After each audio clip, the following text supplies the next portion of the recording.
have both of you back, and we're waking up to some good news. The best among them that at least in the Middle East, there's a ceasefire. It's not entirely over. We still have issues raging in Gaza and Ukraine, but at least between Lebanon and Israel, there's a ceasefire. Fantastic news, I'd say, to start the day at least. Well, that's right, and good for humanity, above all. Though we track the financial markets, but good for humanity, so hopefully better sense prevails. And now for the second one, which is Russia-Ukraine. And I hope that gets done as well as we sort of see Trump coming into the White House early January. He's promised. So we'll see. But let's just rewind the clock back and tell you, beginning, what you need to know from the U.S. market session. So U.S. equities hit another all-time high. And for the S&P 500, it is the 52nd record of the year. I mean, you just need to sit back and look at what the U.S. has done this year. It's just incredible. I think the S&P is up some 26% in 2024. It's really in the top 5 percentile of performance. I mean, if you can go back the last 100 years. And what is even more remarkable, of course, is that, the rally, the 26% has come in for a majority, 50-60% of that 26% has come in from about 7-8 names. So it's just been a remarkable year, really. Those are the changes last night. S&P, NASDAQ, Russell, though, was a little lower.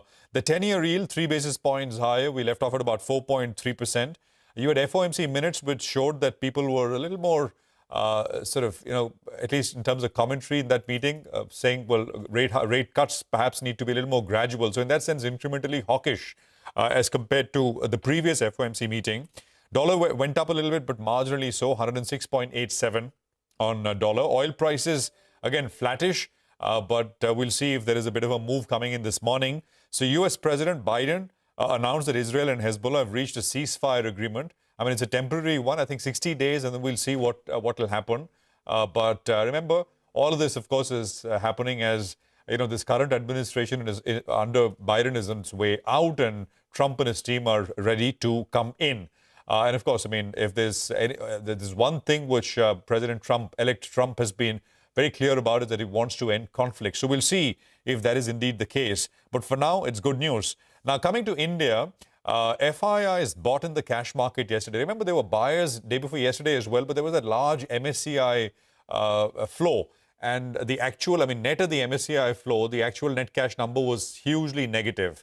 But yesterday, there were buyers. And so if you count that as the first in the last 2 months, it's quite something.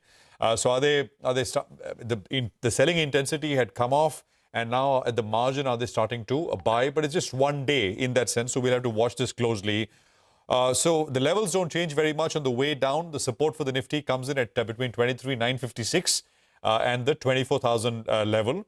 These are the two numbers. Decisive close on the Nifty above the swing high that we saw recently, which is 24,351, is going to give us an indication that maybe, the market can build in more gains here. And on the Nifty Bank, immediate resistance is 52,680. That is the 61.8% retracement of the full decline that we had. And you're not very far away from that level, about 1.5% from yesterday's close. On the way down, support comes in at the hourly average, which is 51,455 on the Bank Nifty as well. The GIFT Nifty will come up on your screen, gives you a quick sense of how we're likely to start, about 40-odd points higher. Surabhi. Absolutely. I think the cues are quite positive. By the way, I was looking at Trump's latest appointment, a gentleman called Kevin Hassett, and he's going to be leading the National Economic Advisory Council that they have. Whatever little I could read on the gentleman he seems like a bit of a hawk. He was part of the previous administration as well. He's been supporting punitive tariffs in the past, corporate tax cuts in the past, and sanctions on anyone who's buying Iranian oil. That's past track record. Let's see. But anyway, that aside, I'd say we're waking up to 3 great pieces of news this morning. So first, let me put the 3 on the table. Number 1, the ceasefire that we spoke of. Number 2, the fact that markets are kind of taking a lot of this rhetoric on trade tariffs in their stride, perhaps waiting for the real bite to come in. Right now, it's a lot of talk, so we'll see what happens after 20th of January. That's the kind of mood in the market. The third piece of good news that we have here locally is that FIIs have begun to buy. Is the selling finally coming to an end? That's a big question. So 3 good pieces of news. Let's just go through them one by one quickly. First of all, global markets mixed, yes, but some of them are still trading with a shade of green. There's no major sell-off or anything like that. There are rate cuts in the region, by the way. New Zealand has surprisingly cut rates by about 50 basis points. They were really high. Even after this 50 basis points cut, they're at about 4.25. So that's what's going on. There was inflation data in Australia, which is actually quite fine. Inflation numbers about 2% thereabouts, a little lower than expected. Then on the ceasefire, yesterday, the U.S. President, Joe Biden, he called it, an agreement that is designed to be a permanent cessation of hostilities. And that's something that people will really want to hold on to in financial markets and otherwise, that this is going to be permanent and this doesn't lead to more skirmishes suddenly. Finally, coming to the other bit, the FBI selling the good local news here. The market's been rebounding, remember, 1,000 points over Friday and Monday. Yesterday was a pause day. But look at this. And, yesterday we were saying that take the FII number with a pinch of salt, that 9,000 crores of buying that happened because of the MSCI rebalance. But again, even in yesterday's trading action, you've got a small incremental positive figure of the first in many, many, many weeks. But it was, I think, 42 days of selling. Then we had the 9,000 crores of buying on Monday. And this is a follow-up to that. Domestic institutions were on the sell side, actually, for a change yesterday.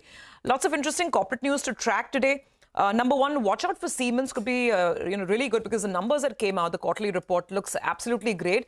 You can argue that the top-line growth at about 11% is a little lower than estimates, but operationally the performance is rock solid and strong. EBITDA is higher. Profits have jumped over 40%.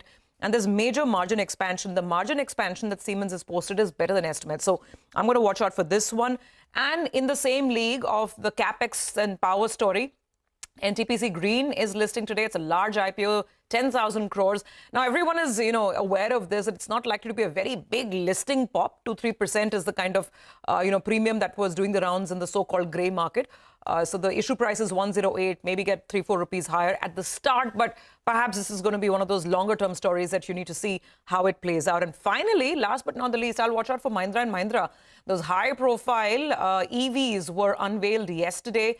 The stock has been on a roll, and some of the brokerages that have been writing about it, Nuvama, for instance, was reading their note in the morning, quite optimistic on the stock and on the prospects of these models because they're packed with features, which is the Mahindra way, and they've been offered at a fairly competitive price. More on this as we go ahead. But yeah, those are some visuals that came in from last evening. Looking good, feeling positive, Nigel. Well, that's right. And let's take the top cues then coming in from overnight itself. The dollar index that was strengthened a little bit. It went up to approximately, by around 0.2% or thereabouts. The yields, though, the 10-year yields, well, that is more or less well-behaved or, around that range of around 4.3% or thereabouts. And the good news overnight is obviously that ceasefire that we heard about, which has caused crude oil prices to stay subdued below that $73 per barrel mark. What about the positioning yesterday? What are the FIs did? Yes, they seem to be turning around in the cash market because that selling that we saw, at least that is subdued. It's turned into buy numbers. I'll tell you what, if it's more or less flattish as well, we'll take it. The longs, yesterday they were unwound by close to 8,500 contracts after the big short covering we have seen in the previous two trading sessions. And they added some mild shorts. So the short position continues at around 65%. And going by the long unwinding and the short addition, if you pull up a chart, you'll see from around 109 lakh contracts on the short side, it's gone up a little bit to around 1.2 lakh contracts. You want the FIs to be net short on the market. And if they're not going to sell in cash, well, that's going to be good news as well. Moving on. What about the F&O data? Well, how's the options data stacking up? 24,500, 24,400 called, both of them fairly active in trade, which gives you a broad range, right? On the downside, you're looking at the 24,000 mark. This is just for the day. And on the upside, around 24,400.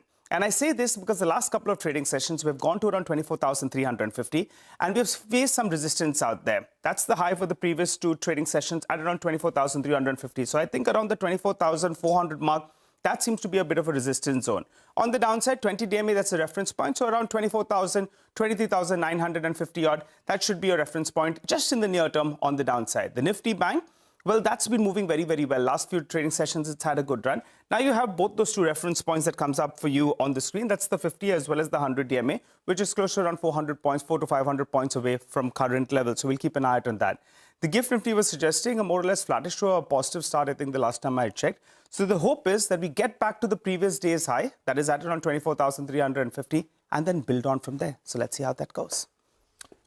Okay, well, Nigel, thank you very much for that. So that's the setup as we begin this morning in terms of the session. Let's quickly run you through the corporate interactions, which you will hear from, and some of them are at the bottom of the screen in terms of teas. So you'll hear from the Zaggle management. They've tied up with MasterCard, and we'll tell you all about it. Stock's, of course, done very well. 9 o'clock in the morning, we have Harshit Kapadia of Elara Capital, and we talk about the capex and that space, entire space in the market. 9:20, Sanjeev Prasad of Kotak Institutional Equities is the market match of the day. 9:30, Hitachi Energy India will talk to us about the latest order from Power Grid. Vimal Kejriwal of KEC at 9:40 on order wins. 9:50, we'll have the Indian Banks Association representative join us to discuss RBI's ECL framework and the health of the financial sector. It's the economy at 10:15 with Lata, and she'll be speaking with Upasana Chachra of Morgan Stanley. Stay tuned.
PSU banks will do reasonably well over the next couple of years at least, because they will continue to experience very muted credit costs because, they've been late to the cycle of the cleaning up. So the recovery cycle for them will continue to feed through to lower credit costs over the next couple of years. The defense or electronics manufacturing areas, stock prices have taken a huge beating, and now they might be approaching, some sensible valuations. I haven't, dabbled in that area yet, but yes, it does look interesting.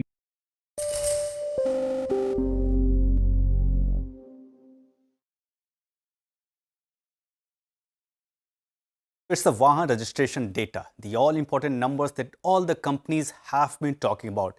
If you remember, after the Q2 results, most companies in their commentary did mention about that more than wholesales, the numbers that matter the most are retail sales. And taking the cues from there, we have here tried to analyze the Vahan registration data for the month of November. Let's see what those numbers indicate. In a nutshell, on the demand perspective, it's a continuation of what we saw in the month of October. Two-wheelers remain the biggest outperformer, followed by tractors, whereas demand for passenger and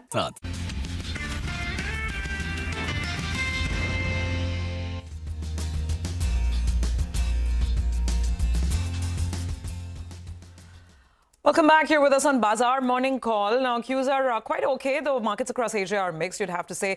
The implied open looks like the bulls will be in control once again. Lots and lots of stocks to track, including one big listing today. So let's straight away go to the team for the CNBC-TV18 list of top stocks to watch. And what else but M&M.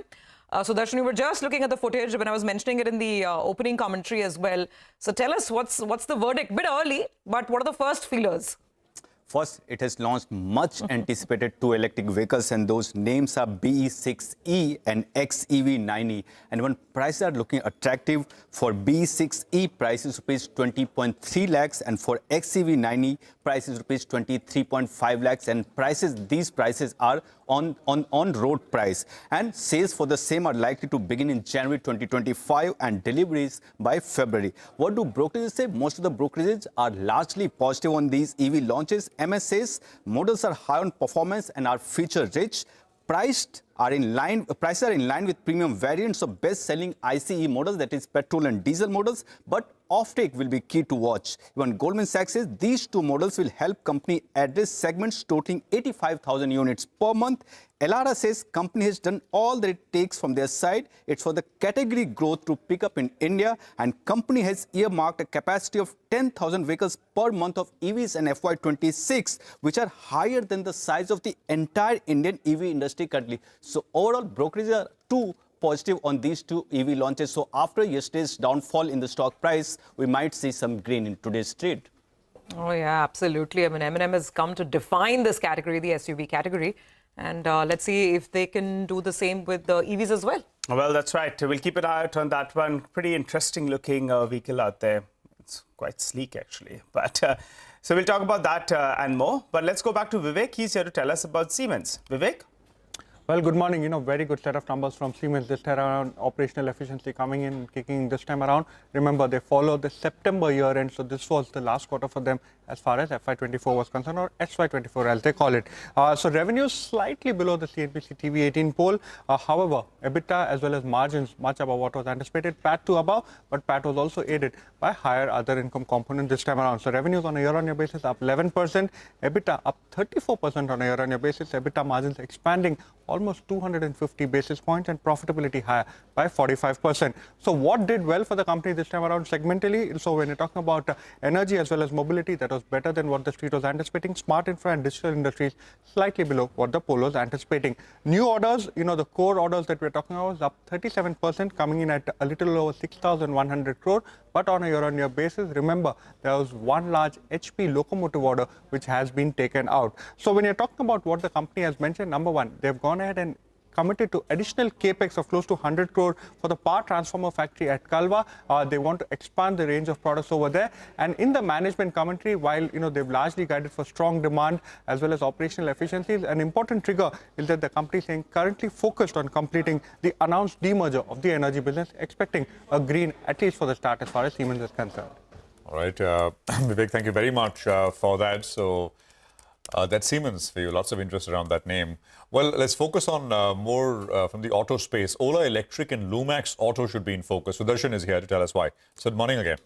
Morning, Prashant. So after M&M launched its Ola has also launched a range of electric scooters and also power pod. And this range of scooters is in addition of current range of scooters that company provides. So it has launched Gig and S1Z in price range of 40,000 to rupees 65,000. And company has opened reservations at rupees 499. And it was reservation started yesterday, and deliveries are expected to begin in the month of April 2025. Talking about targeted consumers for Gig and Gig Plus, company is targeting gig workers, and for S1Z and S1Z Plus, it's for both personal use as well as light commercial use. Talking about the power pod, it's a power source and priced at rupees 10,000. And company says it will allow Ola's portable battery to double up as an inverter, and it can power small household appliances, lights, fans and other essential devices. So I'm going with green for Ola because prices that they have mentioned for this range of scooters is much below that they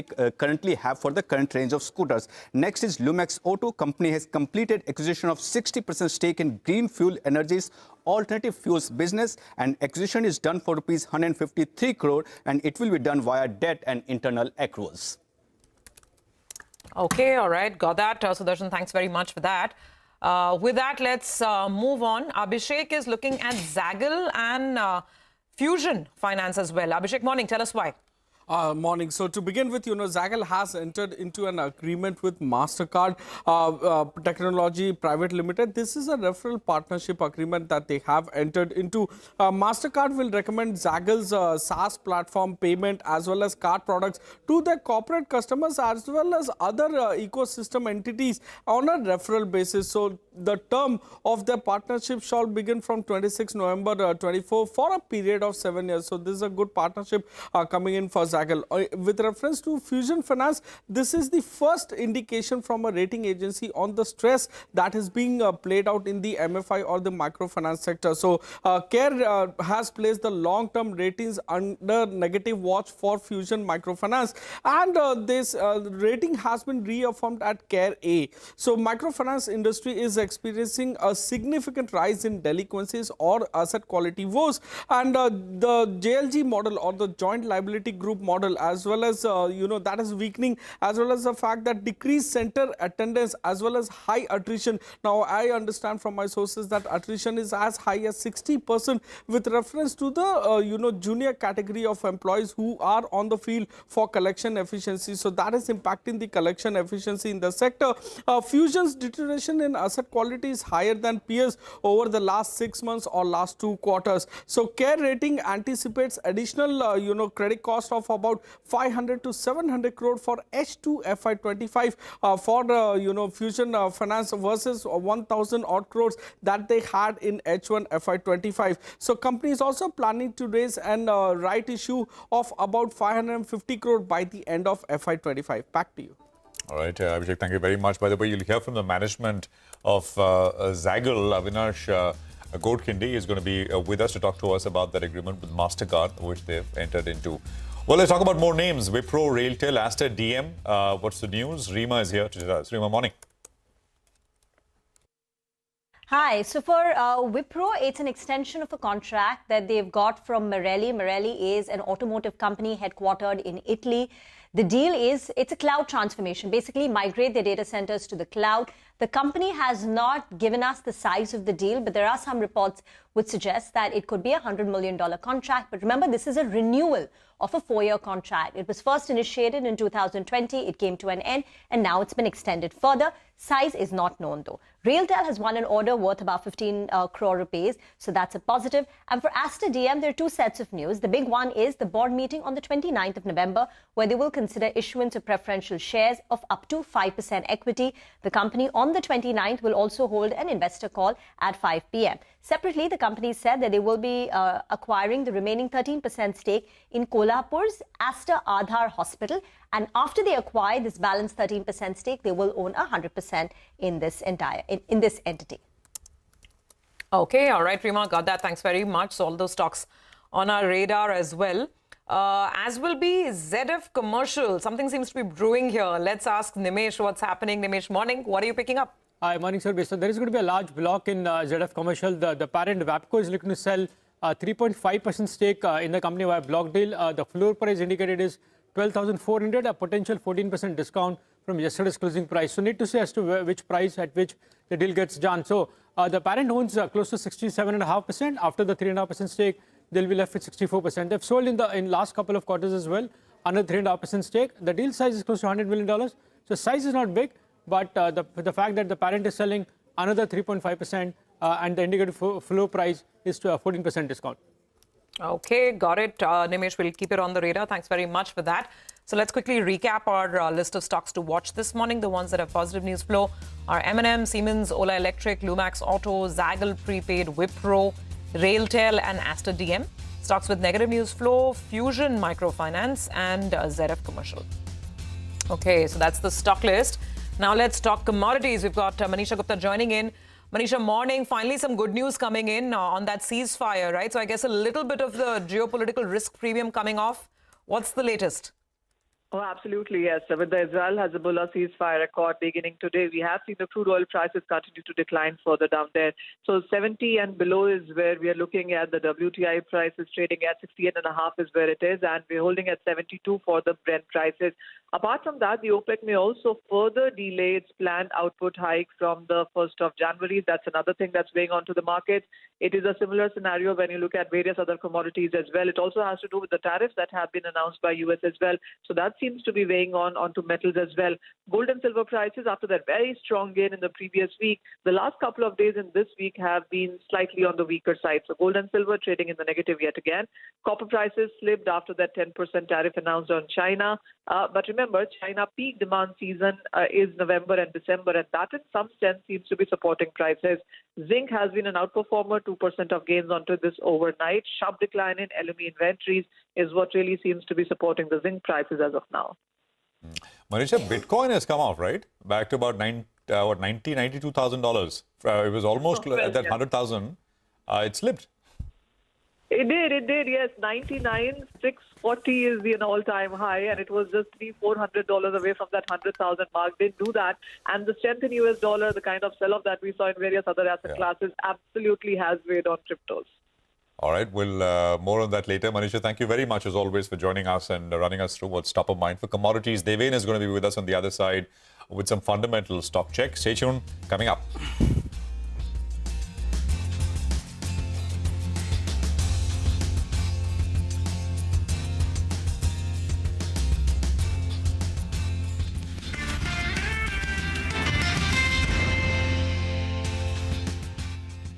Remains muted. Now let's come to the numbers, and before we talk about that, do remember the comparison numbers are for the entire month, whereas for this month the data is for 25 days so far. So starting with two-wheelers, the pickup in rural demand seems to be reflecting in the numbers of Hero MotoCorp. Total registrations for Hero MotoCorp have already surpassed the numbers of October and are just 3% lower than November 2023. For TVS Motor and Bajaj too, the registration details are looking healthy, and the numbers are already at par with what we saw last month and are down just 4% and 11% respectively against November 2023. Royal Enfield, while it's currently underperformer amongst two-wheelers, but the data of last few months indicates that Royal Enfield sees a surge in registrations during the last few days of the month.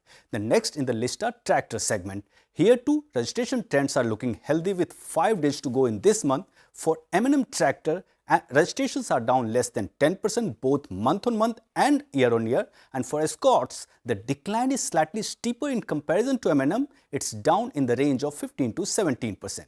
Shifting to the segments where demand concerns remain are passenger and commercial vehicles. With only 5 days to go this month, most companies are seeing sharply lower registrations. The numbers are down in the range of 40 to 52% month on month and are down 21 to 40% year-on-year, with Maruti and Tata Motors looking the weakest. Before ending, it's important to remember that the comparison numbers both month-on-month and year-on-year cover the full month, while the current data for November represents only 25 days. This gap means significant changes could still occur in the remaining days of the month.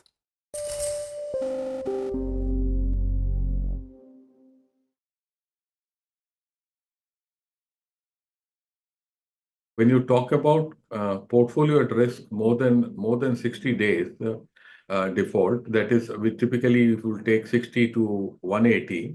That would be somewhere in the range of 3 to 3.5%. We are trying to strengthen the practice of LUC more.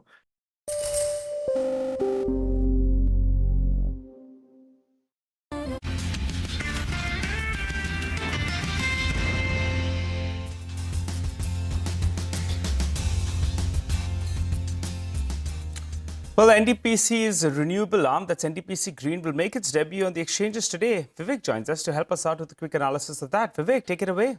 Well, good morning. This is a large one-of-a-kind listing that we are going to be seeing as far as the Indian bourses are concerned. This is going to be India's first pure-play renewable energy listing that we will be seeing. So remember, just quickly going through, what the company was looking to raise, 10,000 crore, fresh issue, a price band of 102 to 108, most likely going to be listing at 108 given the fact that the issue was fully subscribed to 2.4 times. What is the company using the proceeds of the IPO for? Largely for debt reduction for its subsidiary. 7,500 crore will be going towards that. Now, talking about the calculated implied valuations, and this is where the important part is, post-issue market cap of this particular company will be very large at 91,000 crore at the upper end of the price band. So, according to analysts, when you're looking at the FY27 estimated EV to EBITDA, it is almost trading at 16 times and 13 times FY28 EV to EBITDA. Significant, it's trading largely in line with US peers, but at a steep premium to the European peers. LPI Securities estimates that, with this particular valuation, the stock at 108 rupees a share is actually trading at an EV to EBITDA of over 50 times FY24 earnings. Now, when you're talking about the installed capacity, remember, this company is still a nascent company. Operations have just about begun, and installed capacity is 3.3 gigawatt. And the company, however, has very large plans, and the carving out from NTPC is mainly to go ahead and accelerate the growth plans of the renewable energy arm that is going to be listed today. Under construction, close to 5.9 gigawatt, and that is the near term. What is it that the company has in terms of ambitions?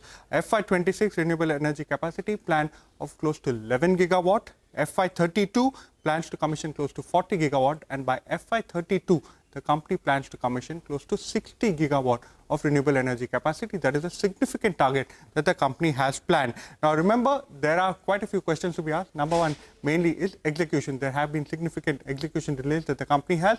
And another important point is, number one, will the company continue to enjoy finance costs at the same rate as its parent NTPC, and will NTPC support continue? That is going to be an important question to ask out for.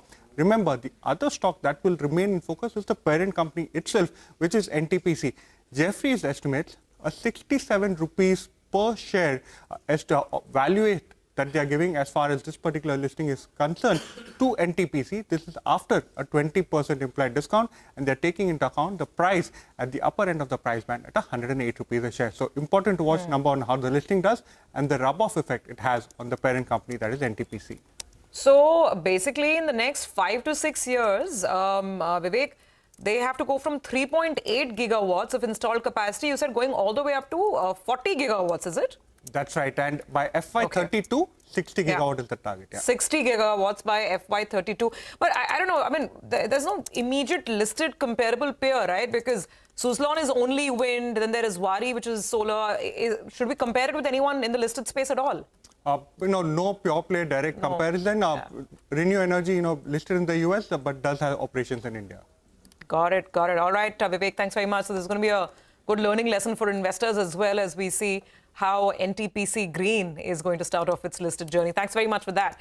We've got Deven Choksi joining in from DR Choksi FinServ. Deven, good morning. Thanks so much for being here. Let's start right there, right? It's a very hot space. The whole renewable energy space. We just had that COP21 international global deal as well earlier in the week. What's your sense? I don't know, I mean, whether your teams had coverage on the IPO at all, or maybe you'll wait for it to list and then make up your mind. But the thing is, it's PSU, so we don't know if it's going to be slow moving, whether it'll have aggression or not, though it's in the right space.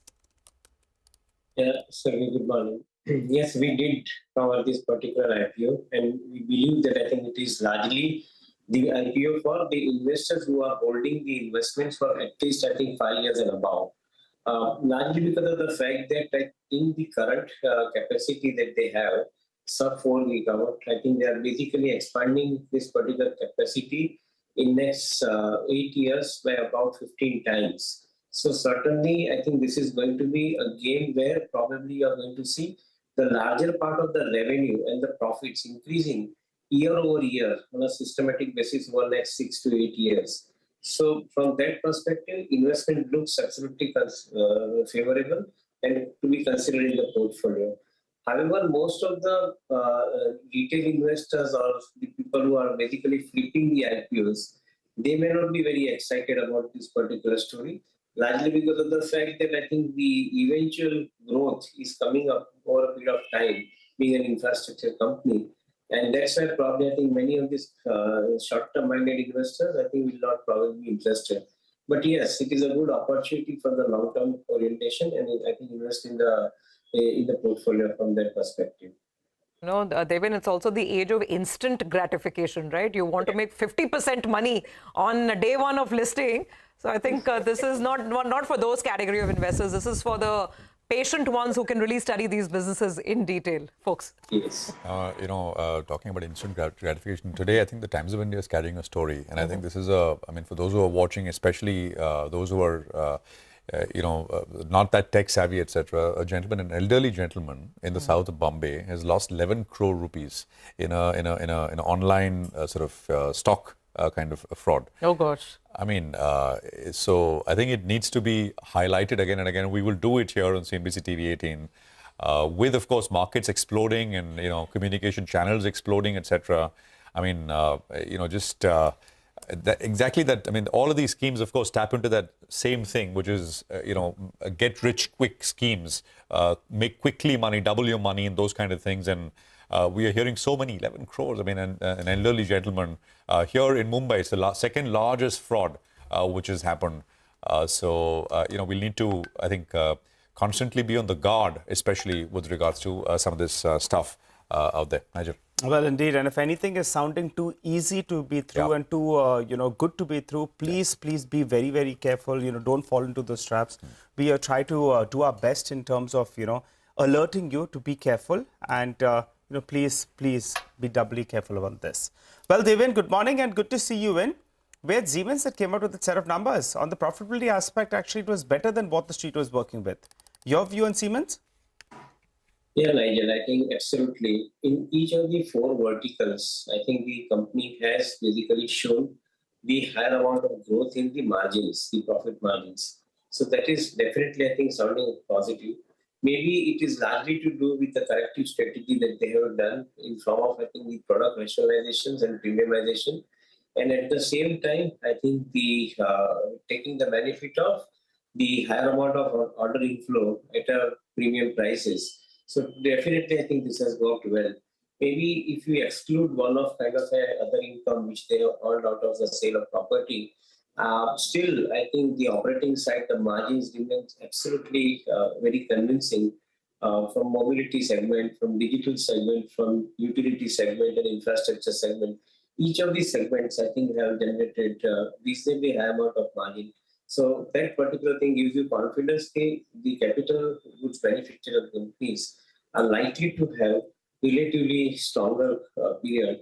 Even the order inflow that one has seen from the published numbers, I think it suggests that at least the visibility of next 2 to 3 years is definitely seen as far as the growth is concerned. So certainly, any correction in the stock price, it becomes a buy opportunity to buy into the likes of Siemens, CBB, among others.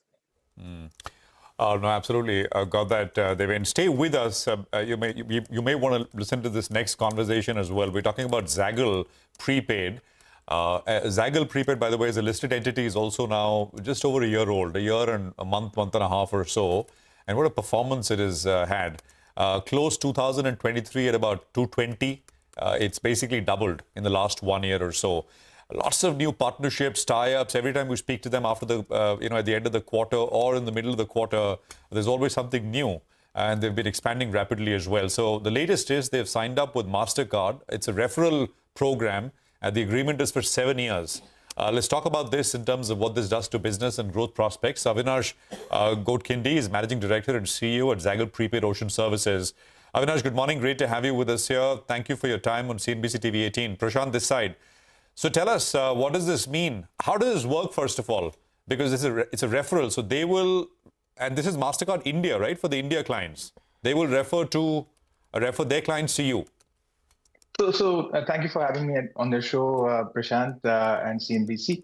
The whole thesis is very simple. When we IPO'd, we were a products company trying to create a robust platform. Today, we are a platform company with multiple products, and the market recognizes it, whether it's MasterCard, whether it's Strada, which used to be earlier Ally, Aon, Hebit. It's gone through multiple avatars.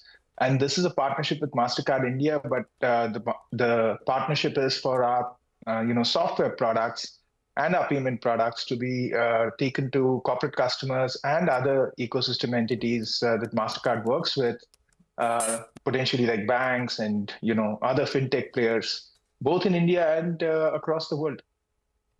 So what will they do? They'll go to their clients, and it's like a cross-sell. I mean, they will offer your payment solutions to their clients. Let me give you an example, Prashant. Like there are a lot of large companies. Of course, banks and fintechs you'll understand, so I'm not going to explain that to your listeners. That's obvious. But a lot of corporate customers also reach out to MasterCard looking for specific solutions, whether it's on expense management, whether it's on rewards, whether it's on vendor payouts.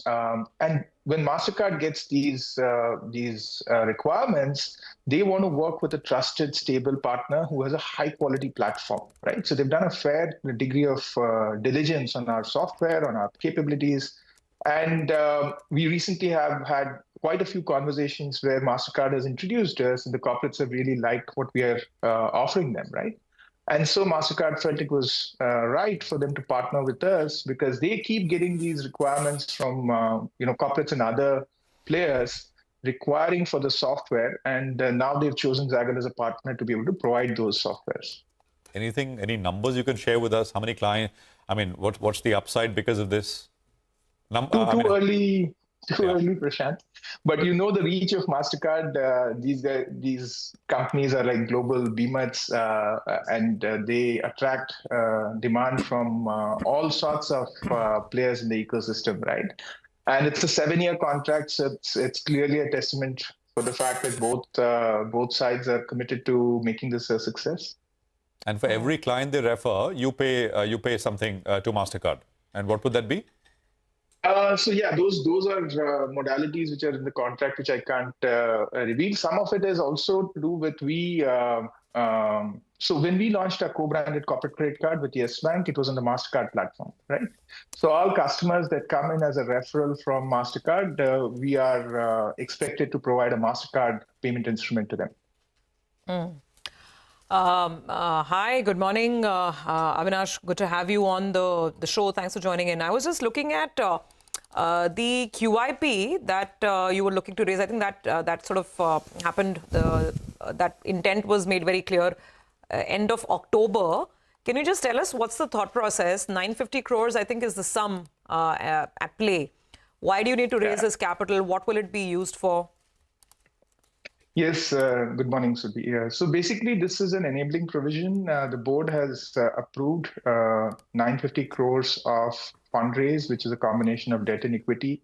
The shareholder decision is awaited, which should come in by 2nd or 3rd of December. The whole idea is to be able to raise, potentially have an enabling provision to be able to raise a combination of debt and equity up to 950 crores. To grow both domestically and internationally, organically and inorganically. No, so 950 crores is a mix of debt and equity. We thought the entire amount is going to be an equity issuance. Can you tell us how much would be equity roughly? I mean, what would the split be? And a little more detail on the inorganic growth prospects that you're looking at. And the timing as well, Avinash, just to wind it down. Tough for me to speak too much because we still need to get the shareholder approval. Right now, the provision allows us for both debt and equity. It could be completely equity. It could be part equity and debt. It could be, completely debt. So the provision allows us for all three combinations. We are looking at a few opportunities for inorganic growth very intently, and these are conversations which are in progress. In what spaces, Avinash? I know you can't give us, too much, but at least in what spaces?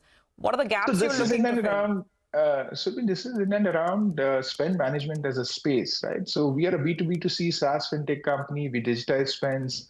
We have opportunities, wide opportunities coming in across multiple spaces like payments, spaces like, some of them are, loyalty platforms, and some of them are, tech-led platforms for potentially supply chain financing, etc. Could you buy an NBFC, Avinash? We are looking at, Prashant, we are looking at high quality companies who have a high quality product, tech-led product, and who have, value to add to our ecosystem customers, right? Today we sit with 3,200 plus corporates. So that's a yes?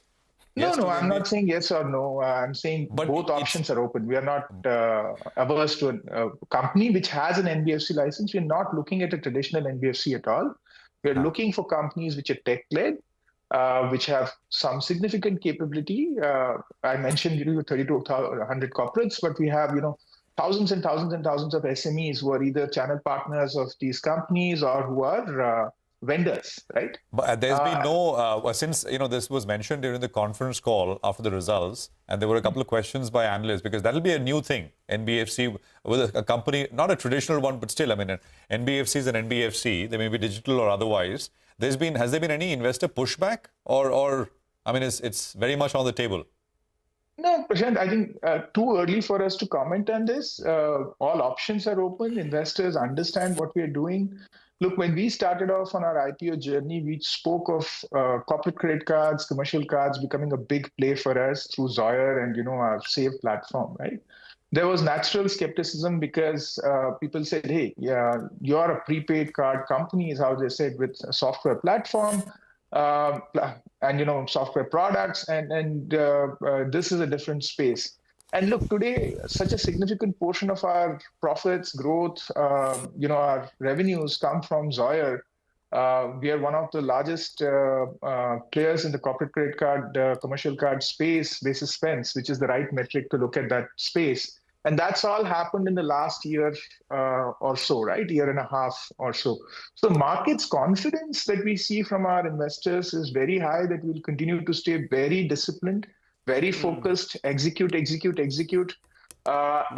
that's the key, you know, and as long as we are frugal, nimble and humble, I keep saying this, we will do justice to our investors, and that's the key here. All right, and you're teasing us today on the show. You're not giving us too many details, but giving us a sneak peek into a lot. Let's wind this down. Since you spoke about Zoyer, current revenue contribution, what is it? I've seen that it's been increasing, and I think you want to take it to 40-50% in the next couple of years. So what is it currently? How do you see it shape up? And in the near term, before we wind up the interview, what's the revenue growth targets as well as margin profitability just for this year, FY25? So I'll take the last part, Nigel, first. Good morning to you as well. We are looking at about 50 to 55% growth this year. Mind you, last quarter was about, I think, 83%. So we are well on target for that. And margin levels, we stay at the current levels of around 9 to 10% this year. Zoyer's contribution has been very healthy. It's been very strong. We are seeing multiple use cases emerge, whether it's utility bill payments. Petty cash has just really surprised us to no end. We never realized how much of a pain it is. Something which I think everybody knew, but nobody had really focused on, because it's not a glamorous problem to solve. But it's a deep problem to solve. Any NBFC, AMC, brokerage house, retail chains, organized retail is growing rapidly in India. And this really helps them cover for fraud, leakage, compliance. You know, just before I came on the show, Prashant was mentioning of this fraud. See, this is a big problem. As you digitize more, frauds will increase, whether it's on the B2C side or B2B side, any side, right? So the platforms which are able to curb that, to mitigate that, are invaluable, because what would this gentleman have given for saving that 11 crore? There's no price that you can assign to it in terms of a platform or something which would have alerted him. So that's the value that we're bringing, and companies are recognizing it. So Zoyer is growing very healthily. I can't give you a split because a lot of cross-selling has happened now.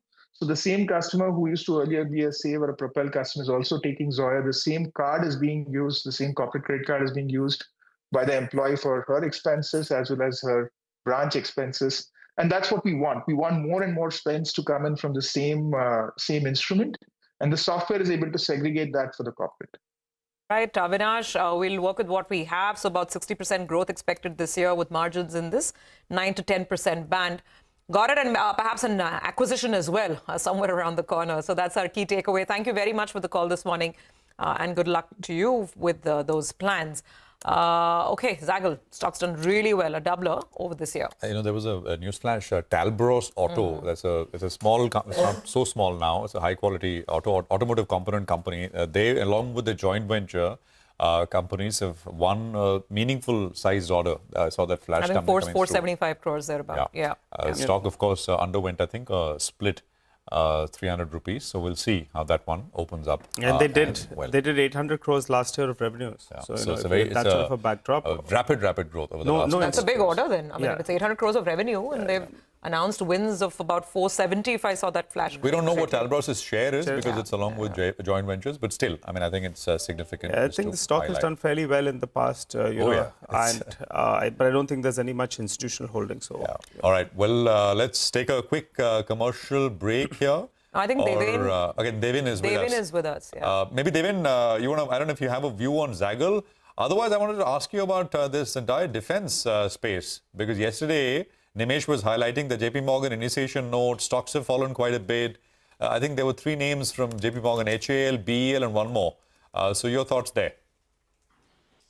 Yeah, Prashant, I think defense remains, I think, absolutely very convincing story. And fortunately, in the current corrections in the stock prices, some of the companies have also given the opportunity at lower levels. So yes, I think given the kind of visibility of next 3 to 5 years in form of the contracts that they have already signed in for execution, and largely to do with the government spending program, I think that's where probably we are seeing the higher amount of activity continuing for most of these companies which you mentioned. So I guess I think the selection, the choice will be BLV, EML also at the same time, and HL of course. I think the prices have corrected. So certainly I think they will need buying opportunity. If further fall comes in the stock price, I think it will be buying opportunity given the kind of strength of next 3 to 5 years of visibility in the business. All right. We'll take a quick break here. Thanks very much, Devin, for those views. We're going to come back in just a bit from now, and we'll touch upon some technical trading ideas as well. So that's coming up. 11 minutes to go for the pre-open session. Mitesh and Sudarshan on the other side. Stay with us.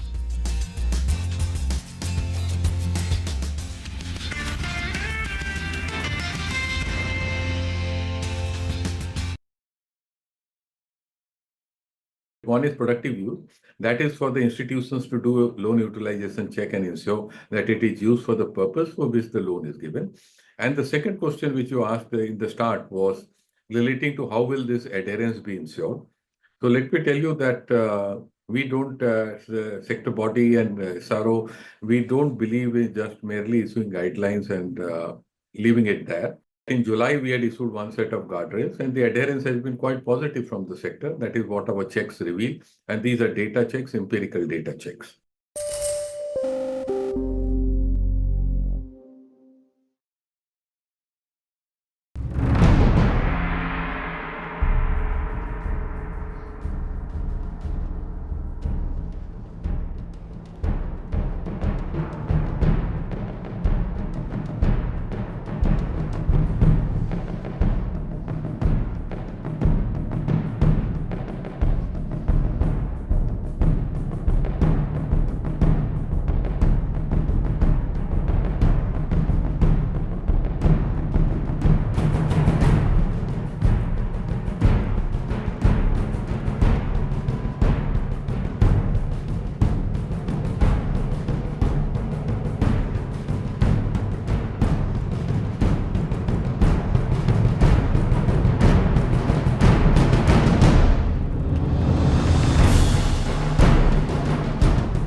Welcome back. Hope you're having a good morning. As promised, we have our technical experts who join us. Mitesh as well as Sudarshan join in this morning. Good morning, gentlemen. Thanks a lot for joining in. Mitesh, you go first. The last couple of sessions have been pretty good. Yesterday was a day of consolidation.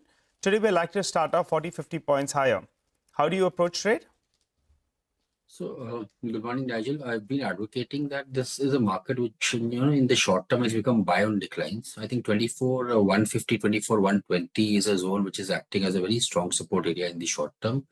And then there's this gap up which happened on Monday with the Maharashtra state election numbers coming out. So I think in the short term, I think the market is mildly biased on the upside. The first pivot is around 24,350, which is where we had intraday highs on both Monday and Tuesday.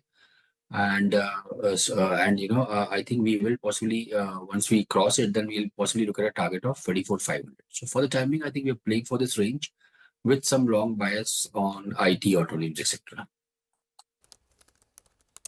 Got it. All right. Sudarshan, what about you? Yeah, good morning. See, I have 2 points. First, we have to decide whether this is the end of a correction. We fell from 26,300 to 23,300, 3,000 points. That's a correction. So if this is the end of a correction, then the bull market resumes again, and every small dip becomes a buying opportunity as it was prior to the correction. And if this is simply a knee-jerk reaction to the Maharashtra election results, then this will fizzle out. I'm assuming that this is the end of a correction. It was a very decent 3,000 point correction that cooled the markets, and our original bull trend should resume. And therefore, my suggestion is that otherwise, buy every small dip. Buy every small dip. That's pretty clear advice. Gentlemen, morning. Sudarshan, what would your specific stocks be? What would you like to buy? Well, it's a cheerful day. I will start with Balrampur Chini, where, so many stocks are following the index. Their corrections are also ending. And I am assuming this was a correction, so the end should result in the beginning of a new up move. That's for Balrampur Chini, where buy with a stop under 530. News, which is giving a very decent base building process for 3 months now, is a buy with a stop under 575. Syngene has a similar base building exercise, buy with a stop under 890. And Balkrishna Industries is that buy on a correction and possible trade, buy with a stop under 2745. Stay on the long side. Okay, all right. Mitesh, you want to fill us in with a couple of picks, and also I wanted to ask you your view on Reliance Industries. Good to see that one is holding up. Where is it headed?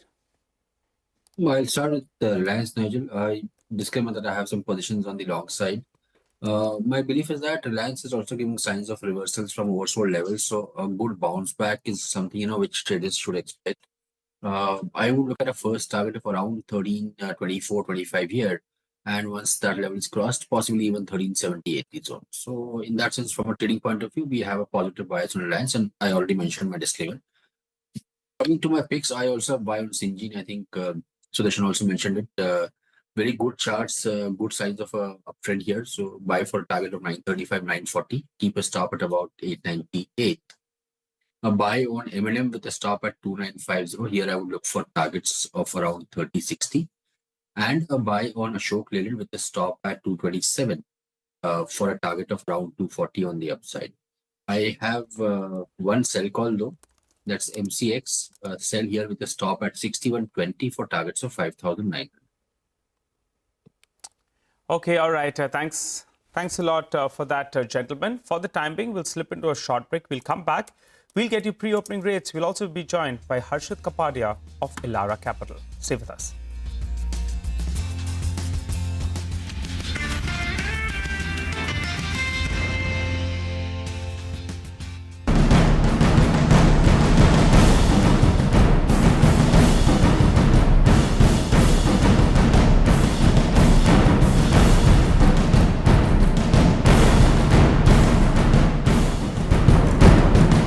В ответ на применение американского и британского дальнобойного оружия 21 ноября текущего года российские вооруженные силы нанесли комбинированный удар по одному из объектов оборонно-промышленного комплекса Украины.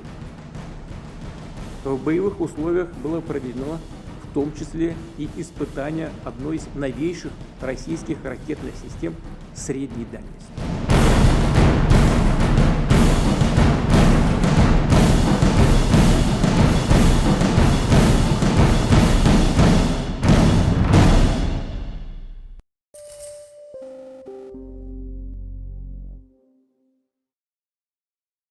From the chair, all I said, you know it more than anyone else.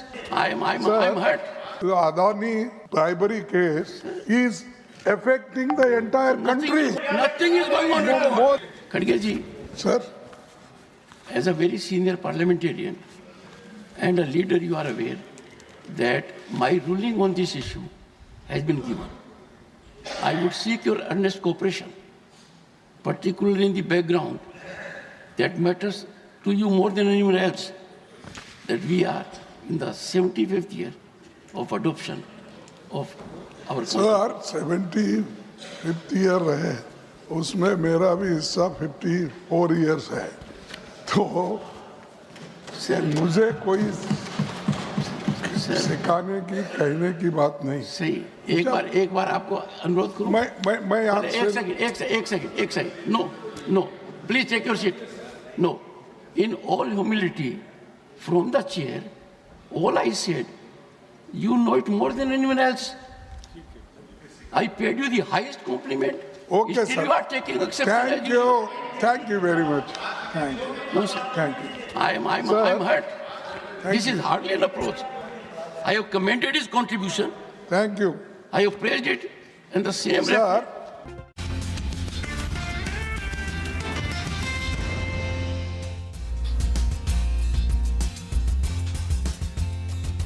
All right, welcome back. There's a minute to go for the pre-open session to kick off, and we'll look at prices as they start to come up. Rajesh Palve is VP Technical and Derivative Research at Axis Securities. He's with us now to take some questions. Rajesh, good morning.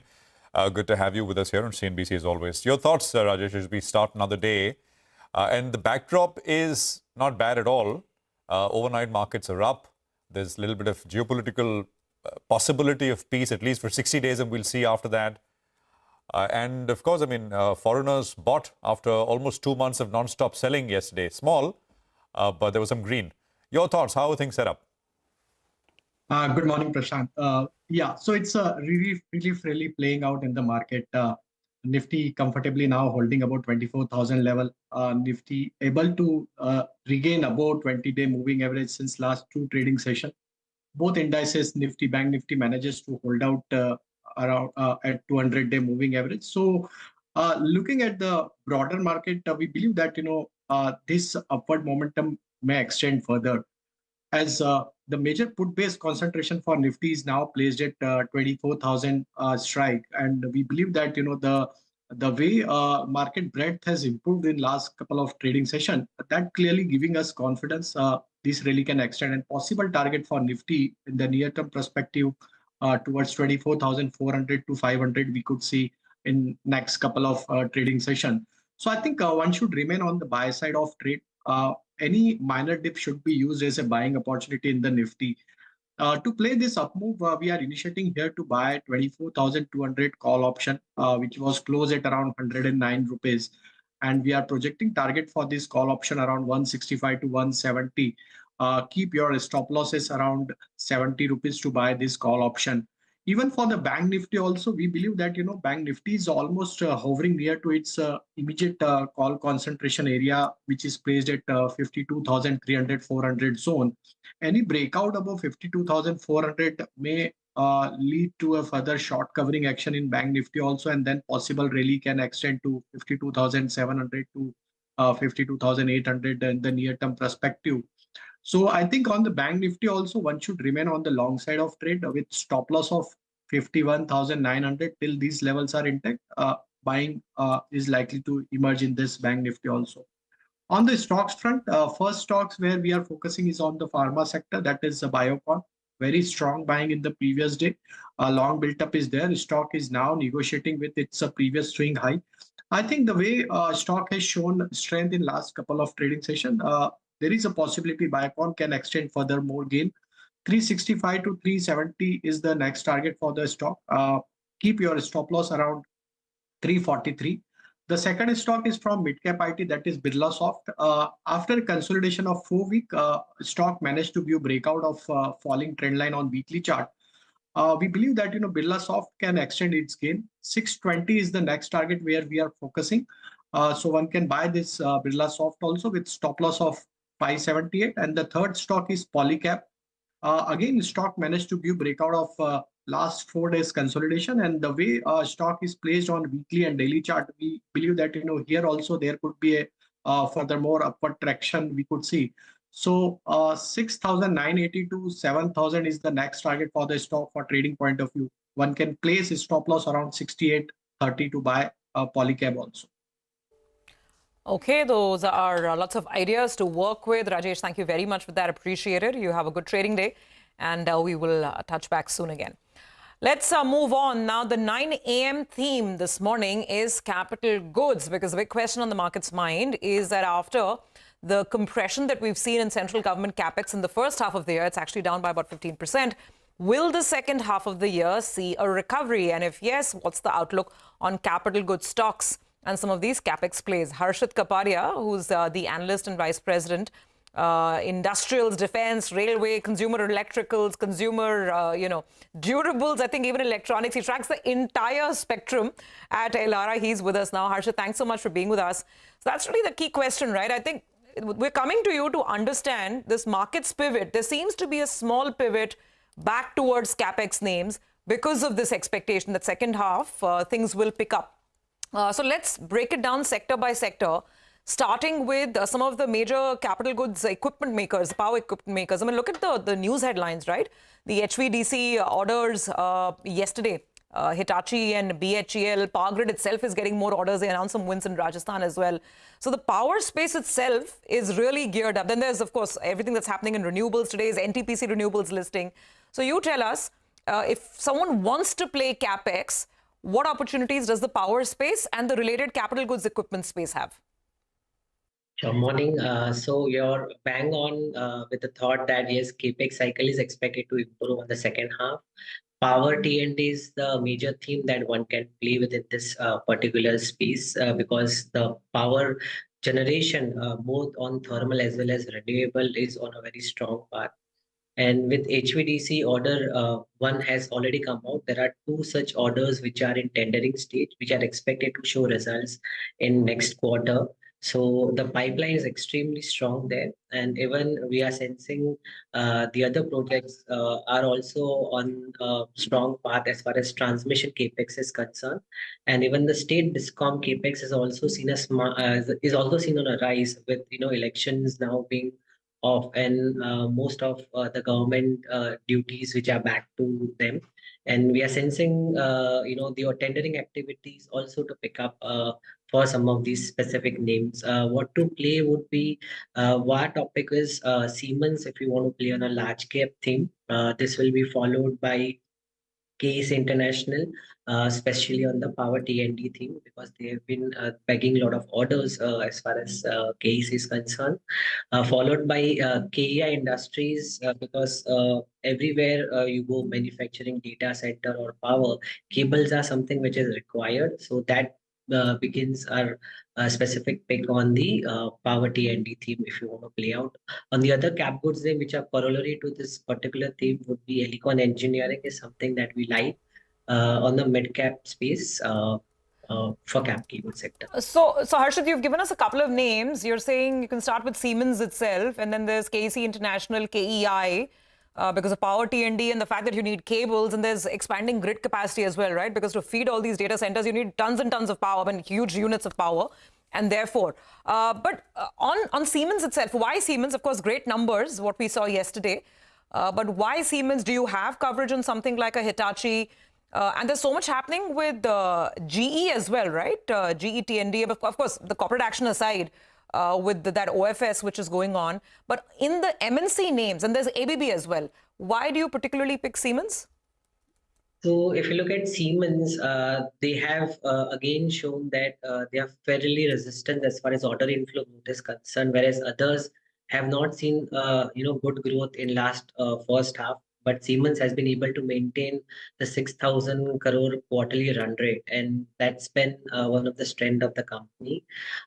For Siemens Global as well, Siemens India is the fastest growing market, and we have seen, the parent management coming to India multiple times to give support, on the mobility front, which is the big transition which is happening, supported by the digital industries.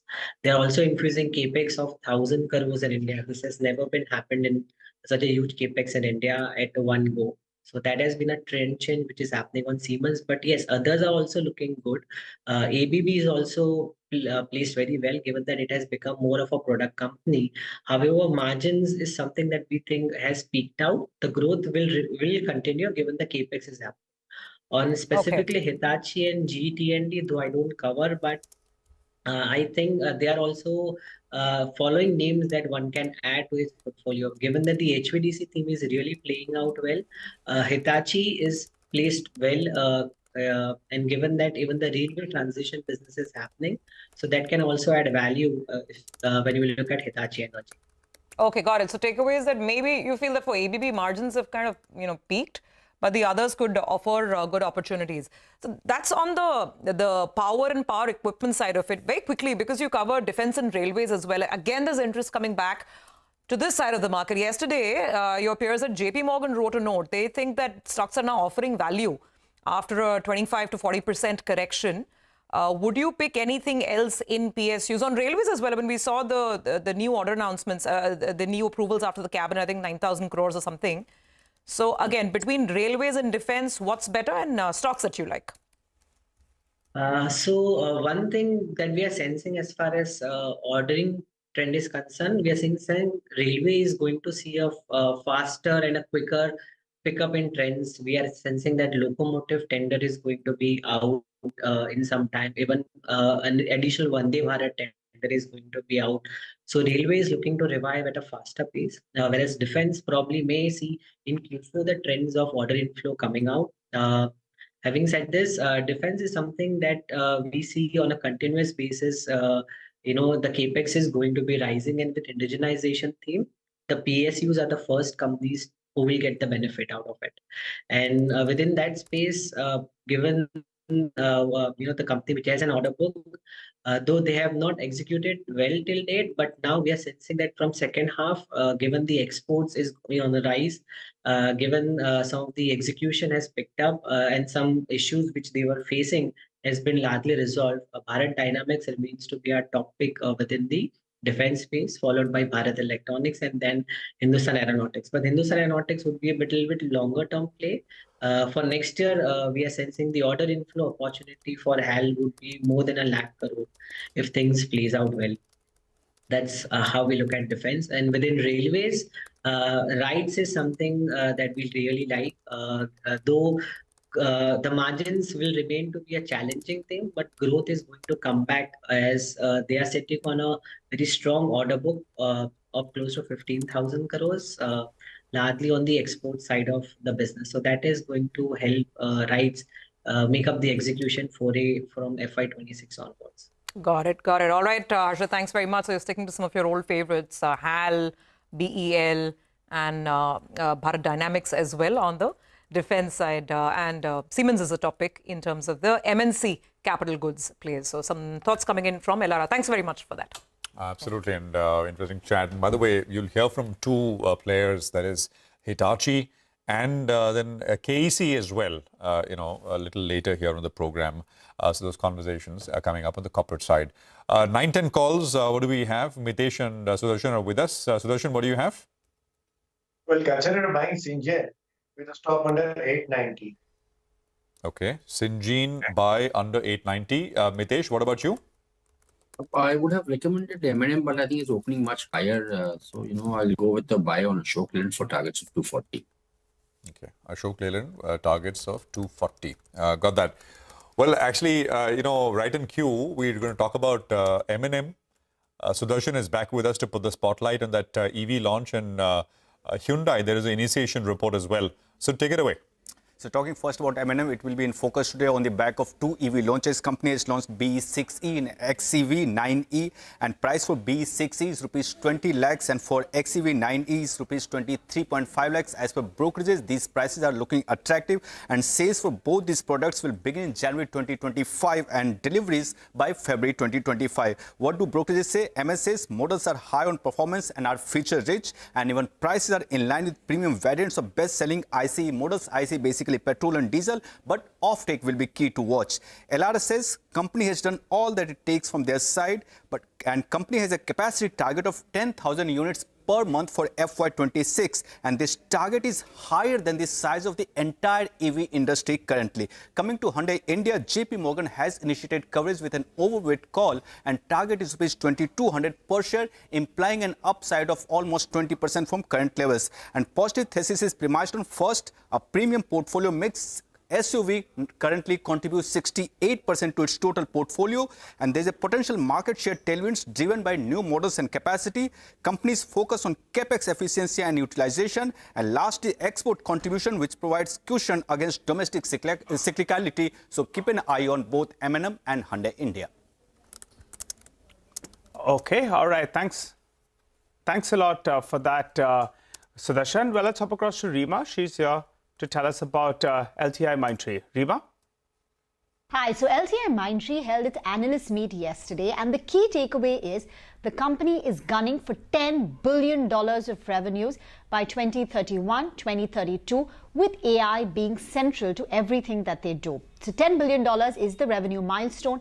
Last year, they ended with $4.3 billion. The management is hopeful of achieving this on an organic basis. If an opportunistic acquisition comes on board, they will take it, but that will be incremental revenues. Now, how will they achieve it? One is scaling up verticals like BFSI, high tech, but they're also looking to grow other verticals like manufacturing, resources, healthcare. But I think at the core of everything, what the management spend time talking about is AI. It's AI in everything. Everything for AI and AI for everyone. They're also looking to mine the Fortune 500 clients better. But apart from giving that $10 billion revenue milestone, the company said that they need to do a double-digit revenue growth to achieve their EBIT margin aspiration of 17 to 18%. Just in the near term, they did indicate the discretionary spend has not returned, but now with the US elections out of the way, many clients will finalize their budgets in the coming months. But for now, discretionary spending is not back. All right. It's not back. Reema, thank you very much for that. We've got the market open coming up in the next couple of seconds. There you go. What do we have? First rates. The Nifty is starting absolutely flat, 24,181. The Nifty Bank is down about 0.13%. Sensex is flat. Mid-cap index is starting slightly higher. So 55,985 on the mid-cap index. There's a little bit of green. By the way, yesterday the mid-cap index sold off in the last 60 minutes of trade. Completely sold off, and but the small cap index had about 0.8% gains by 3:30. What do we have on the Nifty heat map? Just an overall sort of quick look. 25 down on the Nifty, and you got some 30 names which are down, 20 names which are starting in the green. So that is the Nifty stock heat map coming up on your screen. Let's get it down to individual names. Surabhi. Okay, we're looking at very flat to muted cues right now at the index level. Talk about the winners, and this is the stock that we've been flagging off right from the morning. M&M is electrified, should we say, 2% higher. That makes it the best Nifty winner for the time being. Then there's Coal India, NTPC, BPCL, a couple of PSUs are doing well this morning, even BEL for that matter. There's a bit of green out there. Adani Enterprises about 0.5% higher, but then that's about it. It's very quiet with the bigger stocks like HDFC Bank, Kotak Mahindra Bank. Shriram Finance is cooling off after 2 spectacular days, 8% up in 2 days. And finally, there's some red coming in. Speaking of red, Bharti Airtel is cooling off after yesterday's good showing, 1% down. Cipla, Tata Consumer, Britannia, Lever, so there's a fair amount, Nestle as well, so there's a fair amount of FMCG on the way down this morning. Throw in a Titan as well. So basically consumers in a soft spot. Reliance, I saw open out on the negative side of the screen. Yeah, it's still down about 0.3%. So pretty flat, fairly muted. And that's what we have, at least for the time being. Even the mid-cap index down about 0.25% for now. Well, that's right. A few stocks, though, deserve special mention. You have Ola Electric. That's higher in today's trading session. They have launched a new range of scooters as well as PowerPod. So, both that stock, in fact, is moving higher on decent volumes. That comes up for you in the screen. Fed-backed financial services, the volumes are quite high actually, and the stock is up more than 10%. In comparison to what we normally see, volumes are very, very high for just a couple of minutes of trade. So Fed-backed financial services should come up for you. Up 18% as we speak. We'll just check in terms of news flow on that one. Talbros, they won a big order, 475 crores in a JV. So the street likes that. That one as well is moving higher. Sagility, that's a newly listed company. That's another big volume mover. That's up close to around 8 to 9%. Massive volumes on that particular name as well. Swiggy, well, those who got allotted in that IPO, and there were quite a few who did because it wasn't oversubscribed to a large deal. Well, the stock is headed towards 500 rupees now. So good move is what we're seeing. Volumes picking up on that one as well. On the flip side, ZF Commercial, because of that block trade that's just taken place, 5% equity takes place. That one's down close to around 14%. Interesting to see what happens from here. Prestige Estates is another one that's losing out big time. That's down close to around 4.5%. Volume's fairly decent as well. So Prestige Estates comes up for you. And Adani Green is another one that's reacting in the red. As we speak, the markets are as flat as can be. That's the headline index. The mid-cap index is well flattish, and the Nifty Bank. But two stocks that deserve special mention. Fed-backed financial services now up 20%. Sagility up close to around 10%. Nigel, Sagility was up 10% yesterday as well. Yeah. Ended higher, circuit up. And by the way, it's one of those names which came to the market recently. I think it's about not even 10 days old, maybe 10 days old. 12th of November is when it listed. And it had a pretty muted listing, flattish. It's a company which is in the technology space, works with insurance companies and customers of insurers. in hospitals and insurers, essentially, in the US. That's the space it works in. It's a completely private equity-owned play.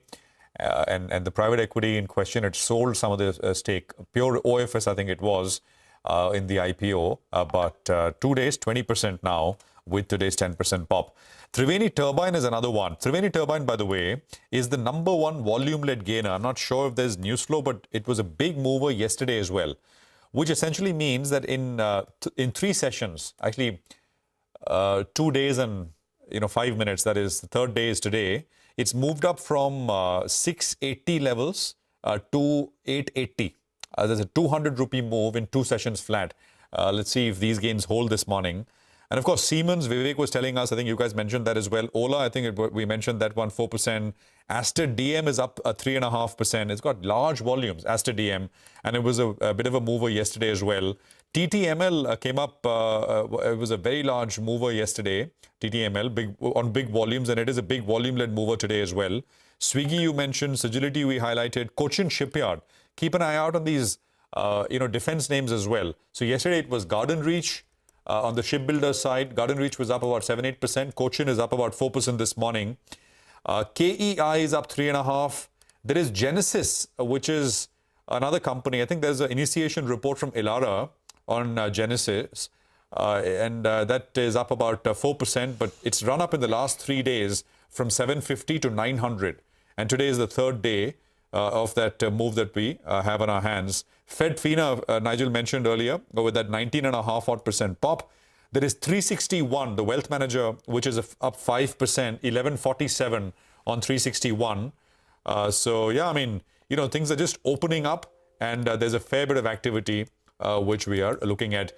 Yesterday, by close, the biggest volume-led loser was BSE, and it's got tremendous volumes this morning as well. It's the second largest volume-led loser.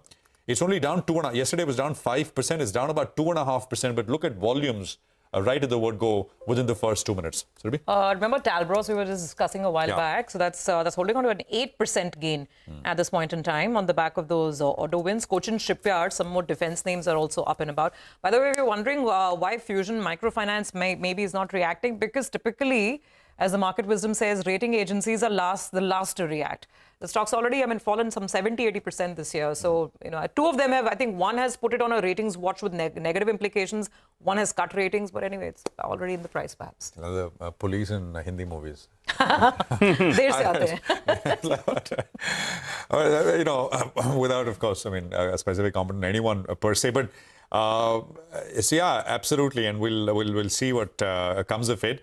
Markets actually, again, like a traffic light, right? Blinking red and green, nothing on it. 5-point change with about 2 or 3 minutes of action behind us now. Just one more stock, Tilak Nagar Industries. Just take a look at that stock. The last few days, it's moved, I think, from around 340 rupees all the way to around 400 rupees, and volumes as well fairly large. So the street is sensing something. I remember we had a chat with the management as well. We were asking them whether they're doing some inorganic growth. They were sounding fairly confident on business as well as on margins. But that one has been one of the big movers, up close to 3%, building onto gains that we've seen in the last few sessions. By the way, Nigel, it reminded me that Imperial Blue deal, I'm told, is almost done, but it's not Tilak Nagar. Oh, that's what I'm told. But we'll see. Interesting. What comes off it. Sanjeev Prasad is with us, Managing Director and Co-Head at Kotak Institutional Equities. Sanjeev, good morning. Great to have you with us here. Thank you for your time. We're chatting after a while. I'll get to specifics in terms of earnings estimates, etc. But the big question for a lot of the local audience, every day, FIs have been selling and selling and selling. 2 months now. Yesterday, they were small buyers. What is your sense, Sanjeev? Any thoughts at all? Are we coming to the close of this episode? No, it's hard to say, to be honest with you. But if you look at the FI flows, I think when most people look at the FI number, it's actually a very misleading number. So it's a negative $2.5 billion, calendar year to date. But if you look at the breakup of that between primary, secondary, active, passive, it looks like the active secondary flows have been negative for a while now.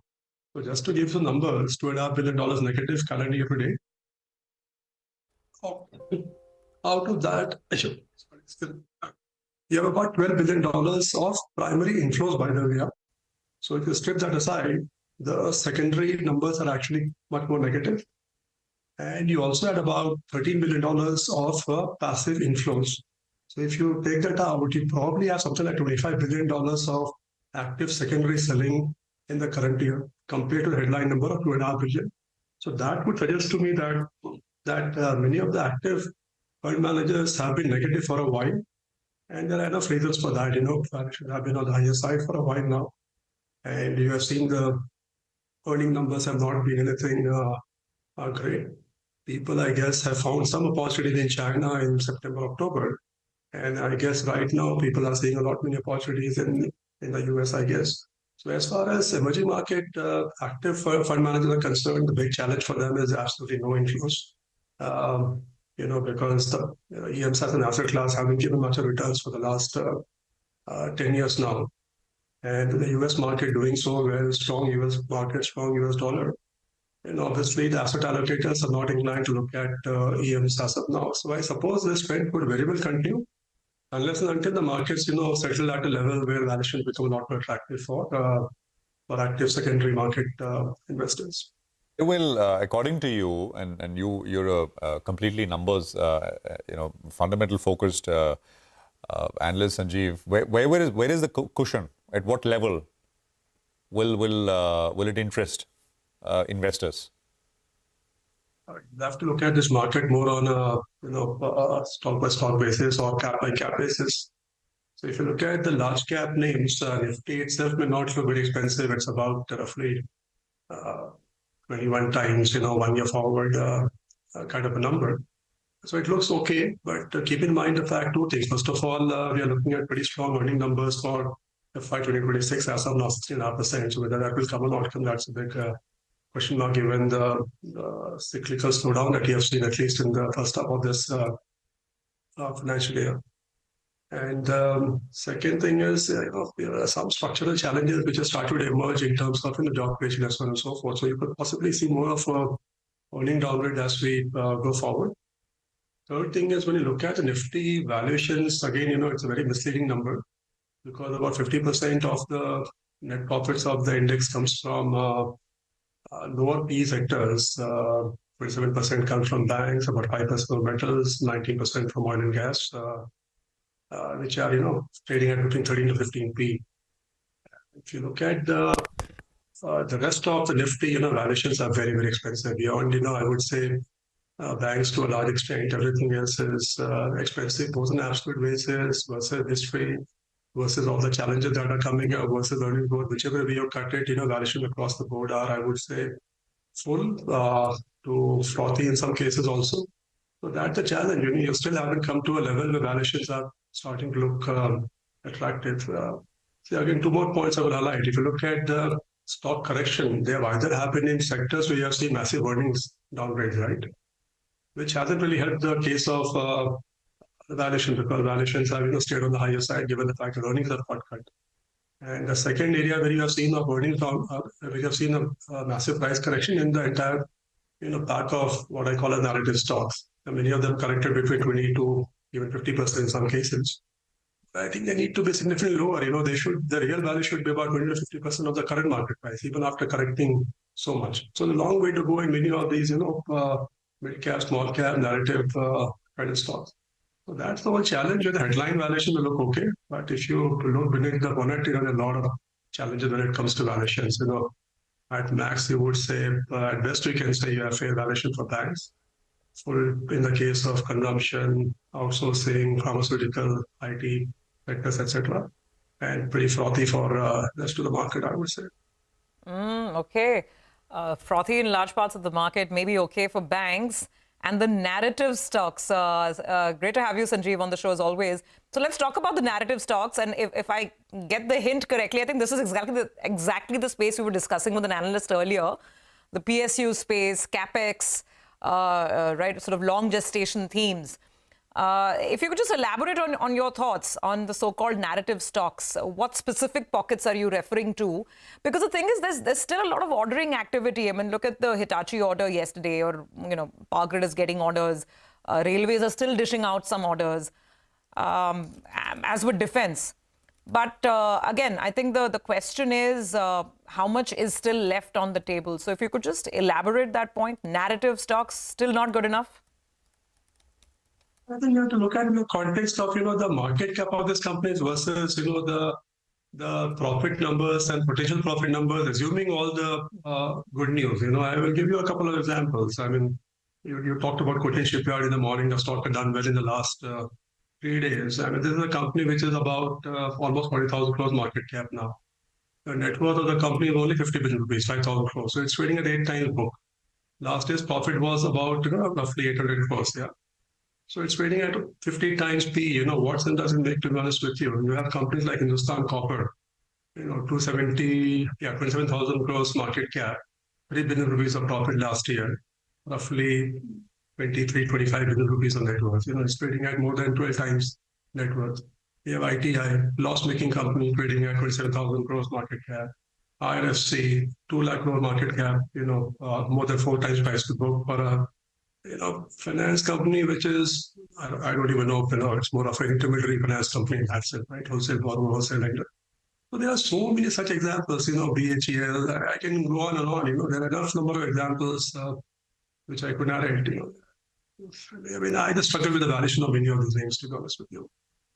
I completely take that point and I understand the pain, Sanjeev. But I guess the thing is, when, forget FPIs, but when there's like 40,000 crores of liquidity hitting the equity markets just from domestic, mutual funds, I'm not even talking about other institutions and insurers and EPFO and so on and so forth. But if there's that kind of money hitting, then I don't know, how do you wrap your head around the valuation argument? And I think the issue with a lot of investors is going to be how much cash can you really hold in portfolios, even funds, even mutual funds. Many of them are still sitting at 8-9% cash levels. Relatively speaking, aside from banks, would you look at buying anything in the market now? You say understand the pain. I don't know if, I'm actually fine. I don't have any to with stocks. You'll find out the pain for many of the investors who are in the stocks, sooner or later, I would say, when the stocks eventually they will correct to 20 to 50% of the current, current market cap. So there is going to be a lot more pain in the market, I don't have much doubt about that, because none of these valuation are really sustainable. Coming to flows, see, this flow is a reflection of expectation ultimately, right? Obviously in the market, somebody buys, somebody sells. There is no money in a secondary market at any given point in time.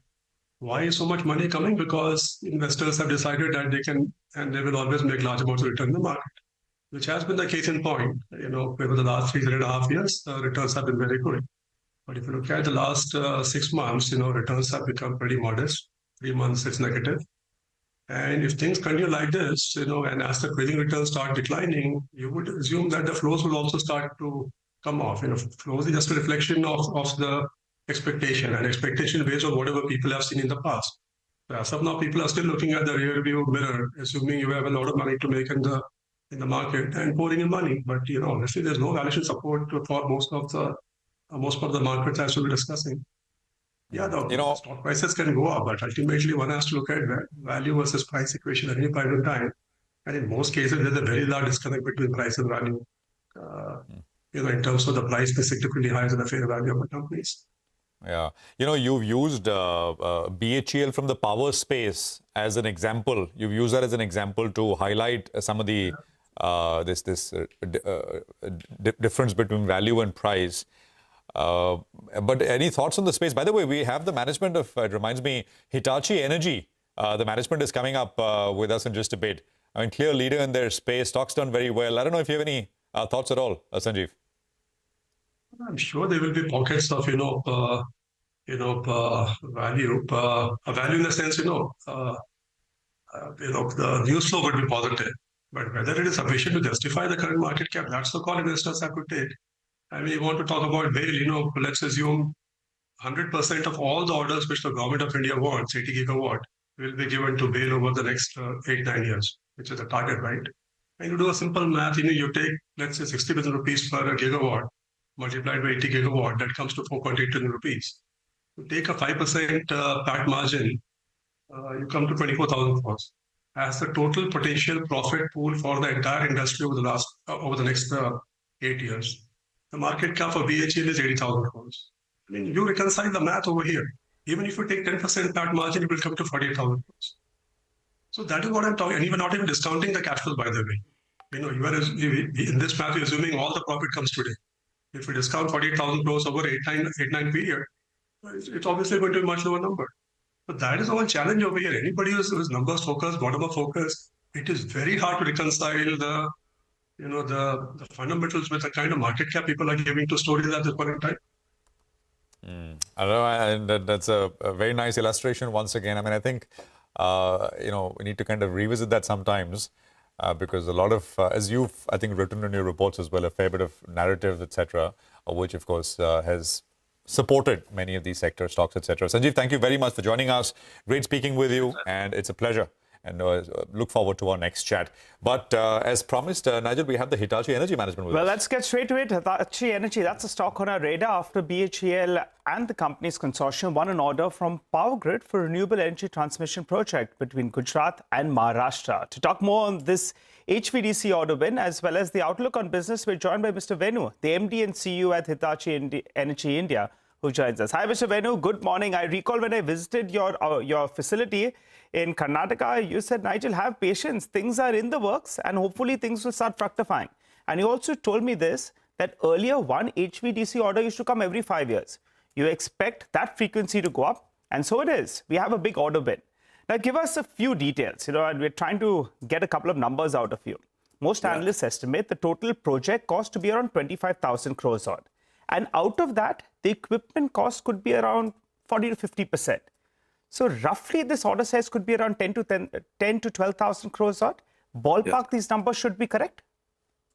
Thank you, Nigel, and very good morning, and thank you for having me in your show. And as you rightly said, we have been discussing this, and we not only were discussing this as a company, we have been taking a lot of actions over a period of time. Actions in terms of in terms of adding additional capacity or creating a new factories.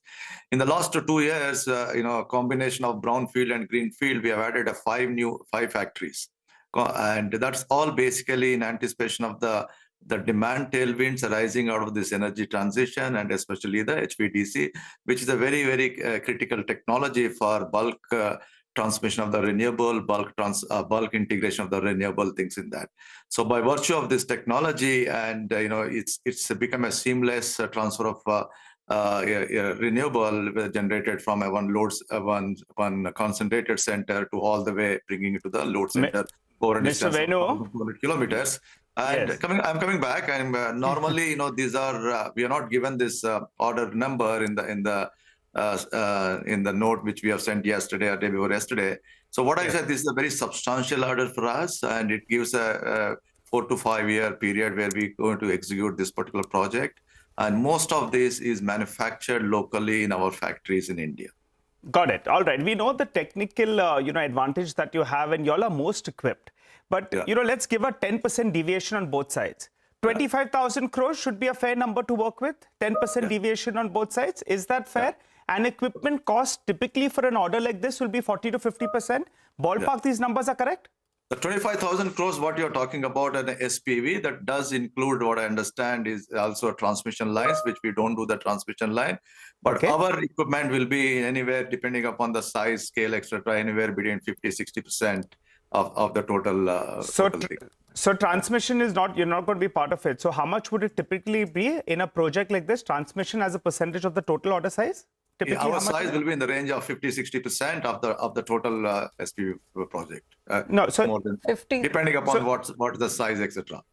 So 25,000 crores you said is including the part of it which you all are not into. So X of that, how much could it be? Will it be closer to around 20,000 crores? What I'm saying is that and the total project, if you take, our portion will be 50-60% or 70%, depending upon the size, etc. But what is the total size, sir? Is it 20,000? Is it 25,000 crores? We got it's 50 to 70%. It could be roughly. But what is it? 20 to 25,000 crores? Could we work with that number? Nigel, I think, please respect, we are not given that because there is an ongoing some other things up there. So just give us what I can tell you is one more detail. It's quite a substantial, and it gives a revenue visibility of at least 3 to 4 years. Give us one more detail. You're in a consortium with BHEL. I'm looking at some back of the envelope calculations, and they're saying out of the total equipment cost, Hitachi could be around 75%, BHEL could be around 25%. This should be the rough ratio, 70-30 approximately? In the joint venture, yes, you are right. We are in the 70% and BHL is in 30%. Okay, so Nigel has tried, and I think you've given us as much as you can, which is around 70 to 75%.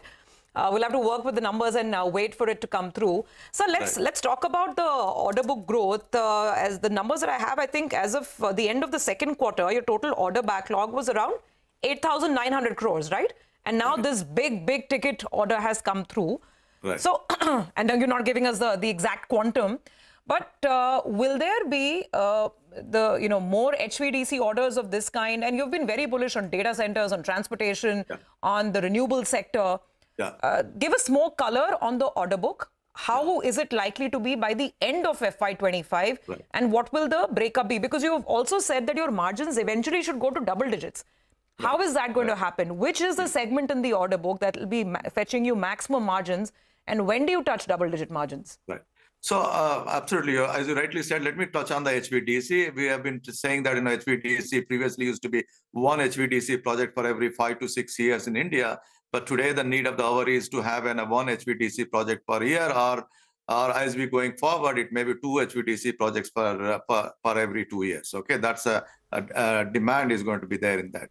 But based on our publicly available information, we see at least 3 more HVDC projects are coming under bidding, or some of them are in the bidding process, and where we are also looking actively those 3 projects as well. And in addition to that, we have been also maintaining very consistently saying that we have a very clear strategy on the growth segment, high growth segment. Data center is one among them, and then renewables, the transmission, and the industries. And in addition to that, we also talked about the 2 other levers, that is our exports. We brought exports on a consistent basis, 25% of our total order values, and also the services, because we have been present 75 years in this country, and we have created a huge, pipeline of our install base, and we would like to leverage that install base to offer our digital and services to our customers. And the services is also high focus on that. We are taking a lot of actions in driving the service business for So the margins, so how do you get to double-digit margins? Yeah, which is what you've been promising. Margins is a combination of growing as in the market and also the exports. We are consistently driving the exports. And the third one is the service, definitely will give a much higher margin in the service portfolio in that. All these 3 combination of that, and in addition to our various other initiatives of whether it is manufacturing efficiencies, bringing productivity, all those things would help us to get to double-digit margins. Okay. So good morning, Prashant here. Hi, morning. On the renewable energy front, right, building out the transmission and distribution to get the power out of these sort of so-called renewable energy zones, is work going on pretty smoothly? Is it challenging? If you can give us some color. Yeah, I think it's a combination of both, Prashant. I would say, India as a country has set a target of 500 gigawatt by 2030, right? So to reach that level, we need to do anywhere between 50-60 gigawatt per year. We need to add. Right now, we are adding around 20 gigawatt per year in that. So there is definitely need to catch up in the next 2-3 years to get into that 500 gigawatt of target in that. So yes, there are some challenges in between.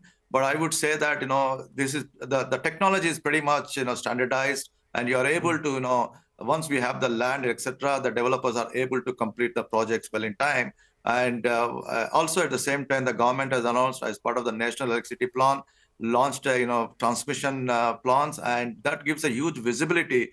By the time your generation comes, your transmission is also under construction or under completion stage. And that's where the HVDC will play a major role in that integrating those renewables into the grid. So does HVDC fetch you better margins than the other segments? Just trying to understand. Or is it going to get very competitive? You're saying there are 2-3 more big orders, HVDC orders, that will come up this year. But how intense is the competition? How are the margins? No, competition is there in every sector, every segment of that. As I said, we have been investing in this, localizing the margin issue is how much you localize it, how much you produce it, how much engineering it locally is that. Today, we are able to do end-to-end, localizing the HVDC technology in that. So we have a converter transformer, we have a valves, we have engineering, and all those things would help us in a better competitive. We are able to compete in this market. Okay, all right, Mr. Venu, I need to push you a little bit more. The Leh-Ladakh order, we had briefly spoken about it in the past as well. By when should we hear the outcome of that? So our customer has placed the order for the study spot. So we did complete our study and we have submitted our report to our customers. And based on that, we expect the customer to, start floating the tenders in the next maximum in 1 to 2 quarters. 1 to 2 quarters, and the outcome would be floating the tender.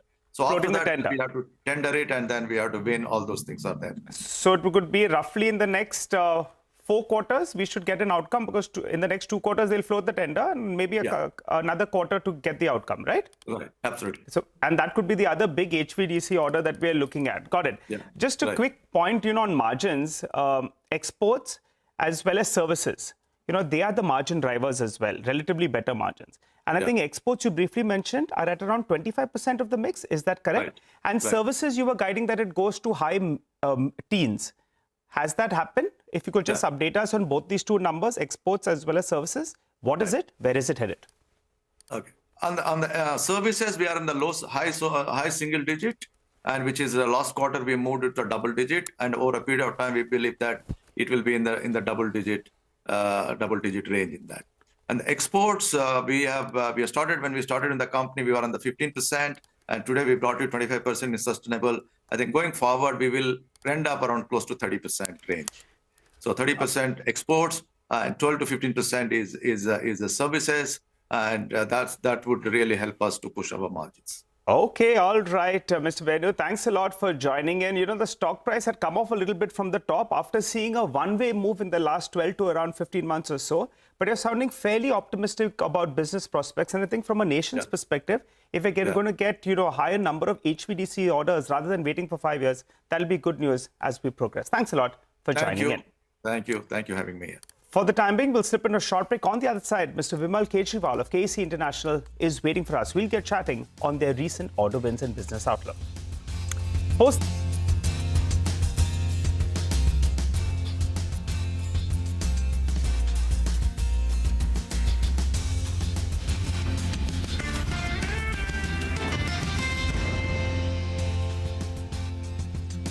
बहुत ही important मसला What है. to say, sir? Not on 267. 267. No, my ruling is over. No, it's a very important, sir. देखिए, No, ये you are questioning ruling of sir, the chair. if you suspend today's business, we can explain, because the Adani 1 second, sir. regarding this bribery case is affecting the entire Nothing country. is on record. And Nothing is going on record. No, entire Nothing country. is going on record. Nothing is going on record. Consistently, Nothing is going on record. Modi ji is supporting him. Nothing is going on record. Nothing is going on record. No, sir. Modi ji support.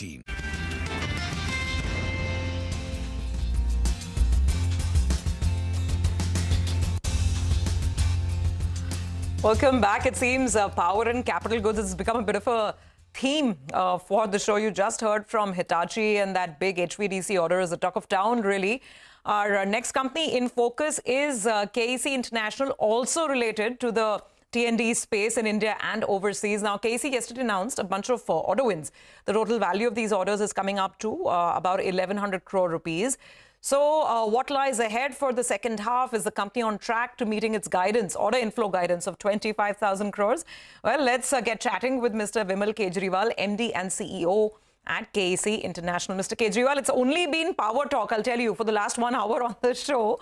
Because, we had an analyst earlier on who was telling us that while we're looking at the bigger MNC players like a Hitachi or like a Siemens and these big orders, I mean, a lot of these orders obviously require, a fair amount of other ancillary, work as well.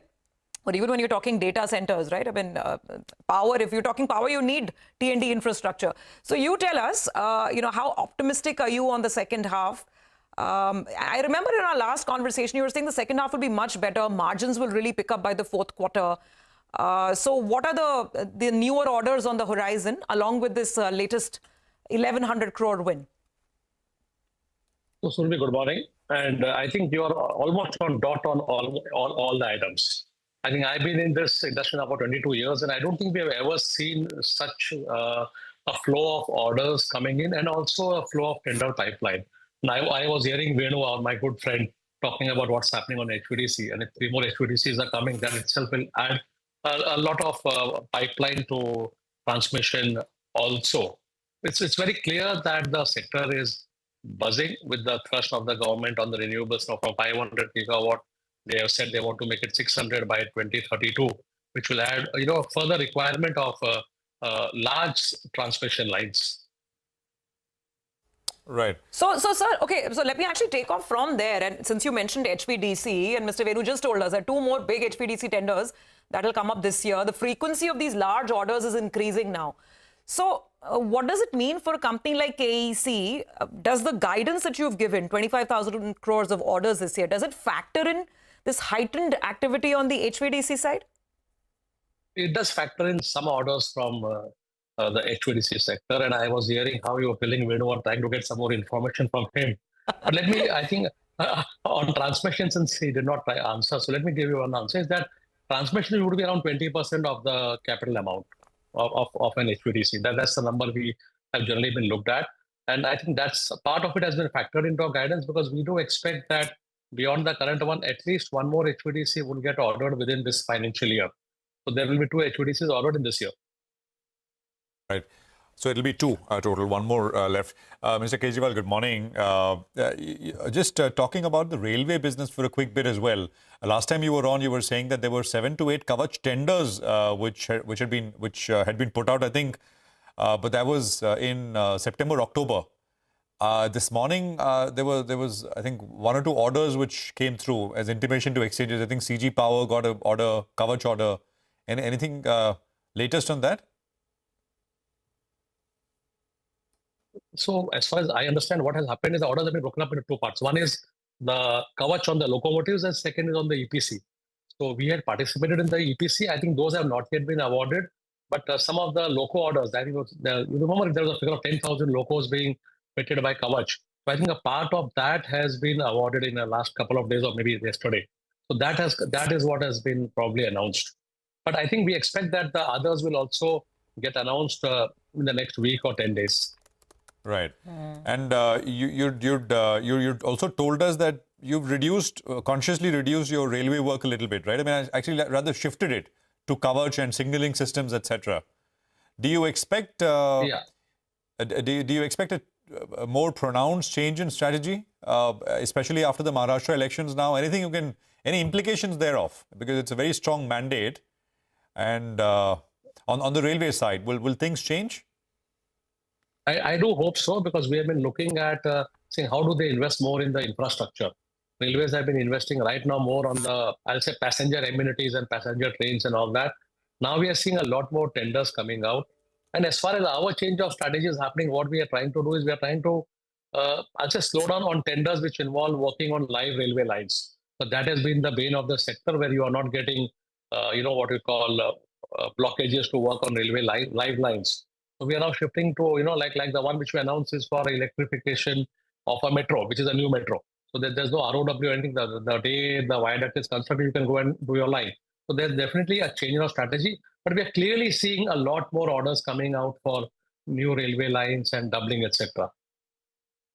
Finally, sir, what would your total exposure be to the state, to Maharashtra, across all lines of businesses?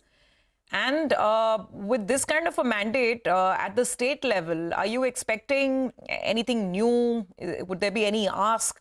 Are there any major projects that you would expect to see more action on now that the elections are behind us?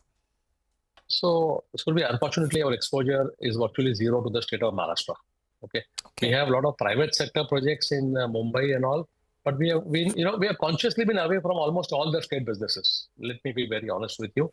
So most of our clients are at the central level. State, there's very few states we operate in. Maharashtra is not one of them right now. Now with a different mandate and a much more stability, we will start looking at what we need to do. Let me tell you one more thing, that there have been very few, I'll say, T&D projects coming in at the state level in Maharashtra. But we are finishing 4 projects in Maharashtra right now. We are bringing power to Mumbai. but almost all, I think all 4 are for the private sector. So Maharashtra, I think we'll see Maharashtra will probably see a lot more transmission orders coming in now in the state, because they need to strengthen the grid, especially for the data centers and. Okay, all right. So you've been staying away from a lot of state government work, but maybe you'll make a debut in Maharashtra now. Got that? And we'll look out for more signs and signals on it. Thank you very much for joining in, Mr. Kejriwal. Thank you. And look forward to another call soon. That is KC International. Let's do a quick stock check of the market before we move on to the next guest. The market's managed to bounce back into positive territory. That's good news. So there is buying on dips that's happening, about 30 points up now in the index. Just 2 stocks. Swiggy headed to 500 rupees. Massive move, big volumes is what we're seeing. And Zomato as well, since it's making its way into Sensex, the street will start factoring in that it could possibly make its way into the Nifty as well. Yeah. Both those 2 big volumes is what we are seeing on that. And just one more name, NIT. The last few days, the stock has seen a big run. In this month, it's up more than 40%. You know, the stock today as well on very high volumes is at around 225 rupees. I'm just looking at the UBS price target on Swiggy. It was actually northwards of 500. That was one call that was really noted by the market. Yeah, 515 is the UBS call. They just started coverage on the stock, and it's quickly, rushing towards that target now.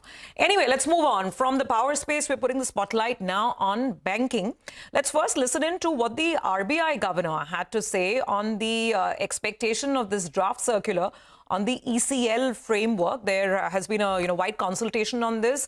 RBI Governor Shaktikanta Das earlier this month on the sidelines of the CNBC-TV18 Global Leadership Summit said that the introduction of the ECL framework will mark the transformation of how assets get classified. Listen in. With regard to the ECL framework, that is expected credit loss framework, even after issuing a discussion paper and receiving stakeholder comments, which we got examined by an external working group, we now propose to issue a draft circular for implementation of ECL. So the draft will be followed by issuance of a final circular. Again, we will get comments, and we are adopting this very careful approach because the introduction of the ECL framework marks a major transformation in the way the assets, the stressed assets or the buildup of stress, or the way the assets get classified. Okay, so this is another major move, and that's coming. And it's a move that's coming because anyway, the accounting standards are changing. And as we move to the next standard, ECL is going to be a requirement. We have with us Mr. Sunil Mehta, Chief Executive at the Indian Banks Association. Mr. Mehta, thank you very much for joining in. Great to have you, sir. Now, this discussion has been on for many months, right? The first concept on ECL was floated, I think, much earlier this year. And the whole concept deals with the fact that you need to start recognizing stress before the delinquencies happen, before the delays in payments start happening. So now at an industry body level, what's the thought? Is the Indian banking sector ready for it? And what could be the immediate sort of increase in, say, credit costs, provisioning? What will the numbers look like once this is rolled out? So good morning. And let me first tell you that I have already demitted the office of CIBA. So I'm participating in this process in my individual capacity. That is, it's my individual views. Another thing, we have been in discussion with the RBI, and we have been discussion within the industry about the expected credit loss and its impact on the industry. And what we understand from the entire ecosystem is that this ecosystem is gearing it for it. And this will make the provisioning requirement more realistic, because this is based on the expected credit loss, will be more realistic based on the empirical data and the time series data which the banking system has on the losses on a particular type of assets. So with cases, the thumb rule approach will go away, and the ECL approach will step in, and that will really improve the balance sheet transparency of the banking system. So anyway, the move in long run will be strengthening the banking system, and the system is gearing up to adopt it. Sir, again, the question is, what would it mean?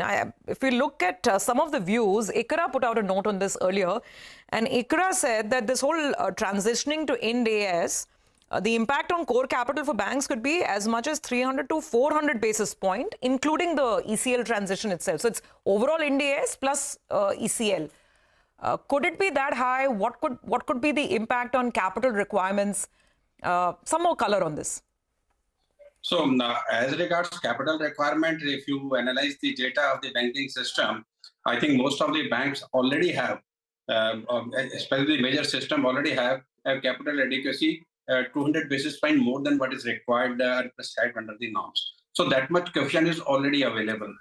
As regards the transition, I think Governor has also said it very clearly that this is a phase in which it will be put up on the discussion papers, views will be invited from the stakeholders, and this will be implemented in the phases. So I think the system is already geared up, banking system is already well capitalized, and this is the right time for transition to LCR system. So because ultimately banks are in a position to withhold their existing capital positions, support the ECL transition, and make the balance sheet more robust in the times to come. Okay. So just give us a second. That's NTPC Green. And NTPC Green starts its journey on the green side of the screen. 113 to kick it off. It's a large issue, 10,000 crores. And we have the entire top management team there. To the management, investors, stakeholders of NTPC Green Energy Limited on the official listing. Okay. It's actually getting some ground now. 7% was supposed to be an absolutely flat listing, but it seems to be doing well. And we had, of course, our colleague Vivek earlier telling us that right now they're only at about 3.2, 3.3 gigawatts of capacity. Supposed to go up to 60 gigawatts of installed renewable capacity over the next 6 odd years, 6-7 years. It brings back memories to me, Surabhi. NTPC itself, NTPC Limited, listed in 2004. You remember it? Remember it? I applied in the IPO. Okay. Then you remember it for sure, yeah. So I think 2004, and that one came to the market at about 70 rupees. I'm just looking at the price. I don't remember the price. Put it whatever 70 rupees or so, and of course that's had a fantastic journey. And now the second one, NTPC Green.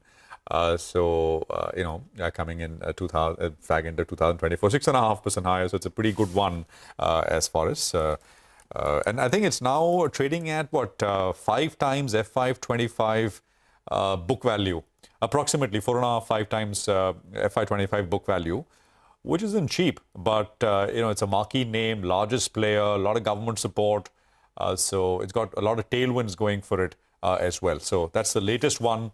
And I think that should be the last big IPO for the year, or are there any other ones? I'm not sure. Now that Swiggy's done, NTPC is done. At least for the year, maybe. I think maybe we get into a bit of the December mood from here onwards. Had some marquee names come to the market this year. Hyundai, it's been really the year of IPOs as well. Anyway, getting back to that conversation on banking with Mr. Mehta. So, Mr. Mehta, you're saying that ECL, this is a good time. And given where we are in the credit cycle, perhaps a good time to make this transition. Just to complete this point, and then we'll ask you about the new LCR rules as well. From an operational standpoint, what changes for a bank once you move to ECL? Because you don't wait for a delay in payment. You have to start recognizing that stress earlier. So, what changes operationally on the ground, if at all? So basically, the historical data which banks have about each segment of their credit book, they have a historical data that what is the expected credit loss in each case, and depending upon the various parameters for every individual asset, the expected credit loss can be identified in advance.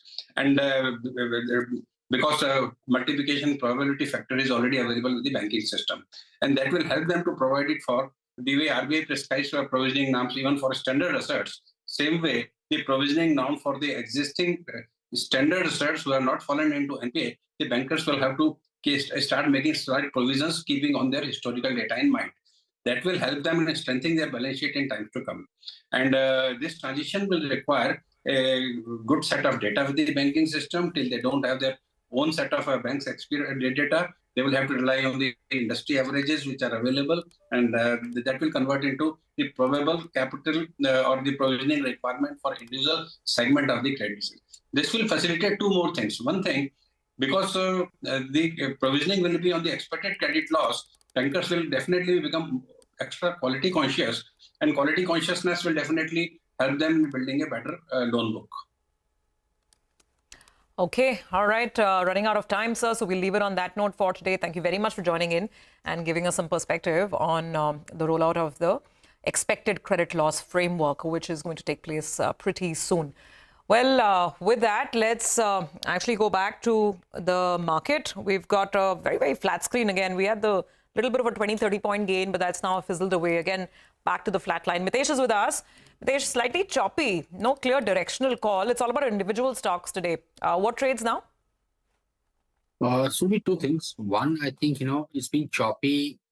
Yesterday was also a consolidative day. But if you look at the, intraday lows for Monday, Tuesday, and Wednesday. Monday was, I think, 24,135. Then yesterday, Tuesday was 24,125. Today is 24,145. So broadly, this 24,150, 120 zone is holding on.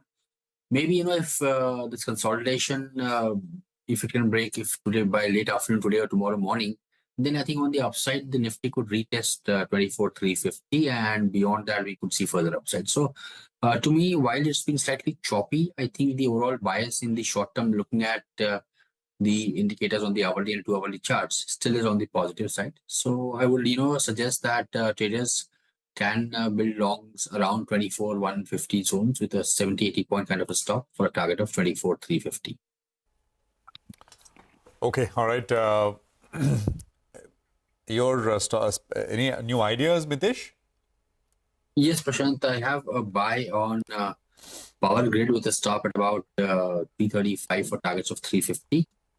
And IRCTC is also a buy with a stop at about 810 for targets of 855. Okay, all right, got it. Thank you very much for joining us, Mitesh. Appreciate it. We're going to take a quick commercial break here. We'll come back. Commodities in focus. Manisha, who joins us on the other side.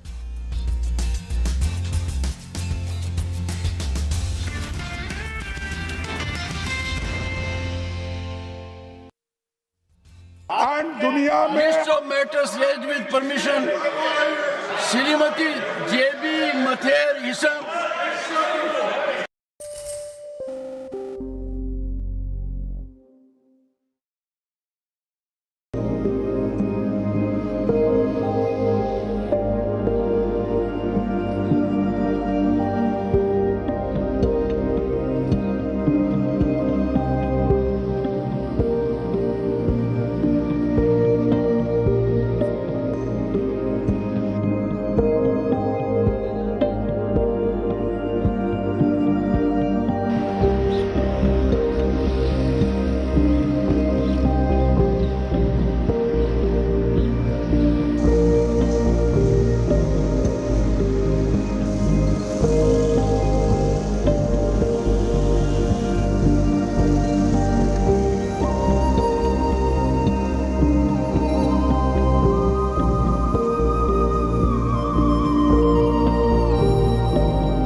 Welcome back. So equities cannot make up their mind. Let's figure out what's happening in commodities. We have Manisha in the studio now.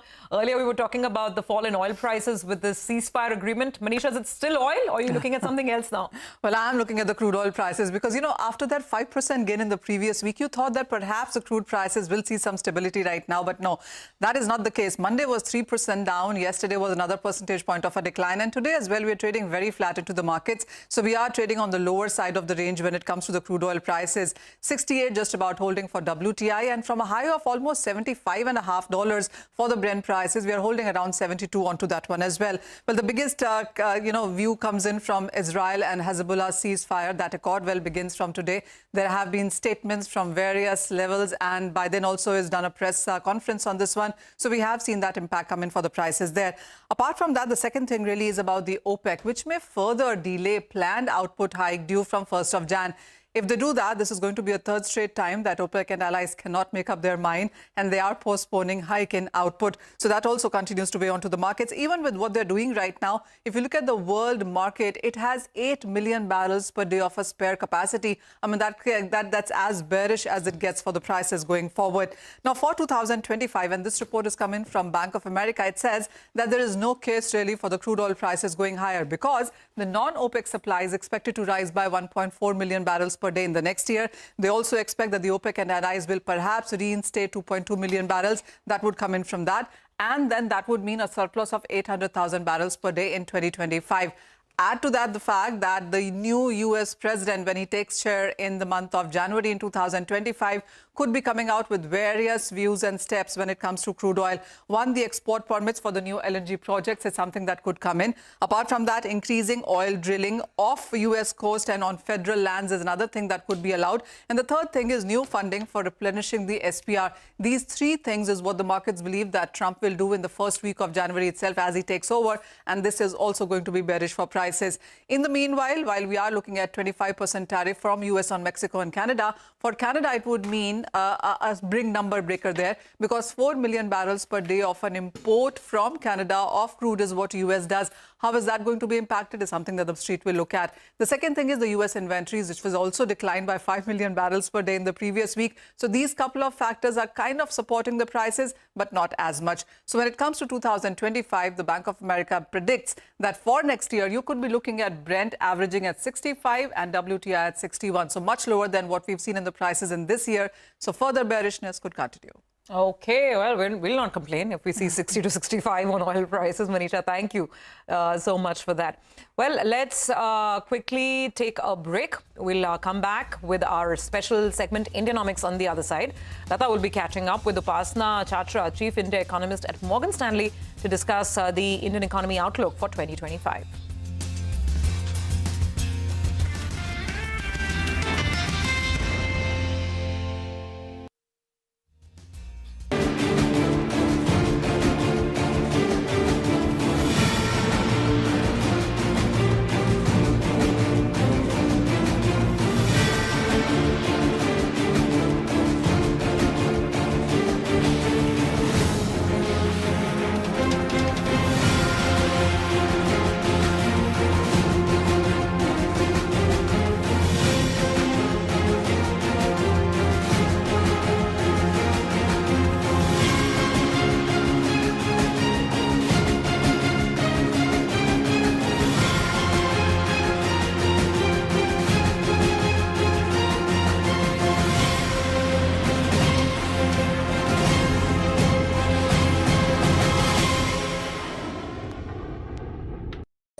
It's a very special week for us this week. I'm here celebrating our 20th anniversary in India. India is such an important part of AMD. When we look across our, all of our, global portfolio, every aspect of our product line goes through our design center here in India. And so I had a great time this morning with our team. And when I look back at the last 10 years, it's kind of interesting that we had met each other 10 years ago. It's been a remarkable experience. I mean, if you think about all of the things that have changed over the last 10 years, I say that, semiconductors have now gone from, something that was, kind of behind the scenes, under the covers, to today. Everybody's talking about semiconductors, and semiconductors are essential to, every business, every country, every profession. So I think that feels very good. And then from an AMD standpoint, I think we've also had a very good 10 years in terms of, taking our business from what was, in 2015, we were about a $4 billion company, and this year we'll be north of $25 billion. So there's been a lot of growth in there. There has been a lot of growth, and I'll address the growth in just a second. But I want to double down on your bet on India. And you have committed $400 million to 2028, and you've just been here to inaugurate the last phase of this campus. Why the decision to make India the home for your largest R&D facility? Well, we actually look at it in a very logical way. When you think about our business, it's all about having the most talented people around the globe. We run a very global team, and we did make a bet on India. We made a bet that we could build an end-to-end design capability here. So hardware, software, systems. It's an extremely talented team, and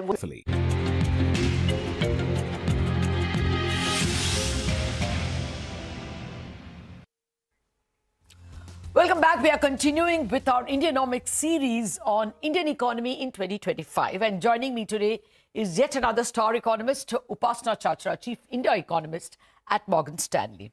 Upasana, good morning. Thank you very much indeed for joining us. Well, first up, your growth forecast for next year, that is FY26, not calendar 25, but FY26, is 6.5%. Does this bake in the likely tremors we may face if there are tariff hikes in the US? How much of it is baked in? Or do you see downsides if there is an onslaught of tariffs? Hi, Lata. Good morning, and thank you for having me.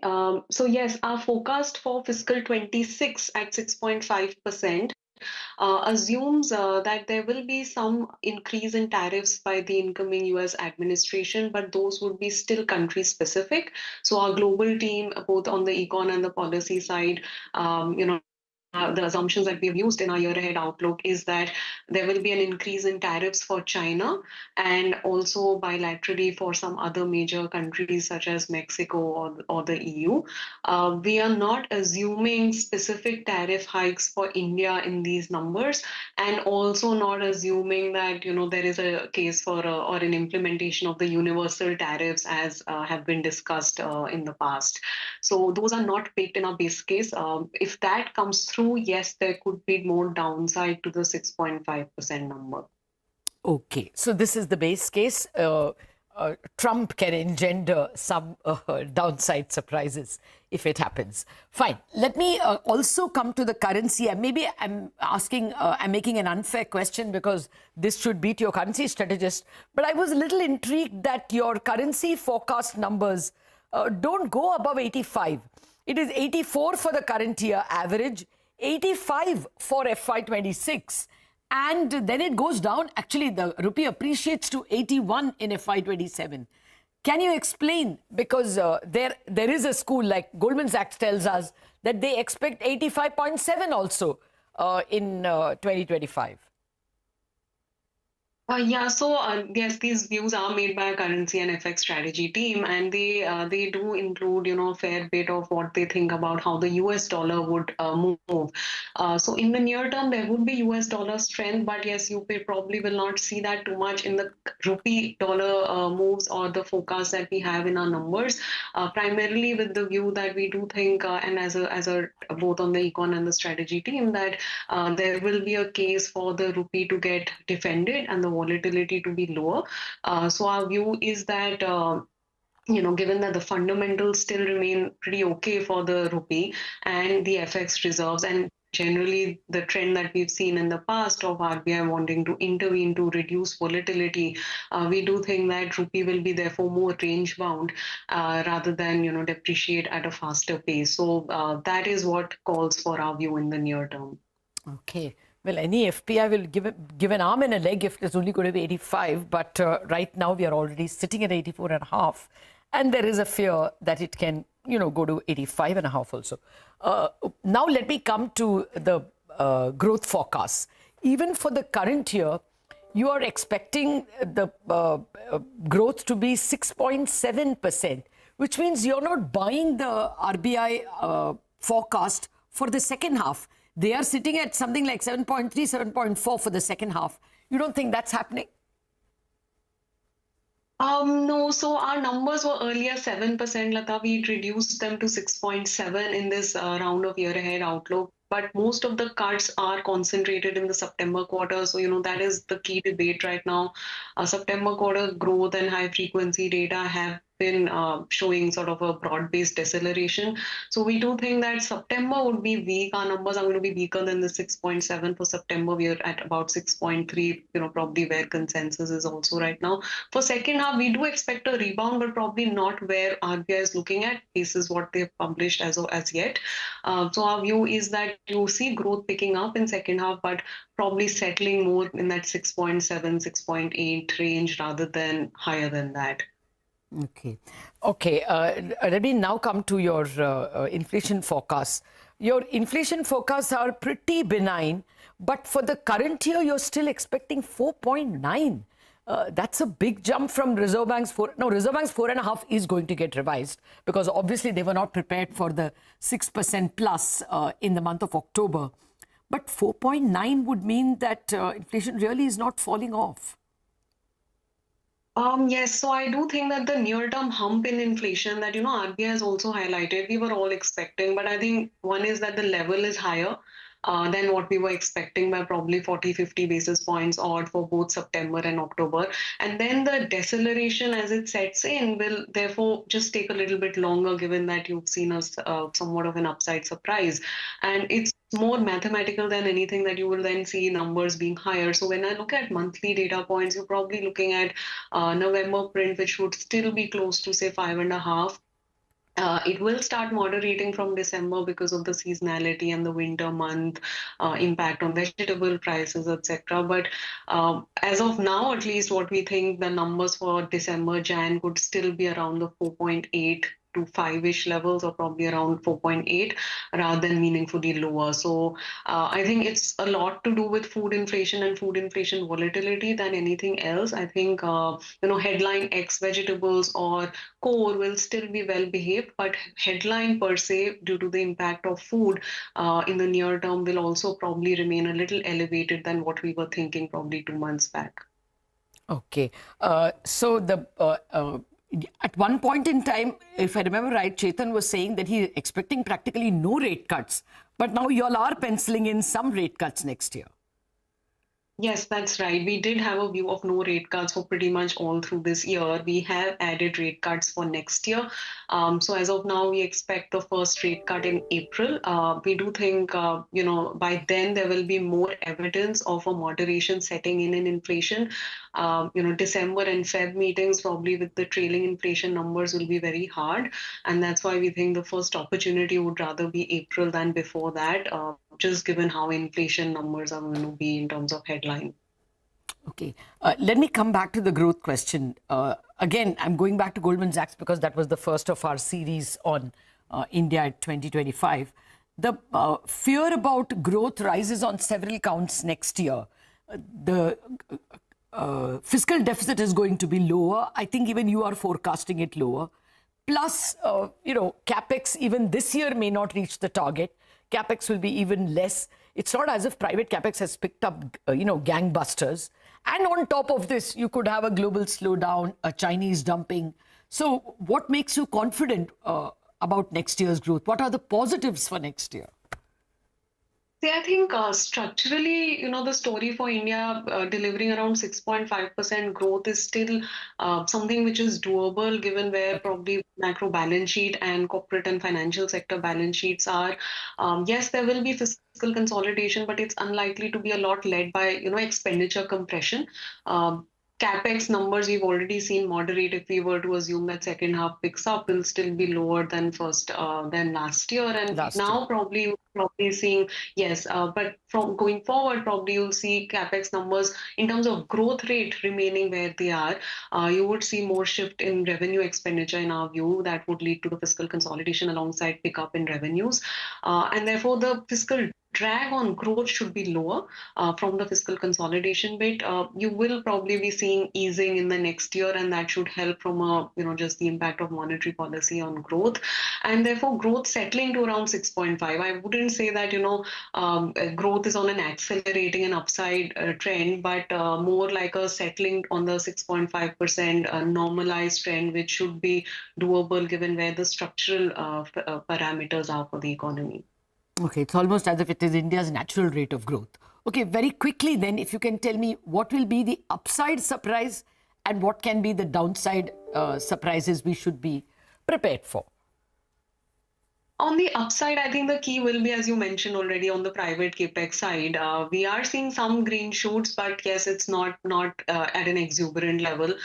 So probably external demand can come back as a bigger supporter to this overall end demand, and that can help improve the private capex cycle, which then I think leads India to a higher growth path or a growth trajectory on a more sustainable basis. On the downside, again, most of the risks would emanate from the external factors. I think at the moment, what type of trade, tariffs, immigration policies we see from the incoming US administration will be important. Again, that may still impact more of the second half of the next year in our view, because by the time it's implemented and it flows through, in terms of real economy variables, there will be some lag. But of course, markets and sentiments will start reacting much before that. But from a real economy perspective, probably second half would have more risks associated with what policies we see in the first quarter next year from US. Oh yes, that is the unknown, isn't it? Upasana Chachra, thank you very much indeed for joining us. So that's the key takeaway, that India will settle to its natural rate of growth of 6.5. Now that can be a disappointment. It's not 7, which we would like it to be. But Morgan Stanley is still a little more positive than Goldman Sachs, who see it actually at 6.3. Let's see how things pan out. Thanks much for watching this special edition. After a break, Chartbusters.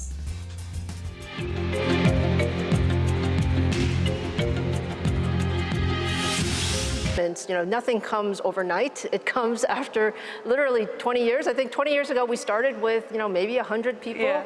Now we have 8,000 people in India across all of our product portfolio, and I think the bet has really paid off. We wanted to have a major site in India, and we wanted to grow that skill set across the board. And I'm very happy to say that this is our largest team outside of the U.S. This is our largest design center here in Bangalore. So it is a very special place. Well, I'm glad to hear that from you, Disa. I also want to link this to the larger semiconductor story that's now starting to play out in India. You met with the Prime Minister in September when he was in the US for his visit. India is aspiring now to become a manufacturing hub of semiconductors as well. How do you see that playing itself out, and what do you believe will be some of the things that we need to be mindful of as we grow this ecosystem in this industry here? Well, I have to say, I have a very, very high regard for Prime Minister Modi and his strong vision on technology across semiconductors, both the Make in India, semiconductor manufacturing, design, as well as all the focus on AI. I think every aspect of that is truly important as we go forward, and especially around semiconductor manufacturing. What I admire is the very concrete, pragmatic steps that have been taken to both attract global companies here, as well as building the local infrastructure and ecosystem.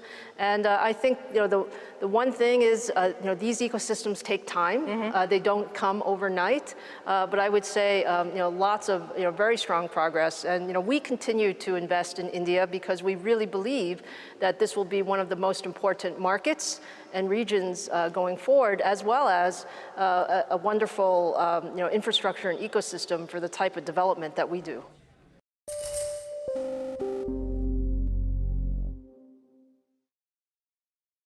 So I bet you were looking at the Swiggy IPO very, very closely. What was going on in your head as you saw the listing, which got off to a slow start and then sort of shot through the roof on day one? Yeah, I think it's great. Like, I mean, it's huge kudos to what Harsha and the team have pulled off, and I think it's great for the ecosystem. I mean, I think we should, one of the last things I mentioned, Shireen, is that we should be celebrating this. This is Indian technology, like quick commerce, and Swiggy's IPO. I think it's fair to say, largely powered by excitement about quick commerce, right?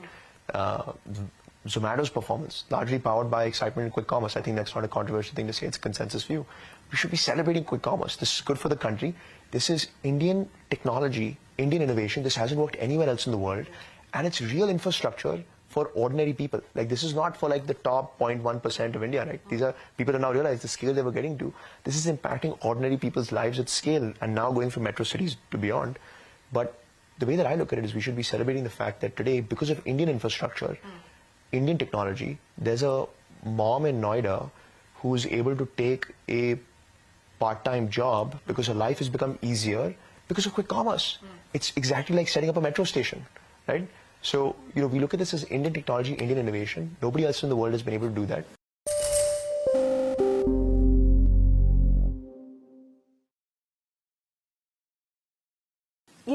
We don't know what the government intends to do, whether the government acts, how it chooses to act, how it chooses to respond to the charges that Kate has put on the table. And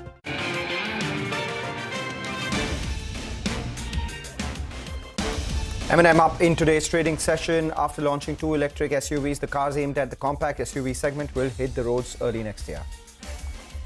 Siemens is up close to 5% after the company's margins. EBITDA net profit beat market estimates for the last quarter. New orders are also up close to 37% on a year-on-year basis. Ola Electric surges in today's trading session, up nearly 8% after the EV maker launches a new range of scooters and a power pod targeting gig workers and urban commuters. NTPC Green lists at a 3% premium, but the stock surges away. Now it's up close to around 14% post the listing. The management will be joining in shortly to discuss the post-listing strategy.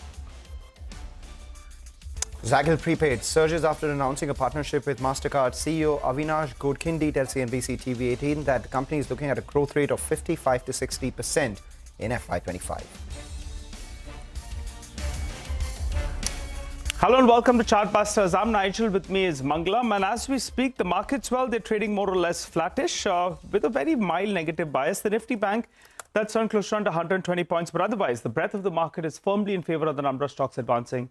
So the street will like that. Portfolio's feeling good. Portfolio's feeling good. What's interesting, Nigel, is that, the Nifty Bank is missing the weekly options expiry, I guess, which is why traders are not trading that. But tomorrow will be the Nifty expiry, and that's something we'll be watching out for. What's interesting is that after dropping in late trade yesterday, the Adani Group stocks are bouncing back. So Adani Ports as well as Adani Ent actually currently is among the top Nifty gainers today. In fact, it is the top Nifty gainer. So we'll keep an eye out on these stocks as well. But the stock on our radar is NTPC Green Energy.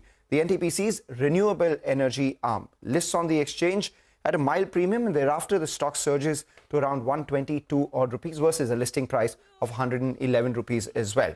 We have Mr. Gurdeep Singh, who's the chairman and managing director of both NTPC and NTPC Green, joining in to discuss the company's post-listing strategies and the way forward. Mr. Gurdeep Singh, there's been a long journey. A lot of people on the street were pinning their hopes on this IPO. Not only has this IPO happened, the stock is listed, and it's listed at a premium as well. So it's been a long journey. Congratulations on undertaking that. But what we know of the stock market, and as you would know from your stint at NTPC as well, that the journey in the markets is a lot longer, measured by every quarter that you have to report your numbers for. So let's get the regulation numbers out of the way. You've raised about 10,000 crore as fresh issue. What does this number do to your balance sheet in terms of net debt, and how much do you intend to save on interest costs as a result of this?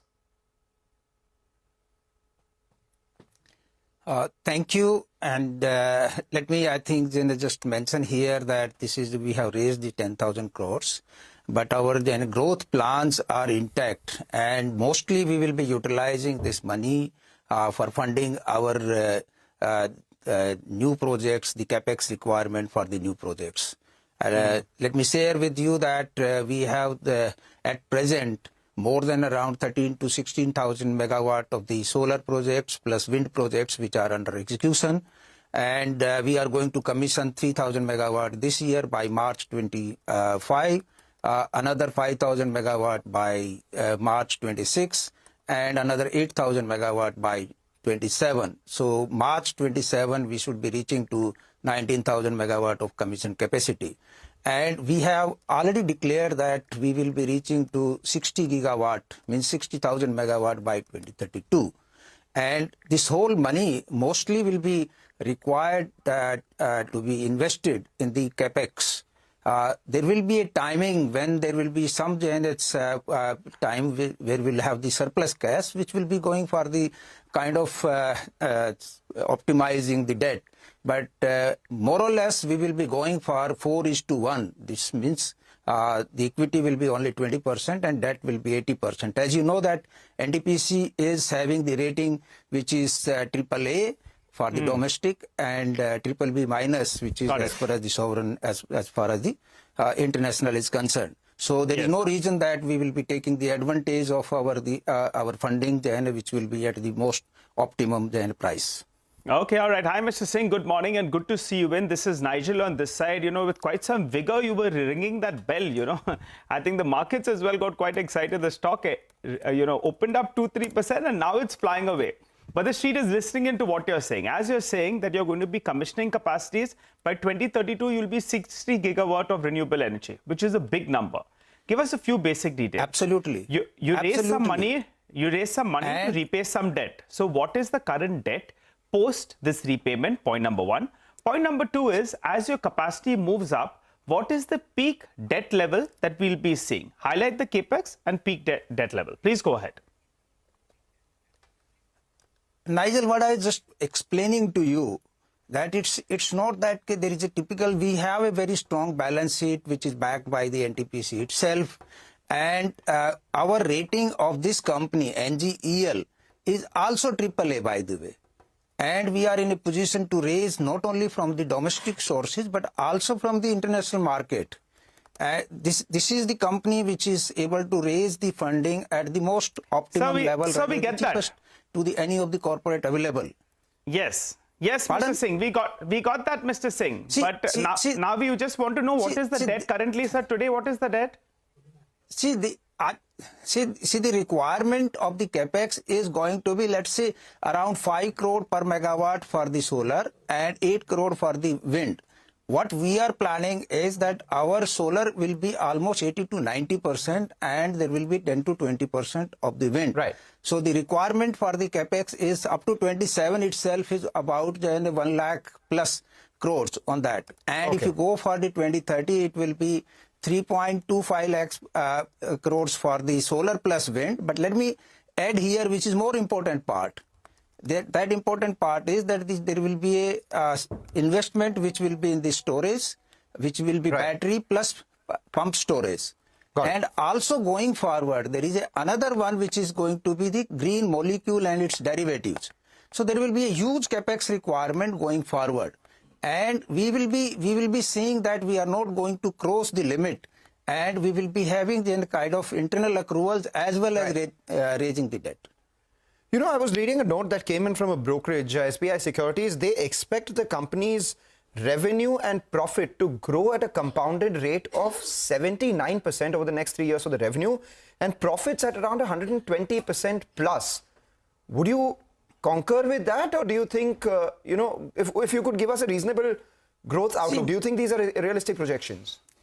See, what I would share with you in the last FY22 to FY24, we have around 46% increase in case of EBITDA and almost around 90% in case of PAT.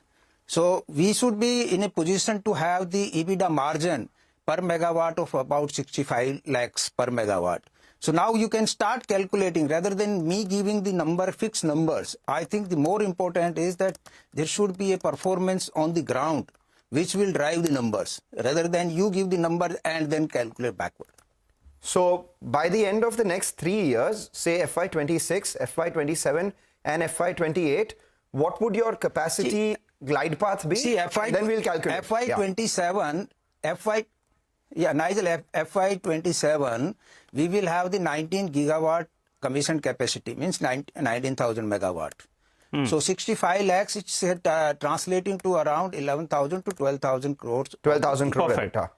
So this is, and going forward, the growth rate is going to go on increasing. We will be accelerating our growth rather than only getting flat.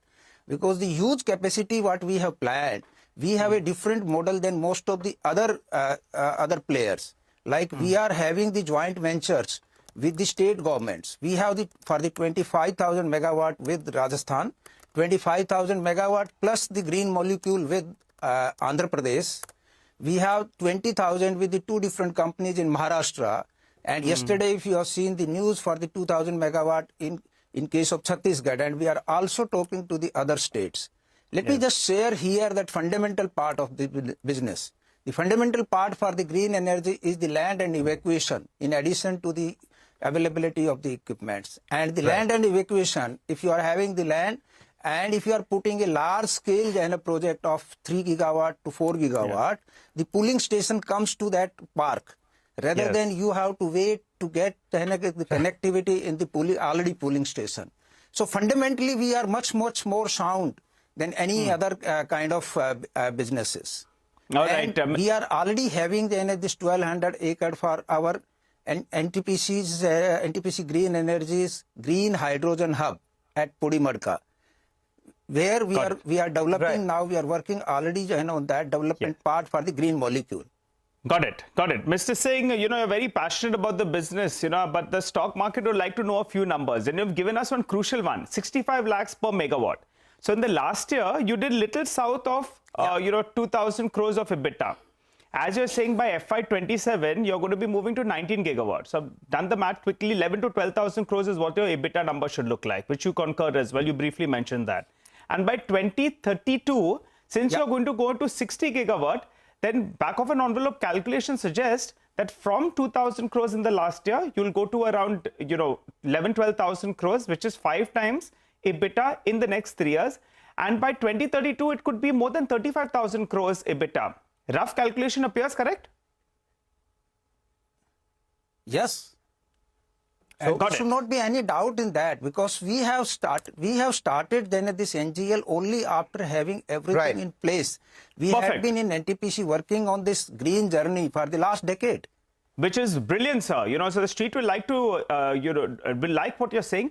2,000 crores EBITDA becomes, 11,000 crores, which goes to 35,000 crores plus. All this in the matter of the next 8 years or so. Got it. Just to add to that, Nigel, if he's saying it's 65 lakh rupees per megawatt, and if that number is correct, then it's closer to 40,000 and not just 35,000. Yeah, I know. I was trying to be a little conservative. It's 39,000 crores approximately. So more than 35,000 crores, give or take a little bit. We're giving you some margin, sir. On that front, 35 to 40,000 crores of EBITDA. Very quickly, one more number. Yes, sir, go ahead. Nigel, let me give you some other kind of figure. See, there has to be CUF. You people will be knowing capacity utilization factor. Yes. On an average for the solar projects, it is going to be 24-25%. But we have a core competency in our team, which they can design, they can construct. They can engineer, they can commission the plant, and they can operate and maintain very well. And we had been able to reach to almost 29% CUF. So then way above any of the new player. Mr. Singh, just help us out.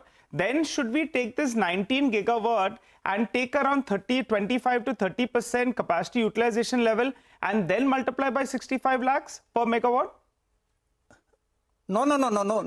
That is already taken care into that. Already what I was just explaining to you. Give me a second to explain. NTPC commissioned the first unit in 1982, 13 February 1982.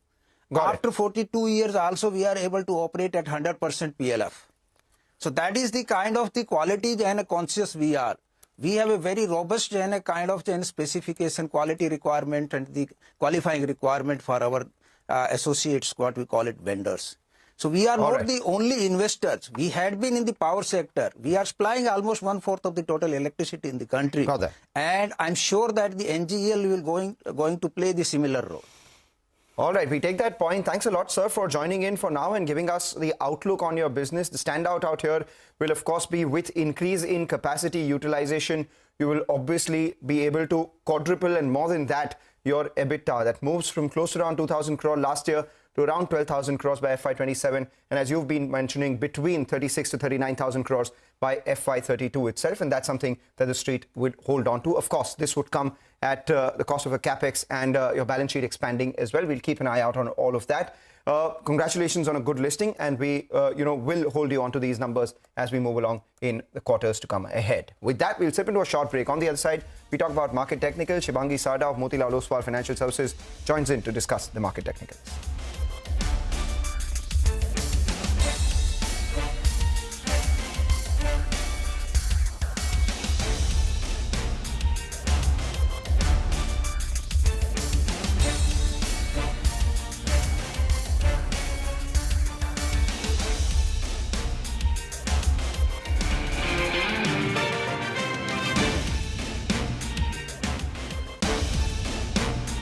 Change in regulation or not. But you're going to be filing your papers at some point, hopefully soon. This is going to be a significant risk factor, is it not? Was this a risk factor when you did this round of fundraise, when you did the domestic financing? Look, not really. I mean, I think we've got... See, nobody's asked you these questions? No, people ask the questions, no doubt about it. But to give you a sense, I think that it's really not about compliance in like the spirit or letter of the law that we are all trying to get to domestic ownership, right? We're realizing, and this is the first time that large internet companies are getting created at scale in India, which is a good thing, right? We should celebrate, companies like Zomato and Swiggy that have created tens of billions of dollars of value, and most of that, especially in Zomato's case, has accrued to Indian shareholders over the past 2 years, right? There are people that, sorry, on a side note, but there are people that probably can retire earlier or can take care of their parents easier because they own Zomato stock, and that's how you build a middle class, right? You own Boeing stock for 30 years and you build a middle class like that. You don't touch it and you create wealth, right? So it's a good thing. But to give you a sense, what we're all realizing as an internet ecosystem is to build real value at scale, right? Tens of billions of dollars without having to, be an Amazon or a Walmart, right?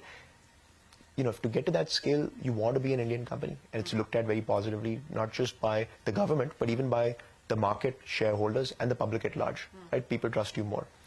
So, it's not really, to answer your question, it's not really about FDI compliance, FDI regulation, right? We've had a decade of e-commerce that's been built at scale in this country. And, we're just a small part of that today. And so are our competitors in this industry. Now, I'm just trying to understand why it suddenly becomes such a big issue as far as companies like you, and perhaps, again, as I'm pointing out, we don't know. There's been no official comment from Zomato. But, HDFC has foreign holding, and it's in the banking space. Why are you guys getting so concerned about this? There's a difference between financial services and, what we're building, which is commerce, right? We're employing, obviously, HDFC is one big example. There are obviously lots of examples of large Indian companies, right? Like the Tatas and the Reliances of the world. But, that's the feedback that we've gotten, right? In general, if you look at companies, in the Nifty 50, right? Most of them are, Indian owned, and most of them have, that's been the broad example. Obviously, there are exceptions, no doubt about that. But yeah, look, I think, you're right to say that, why has it become an issue suddenly? I think we're expecting that, we will scale, we will create value. So is this a preemptive move, is my question? Yeah, look, candidly speaking, I don't think raising this financing is going to change one thing or the other, right? I don't think that it's going to change something for tomorrow morning. It's more a long-term track, right, where over the next 6, 9, 12, 15 months, we keep building Indian ownership. So what will be the ownership? How much do you dilute with this round? How much do you hold between you and Cavalier? What will the foreign shareholding be, and what will the domestic shareholding be? Yeah, so, we are, we will own, by the time we go public, we'll own about 20-ish%, right? And there are a couple of, pieces that we're making, a couple of things that we're closing, this flipped from Singapore to India, and just, getting...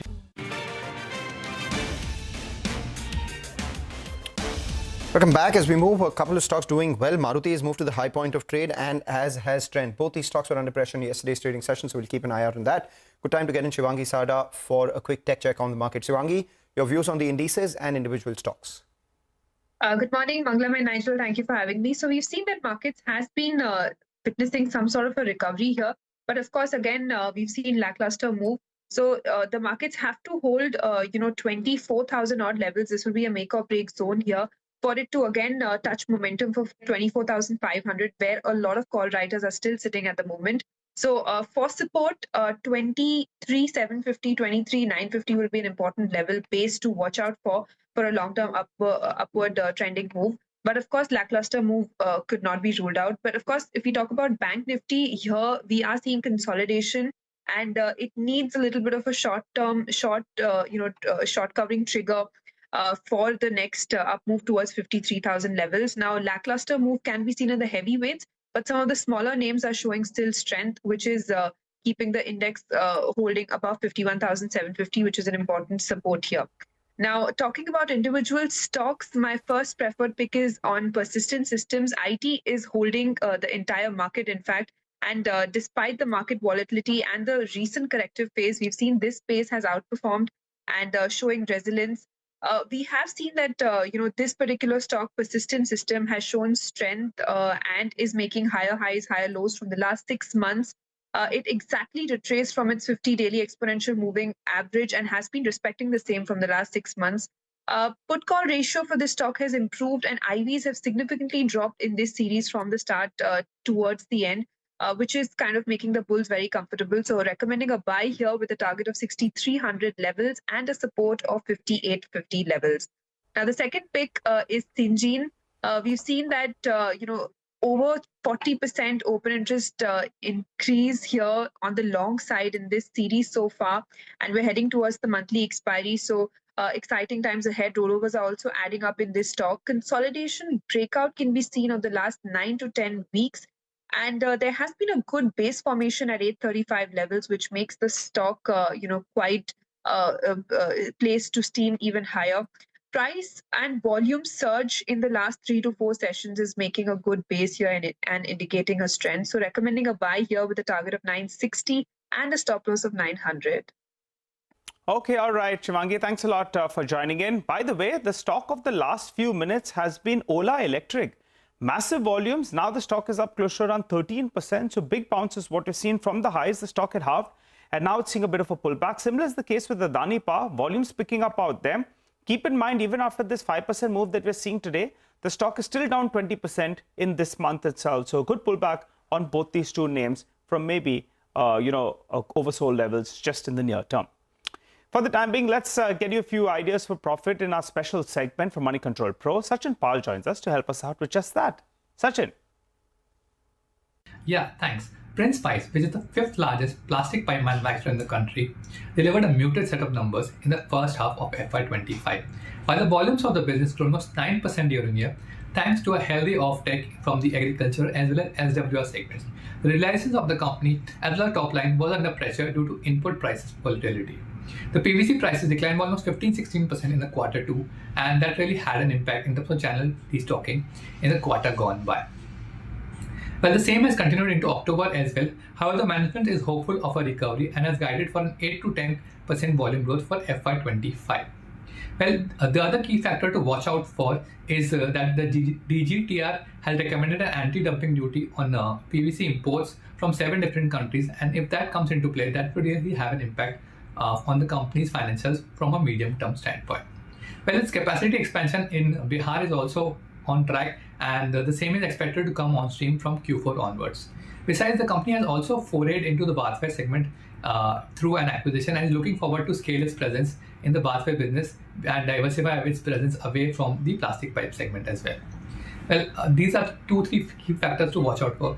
Keeping cognizance that the stock price has fallen by almost 50% from its all-time high and currently trading at around 30 times FY26 estimated earnings, we believe the valuations of the company are very reasonable for accumulation from a long-term standpoint. Thanks a lot for that, Sachin. We'll take note of that. For the time being, slip into a short break, come back, continue our focus on markets and on stock-specific action.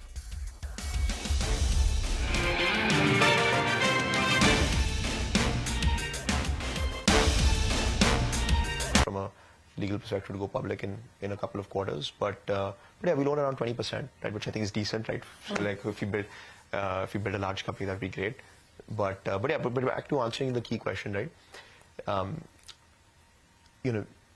Is it, I don't really look at it as a risk factor, right? We are today, like, we're not only FDI compliant, but we've got a long precedent of FDI compliance, right? Before us, well before in this industry, in e-commerce. We are anyway moving towards being a domestic company, but that doesn't mean that tomorrow we become a domestic company, business model will suddenly change, we're constrained. No, that's not the thought process. Business model will stay the same, even as a domestic company. But, today these large IPOs, hopefully if you become a large company, what does this preempt, right? This preempts us, I hope, right, and then maybe be optimistic, but in the next 12, 24, 36 months, I think we'll be like a 15, 20, $25 billion company. I don't know when, I don't know if it's 3 years, 2 years, or maybe longer, but it seems like that scale is going to come. And that's what we're preempting, right? We're preempting that, saying that we would like that large scale value to accrue to Indian shareholders. And now we have an opportunity to do so. So I think that's true for Zomato as well. They started as like a largely foreign owned company, and over time moved towards Indian ownership. A lot of that value scale happened there. Similar with I'm sure Swiggy over the next couple of quarters. But for the first time we have that opportunity, and so all of us are taking that option.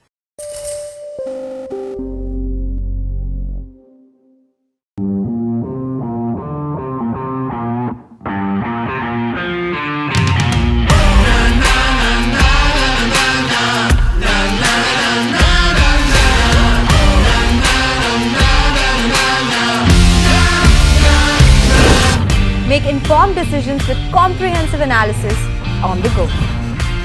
Strengthen your portfolio with real-time market updates on the go. Create effective strategies with insightful expert opinions on the go. Grow on the go with CNBC-TV18, now streaming live 24/7 on YouTube. How about listening to global market maestros before crafting your investment strategy? How about getting deep insights into their businesses from top Indian honchos before putting your money on the line? How about making every trading day profitable with strategies from the market masters, macro pundits and chart wizards? Only one show gives you a head start to your trading day. Get ready to profit. Get ready for business with Bajar at these times on CNBC-TV18 and CNBC-TV18.com. CNBC-TV18, an unending pursuit for excellence. A pioneer, a leader, a visionary, building a lasting legacy of credibility, consistency, and trust.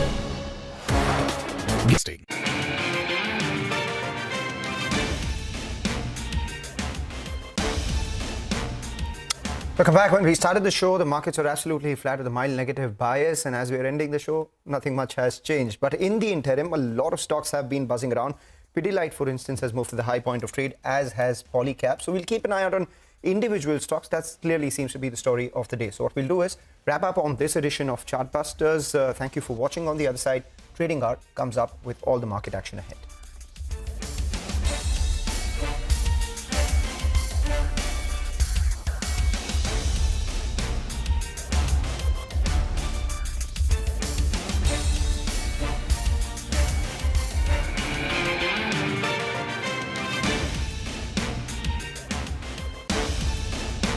Access to global thought leaders and powering conversations that are shaping the new world order. Setting the highest standards through exemplary leadership.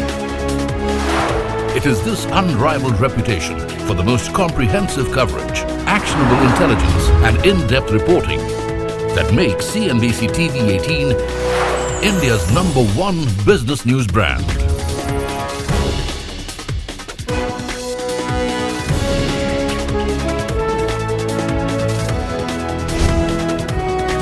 Foreseeing change, growth, and transformation for over a quarter of a century.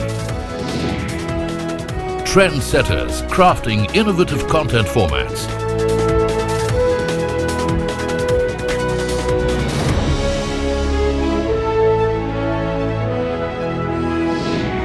and award-winning business journalism.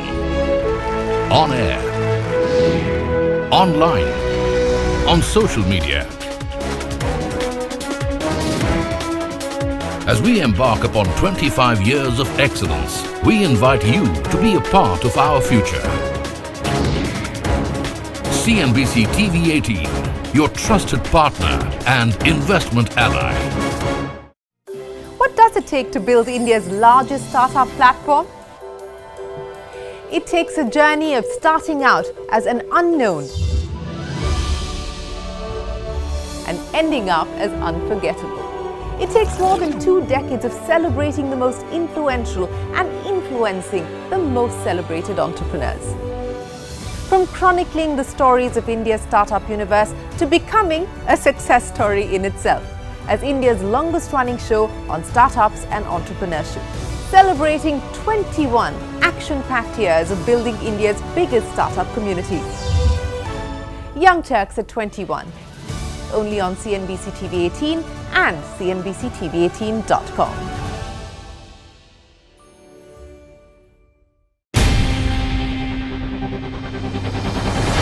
CNBC-TV18's most comprehensive and award-winning news show, India Business Hour, drops first on YouTube. So get the first access to the most influential architects of policies and politics, the key newsmakers of the day. Discover the big themes as we decode the business of markets, macros and more. Be the first to go to the heart of all the top stories that drive the day's agenda. Catch the award-winning India Business Hour live every night on YouTube with me, Shireen Bhan. India Business Hour live on YouTube at CNBC-TV18, weeknights at 7 p.m.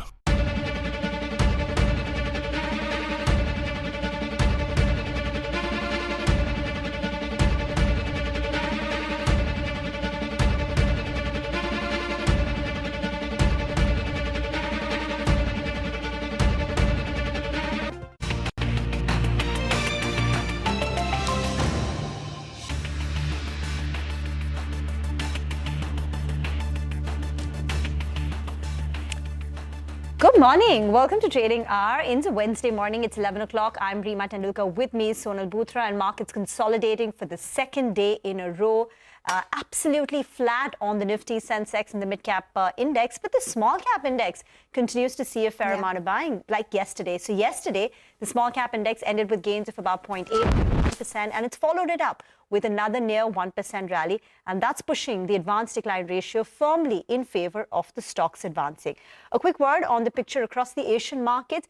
Well, it's a mixed picture. So China's up, Shanghai's up nearly about 0.5%, but the economic data from China continues to be fairly muted. So China's industrial profits are down 10% in the month of October, and this follows a 27% slump that it had in the prior month. So yes, you would say that the picture is not as bad as it was in the month before, but still, the little bit of a stimulus, hasn't shown up in terms of the economic picture. Investors will closely monitor the US core PCE figure, initial jobless claims, and the GDP first revision today before they head into their Thanksgiving holiday on Thursday. So it's a mixed picture across Asia right now. Shanghai is up, but Nikkei, Taiwan, Korean markets, these indices are currently in the red. And back home, CPSE continues to do well. So the PSU is in top form, 3% higher in the last 3 days. And IT has gained for the 6th consecutive day. The gains are not much, but it's still a gain. Hi. Oh, yes. And it's a consolidation, and tomorrow is the monthly expiry. And after that, we start the December series. And so far in this month, we've seen Nifty being absolutely flat. There is no movement whatsoever. We've seen, of course, those down days, but there has been a massive recovery from those lows as well.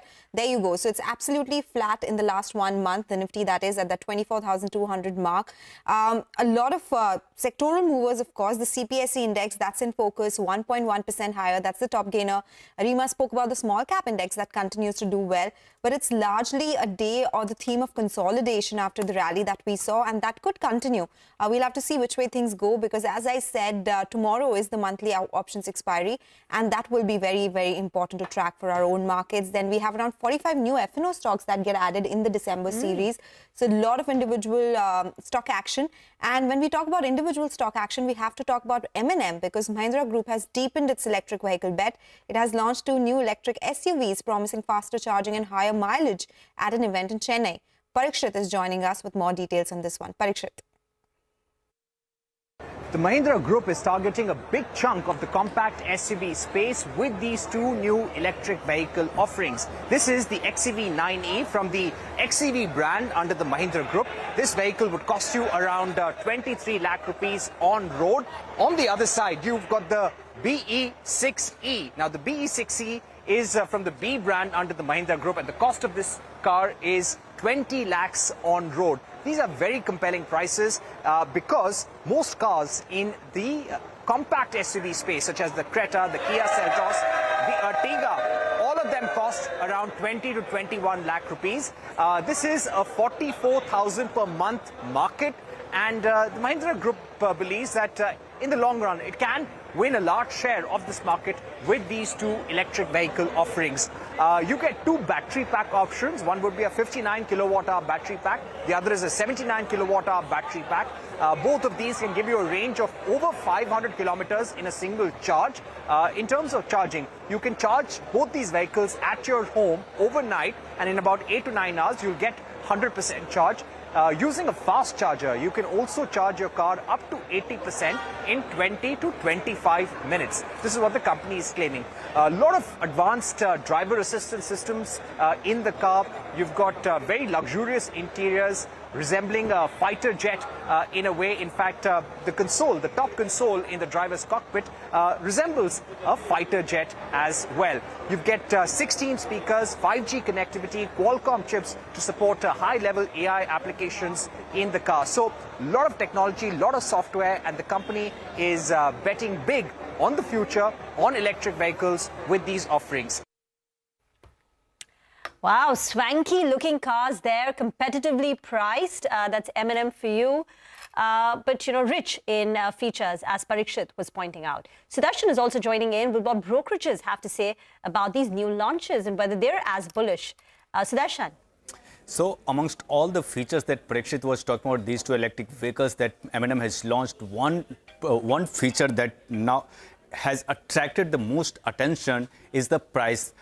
Company has given the price range of rupees 20 to 23 lakhs, and it's all the brokerages are finding it very attractive. So take a look what does MSA says. Models are high on performance and feature rich, and prices are in line with premium variants of best-selling ICE models. ICE basically petrol and diesel, but off-tech will be key to watch. Goldman Sachs says these 2 models will help company address segments totaling 85,000 units per month. Elara says company has done all that it takes from their side. It's for the category growth to pick up in India, and company has earmarked a capacity of 10,000 vehicles per month for EVs in FY26, which is higher than the size of the entire Indian EV industry currently. Nuvama 2 is positive. It says company has unveiled feature-rich electric vehicles at competitive pricing, and it will support growth going ahead. Currently, it has built-in EV volumes of 48,000 units in FY26 and 96,000 units for FY27. And these estimates form 8%, 15% of domestic utility vehicles respectively, and it estimates 15% revenue CAGR for M&M over FY24-27.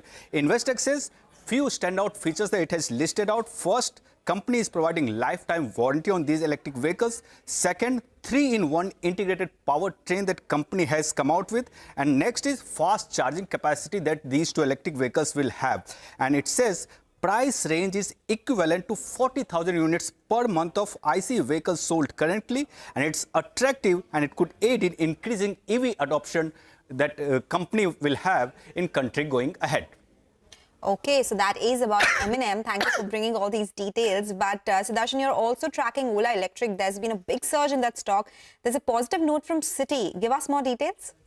So before I talk about the positive note that yesterday company had come out with new launches, it has launched a wide range of scooters and company is going to bring those models in the market next year. Now Citi has today come out with a note. It has initiated coverage with a buy call and target is ₹90 per share. As per Citi, positive thesis on first, company has a wide product portfolio, it has strong R&D, and third, it has significant vertical integration and it has a large scale of production. And Citi says soon to be launched motorcycles and electric three-wheelers as well will boost volumes for Ola going forward. Another key risk you can say, Citi says service perception has been negative of late, but it may subside in medium to long term.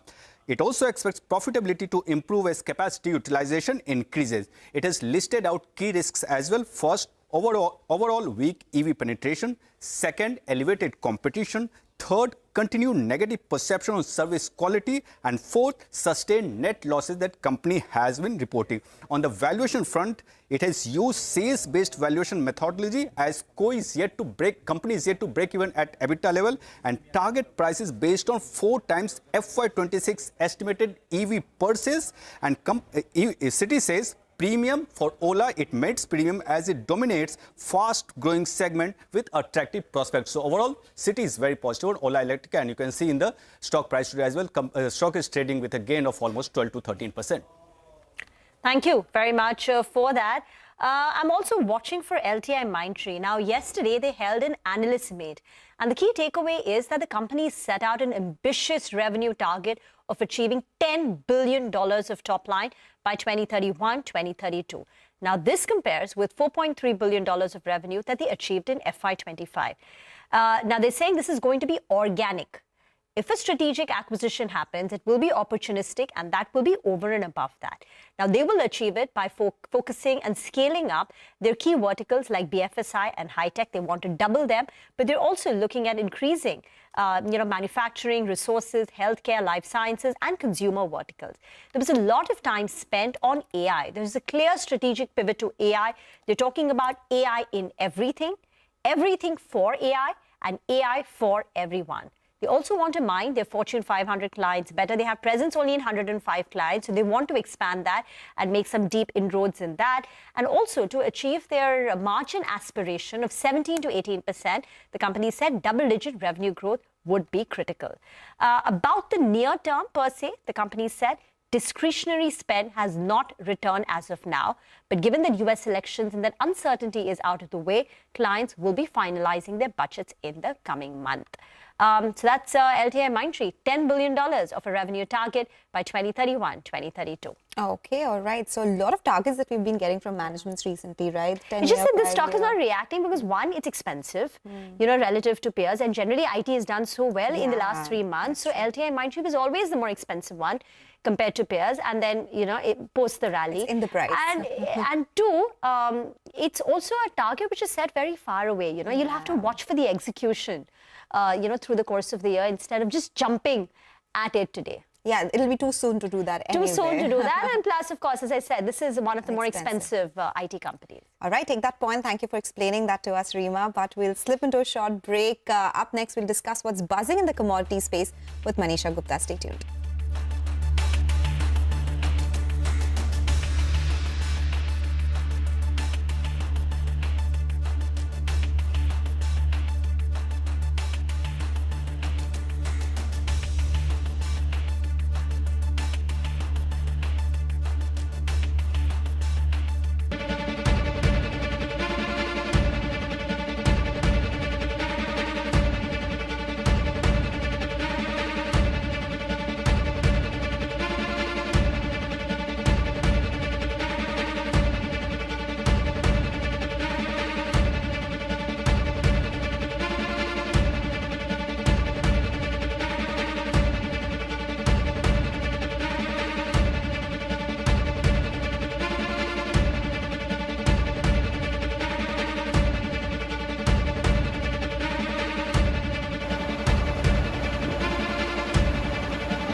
transactions.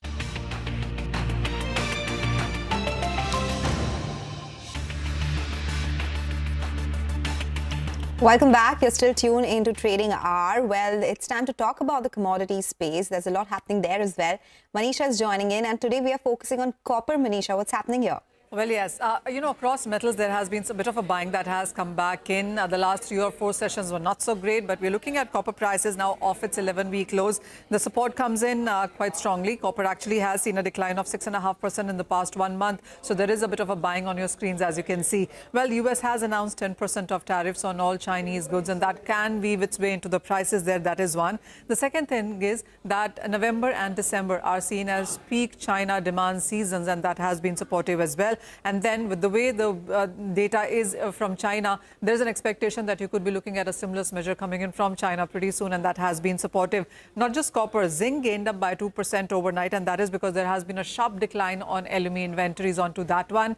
Aluminum, in any case, continues to be the best performer in last 1 month or in this year until now. That is because of Russia's Rusal says that they are looking to cut 6% of aluminum output. That is because the input cost is higher, the profit margins not as much. We already are looking at high alumina prices, bauxite prices also at near all-time highs. There are supply concerns from raw material coming in from Australia and even as countries like Guinea and Brazil, and that could be supportive for aluminum prices going forward. Okay, thank you very much for that. We will slip into a very short break. We'll come back and discuss market technicals. Mitesh Thakkar joins in with his top trading bets.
Welcome back. As we've been highlighting, the small cap index continues to do exceedingly well. That's up close to about 0.9%. And one of the stocks on fire is Sagility. Now, Sagility was up nearly 10% yesterday. It's followed it up with another 4-5% move. And this up move in Sagility comes on this two-day gain comes on the back of its numbers, which came out on Monday. So Monday post-market hours, we had the numbers, and Tuesday and Wednesday today, we are seeing that rally. Remember, it's a recent listing, listed only on the 12th of November. It was a very muted listing. The issue price was 30, and after this 15% gain also, it's somewhere around that 33 rupee mark. Now, just a quick word on what this company does. Well, this is a company which provides tech services to US healthcare companies. So largely about 85-90% of its revenues comes in from the US health insurance companies. And for these companies, the US health insurance companies, they provide claims management, enrolling, premium billing. So that's the kind of services it provides. Now, why is the stock higher post numbers? One, the revenue growth has been ahead of what we've seen in the past, 21% up on a year-on-year basis. Last year, FY24 revenue growth was only about 12.7%. So there was a pickup in revenue growth. Secondly, margins for the company are in line with historical levels. So on a sequential basis, you're seeing a big jump. But remember, Q1 was depressed because of exceptional. 22.7% margins is similar to what we've seen in the past. Even FY24 margins were about 22.9%. But, you know, there is a big jump seen in the company's profitability, both quarter on quarter and on a year-on-year basis. And that's the reason why 2 days of gains for Sagility post, the Q2 numbers, because there's a pickup in the revenue growth and the company has managed to maintain its margins despite the pickup in the top line. So that explains the move. And this is a new listing, so we can talk about Q2 numbers, but earnings are still trickling in. So even the next stock that we are going to talk about, it's going to be on the back of its earnings. Siemens surging in trade, the margins, EBITDA, net profit, beat estimates in the quarter ending September 2024. Vivek is joining us to tell us more on this one. Vivek. Well, that's right. So Siemens followed the September year ending, and it was the last quarter, which is why, they got the extension to go ahead and report their numbers a little later than other companies. So like you mentioned, most of the parameters are largely about what the street was anticipating. Revenues in line to a slight miss. Profitability aided by a much higher other income component this time around. Now, talking about the revenues, higher by 11% on a year-on-year basis, EBITDA up 34% on a year-on-year basis, and EBITDA margins on a year-on-year basis has expanded 250 points, clearly indicating the kind of operating leverage benefits that the company is actually enjoying. Talking about the segment-wise performance, energy mobility was better than estimates. Smart infra, digital industries slightly lower than what the street was anticipating.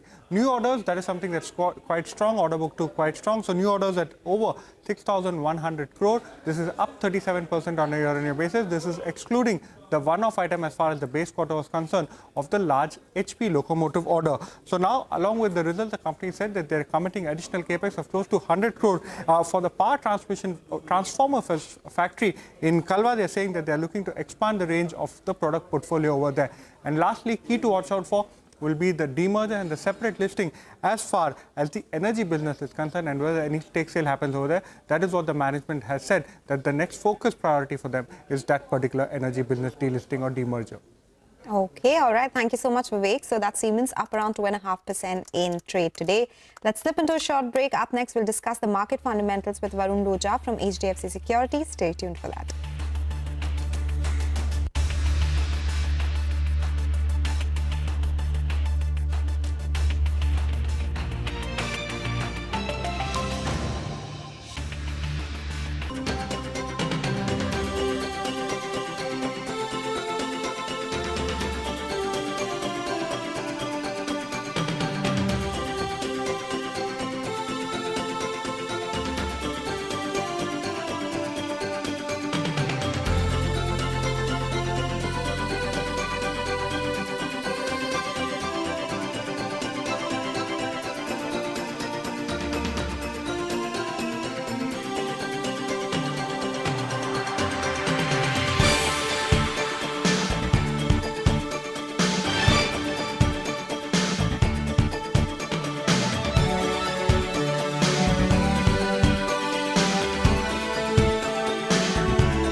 Welcome back. You're still tuned in to Trading Hour on CNBC-TV18. A lot of stock-specific action is happening, so let's talk about that. Prestige Estates is one of them because there's this downgrade that has come in from Morgan Stanley. The stock is down around 4.5%. The stock has been downgraded to an underweight from an overweight. The target price has been cut to 1,510 on the stock by Morgan Stanley. They say it was a 63% pre-sales growth in FY24. It's been one of the best growth story in the real estate space as well. However, they are now reducing their FY25 pre-sales growth estimates to 9% on a YY basis versus earlier 28%. Because remember, the company has been able to achieve only 29% of their FY25 pre-sales target. They have it around 24,000 to 25,000 crore rupees, and they've only achieved 29% of it in the first half, and there have been delay in getting approvals, and first half overall has been weakish for the company. The relative underweight rating is a function of high capex on the business and weaker pre-sales momentum versus peers, because Prestige has so far been outperforming the industry, but this is the first time that an underperformance has come in on Prestige, and that's why Morgan Stanley seems to be a little bearish on the stock, and that's why this downgrade and the target price cut. That is Prestige for you. Talbros, on the other hand, is in focus after winning multi-year orders worth 475 crore rupees along with its joint venture partners. Sudarshan is back with us for more details. Sudarshan.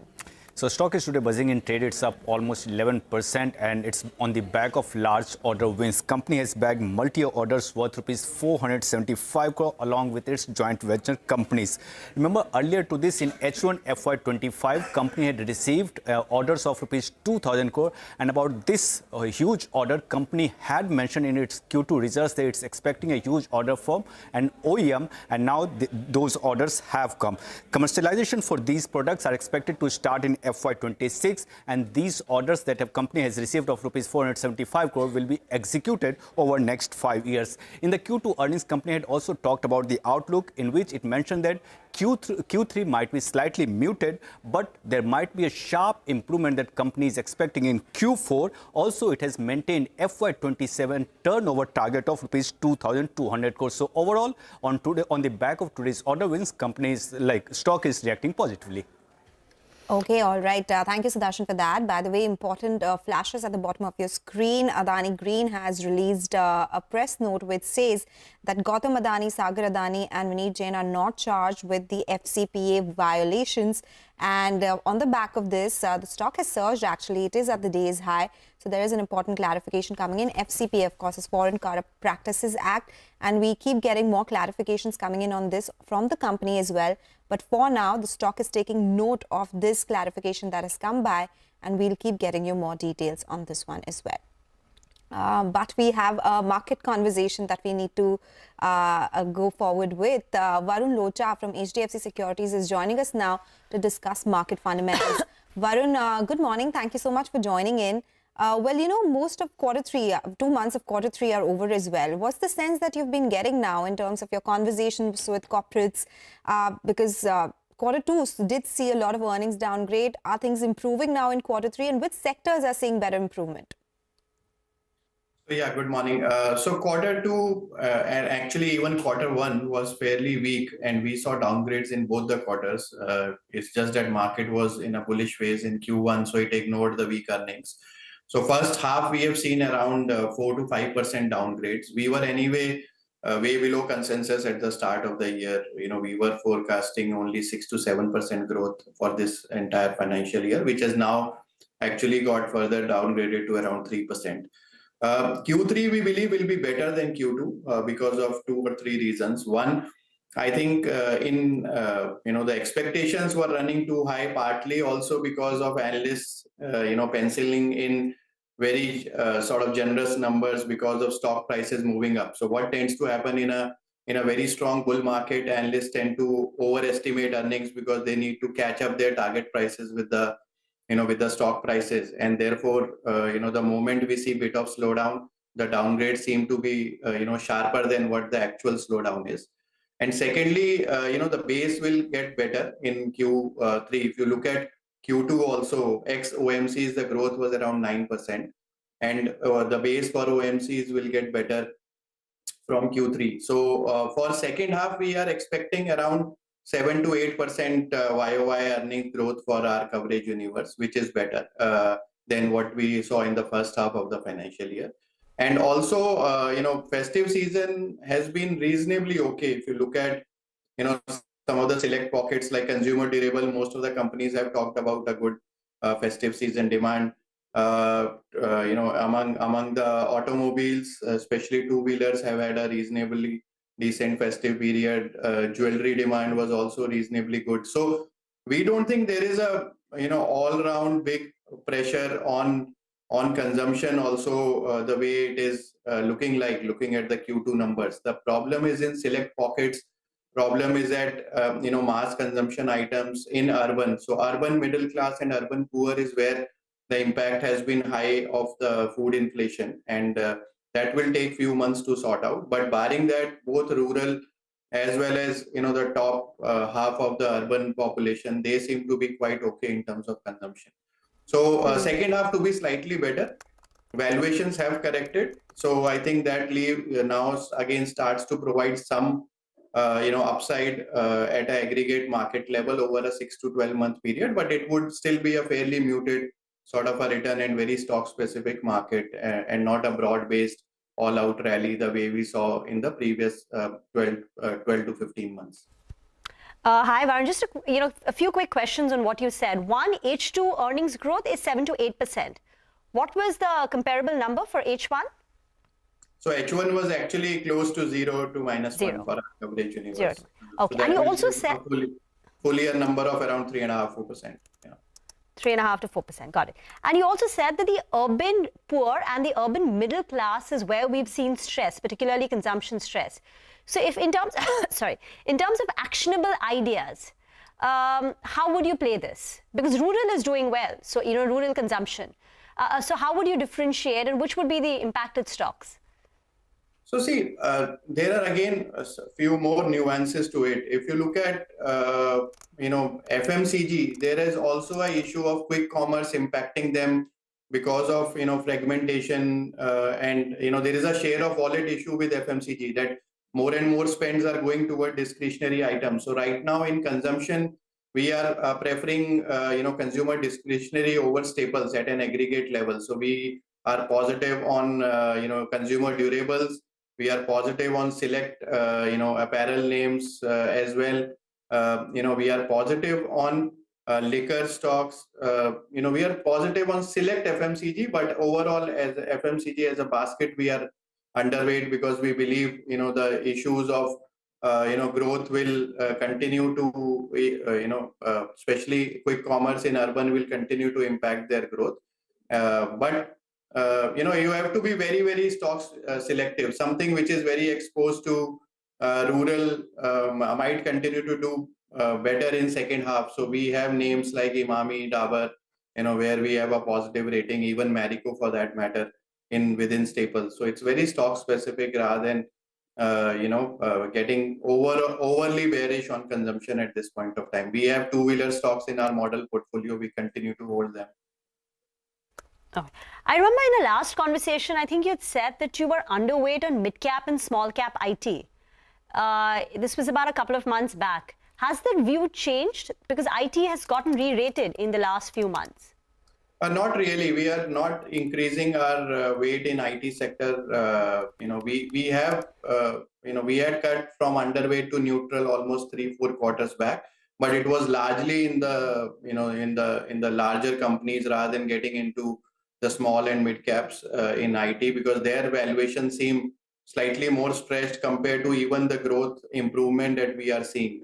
And we don't expect that IT will go to double-digit growth anytime soon. At an aggregate sector level, there will always be few stocks which will be doing that. But we believe as the domestic demand comes back in second half and FY26, IT will probably start to look less attractive on a relative basis, going forward. So we are not increasing our weight in IT sector. Okay, all right, Varun, thank you so much for joining us with your thoughts and idea on overall markets and specific sectors as well. That's the word coming in from HDFC Securities on overall markets. But time for a short break. When we come back, we'll discuss what's been the story of the day and been the story for last couple of weeks as well. Sachin Gupta from KRH Ratings along with AM Kartik from ICRA will join in to discuss the tighter lending norms for microloans and what's happening in the microfinance institutions. Stay tuned.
PSU banks will do reasonably well over the next couple of years at least, because they will continue to experience very muted credit costs because, they've been late to the cycle of the cleaning up. So the recovery cycle for them will continue to feed through to lower credit costs over the next couple of years. The defense or electronics manufacturing areas, stock prices have taken a huge beating, and now they might be approaching, some sensible valuations. I haven't, dabbled in that area yet, but yes, it does look interesting.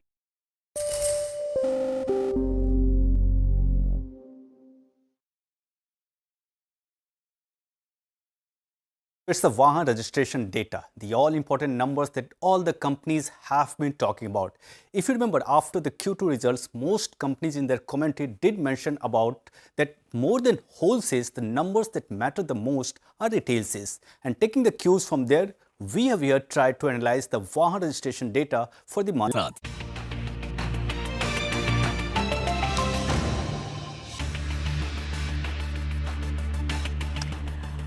Welcome back. Now, the big story over the last 36 hours has been on the microfinance industry. So the Microfinance Industry Network, we call it MFIN, has prescribed another set of stricter norms. So one of the key, provisions or, aspects is reducing the number of micro lenders per borrower from an existing 4 to 3. Now, these new measures will come into effect only from the 1st of January 2025, so there is sufficient time for regulated entities to implement the changes.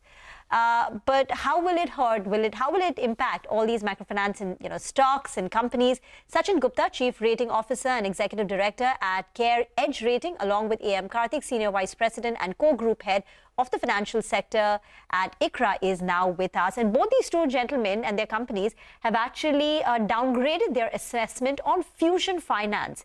So ICRA has downgraded its rating on Fusion Finance, while CARE has placed the long-term bank facilities of Fusion Finance on watch with negative implications. So they pretty much singled out Fusion Finance as a company, which gets negatively impacted by these developments. Sachin, let me come with you. Why Fusion Finance? And tell us, what did your analysis throw up?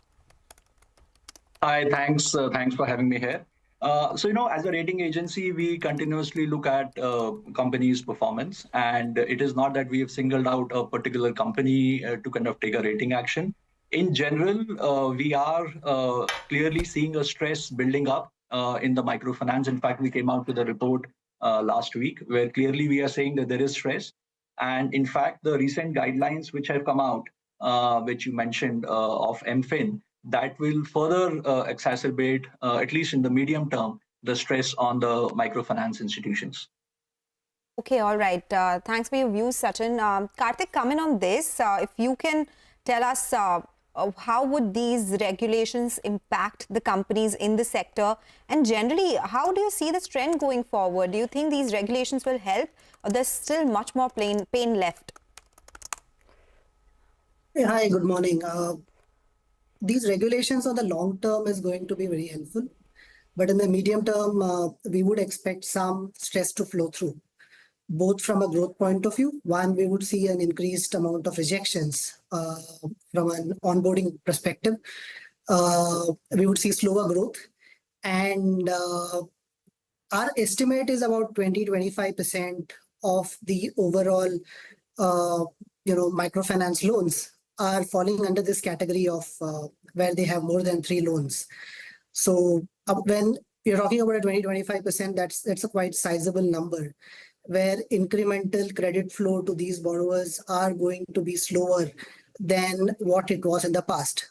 So some of the weaker borrowers within this category, 20-25%, could slip forward. We are already seeing stress. The overdue in the sector is, as high as about 16%. When I say overdue, I'm talking about, one installment overdue and upwards. When you bring this additional constraint of not extending loans, it is possibly going to impact loan quality, at least in the near term. But it's a good step where one would see stronger underwriting, better quality borrowers coming through, and assessment being largely towards good quality customers thereon. So it's a good step in the long term. So, Karthik, I take your point, sorry to interrupt, I take your point that these measures are positive over the longer term. But you said that 20-25% of the industry size, the borrowing that's currently there, is likely to get impacted. So what is the number that we are looking at in terms of rupees crore? That's point number one. And even in terms of gross NPAs, in the near term, asset quality, do you have any kind of analysis of, how much the gross NPAs could shoot up? So we don't have a number outhand, but when I say 25% of the borrowers, there are about 8 crore borrowers in the microfinance space.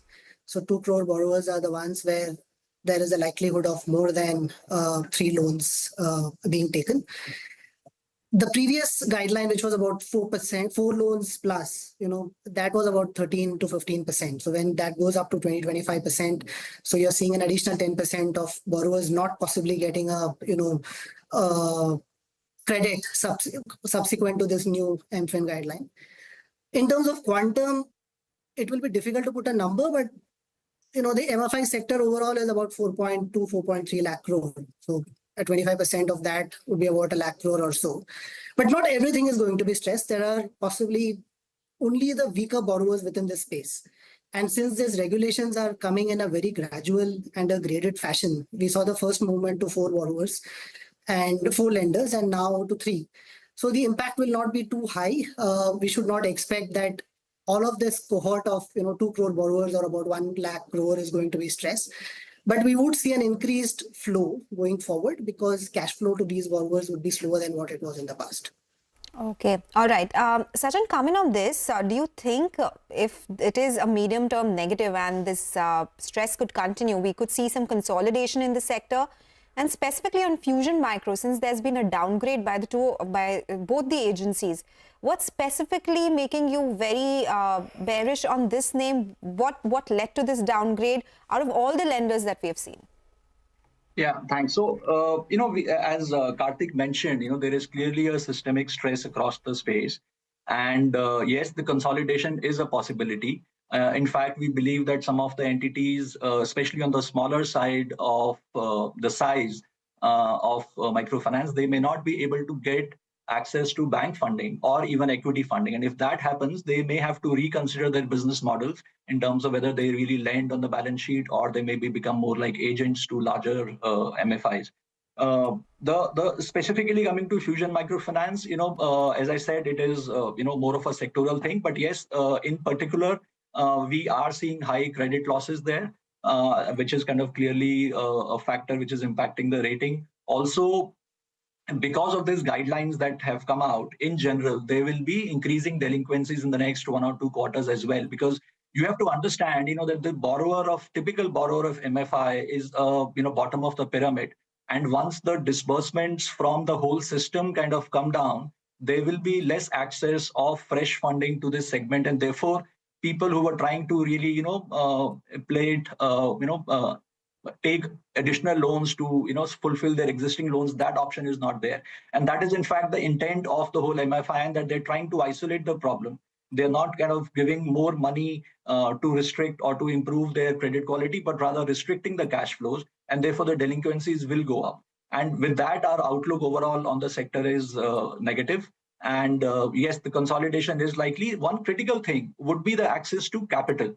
So because all these companies, when they are looking at high delinquencies, high provisioning, therefore high losses, therefore impact on their net worth, what we really have to see, the microfinance institutions who will be able to raise equity will be the ones who will be able to survive it better. If there is no access to fresh equity and limited access to bank funding, those entities could be facing a bigger challenge. Just since you mentioned Fusion, they have announced a rights issue, I think of about 550 crores. So that's a mitigating factor, even though the performance on the operating parameters was weak. Karthik, one quick question. Is there a risk of downgrades for the other MFI companies like a Credit Access Grameen, Spandana Spurti, Muthoot Microfinance? Have you studied them? Do you track them? And is there a risk? We track all entities on a regular basis. It will be difficult to talk about individual entities unless something we come out with a formal communication. But we are tracking the sector as a whole. We do understand there is stress, and as indicated, capital is something that we are looking out for. Entities with stronger capital and relatively lower stress. I think the stress is going to be higher than what it was in the recent past. So it will be higher than what we have seen. But the question would be on the ability to, manage this stress and come out. So we would, see some entities wherever the leverage is higher to face increased stress, as indicated. Capital is something that we are closely looking out for. Entities do not need capital per se in the current scheme of things, but additional capital always is helpful and giving comfort to the lenders. So we are looking at all entities. We will possibly take a measured call in terms of which entity is, possibly going through a higher level of stress. Okay, all right. So we'll watch out for those rating actions on different companies. But Sachin and Karthik, thank you so much for joining in today with your take on what's happening in the microfinance sector and the new regulations as well. Time for a short break now. We'll get you more on the markets on the other side and a lot more. Stay tuned.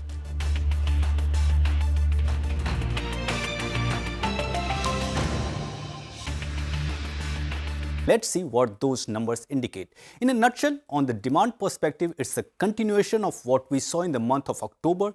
two-wheelers remain the biggest outperformer, followed by tractors, whereas demand for passenger and commercial vehicles remains muted. Now let's come to the numbers, and before we talk about that, do remember the comparison numbers are for the entire month, whereas for this month the data is for 25 days so far. So starting with two-wheelers, the pickup in rural demand seems to be reflecting in the numbers of Hero MotoCorp. Total registrations for Hero MotoCorp have already surpassed the numbers of October and are just 3% lower than November 2023. For TVS Motor and Bajaj too, the registration details are looking healthy, and the numbers are already at par with what we saw last month and are down just 4% and 11% respectively against November 2023.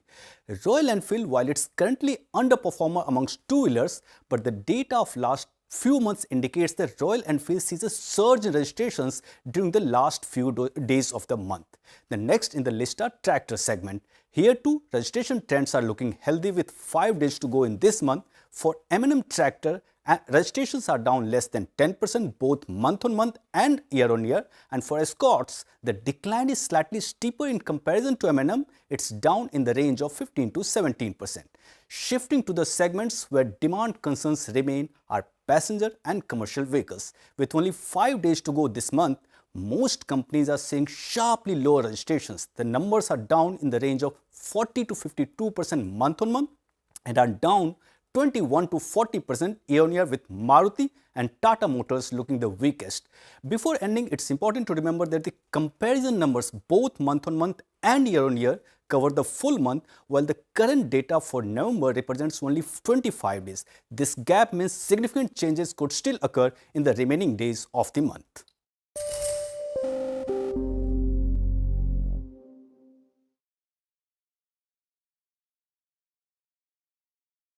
When you talk about portfolio at risk more than 60 days default, that is, we typically it will take 60 to 180. That would be somewhere in the range of 3 to 3.5%. We are trying to strengthen the practice of LUC more.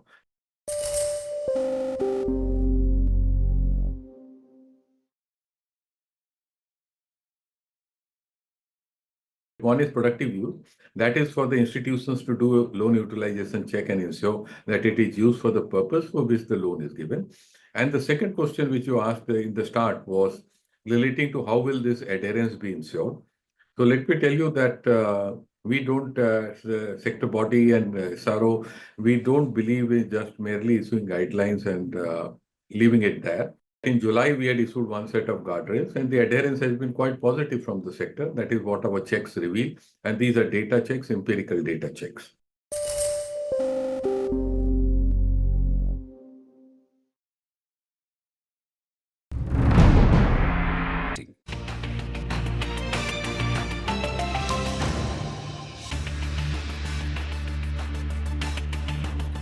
Welcome back. BEL gets top honors even today. It's a 2.7% rally on BEL. This week, in 3 days, the stock is up nearly 9%. So buying continues in the defense names. Remember, yesterday, JP Morgan initiated coverage. They're saying the stocks have corrected from their recent highs. For BEL, the lifetime high was 340. So even today, it's about 10% off from its recent high. The order book is strong. It's a structural story. So JP Morgan initiated coverage. They're saying after the fall, the valuations are far more palatable, and they put a target price at 340 on BEL, which is the lifetime or the 52-week high on BEL. Remember, this is a stock which has done exceedingly well. I think in the last 3 years, it's given a return of about 360%. So that's about BEL. For the markets per se, things continue to be very, very quiet, just down about 22 points on the Nifty. We're going to wrap on trading hour. We'll take your leave. Thank you for watching.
на применение американского и британского дальнобойного оружия 21 ноября текущего года российские вооруженные силы нанесли комбинированный удар по одному из объектов оборонно-промышленного комплекса Украины.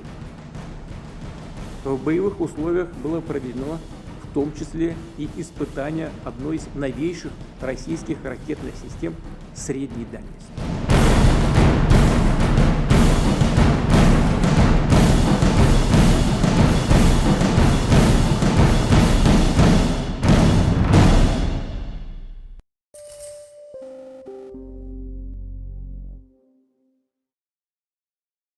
From the chair, all I said, you know it more than anyone else. I'm hurt. The Adani bribery case is affecting the entire country. Nothing is going on at all. Khadge ji, sir, as a very senior parliamentarian and a leader, you are aware that my ruling on this issue has been given. I would seek your earnest cooperation, particularly in the background that matters to you more than anyone else, that we are in the 75th year of adoption of our country. Sir, 75th year है, उसमें मेरा भी हिस्सा 54 years है, तो मुझे कोई सिखाने की कहने की बात नहीं। सही, एक बार आपको अनुरोध करूं। मैं आपसे एक second, no, please take your seat. No, in all humility, from the chair, all I said, you know it more than anyone else. I paid you the highest.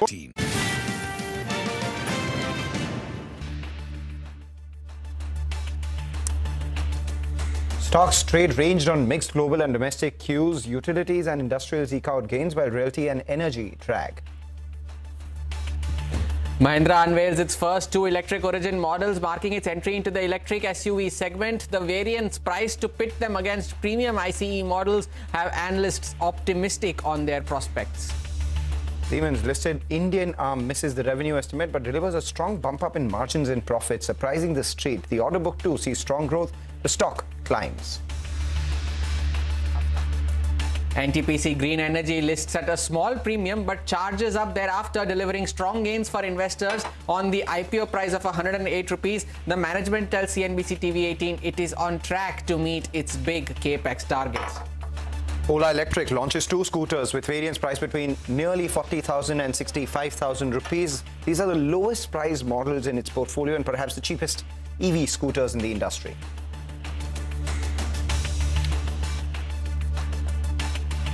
Good afternoon. You're watching Halftime Report here on CNBC-TV18. I'm Hormuz Fatakia. With me is Mangalam Malu.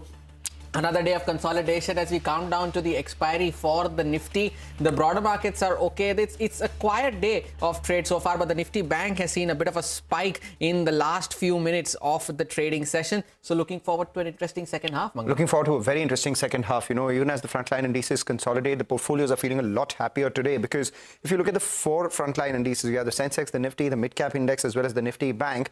While the Nifty Bank's recent spike notwithstanding, these indices are contained in a short, range, a small range. But if you look at, the small cap index, that's the one that's really standing out in today's trading session with a gain of almost 0.8%, doing extremely well. And that's telling you that, a lot of these stocks which were beaten and battered down are now pulling back. So case in point, something like, you have Ola Electric, for instance, up nearly 14%. Yes, off its 52-week high, but again, it's recovering from the lows. We have a bunch of other stocks as well. Case in point, something like a Delivery, that's recovering from the lows as well. And a lot of these shipbuilders, which you keep talking about ever so often, Cochin Shipyard, you have, what's a company with Mazagon Dock and Garden Reach, all of them buzzing around in today's trading session. So we have a bunch of stocks which are on our radar, but it seems like an electrifying afternoon. Why do I say that? Because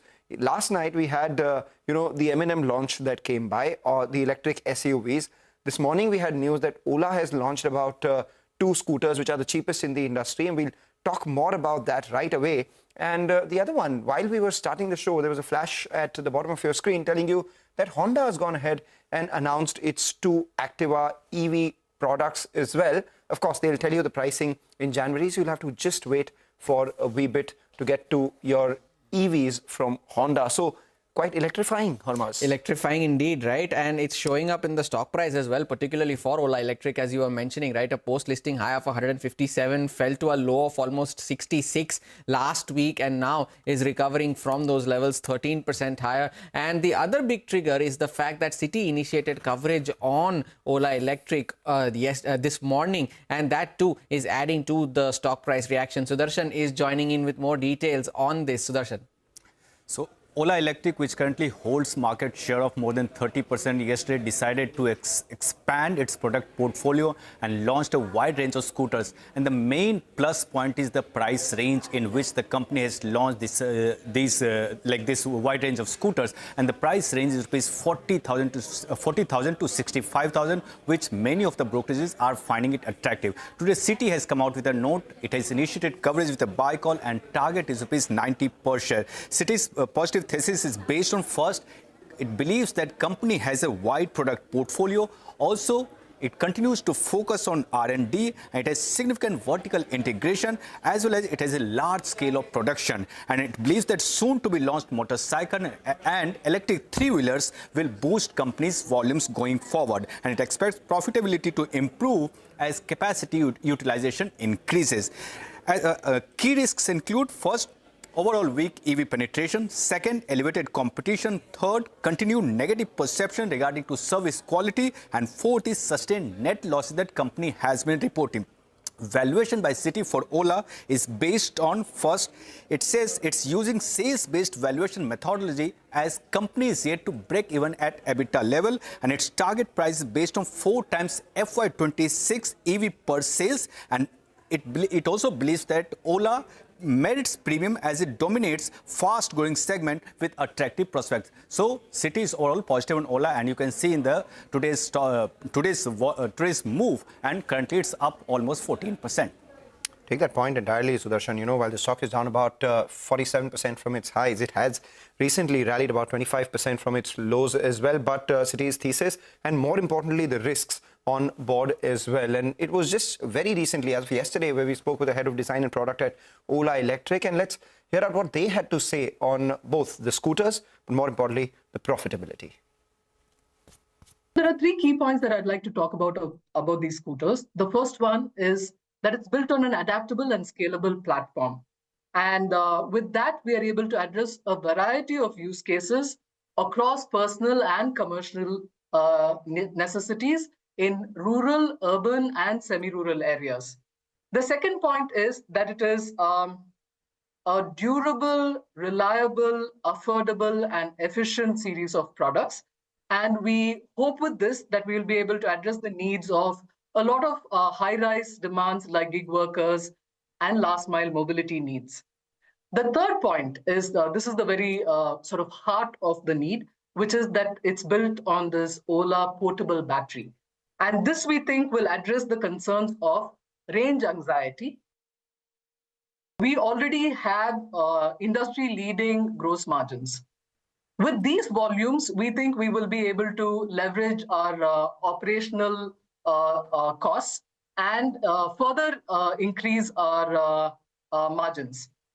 We also are taking a step in a phased manner to have our own cells and thereby further increasing our costs, or reducing our costs.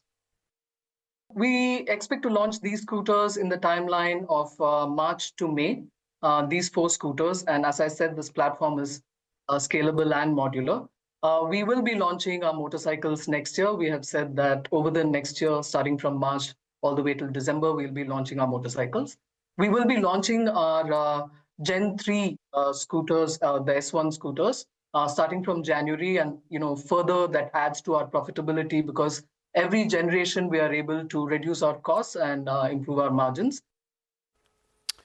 All right, so that's about Ola and all things auto. So let's bring in Abhishek Gausinde, who's the Deputy Vice President Research at Sharekhan by BNP Paribas, joining in now to discuss this very space itself. Abhishek, first your call on Ola. Do you think after a big correction and the clarifications that have come in with the new launches, etc., does it warrant a fresh look? or you would stay away until, the risks subside? On Ola side, that we don't have an official coverage, so I will not go for any kind of a recommendation. But I would like to highlight here is that even though it has been got listed, it's still a startup, and it will take its own time to get the matured one. So broadly, what is happening that as parallel and similar to any kind of a startup, it has to set up itself in the market, and in light of that, we will definitely see much of a action from the Ola side. It has recently launched this new set of scooters, which will be, I think, available for the market in the next year.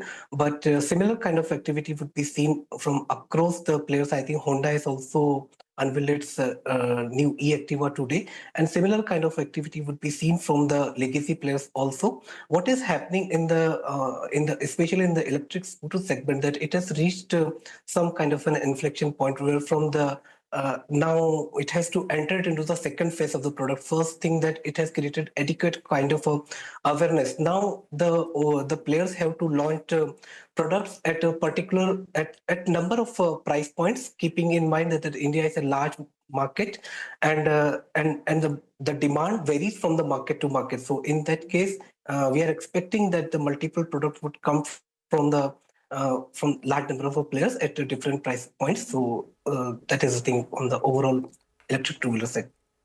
Right. Abhishek, that leaves the consumer spoiled for choice, right? With so many launches coming in. Mahindra launched one, Ola launched one, now Honda has come out with its own. But what would be the biggest factor for this? Would pricing be a factor, or would durability be a bigger factor for a consumer in this case, because of the perception that is generated around Ola, despite the price point that it has put in, which is possibly among the lowest in the industry? Do you think that it is positive for a company like Ola, or would that be a negative for the company and positive for the consumer?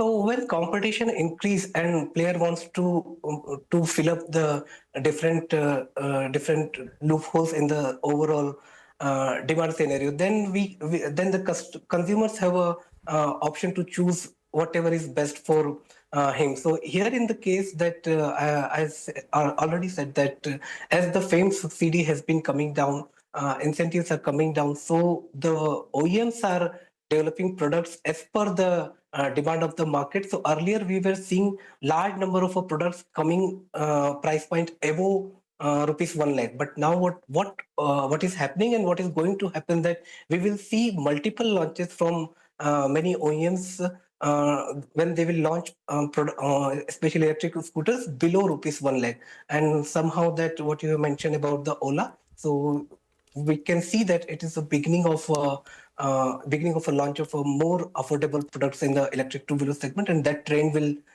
continue from here. Let's expand from two-wheelers to four-wheelers. Yesterday, there was the launch that came in from Mahindra's as well. Not sure whether you witnessed it or not. So the pricing close to around 19 to 21 lakhs for both the products that came by. This is ex-showroom. What do you think of M&M's new launches, and would that warrant a bet on the stock, which has already seen a big run-up?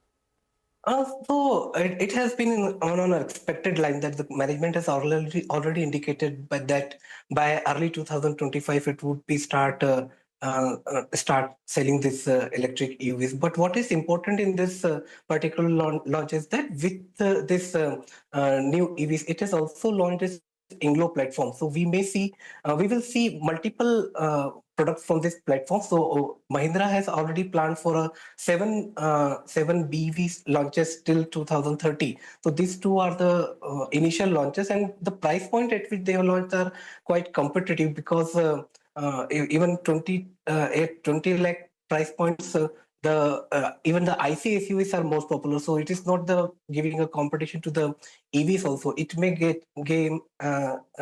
gain some kind of a market share with the existing ICs. So some kind of a cannibalization may happen in its portfolio.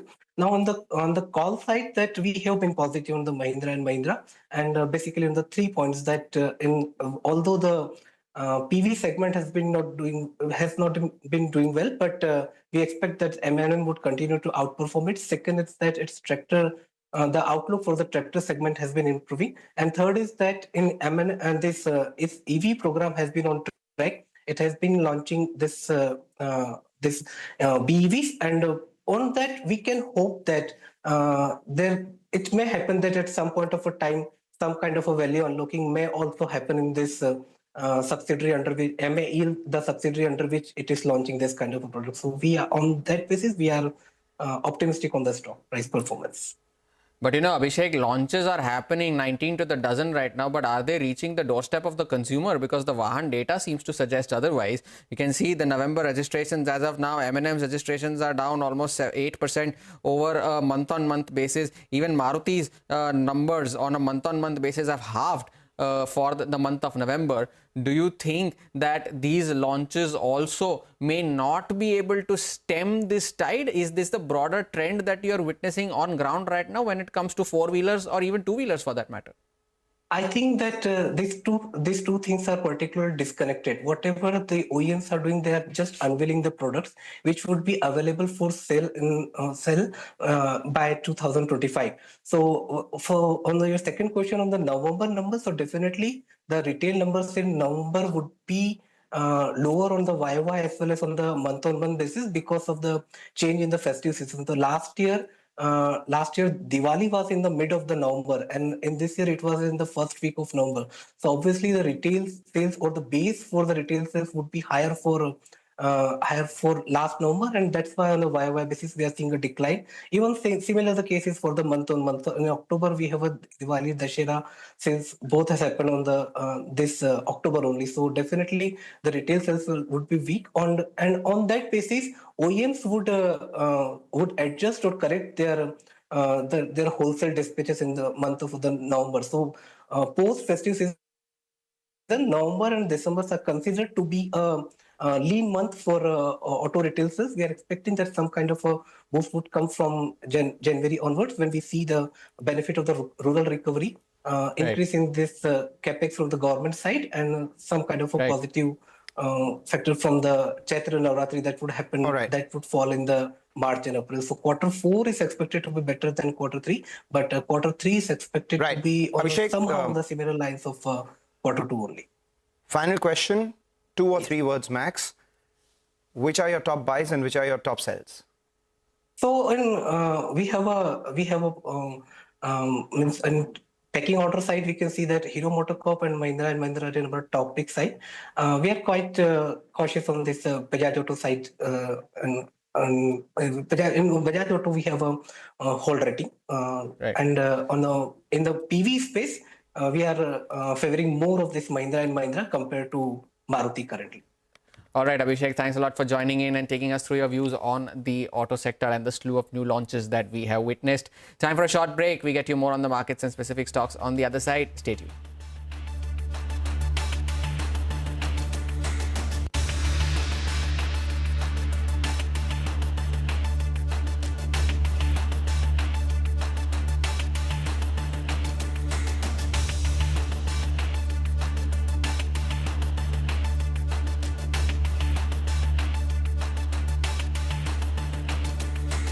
Okay, Still you are taking Thank you. Thank you very much.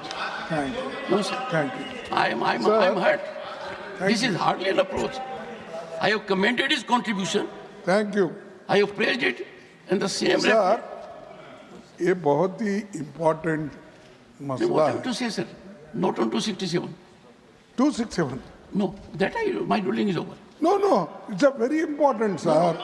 ये देखिए, No, ये you are questioning ruling of Sir, the chair. if you suspend today's business, we can explain because the Adani 1 second, sir. regarding this bribery case is affecting the entire Nothing country. is going on record. And nothing is going on record. No, entire Nothing country. is going on record.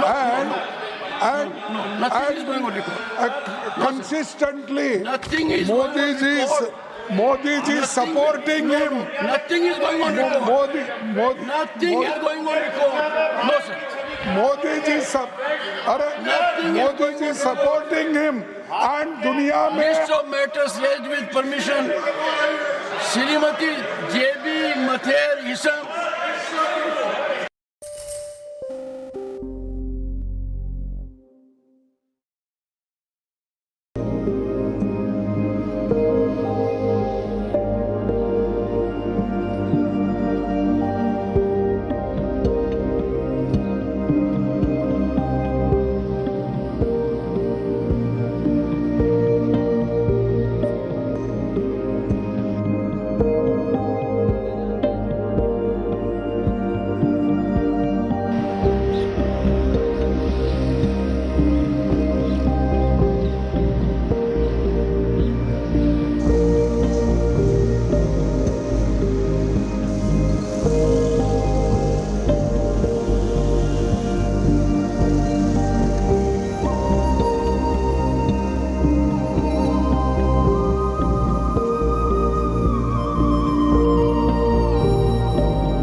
Welcome back, and time for our special segment, Insight Edge. And earlier today, we spoke to the management of NTPC Green, which listed on the exchanges today with a modest premium, but then moved higher. Listen in to what the management had to say on the road ahead for the company.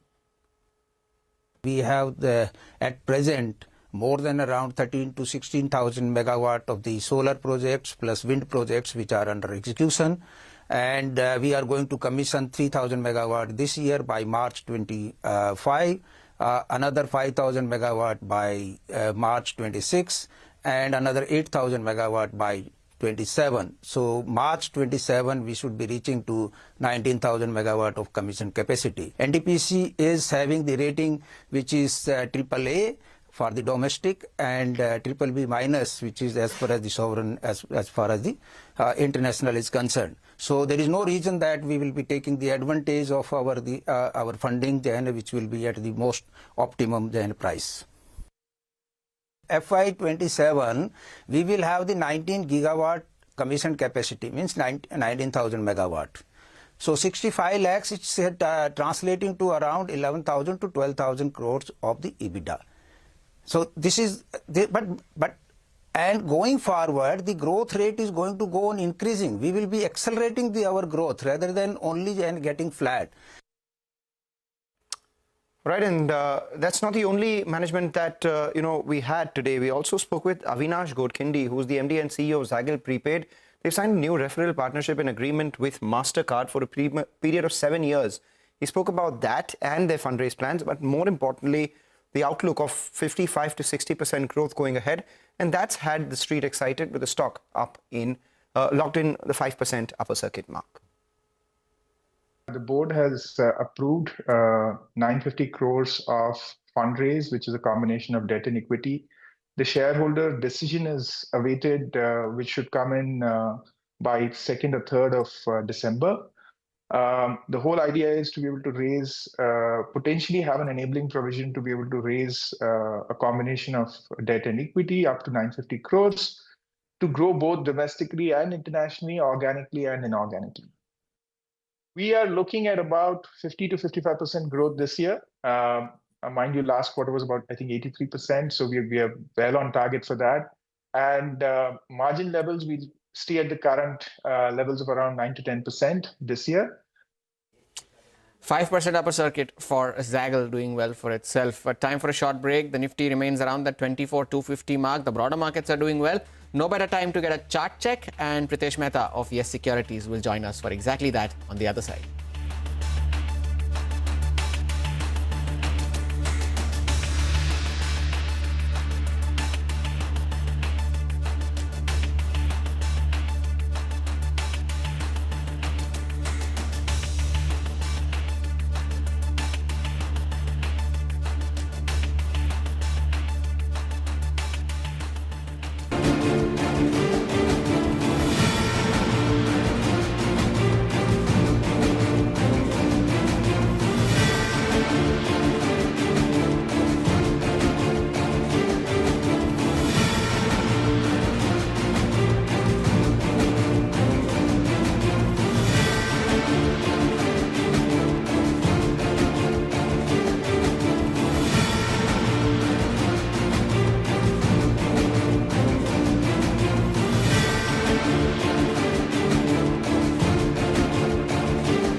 It's a very special week for us this week. I'm here celebrating our 20th anniversary in India.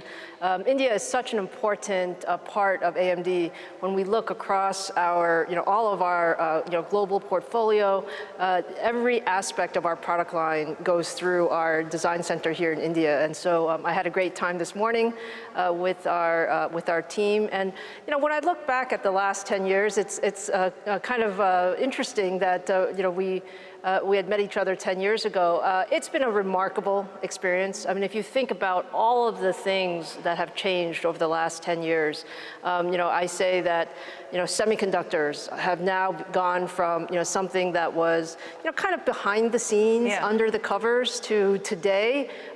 Everybody's talking about semiconductors, and semiconductors are essential to, every business, every country, every profession. So I think that feels very good. And then from an AMD standpoint, I think we've also had a very good 10 years in terms of, taking our business from what was, in 2015, we were about a $4 billion company, and this year we'll be north of $25 billion. So there's been a lot of growth in there. There has been a lot of growth, and I'll address the growth in just a second. But I want to double down on your bet on India. And you have committed $400 million to 2028, and you've just been here to inaugurate the last phase of this campus. Why the decision to make India the home for your largest R&D facility? Well, we actually look at it in a very logical way. When you think about our business, it's all about having the most talented people around the globe. We run a very global team, and we did make a bet on India. We made a bet that we could build an end-to-end design capability here. So hardware, software, systems. It's an extremely talented team. And with the investments, nothing comes overnight. It comes after literally 20 years. I think 20 years ago we started with, maybe 100 people. Yeah. Now we have 8,000 people in India across all of our product portfolio. And I think the bet has really, paid off. We wanted to have a major site in India, and we wanted to grow that skill set across the board. And I'm very happy to say that this is our largest team outside of the U.S. This is our largest design center here in Bangalore. So it is a very special place.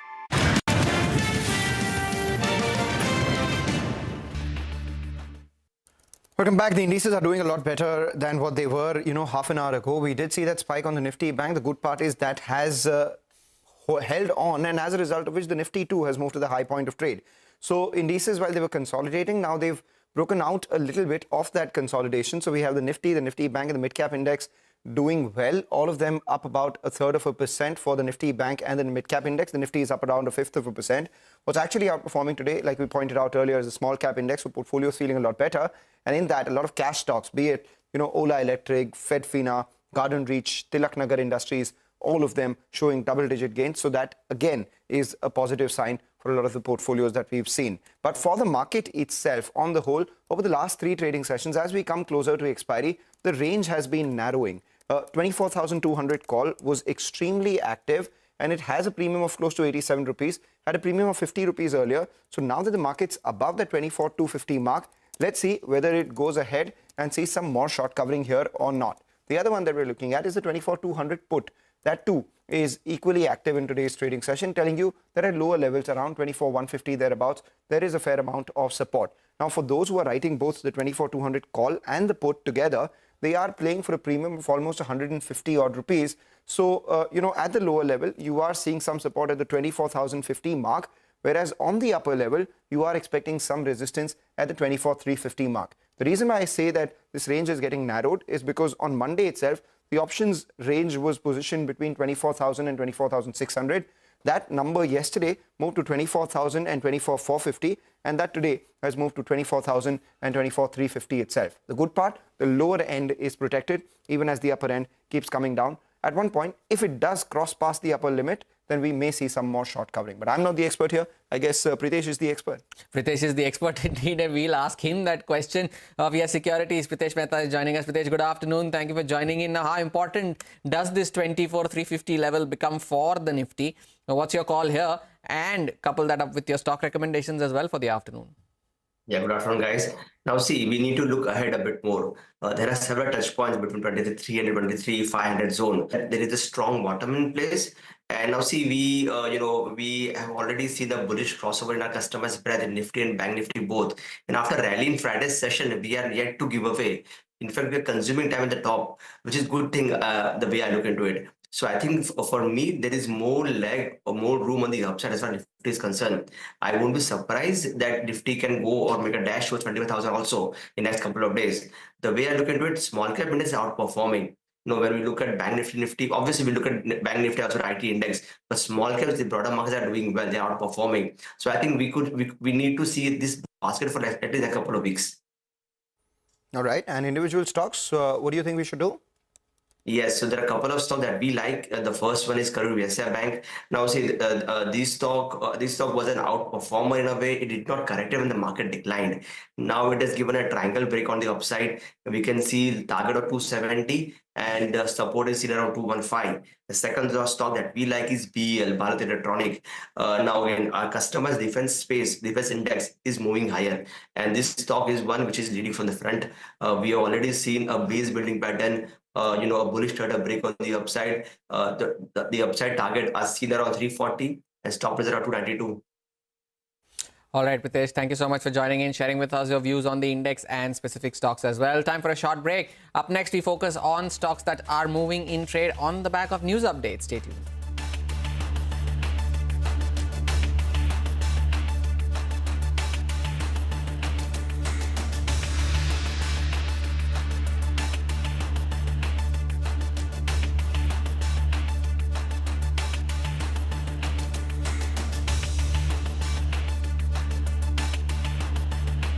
I'm glad to hear that from you, Disa. I also want to link this to the larger semiconductor story that's now starting to play out in India. You met with the Prime Minister in September when he was in the US for his visit.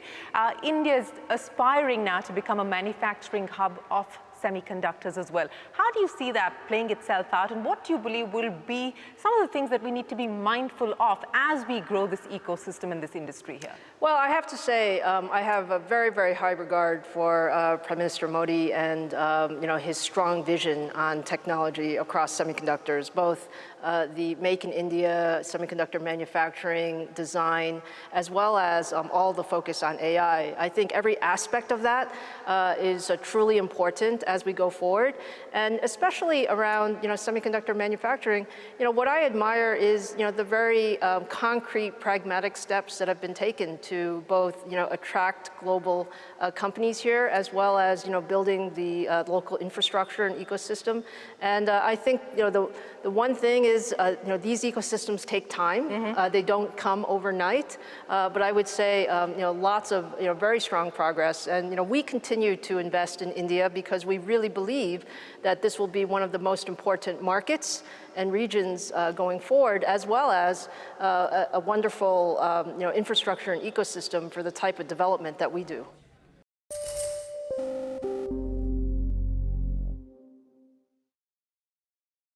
So I bet you were looking at the Swiggy IPO very, very closely. What was going on in your head as you saw the listing, which got off to a slow start and then sort of shot through the roof on day one? Yeah, I think it's great. It's huge kudos to what Harsha and the team have pulled off, and I think it's great for the ecosystem. I mean, I think we should, one of the last things I mentioned, Shireen, is that we should be celebrating this. This is Indian technology, like quick commerce, and Swiggy's IPO. I think it's fair to say, largely powered by excitement about quick commerce, right? Zomato's performance, largely powered by excitement in quick commerce. I think that's not a controversial thing to say. It's a consensus view. We should be celebrating quick commerce. This is good for the country. This is Indian technology, Indian innovation. This hasn't worked anywhere else in the world, and it's real infrastructure for ordinary people. Like, this is not for the top 0.1% of India, right? These are people who now realize the scale they were getting to. This is impacting ordinary people's lives at scale, and now going from metro cities to beyond. But the way that I look at it is we should be celebrating the fact that today, because of Indian infrastructure, Indian technology, there's a mom in Noida who's able to take a part-time job because her life has become easier because of quick commerce. It's exactly like setting up a metro station, right? So, we look at this as Indian technology, Indian innovation. Nobody else in the world has been able to do that.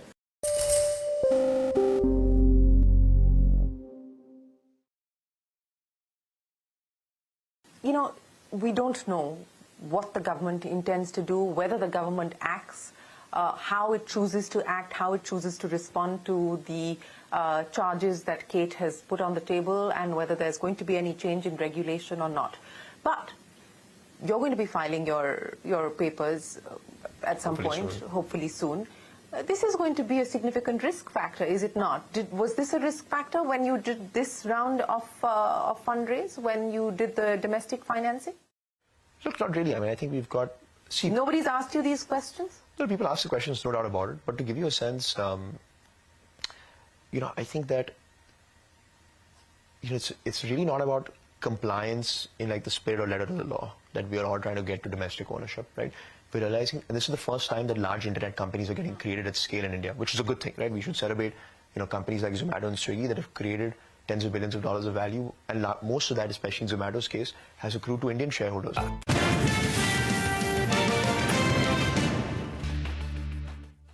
Welcome back. The markets are looking to break out from that range, but the broader markets are doing well for themselves, and plenty of movers within that space itself. And Siemens is one of them that is surging after the company's margins, EBITDA and profit beat estimates in the quarter that ended in September. Vivek is joining us to tell us more on that. Vivek. Well, that's right. Good set of numbers. Remember, Siemens follows a September year ending, so it was the last quarter for their financial year. When you're talking about the numbers themselves, revenues are in line to slightly below what the street was anticipating or what our own poll was indicating. But EBITDA margins and PAT all above. And when you're talking about PAT, also aided by a higher other income component this time around. Going through the numbers quickly, revenues higher by almost 11%, EBITDA higher by 34%, EBITDA margin expansion of almost 250 basis points, and profitability higher by 45%. Now, segment-wise, what did well? Segment-wise, energy and mobility did better than what was estimated, while on the other hand, smart infra as well as digital industries were lower than what was anticipated. New order inflow was very strong, over 6,100 crore, and this is up almost 36% on a year-on-year basis. Remember, when you're looking at last quarter numbers, there was a one-off very large order as far as the HP locomotive order was concerned. Now, along with that, the company also announced a capex increase of close to 100 crore. As far as the power transformer factory in Kalwa is concerned, the company is looking to expand the range of its product portfolio. Along with that, key to watch out for, number one, would be what is it that the management will do when it comes to the demerger and the eventual listing of the energy business. All right, we'll take that point, Vivek. Just keep an eye out on Trent, though. That stock is now gotten new wings. It's up around 3%, up at the high point of trade. Remember, it moved to that 6,900 rupee mark very recently. Before the results, the stock was trading at around 71, 7,200 odd, fell all the way down to 6,200, and from there has seen a steady recovery at around 6,900. Maybe the street bought the dip, believing that the minor disappointment that there was in the second quarter may be more than made up in the third quarter, largely because the third quarter is seasonally strong for the festive, related purchases, etc. We'll keep an eye out on this one, even as this sees recovery from the lows of trade. We were talking about how the Nifty Bank is doing well. Just pull up the Nifty IT index. So both the engines of the market now doing well for the frontline index. So the Nifty Bank is at the high point of trade. Pull up the IT index, and that's led by Infosys. The intraday chart of Infosys comes up for you. That's actually mirroring the chart of the Nifty IT index itself, which is now moved towards the higher end of today's trading range. So all guns blazing, closer to 24,300 for the Nifty right now, up in triple digits. 100-point up move is what we're seeing. But one of the stocks which has been almost 21, has been surging, has reported a 21% jump in its revenue in the second quarter, is a recent listing, which is Sagility, up around 7%, up in double digits in the last two trading sessions. Rima, tell us more.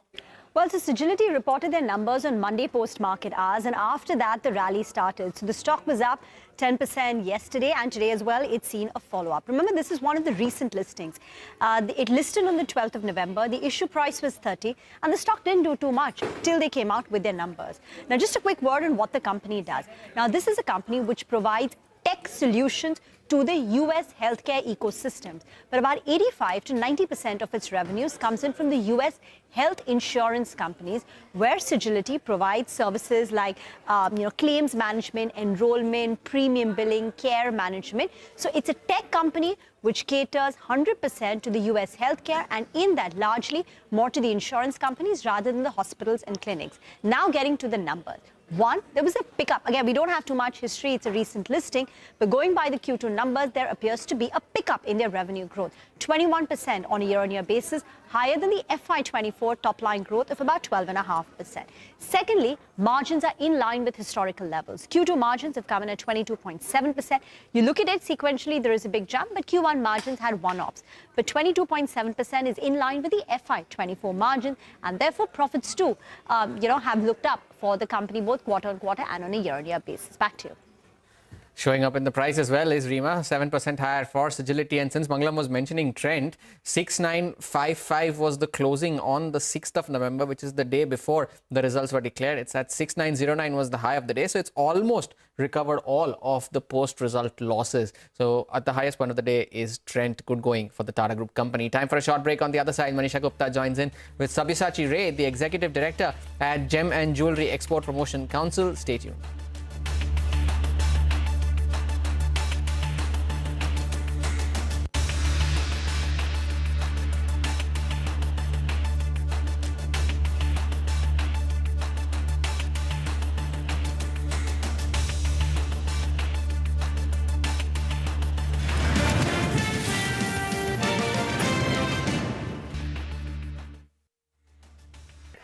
There are people that, sorry, on a side note, but there are people that probably can retire earlier or can take care of their parents easier because they own Zomato stock. And that's how you build a middle class, right?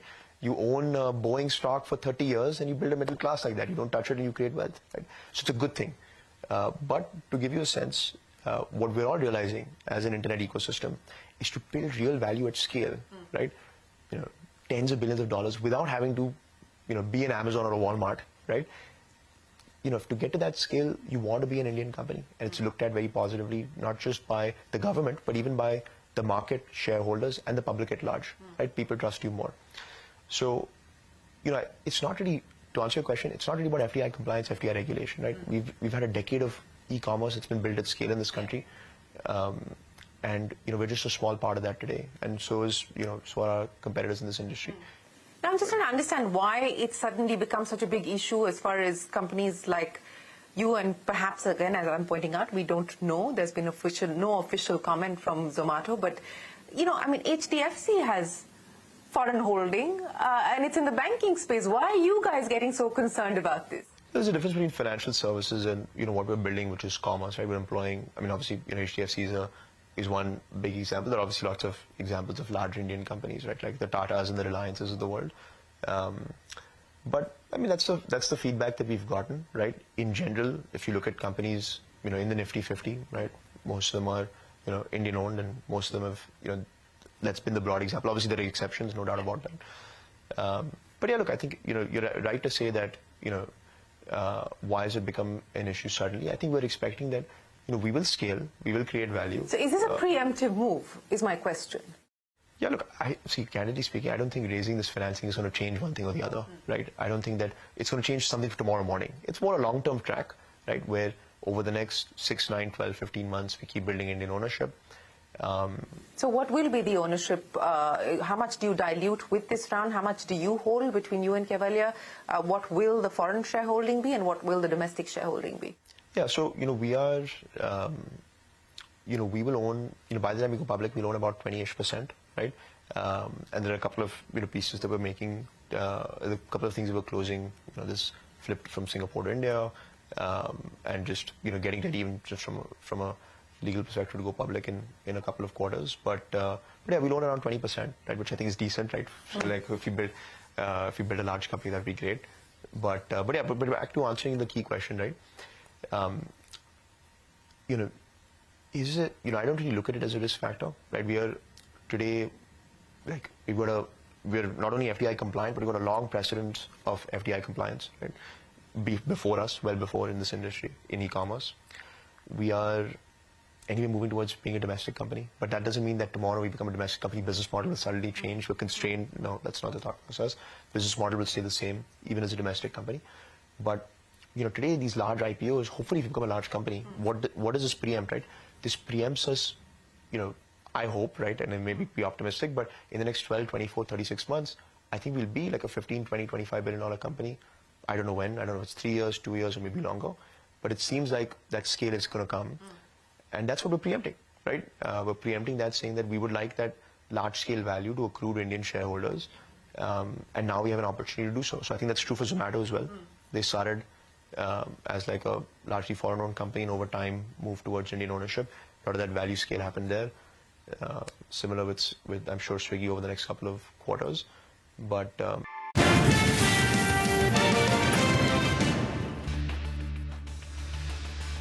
Welcome back, and joining us on the show now is Mr. Sabyasachi Ray from GJPC. Mr. Ray, thank you so much for joining us. And first of all, with a good number, and for the month of October, when it comes to gem and jewelry exports, and within that, gold jewelry exports, cut and polished diamonds, lab-grown diamonds, everything is seen a strong percentage increase. Is November building up on that? Manisha, if you see, everywhere there is a lot of positive sentiments, including, on our, of course, we are not round the corner, but what we have seen in October is a general uptick in terms of exports, in terms of diamonds, which has brought a lot of cheer in our market. But you have to also understand, if you remember last year in October, that call was given with regards to the import of rough diamond freeze and etc. So it can be a reason. We have to see how November and December go. We are very cautiously optimistic that we can say. We are also getting good feedback from the US market, what is happening. And also what we have understood is in China, the sentiment with regards to diamonds, which has grown negative, maybe in the beginning of the year or so, or the last year, it has, what we understand from our latest data is that it has grown neutral. That means the negative sentiment is out, it has grown neutral. And what we also believe is that it should start going positive. And also, if you have seen a lot of new campaign lines have come in US in terms of diamonds by De Beers, And more campaign in China is coming out by Chow Tai Fook and etc. In India also new campaigns will be coming. So we are very upbeat about the diamond, but the jewelry in comparison have done fairly well. I'll say that it is not fully well, but fairly well. Of course, the Middle East numbers are very good. And the US numbers are very neutral. So if you look at our seeds exports, it remain neutral. It has not gone down. So that way, though the diamond prices to an extent, have softened over time, but still the diamond jewelry prices have not softened, and that has shown very strong numbers from seeds and also from India. So that way, if you ask me, of course, we are very positive. And also with the gold prices, what we have seen that in the recent, maybe in the last week or so, it is showing at least some sort of, softening. So all these factors together, I think it's a very good time for our sector going forward. All right, that seems assuring. Mr. Ray, also, there have been a bit of a concerns about diamond resales, diamond certification within the Indian market. How is GJPC dealing with that one? And there have been a couple of meetings in Delhi as well. I mean, you were part of one of those. What can we expect from that?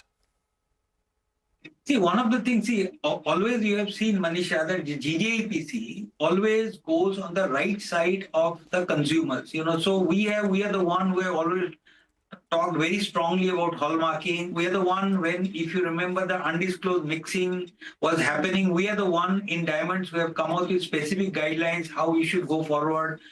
We have come out with new machines, how the machine should be there. With Natural Diamond Council, we have worked. And recently also, what we have done, in our council, we have both components, the lab-grown diamond, brewers and the manufacturers, and the lab-grown diamond jewelry manufacturers. We have a panel, and also we have a natural diamond jewelry panel. So both of us sat together, and we have come out that for Indian consumers, we should be also coming out with equal norms, what is there in US, which is called the Federal Trade Commission guidelines. Just like our Consumer Affairs Ministry, US Federal Trade Commission looks after their consumer interests, and they have come out with very strong guidelines how the lab-grown diamonds and the natural diamond nomenclature will happen. So we had started the dialogue with our Consumer Affairs Ministry, and what they have done the first stakeholder meeting. Based on that, they have come out with certain guidelines. One of the things what we have also pointed them out, that right now if it is diamonds, they have also concurred with the same. As per FT guidelines, if it is diamonds without any adjective or prefix, it will be termed as natural diamonds. And if you are selling lab-grown diamonds, you mind lab-grown diamonds, we are not talking about synthetic diamonds, lab-grown diamonds, then it should come exactly in absolute clear terms, lab-grown diamonds together. So that is one of the things what has been agreed. However, based on the stakeholder meeting, to come out with nomenclature, they are forming committees under the BIS. Just like hallmarking, they will come out with very specific nomenclature guidelines. So this is the first meeting based on that, whatever they have come out with the press note. In the press note, the top line in the headlines, they have made very correctly, they mentioned that lab-grown diamond should be mentioned as lab-grown, but somewhere that mixed up with synthetics and lab-grown, which they should not have done. Well, that clarity will come. So a final question really, and this is about the Indian markets, and we know there are 48 lakh weddings, and this is not a new thing really, because we do see those amount of weddings happen perhaps every year. What is the kind of demand that you're seeing for the Indian markets now?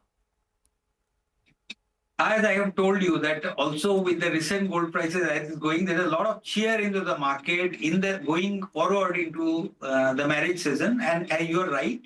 Right now we had certain promotions in Bihar and etc. And we have seen some phenomenal things happening in the retail. So nobody has time to talk. So the buying season is going very well into the marriage season. I believe that the next 15 days, 20 days will be absolutely peak for the marriage season.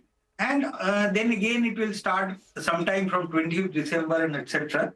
So this is how the season is. If you ask me how is the season is rocking. That much I can tell you. All right, rocking it is. Indeed, rocking 48 lakh weddings. That's some number. Mr. Ray, thank you so much for joining in. Manisha, thanks for joining in as well. By the way, 48 lakh weddings over the next 34 days implies there's a wedding every 1.6 seconds. So by the time we've had this conversation, there are 8 or 9 weddings which have happened. So what we'll do is, before the director says a few more weddings happen, we'll take a short break. Some more will happen during that break. On the other side, we have business lunch taking all the market action ahead.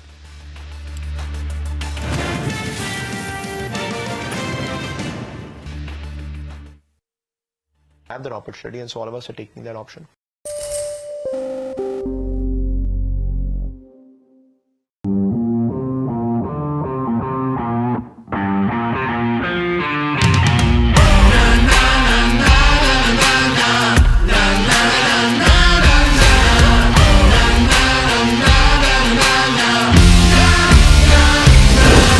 Make informed decisions with comprehensive analysis on the go. Strengthen your portfolio with real-time market updates on the go. Create effective strategies with insightful expert opinions on the go. Grow on the go with CNBC-TV18, now streaming live 24/7 on YouTube. How about listening to global market maestros before crafting your investment strategy? How about getting deep insights into their businesses from top Indian honchos before putting your money on the line? How about making every trading day profitable with strategies from the market masters, macro pundits and chart wizards? Only one show gives you a head start to your trading day. Get ready to profit. Get ready for business with Bajar at these times on CNBC-TV18 and CNBC-TV18.com. CNBC-TV18, an unending pursuit for excellence. A pioneer, a leader, a visionary, building a lasting legacy of credibility, consistency, and trust. Giving unparalleled access to global thought leaders and powering conversations that are shaping the new world order. Setting the highest standards through exemplary leadership. It is this unrivaled reputation for the most comprehensive coverage, actionable intelligence, and in-depth reporting that makes CNBC-TV18 India's #1 business news brand.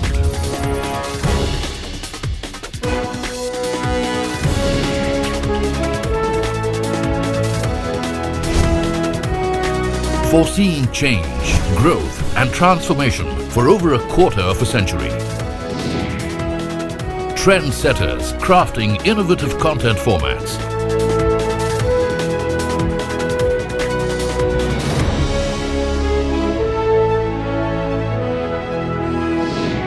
And award-winning business journalism. On air, online, on social media. As we embark upon 25 years of excellence, we invite you to be a part of our future. CNBC-TV18, your trusted partner and investment ally. What does it take to build India's largest startup platform? It takes a journey of starting out as an unknown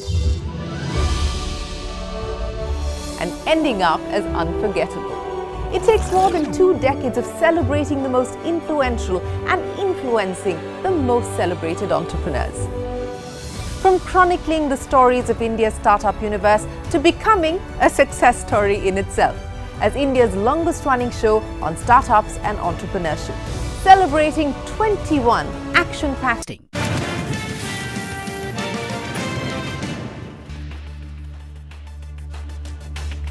Welcome back, and the markets continue to do well for themselves as we go into the second half of the trading session. The small cap index continues to remain at the high point of the day, 1% higher. The metals index is doing well for itself. The mid cap index too is contributing to some of the gains in today's trading session. Some of the movers that I wanted to mention though, CDSL is one of them, continuing to do well for itself, 2% higher. Railtel is one of the railway PSUs that is doing well, along with RITES, Titagarh, Ircon, all of them that are doing very well for themselves in today's trading session. But with that, it's an official wrap on this edition of Halftime Report from Manglam, me and the team that put this show together. Thank you for watching. Business Lunch now takes the action forward.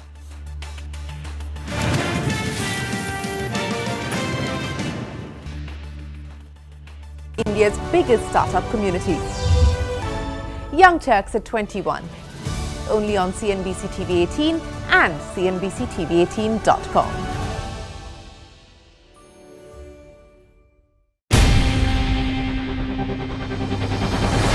CNBC-TV18's most comprehensive and award-winning news show, India Business Hour, drops first on YouTube. So get the first access to the most influential architects of policies and politics, the key newsmakers of the day. Discover the big themes as we decode the business of markets, macros, and more. Be the first to go to the heart of all the top stories that drive the day's agenda. Catch the award-winning India Business Hour live every night on YouTube with me, Shireen Bhatt. India Business Hour live on YouTube at CNBC TV18 weeknights at 7 p.m.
Stocks trade higher despite mixed global and domestic cues. Utilities and industrial seek out gains, while realty and energy drag. Mahindra unveils in its first two electric origin models, marking its entry into the electric SUV segment. The variants priced to pit them against premium ICE models have analysts optimistic on their prospects. Siemens listed Indian arm misses the revenue estimate but delivers a strong bump up in margins and profit, surprising the street. The order book too sees strong growth, the stock climbs. NTPC Green Energy lists at a small premium but charges up thereafter, delivering strong gains for investors on the IPO price of 108 rupees. The management tells CNBC-TV18 it is on track to meet its big capex targets. Ola Electric launches two scooters with variants priced between 39,999 and 64,999. These are the lowest priced models in its portfolio and perhaps the cheapest EV scooters in the industry.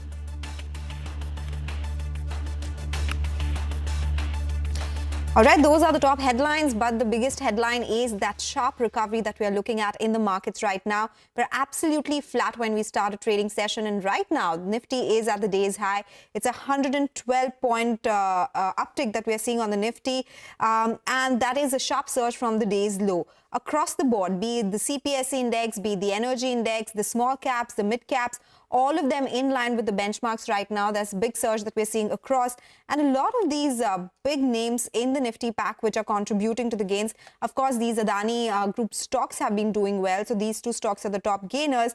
But other than that as well, we have good gains coming in across the board, be it Axis Bank, Hero MotoCorp, Reliance Industries too is at the day's high as we speak. So looking good for the markets currently. We'll have to see whether this momentum sustains or not. We do have the monthly expiry tomorrow, so a lot of action is expected ahead of that as well. But talking about the other big story, Mahindra Group has deepened its electric vehicle bet. It has launched two new electric SUVs, the BE6E priced at 20.3 lakh rupees and the XEV9E priced at 23.5 lakh rupees. The booking for the cars is expected to kick off by end of January next year, and deliveries will be beginning by February. Several brokerage firms have issued positive notes on the stock after the new launches. Sudarshan is joining us with all those highlights. Sudarshan. That's correct. So M&M has launched two new EV, and those are BE60 and XEV90. And one thing that most of the brokerages have liked are the price range. For BE60, price is rupees 20.3 lakhs, and for XEV9E, price is rupees 23.50 lakhs. Now, what do brokerages say? Morgan Stanley believes models are high on performance and are feature-rich, and prices are in line with premium variants of best-selling ICE models, ICE basically petrol and diesels, but what would be key to watch is offtake. Goldman Sachs says new launches will help address segments totaling 85,000 units per month. Elara says company has done all that it takes from their side. Now, also it has earmarked a capacity of 10,000 vehicles per month for EVs in FY26, which is higher than the size of the entire EV industry. Nuvama says electric vehicles to support growth ahead for Mahindra & Mahindra, and in its estimates, it has built-in EV volumes at 48,000 units for FY26 and 96,000 units for FY27. Overall, it estimates 15% revenue CAGR over FY24-27 and sees robust growth of 16% in autos and 11% in the farm segment.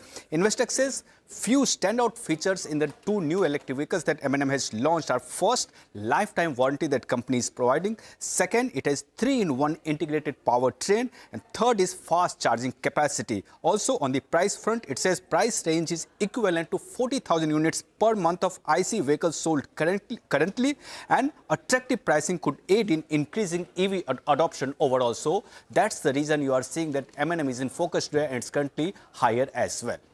Oh yes, auto stocks, they continue to be higher. M&M is one of them. But Sudarshan, it's a busy day for you. Stay on. Ola Electric up 18% in trade. This is the launch of its new range of scooters. And the city has also issued a bullish note. Tell us more. So here also, like M&M, Ola has launched, and the main focal point here is in the price range in which the company has launched the scooter. Price range is basically, it's the cheapest amongst all the electric vehicle scooters that you have in the market. Now, following that, Citi has come out with a note initiating coverage with a buy call, and target is rupees 90 per share, and positive thesis by Citi is based on first, it believes that company has a wide product portfolio. Also, its strong R&D focus. Third is significant vertical integration. And fourth is large scale of production that company has been undertaking. Also, soon to be launched motorcycles and electric three-wheelers will boost volume that Citi believes and expects profitability to improve as capacity utilization increases. As per Citi, key risks include first, overall weak EV penetration, second, elevated competition in the EV market, third, continued negative perception on service quality as far as Ola Electric is concerned, and fourth is sustained net losses that company has been reporting on earnings front. As far as valuations are concerned, Citi says it's using sales-based valuation methodology as company is yet to break even at EBITDA level and target prices based on 4 times FY26 estimated EV per sales. And it also believes that company merits premium as it dominates fast-growing segment with attractive prospects. As far as the preference order is concerned, for Citi within two-wheeler space, it prefers Eicher followed by Hero MotoCorp. After that, Ola, Bajaj Auto, and last is TVS Motors. So overall, Citi is positive, and you can see in today's move, Ola Electric is currently up almost 18% in the trade. Oh, yes, it's a big uptick that we're seeing on the stock today. Thank you so much, Sudarshan, for that. And it's a heavy day for auto launches. Another new product enters India's two-wheeler segment. Honda marked its foray into the electric vehicle segment in India, launching 2 electric scooters, the Activa E and the QC1. Booking for the two-wheelers will begin in January of 2025 and deliveries to kick off by February of 2025. All right, with that, we'll slip into a short break. When we return, we'll get you the excerpts from our conversation with management of NTPC Green Energy as the renewable energy arm has made its debut on the exchanges today. Stay tuned.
Welcome back. You're still tuned into Business Lunch on CNBC-TV18. Let's quickly take a look at the markets. Continues to trend higher.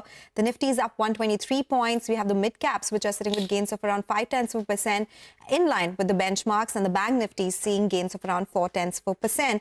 So good gains coming in across the board, and most of the sectoral indices, they are in the green as we speak. But India's second quarter GDP growth is expected to slow to 6.5% from a pace of 6.7% in the first quarter and a massive 8.1% a year ago.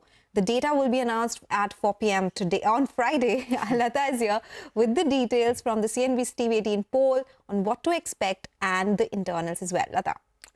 Well, we've already seen the second quarter results and they were very unimpressive. We know that the Nifty EPS grew by just 1% or 2%. So it is seen even in the poll. Or the GDP for second quarter is expected to come in only at 6.5% according to our poll, and that would make it the slowest in 6 quarters. The poll, the 6.5 compares with a 6.7% in Q1 and an 8.1% year ago. So clearly the strong base is also adding to the slowness in the second quarter. The Reserve Bank's forecast for the second quarter actually stood at 7. They lowered it to 6.8, but on the street, the expectation is just 6.5. So quite a pedestrian number. The reasons, of course, like I told you, we know that the corporate earnings were very, very ordinary in the second quarter. Largely, the GDP is going to get dragged down by manufacturing and by electricity, both of them low single-digit numbers. Services has done well. The average I got was about 8.2%. So, you know, financial, trade, hotels, government services, all those have done well. On the demand side, what appears to have not done well, of course, is government capex, which didn't pick up as much as was expected. But more importantly, poor consumption appears to have hit GDP growth.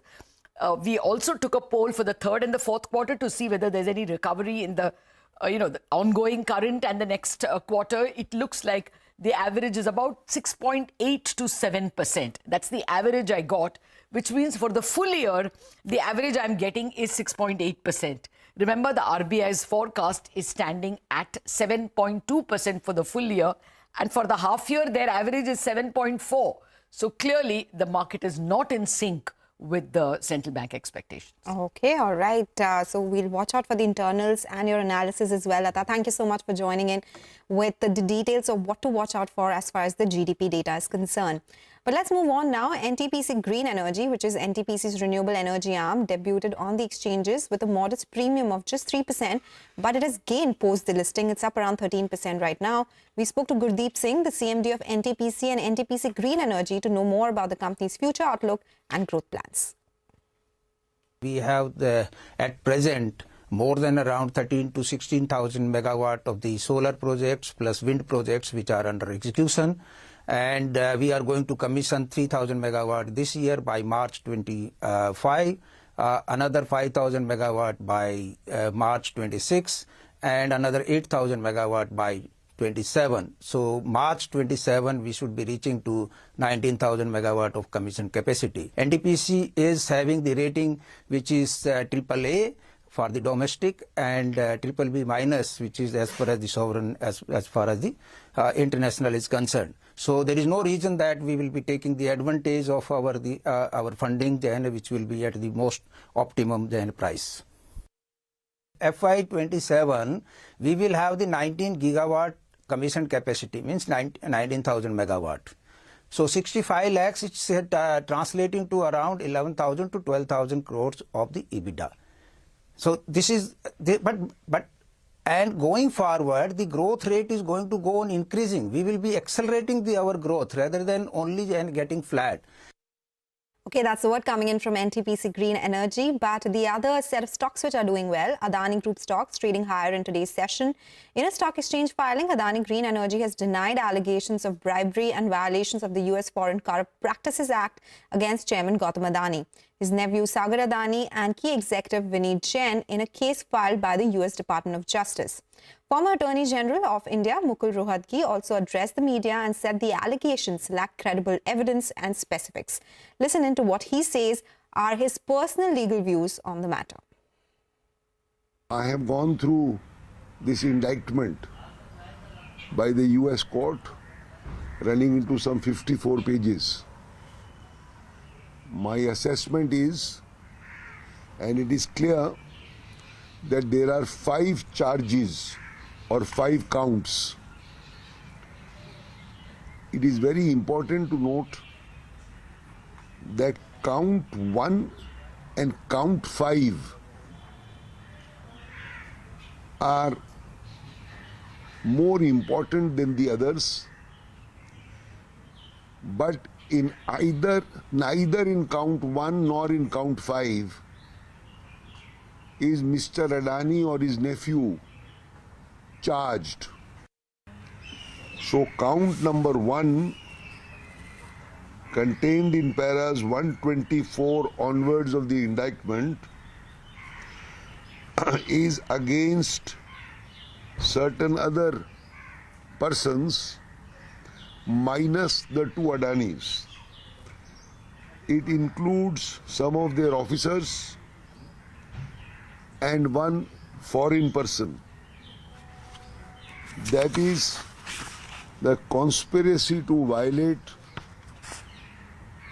the Foreign Corrupt Practices Act. It is called FCPA. It is somewhat similar to the Prevention of Corruption Act in India. So the first allegation is that there is a conspiracy to violate the Foreign Corrupt Practices Act framed by the US Parliament.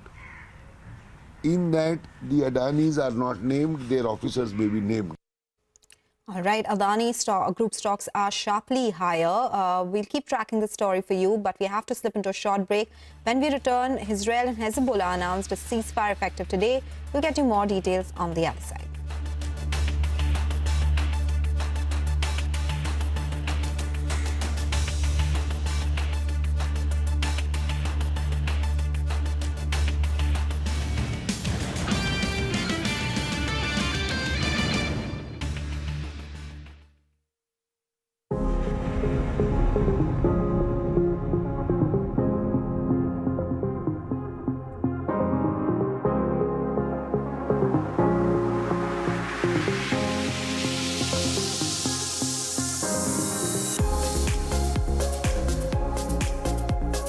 We need to be really clear about how different Snapchat is. And that's been supported by the data and independent research just out this year, actually from Australia, that showed that Snapchat does not have the negative mental health impacts that other platforms like TikTok and Instagram do.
Welcome back. You're still tuned into Business Lunch. It's a 130-point gain on the Nifty. It's up and away. And we have Reliance Industries, Tata Steel.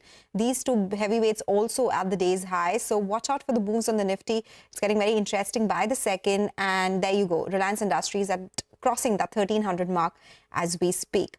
But as we take your leave on this edition of Business Lunch, let's talk about some updates from West Asia. In a major move, a 60-day ceasefire between Israel and Lebanon's Hezbollah began earlier today following a year-long conflict. CNBC's Dan Murphy brings us more details. Israel and Hezbollah have agreed to a 60-day ceasefire, which came into effect at 4 a.m. local time this morning, just hours ago. Under the U.S. broker deal, Israel will gradually withdraw its troops from Lebanon's south as the Lebanese government forces regain control of an area currently held by Hezbollah. U.S. President Joe Biden highlighting the grave humanitarian costs of the war in both Lebanon and Gaza. Just as the Lebanese people deserve a future of security and prosperity, so do the people of Gaza. They too deserve an end to the fighting and displacement. The people of Gaza have been through hell. Their world's absolutely shattered. Far too many civilians in Gaza have suffered, far too much. Israel's Prime Minister Benjamin Netanyahu, whose cabinet approved the deal by a 10-to-1 margin, said Hezbollah has been severely diminished after months of fighting. It is not the same Hezbollah. We have set it back decades. We eliminated Nasrallah, the axis of the axis. We eliminated its top leaders, destroyed most of its rockets and missiles. And French President Emmanuel Macron, who announced the ceasefire in tandem with President Biden, reinforced France's support for Lebanon, urging the country to return to governance. The cessation of hostilities offers an opportunity for the Lebanese to begin, with the support of their partners, the lasting recovery of the country. They need to seize it urgently and resolutely. As I am speaking to you, that's the responsibility of the Lebanese authorities and all of those who have eminent political roles.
PSU banks will do reasonably well over the next couple of years at least, because they will continue to experience very muted credit costs because, they've been late to the cycle of the cleaning up. So the recovery cycle for them will continue to feed through to lower credit costs over the next couple of years. The defense or electronics manufacturing areas, stock prices have taken a huge beating, and now they might be approaching, some sensible valuations. I haven't, dabbled in that area yet, but yes, it does look interesting.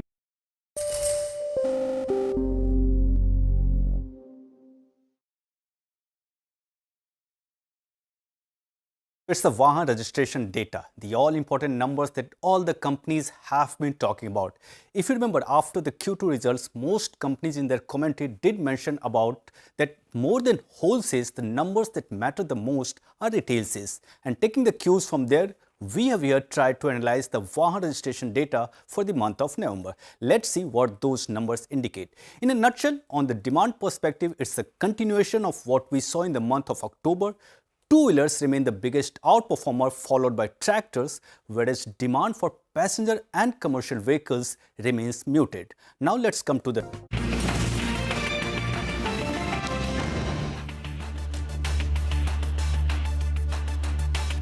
Good afternoon. Welcome to Midcap Radar. I'm Sonal Bhutra. With me is Vivek Iyer. Recovery and a sharp surge from the lows. That's the theme that we are tracking right now on Midcap Radar. Across the board, there is a shade of dark green. We'll keep tracking that for you, but a lot lined up on the show today. Good afternoon. Not complaining at all. Sharp surge, especially the small cap index up over 1% now. But we have quite a lot lined up on the show. Let's start off with the top headlines. Market extends gains, Nifty Sensex at the day's high, mid-cap trade in line, utilities and industrials gain, while realty and pharma drag.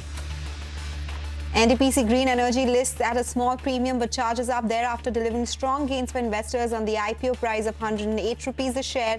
The management tells CNBC-TV18 it is on track to meet its big capex targets. Siemens India missed revenue estimate but delivers a strong bump up in margins and profit, surprising the street. The order book too sees strong growth. The stock climbs. Ola Electric launches 2 scooters with variants priced between 39,999 and 64,999. These are the lowest priced models in its portfolio and perhaps the cheapest EV scooters in the industry. ZF Commercial under pressure after 11 lakh shares of 5.7% of the total equity changes hands. This is worth nearly 1,400 crore at an average price of 12,679 rupees per share. The stock correct nearly 13% in trade. Okay, those are the top headlines. We'll discuss some of these stocks in greater detail as well. For now, it's all about the markets, the benchmarks, the way they have moved in last couple of trading minutes. Slightly come off from the day's high as well. It was up 130 points. Now it's up around 118. Nothing much to complain there, but it's a very stock-specific market as well. We have big moves coming in a lot of these small caps and mid caps. So watch out for that one. And it'll be important to track the action before tomorrow's monthly expiry as well. A lot that is lined up. And then we'll have around 45 new F&O stocks in the new series. So it's a lot of action that we are going to see. A lot of action that you're going to see. And very good point that you made, the kind of volatility that we are seeing going into the last series as far as the calendar year is concerned. And a whole host of stocks that will be added to the F&O segment. So that too is something that we will have to keep an eye out on. But Hormaz is standing at a wall. This is a special segment, mid-cap movers. Hormaz looking at all the stocks in the mid-cap space that are moving around in the session. It's been a while. We were craving for some news flow driven moves seen in specific stocks after a bit of a dull over the last couple of days. But there are plenty of movers within the broader markets, and we'll start off with the gainers today, as is the color of the screen. Aditya Birla Real Estate now at the highest point of the day, 7.5% higher, as is Vodafone Idea, one of the top gainers within the F&O space, and Bharat Dynamics moving in line with this very sharp comeback seen from the defense companies. Some of the other movers related to news flow driven moves, Zaggle is one of them. We spoke to the management earlier today, is locked in a 5% upper circuit. Sagility is in also an earnings reaction, 8.5% higher, and Aster DM now at the highest point of the day, 7.5% higher there as well. A lot of brokerage commentary came in this morning for a lot of the names. Ola Electric, after the coverage initiation from Citi, has almost reached its price target as well of 90 rupees, 16.5% higher there. Prestige Estates after the downgrade, and NTPC after Jefferies gave a target of 500 on the stock, doing well for itself. Stocks that are doing well on the back of strong volumes in today's trading sessions. Quest Corp is one of them. Engineers India in line with the PSU theme, 6% higher on very strong volumes, along with KEI Industries and 361 WAM. And lastly, of course, course, why can't we not talk of railway stocks when everything else is moving higher? They are moving higher as well. Ircon, Titagarh, RITES, almost every other railway stock, including IRFC, trading with gains of almost 3 to 5%. Back to you guys. Okay, all right. So those are some names moving around in the broader market. Thank you so much, Hormas, for joining us as always. It's a good time to get a technical check on the market. Sudeep Shah from SBI Securities is joining us for just that. Sudeep, good afternoon. The surge that we've seen from the lows, the expectation was of a consolidation, but the markets have surprised on the upside. What are the next levels to watch out for? Would this rally continue? Good afternoon, Sonal. Yes, we feel that this rally would continue because there are 2-3 things here. That firstly, that the index has rebounded in the last 3 days from a key support levels. Now, post rebounding and moving, say, almost galloping 1,000 odd points in less than 2 sessions, Friday as well as Monday. The last 2 sessions we saw relatively a calm market. There was consolidation. But if you see the 24,050, 24,100 mark in the last 3 sessions have been guarded.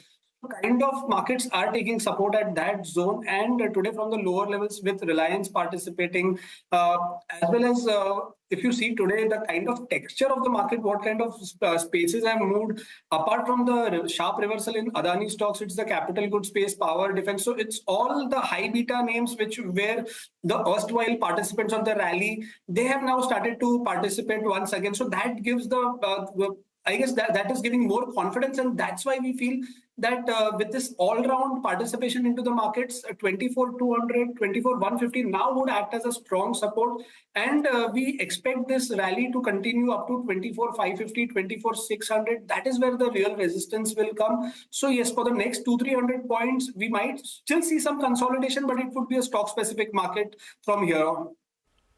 Good afternoon, Sudeep. Sudeep, what are your top picks for the day? Good afternoon, Vivek. Vivek, the top picks, there are 2 stocks that are on my radar. One is from the defense space, that is BEL. Now, BEL has given a decent breakout today. The last 7-8 weeks, it was consolidating between 275 and 302, 303. But today's price action, as well as the open interest built up in the counter, shows that the stock could still head higher up to 315, 320 levels.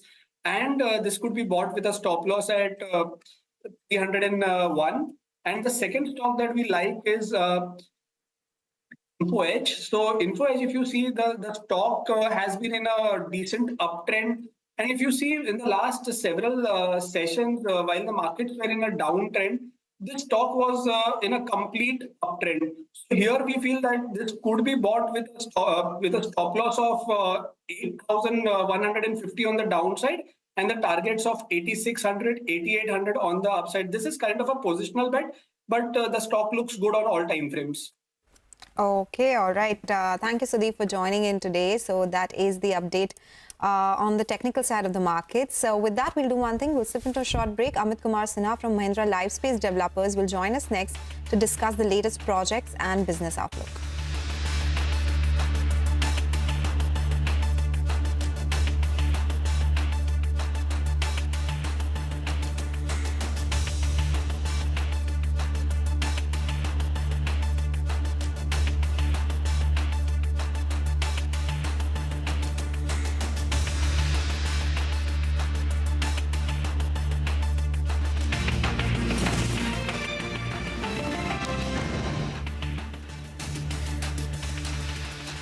Before we talk about that, do remember the comparison numbers are for the entire month, whereas for this month, the data is for 25 days so far. So starting with two-wheelers, the pickup in rural demand seems to be reflecting in the numbers of Hero MotoCorp.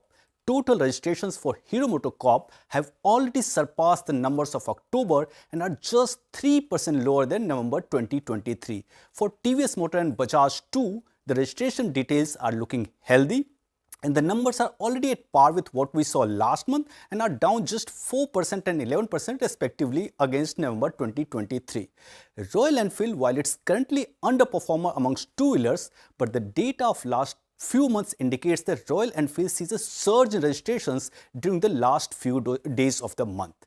The next in the list are tractor segment. Here too, registration trends are looking healthy with 5 days to go in this month. For M&M Tractor, Registrations are down less than 10% both month-on-month and year-on-year. And for escorts, the decline is slightly steeper in comparison to M&M. It's down in the range of 15 to 17%. Shifting to the segments where demand concerns remain are passenger and commercial vehicles. With only 5 days to go this month, most companies are seeing sharply lower registrations. The numbers are down in the range of 40 to 52% month-on-month and are down 21 to 40% year-on-year, with Maruti and Tata Motors looking the weakest. Before ending, it's important to remember that the comparison numbers both month-on-month and year-on-year cover the full month, while the current data for November represents only 25 days. This gap means significant changes could still occur in the remaining days of the month.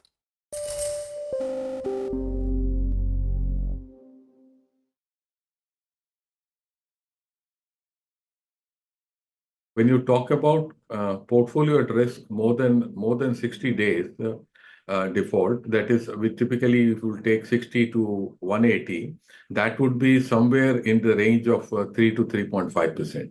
We are trying to strengthen the practice of LUC more.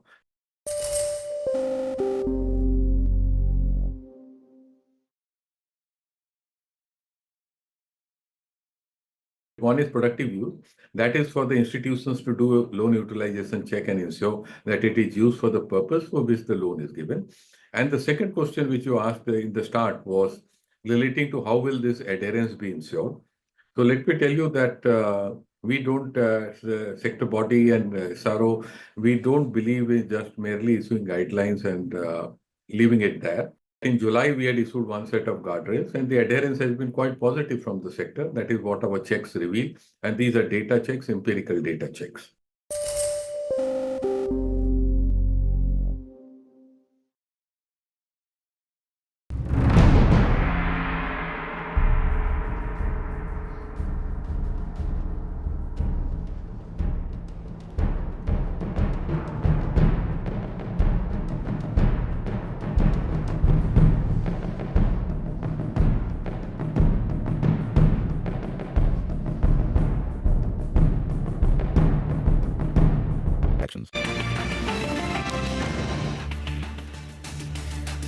Welcome back. You're still tuned into Mid-Cap Radar on CNBC TV18. Well, the stock on our radar is Mahindra Lifespaces. The company's arm, Mahindra World City Developers, has announced second phase of its industrial parks project in Tamil Nadu. This is in partnership with Sumitomo Corporation, Japan. Amit Kumar Sinha, the managing director and CEO of Mahindra Lifespaces, is joining us now to take a few questions. Amit, good afternoon. Thank you so much for joining in. Can you give us a sense of what the shareholding will be in this phase? This is phase 2 of the project.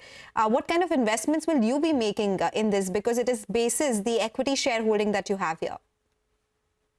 Thanks for having me. So we already have a partnership with Sumitomo for phase 1 of our Origins Chennai Industrial Park. The shareholding currently is 60-40. For phase 2, this will continue to be the same stake. So we'll have 60%. Sumitomo Corporation will have 40%. And that's the deal that we have signed to expand from phase 1. We go to phase 2. So that's the shareholding.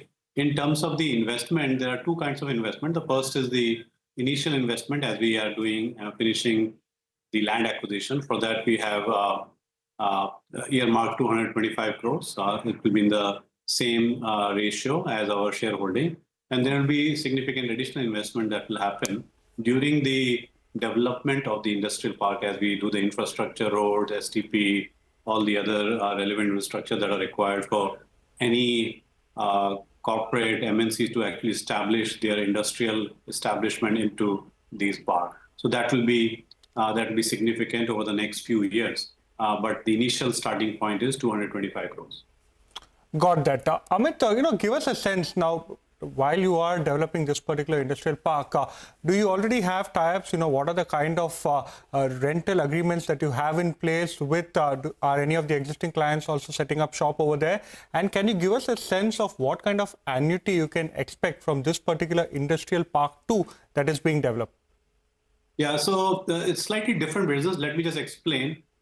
These are not rental incomes. These are called lease income, but they're actually perpetual leases. So it's considered as a sale. So So from that point of view, you don't have an annuity income. We have a small annuity income that comes through the O&M business. We maintain the parks, so that comes as the annuity income. But we have a very, very healthy pipeline. Origins Chennai has attracted one of the largest set of investments from Japanese clients. Last year, Mitsubishi, for example, decided to put their largest factory in Origins Chennai, roughly $220 million investment along with the land investments. Similarly, we have a very healthy pipeline from Japanese and non-Japanese clients. And that's why the partnership with Sumitomo is extremely important for us. So that will get translated into lease revenue, which is a one-time, let's say, sale revenue. But the rental income that you refer to is actually the O&M revenue, which is based on a case-by-case basis, which is much smaller, but that allows us to collect that O&M or CAM charges in residential equivalent terms that comes to us on an annual basis. So what is the number to that, Amit? These rentals or the O&M charges that we are talking about, or do you decide it before you let it out? And the second thing is the commercialization date. By when do you commercialize this phase 2 completely? Yeah, so the approval process has started as we have concluded land acquisitions.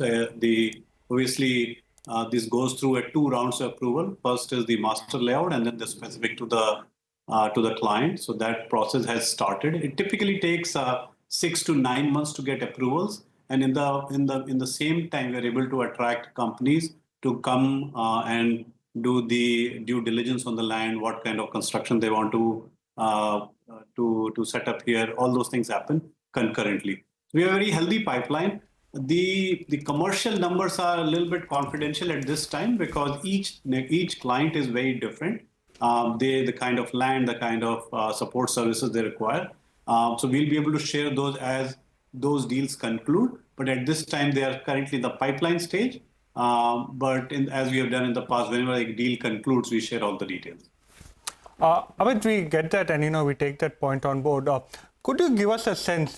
Typically we are understanding that different clients will have different requirements in terms of the square foot, for any kind of commercial establishment or in office spaces that you're putting up. Also, could you give us a sense of how are land rates trending over there, which will help us go ahead and analyze the kind of income you would get. And number 2, you also have one large project, number 1 in Chennai itself, and also in Jaipur. So any extension or any expansion you're seeing over there?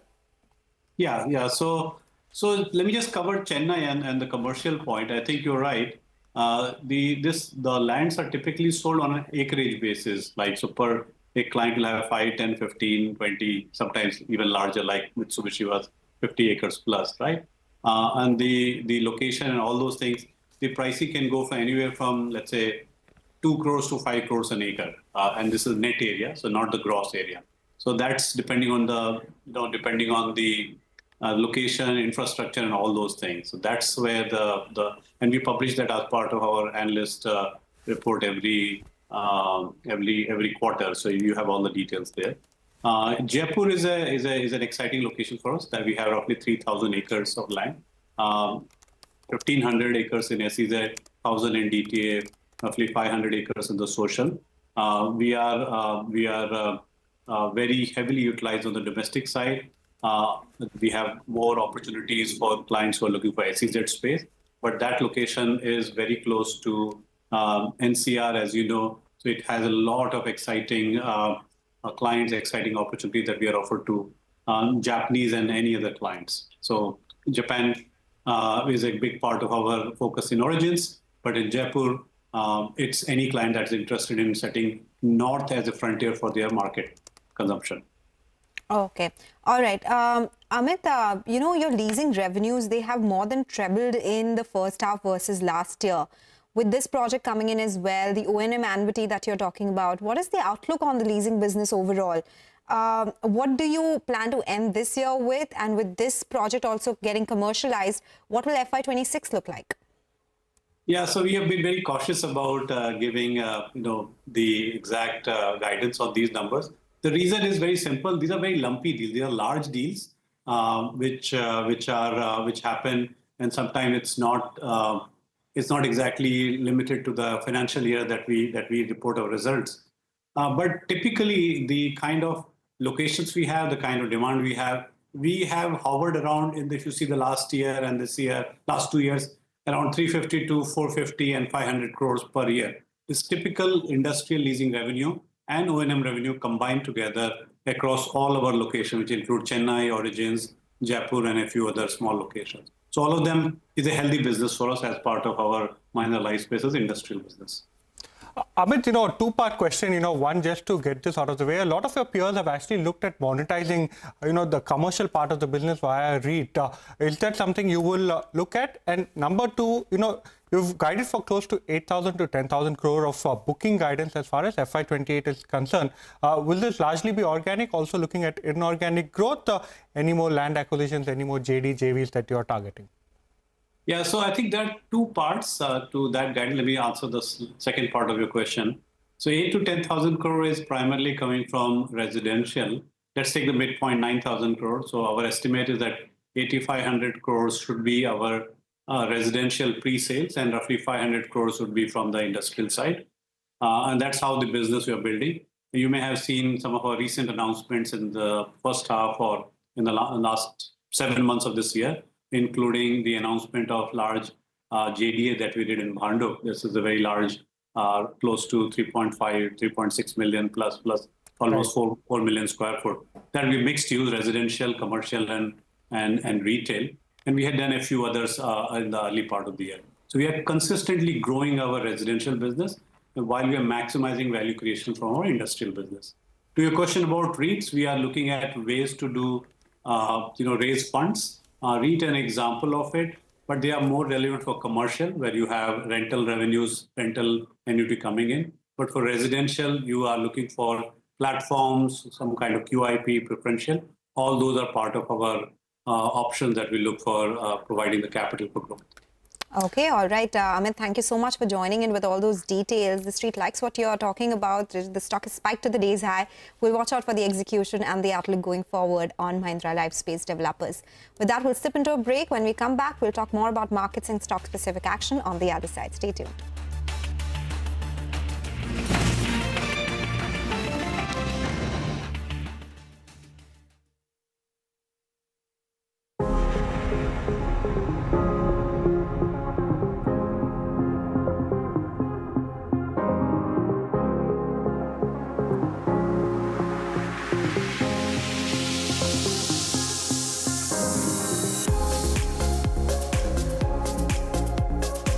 To be really clear about how different Snapchat is. And that's been supported by the data and independent research just out this year, actually from Australia, that showed that Snapchat does not have the negative mental health impacts that other platforms like TikTok and Instagram do.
ответ на применение американского и британского дальнобойного оружия 21 ноября текущего года российские вооруженные силы нанесли комбинированный удар по одному из объектов оборонно-промышленного комплекса Украины. В боевых условиях было проведено в том числе и испытание одной из новейших российских ракетных систем средней дальности.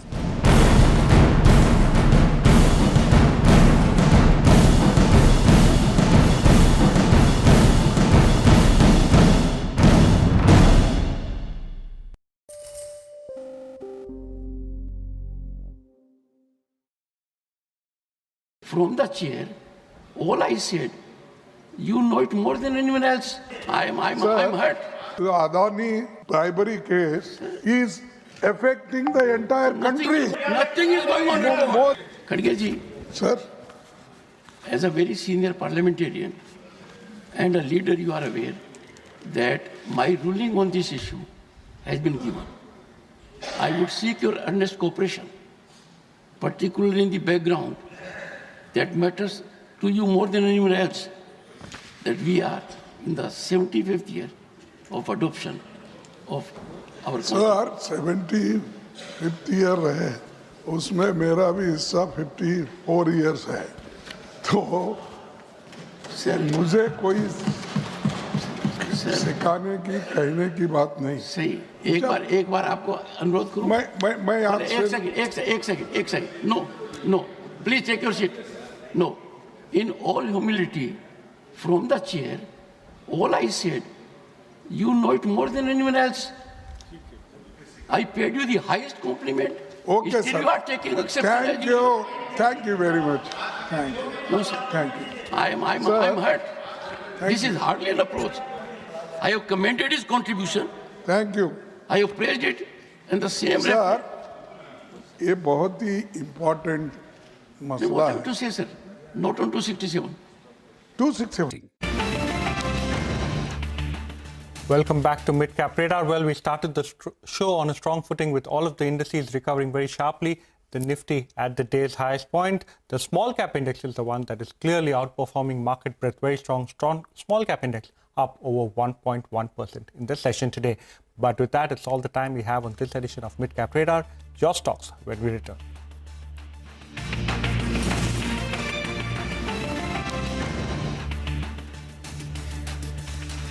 My ruling is over. No, it's a very important, sir. No, you are questioning ruling of the chair. If you suspend today's business, we can explain because the Adani 1 second, sir. Regarding this bribery case is affecting the entire country. Nothing is going on record. And nothing is going on record. No. Entire country. Is going on record. Nothing is going on record. Consistently, nothing is Modi is supporting him. Nothing is going on record. Nothing is going on record. No, sir. Modi is supporting him. And दुनिया में List of matters raised with permission. Srimati J.B. Mather Isam.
Good afternoon. You're watching Your Stocks here on CNBC-TV18 in the Mumbai studios. I'm Hormuz Fatakia. We are here to answer all your queries with regards to every stock that you own. But the Nifty is now nearing that congestion zone of 24,350 as we speak. At the highest point of the day at one point of time was 24,340. Yesterday's high was 24,343. And of course, Monday's high was 24,351. So that is that congestion zone that the Nifty needs to cross. And there you can see again slightly off the highs of the day the moment it touched that level of 24,350. We'll keep an eye out on the final few minutes of the trading session. It's the Nifty Bank monthly expiry today, mind you, so the indices will remain in focus. But joining us today are Parthiv Shah, director at Tracom Stockbrokers, and Soni Patnaik of JM Financial to answer all your queries. Parthiv, Soni, thank you so much for joining in. Good afternoon to both of you all. We'll start off with Ram Kumar, who is writing to us from Hyderabad, and he's having around 1,500 shares of Aditya Birla Capital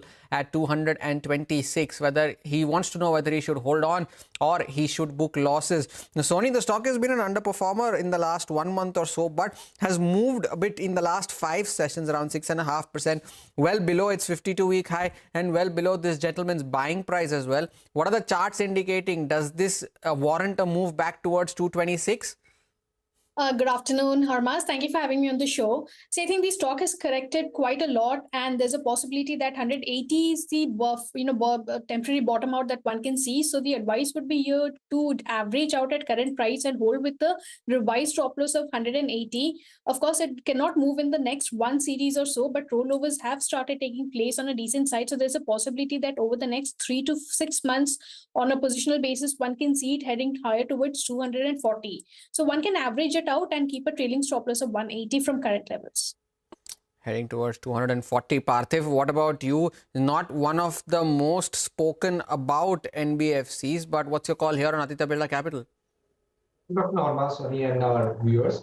Yes, you rightly mentioned the reason why it's not much spoken about is because ever since the demerger, I think Aditya Birla Capital has destroyed a lot of shareholders' wealth. I recollect it had demerged somewhere around at a price of around $250.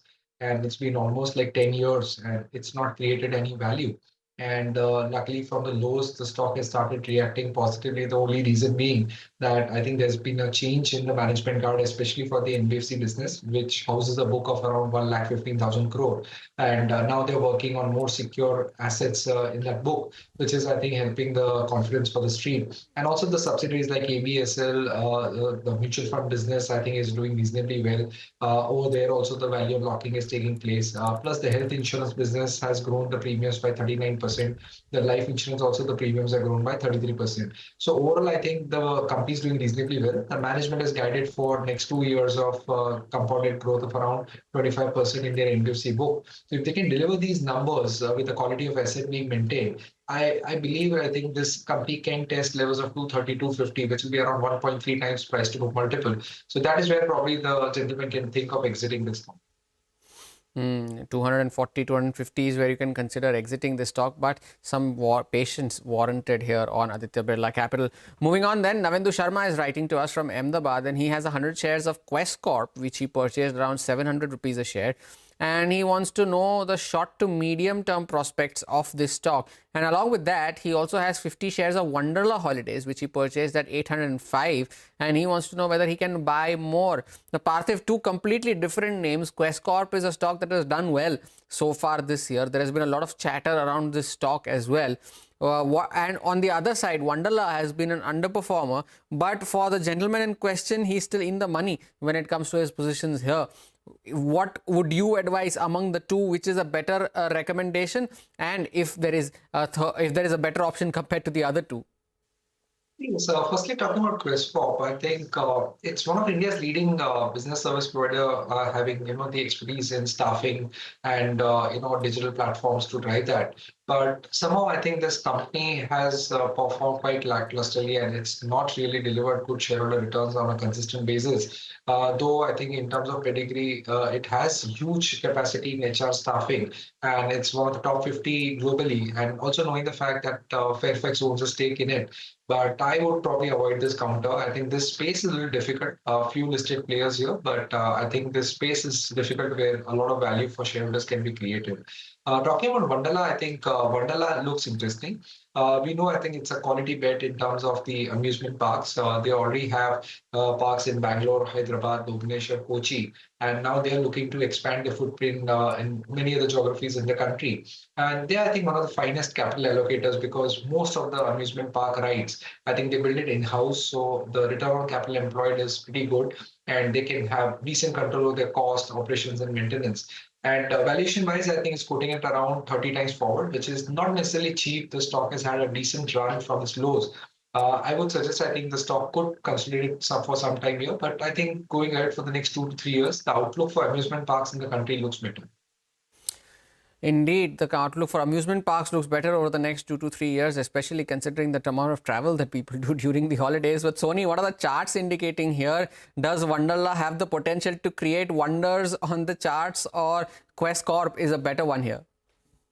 So, Harmas, both the charts are quite interesting for a short-term perspective. If you look at Wonderla, it has a good support and it's just bouncing from the 800 mark. So, if one has to hold, the risk-reward ratio is quite favorable because 800 becomes his support. There's a possibility that the stock may consolidate for a month or so, but it can move the moment it crosses 870 or so. You can see it heading higher towards 950 to 980, and that could happen in the next 3 months or so. So, I think it would be wise to just hold with the 800 stop loss. If we talk about Quest Corp, for a short-term trading perspective, on weekly charts, we can see it has a good reversal pattern showing from current levels. And there's a strong support of 650. So one can hold Quest Corp for a short-term trading perspective and look for targets of 750 to 780 in a month. Among the top movers of the day is Quest Corp, 6.5% higher today on strong volumes as well. Moving on then, Wesley is writing to us from Chennai and he wants to know the long-term view of around 3 years on South Indian Bank. Now, even this stock hasn't done much in the recent past, but Sony, what do the long-term charts here of South Indian Bank indicate? Harmas, it's a bit difficult. It has not shown any strength or signs of reversal as of now. 22 is a very crucial support. Now, if that breaks, it can head lower towards 18. Ideally, one should look at an exit if it breaks 22, and that's the level to watch out for.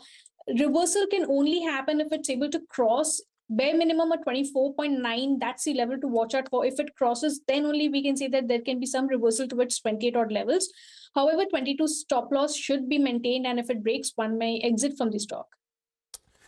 Right. You know, Parthiv, there are plenty of options within the private sector banking space, right? You're spoiled for choice when it comes to picking out, and there has been a lot of consensus about banking valuations being cheap as well. Is there a better alternative to South Indian Bank? But what do you advise this gentleman for his existing positions here? Surprisingly, Harmas, I think in the entire banking pack, historically we have not seen this, but currently even cheaper than the public sector banks are the regional private sector banks, names like Karnataka Bank, City Union Bank, and even South Indian Bank. And it's not that, they've done really bad in terms of the slippages and the asset quality. I think they have also shown signs of improvement, but somehow market has not taken any cognizance of this improvement. And these stocks have stayed cheaper because they've been growing their balance sheet to the tune of 10 to 12%, which is pretty healthy in such a scenario. No doubt, I think the liability franchising growth has been challenged for most of these players, and market always worries about the NIM compression because of the higher rate of deposits that they have to offer. But our sense is, out of this pack, I think we prefer Karnataka Bank. It's extremely well run, and they've cleaned up the book extremely well. The return ratios going ahead could be even attractive, and valuation wise, it's one of the cheapest in the pack. So I would prefer Karnataka Bank in all the three. Karnataka Bank among the regional private lenders is Parthiv's recommendation. Moving on then, Karan Krishnamurthy is writing to us from Bengaluru, and he has 20 shares of JSW Steel, which he purchased at 850 rupees. Now he wants to know whether he should hold or he should book his profits. He's very much in the money, is Parthiv. JSW Steel over a 5-year time horizon has done very well. The stock has more than tripled, but over the last 12 months or even this year, the stock hasn't done much. So what is your view, especially considering the upcoming volatility that you expect from China with Trump and all these cues coming in from the metals basket? What's your view here on JSW Steel? I think a stock like JSW Steel can do justice to one's portfolio only over a 3 to 5 year horizon. And as you rightly pointed out, in the last 5 years, the stock has almost tripled investors' wealth. And going ahead, I think over the next 5 to 7 years, if not 5, but at least in 7 years, it's easy to pencil in that this stock will at least, I think, triple from here. One of the key reasons why I'm saying this is because I think we know that JSW Steel is a very fine capital allocator. Their conversion costs are one of the lowest in the industry, despite them not having entire backward integration of iron ore and coking coal. And this is a company which is almost doubling its capacity by 2030, 2031. And the quality of new fixed assets that they're building in are, I think, one of the best in the country. So there is a lot of hope that, India's domestic steel demand will grow. And if we were to multiply to the GDP to a multiplying factor of 1.2 times, I think then also we don't have so much of capacity on stream. A lot of big players have announced capacity, but I think JSW Steel over the longer horizon can further create value from here. But it'll take some time, 3 to 5 years at least. What about the chart, Sony? Some key levels that one should keep an eye out on? So Harmas, if the gentleman is already in good profits, can at least trail the stop loss to around 940. Now it is consolidating. It's in a sideways range, and the upside range that can be seen is 980. So the moment it crosses 980, it can head higher towards 1020 to 1040. And that's the level one can watch out for JSW Steel to book the profits. So since he's already in profit, the advice would be to trail stop loss to 940 and hold the stock and look for higher targets towards 1020 to book the profits. Look for higher targets towards 1020 to book profits. Parthiv, Sony, stay on. There's plenty of more queries to answer, but we'll take a short break and we continue with our queries on the other side. Stay tuned.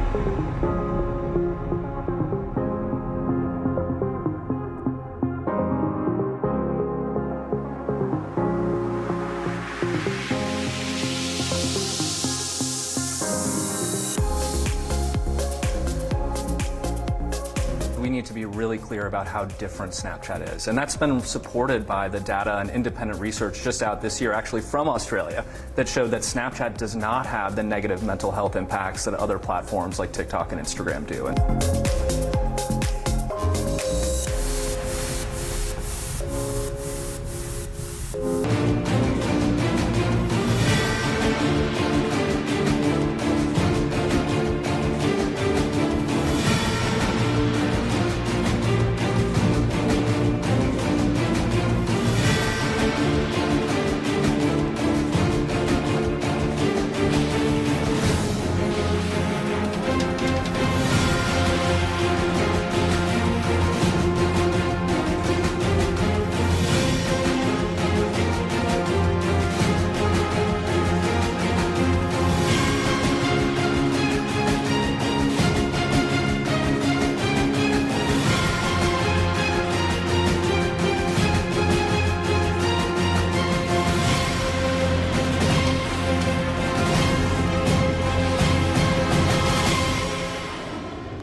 It's a very special week for us this week. I'm here celebrating our 20th anniversary in India.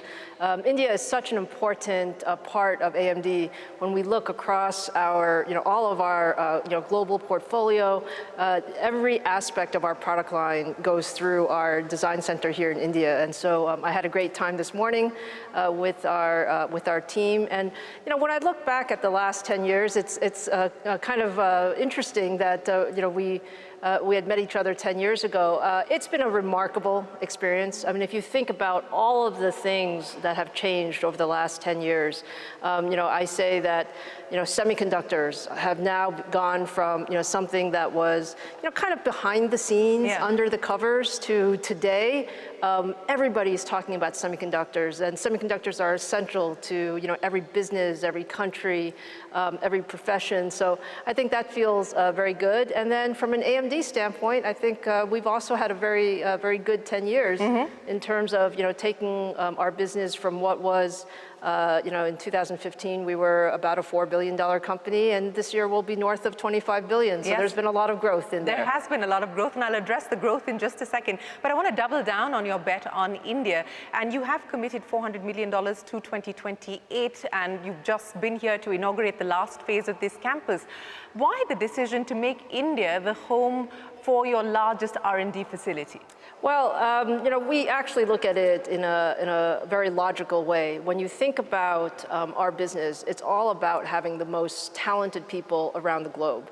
We run a very global team, and we did make a bet on India. We made a bet that we could build an end-to-end design capability here. So hardware, software, systems.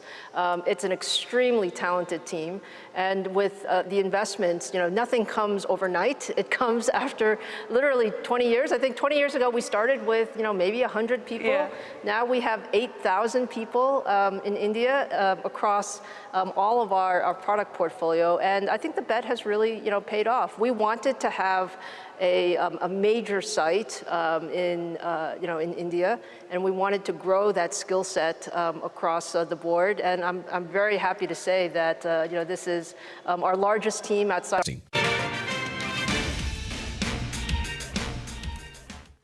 Welcome back to Your Stocks. Parthiv and Sony are still with us to answer your queries, and we move on to the next one. That is from Shashank, who's writing from Hyderabad, and he has 1,000 shares of IDFC First Bank, which he purchased at 59 rupees. Now he wants to know the outlook on the stock. Now, Parthiv, there has been so much chatter about IDFC First Bank, some of them calling it the next HDFC Bank, and so on and so forth. But what is your call on the stock? Will it possibly deliver the kind of expectations that the street has from the stock? Frankly, one disappointment in the last quarter was, when one thought that IDFC's book is panning out to be extremely good, and now there are no legacy issues in the book. They did report significant provisions regarding the microfinance book, which I think definitely took a toll in terms of the sentiment, and the stock did correct from its high levels. No doubt, I think in terms of the core liability franchisee, they're doing reasonably well. The deposit growth has been pretty mind-boggling, around at 32%, which is contrary to a lot of their other industry peers who have been struggling to garner major deposits. Even the retail deposits have been almost 37% in terms of growth. So CASA has been extremely strong for this bank. And in terms of loan disbursement, the new loans that they're doing, they generate pretty decent yield on advances, and the loan book has also been growing at a healthy 20% compounded, which is now sitting at around 2.2 lakh crores. So there is a lot of value, no doubt, but it is just, I think, these skirmishes that the bank delivers in terms of higher provisioning that kind of spooks the market. At current levels and current valuations, I think there's no harm holding on to it. We do believe that, over the next few quarters, as and when the asset quality improves, I think the markets will take cognizance of it and the stock would reach higher levels. What about you, Sony? On the charts, the stock has been down over the last month. It's been an underperformer this year as well. Do you see a reversal in the offing as we head into the new year? So Harmas, if we have to get any sort of a reversal confirmation, it can be above a 67 sort of a level. So one can actually hold, but then the stop loss has to be at 62, and that's a very strict stop loss. There's a possibility of the entire sector showing some strong momentum in the upcoming series, and there could be a possibility that this stock also can move past its resistance of 67. So hold with the stop loss of 62, and the moment it crosses 67, you can see the levels of 70, 72, and that's where one can book profits. Strict stop loss of 62 is Sony's recommendation on IDFC First Bank. Moving on, then Muni Rajulu is writing to us from Telangana, and he wants to know the entry level for Trent for a 3 to 5 year horizon, and he wants to also know the entry levels for transformers and rectifiers for the same period. Now, Partha, we were just speaking about this stock a few hours ago on Halftime Report, that the stock has recovered every post-earnings loss that it had made of around 6,900 is where it was when the earnings were reported. It fell, and now it's recovered all of them. So if somebody who wanted to buy the dip, have they missed the bus already, or is there still an opportunity considering the peak is still well above 8,300? See, luckily, I think the investor is talking of a 5-year view. So with the 5-year view and growth, the way Trent has been delivering, we can always kind of justify the current valuations. Nonetheless, I think just to give you some stats, I think since FY20 onwards, I think Trent in terms of its market cap has grown at a staggering 72% compounded. And if I look into the revenue growth, that has been at a very good, healthy 39% compounded.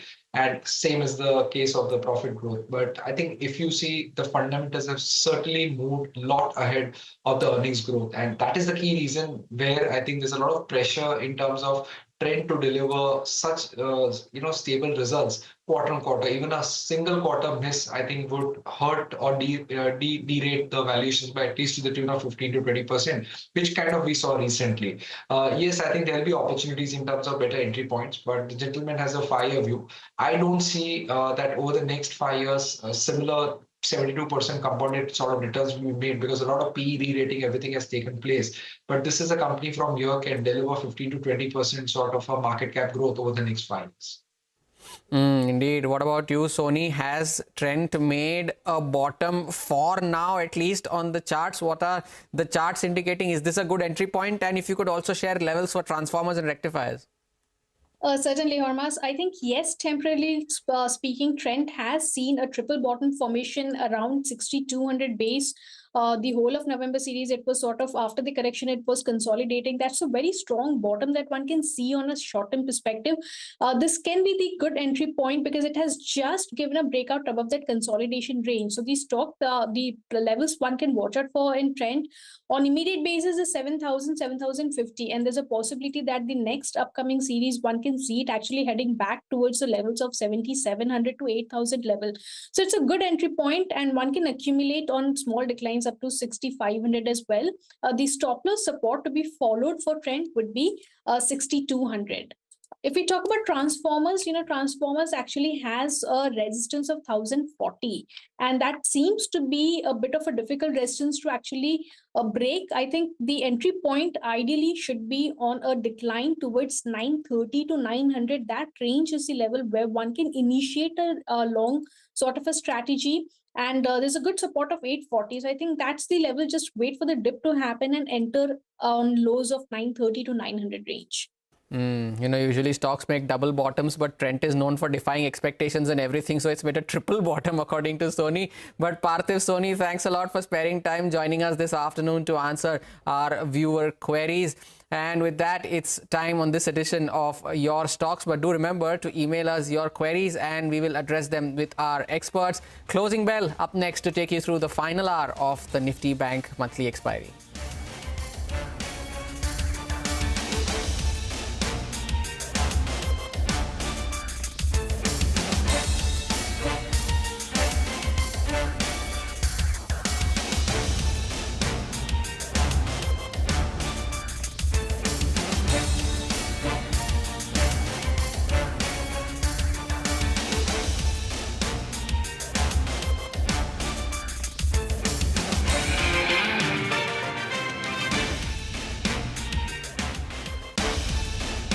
Our largest design center here in Bangalore. So it is a very special place. Well, I'm glad to hear that from you, Disa. I also want to link this to the larger semiconductor story that's now starting to play out in India. You met with the Prime Minister in September when he was in the US for his visit. India is aspiring now to become a manufacturing hub of semiconductors as well. How do you see that playing itself out, and what do you believe will be some of the things that we need to be mindful of as we grow this ecosystem in this industry here? Well, I have to say, I have a very, very high regard for Prime Minister Modi and his strong vision on technology across semiconductors, both the Make in India semiconductor manufacturing design, as well as all the focus on AI. I think every aspect of that is truly important as we go forward, and especially around semiconductor manufacturing. What I admire is the very concrete, pragmatic steps that have been taken to both attract global companies here, as well as building the local infrastructure and ecosystem. And I think the one thing is, these ecosystems take time. They don't come overnight. But I would say, lots of, very strong progress. And, we continue to invest in India because we really believe that this will be one of the most important markets and regions going forward, as well as a wonderful, infrastructure and ecosystem for the type of development that we do.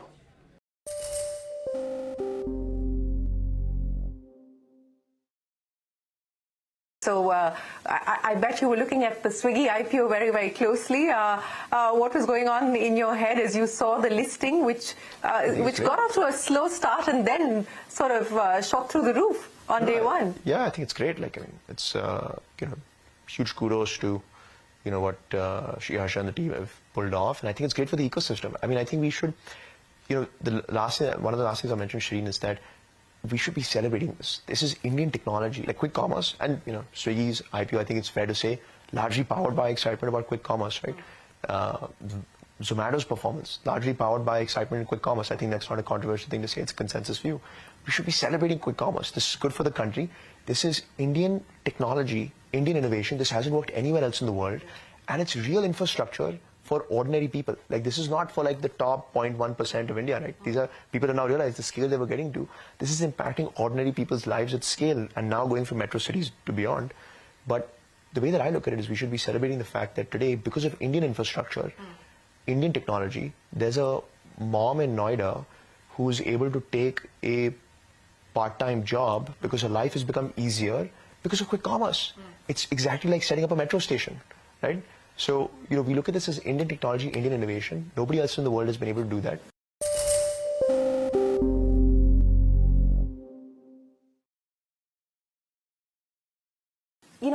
We don't know what the government intends to do, whether the government acts, how it chooses to act, how it chooses to respond to.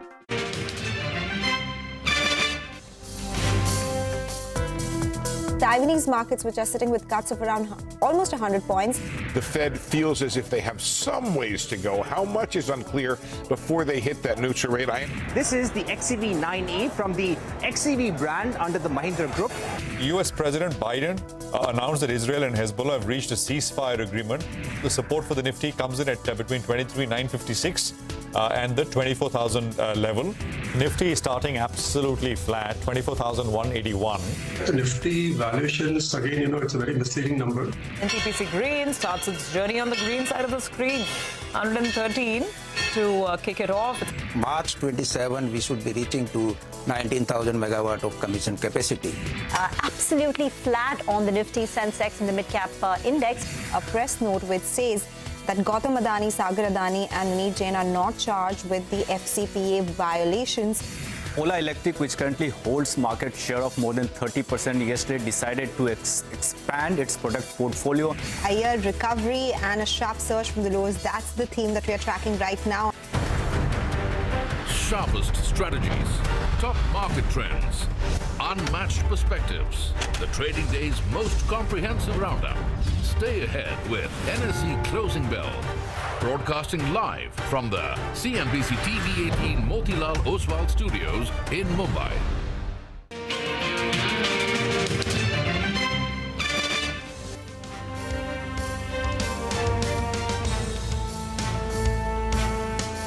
Well, that is the day so far, and it is turning out to be a pretty good day. Actually, it started at about 12 noon, almost exactly at 12 noon, like a rocket which went higher, and we've not looked back since. It's not big gains, but 100 solid points on the Nifty the last I checked.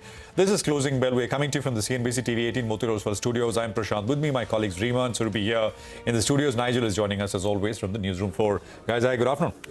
Hi, good afternoon. Yes, absolutely looking good, especially if you contrast our screen with, say, what's happening in Europe right now. Those markets are kind of under pressure.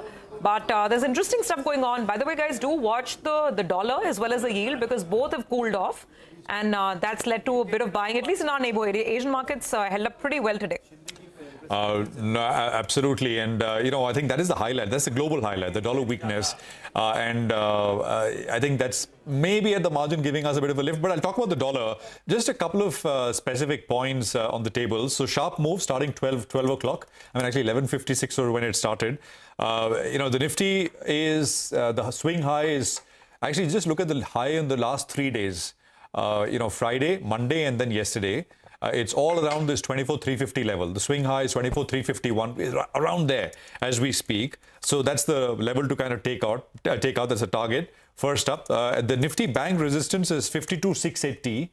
That's a 61.8% retracement. Again, we're not very far, about 1% away on the Nifty Bank from that level. And as Surabhi said, dollar is lower. But it's not, the dollar index, for example, is around about 0.4% right now, but it's a more mechanical reaction. The reason I'm saying it's a more mechanical reaction is because, you got important cross currency. JPY is up 1% against the dollar. The NZ dollar, the New Zealand dollar, is up about 0.5% or so against the USD. And that is the reason why you're seeing a slight softening as far as the dollar index itself is concerned. But nevertheless, that's good news for emerging markets incrementally. Adani stocks are higher across the board as well. So they're getting some reprieve. We look at ports, enterprises, part of the Nifty, or energy solutions, greens, the other names, etc., which are not part of the main index. They're all up between 5, 10, 15%. More on that as we go and look at some of these rates over the next 1 hour or so. Prima. Hi, so the statement, the clarification coming out from the Adani Group is that Gautam Adani, Sagar Adani and senior executive Vineet Jain are not facing charges under the US Foreign Corrupt Practices Act, FCPA, and that's the reason why Adani Green is up nearly 10%, Total Gas is up 18%, Adani Power is up 16.5%, and in the frontline pack, even in Adani Enterprises is up close to about 11%. So a big recovery seen in all the Adani Group stocks post this clarification. But outside of that, PSUs continue to see buying. The Nifty CPSE index is up. It's up more than 1%. BEL has gained nearly 9% so far this week. Remember, JP Morgan put a target price of 340 on BEL. And today as well, you're seeing buying in that. IT has gained for the 6th day in a row. The Nifty IT index will also come up for you on your screen. On the way down, you've got losers in the form of Titan, Apollo Hospital, Shriram Finance, which has been on a tear, has cooled off a tad bit. Yeah, absolutely. That's the large cap picture. And mid-caps are doing pretty well as well, about 0.5% up on the mid-cap index. Watch out for stocks like Ola Electric. We'll tell you more about it as we go along.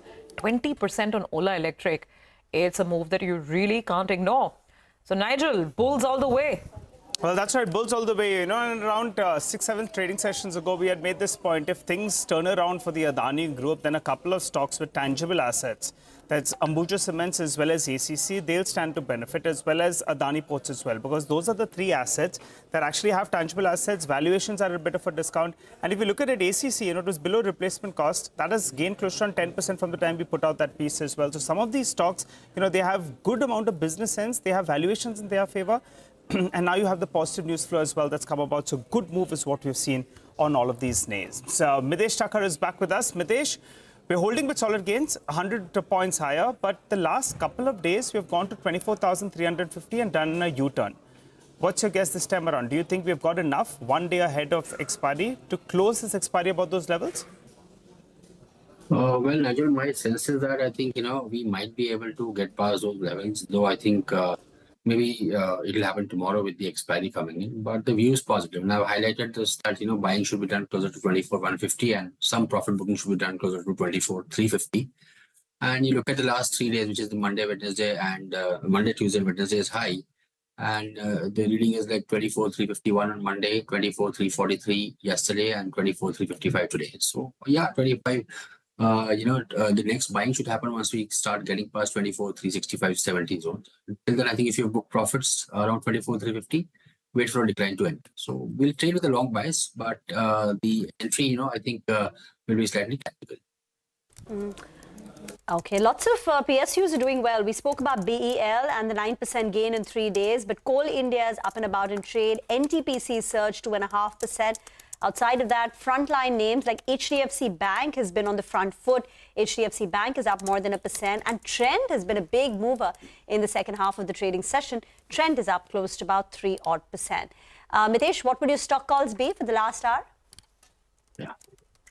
On the stock side, I'll go with long positions. A buy on Astral, that's a buy with a stop at about 1770.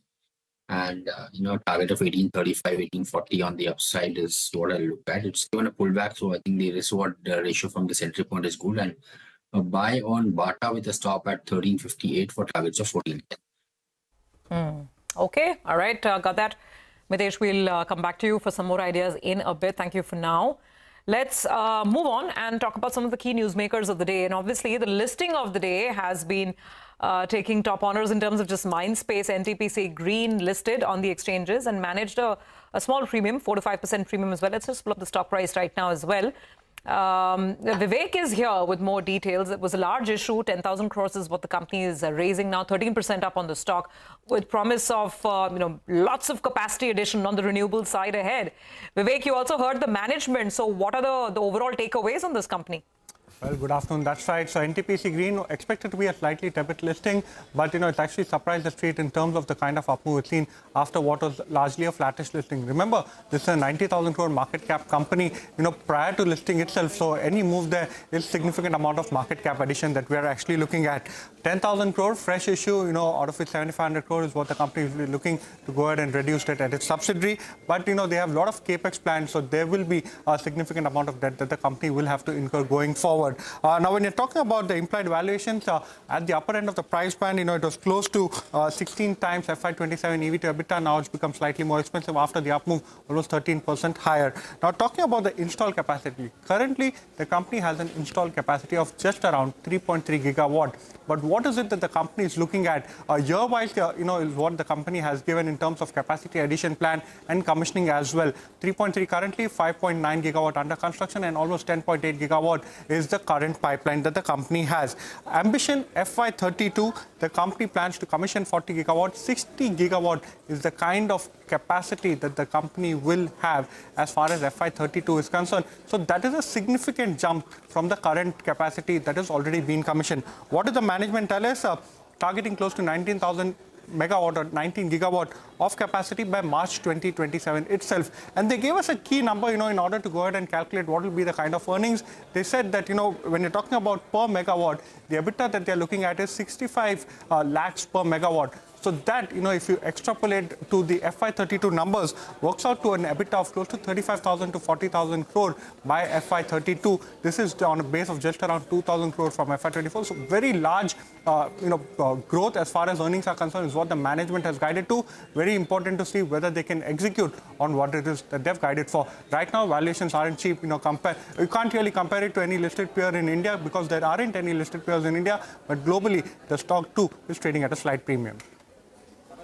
We have at present more than around 13 to 16,000 megawatt of the solar projects plus wind projects which are under execution, and we are going to commission 3,000 megawatt this year by March 25, another 5,000 megawatt by March 26, and another 8,000 megawatt by 27. So March 27, we should be reaching to 19,000 megawatt of commission capacity. NTPC is having the rating which is AAA for the domestic and BBB minus, which is as far as the sovereign, as far as the international is concerned. So there is no reason that we will be taking the advantage of our funding then, which will be at the most optimum then price.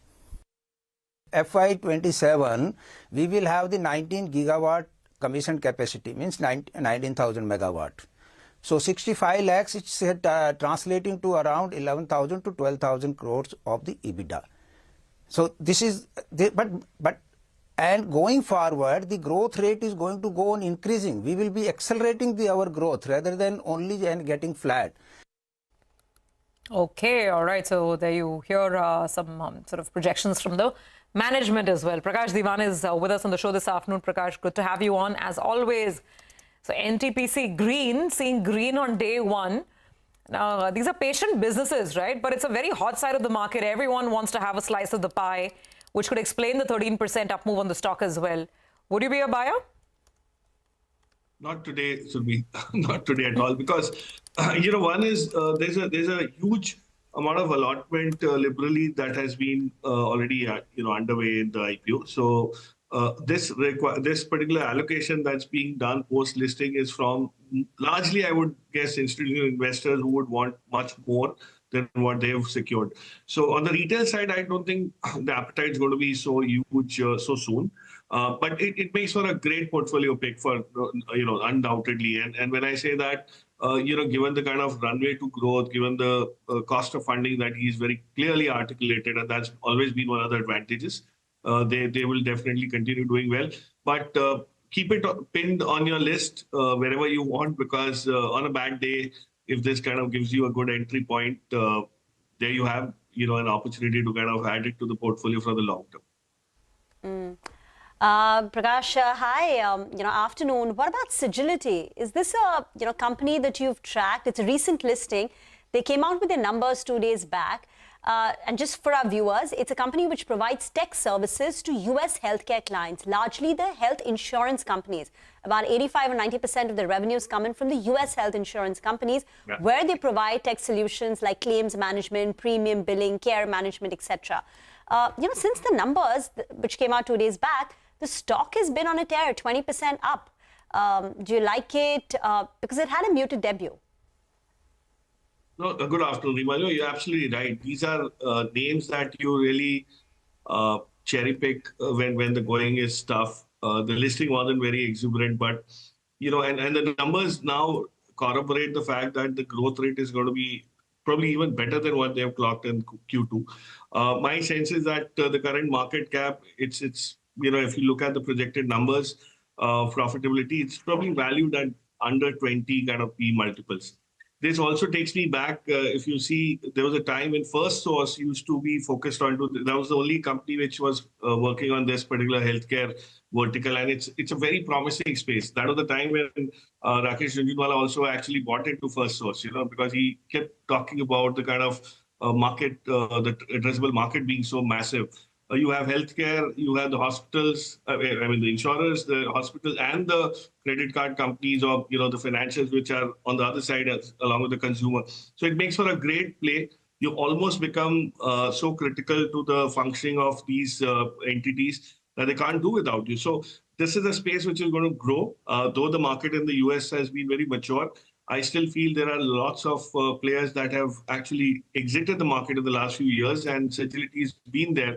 In fact, it's improved its market share. So I think it's a great bet. One of the probably most reasonably valued stock that you get. And it has a very decent pedigree. Just that Sagility sounds new because in its earlier avatar in the Hinduja group, it was known differently till the private equity players came in. So I think even at the current level, which is slightly better than the offer price, it definitely makes for a good pick. Okay, all right. Prakash, stay with us. Let's talk about the stock of the day, actually. Ola Electric. It's surged in trade following the launch of its new range of scooters and the PowerPod. Citi has also issued a bullish note on the stock. Sudarshan has been telling us about this. He's joining in to revise all of those key pointers on why Ola is up 20%. Sir?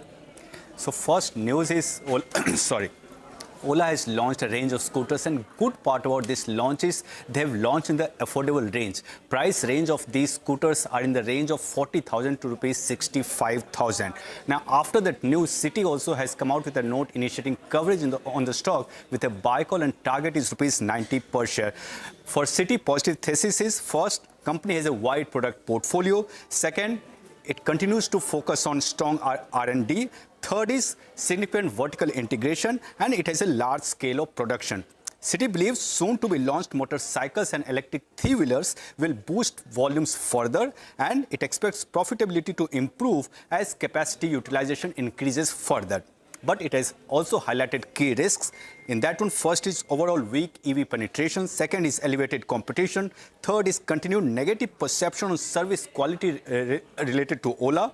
And fourth is sustained net losses that company has been reporting. On the valuations front, Citi is using sales-based valuation methodology as company is yet to break even at an EBITDA level, and target prices based on 4 times FY26 estimated EV per sales. And it also believes that company merits premium as it dominates fast-growing segment with attractive prospects. So 2 positives for Ola. First, it has launched a wide range of scooters in affordable segment.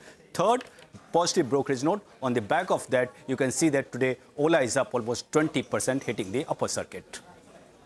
There are 3 key points that I'd like to talk about these scooters. The first one is that it's built on an adaptable and scalable platform.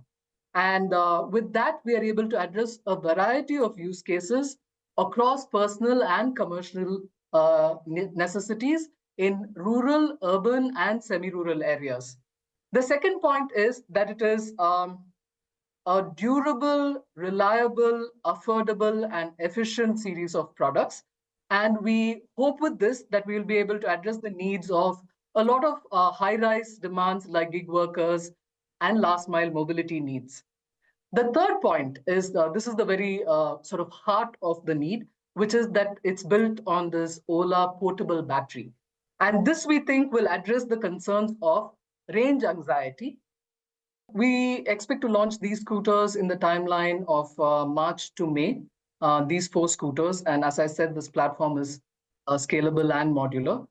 We will be launching our motorcycles next year. We have said that over the next year, starting from March all the way till December, we'll be launching our motorcycles.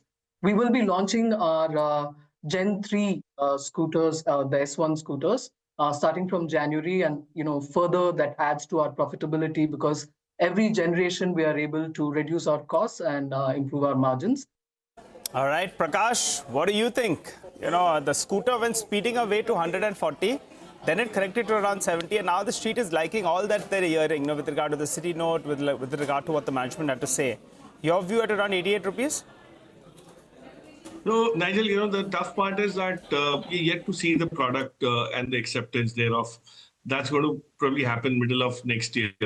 I mean, this on paper definitely looks very promising. In fact, I must give it to the company a clear shout out to the fact that they've been able to bring costs down, use a platform in terms of efficiencies of scale to manage all of that. But, rural, semi-rural areas are yet to kind of be very clearly amenable to usage of some of these electric two-wheelers. I have my doubts in terms of the adaptability, though they've tried addressing that with the portability of the battery and all of that. But all of that is a matter of consumer habits changing. And that is something which is not in your control. So we'll have to wait and watch. Whether you buy the stock at this point, I think there's a hope trade. But I usually like to buy something which is much more resilient in terms of the volatility in the market that could happen. And that lets you sleep peacefully. This might keep you charged up through the night till the launch happens, until things start looking positive for the company from what it's been experiencing in the last few months. There's the other trigger which I wanted to ask Sud actually, but Sud is not there. But SoftBank, I don't know how much they own, because I was looking at shareholding. They own at least 18%, maybe more, because there are other various entities. There is SVF, one fund which is about 18%, but there are other maybe other entities which own as well, but at least 18 more maybe. And Bhavish Agarwal, I don't know if you have this tweet. He tweeted just now, 2 o'clock, saying always amazing to meet Masayoshi Son, which is, of course, who's the founder of SoftBank, and such an energizing discussion on AI, AGI, energy, India. Just a sort of upbeat tweet with some pictures as well with, the SoftBank founder, which has come through. So I'm not sure if that is being noticed as well, but I noticed it. Okay, all right. So always good to talk to current investors, potential investors, right? So I guess that's the meeting with the SoftBank head.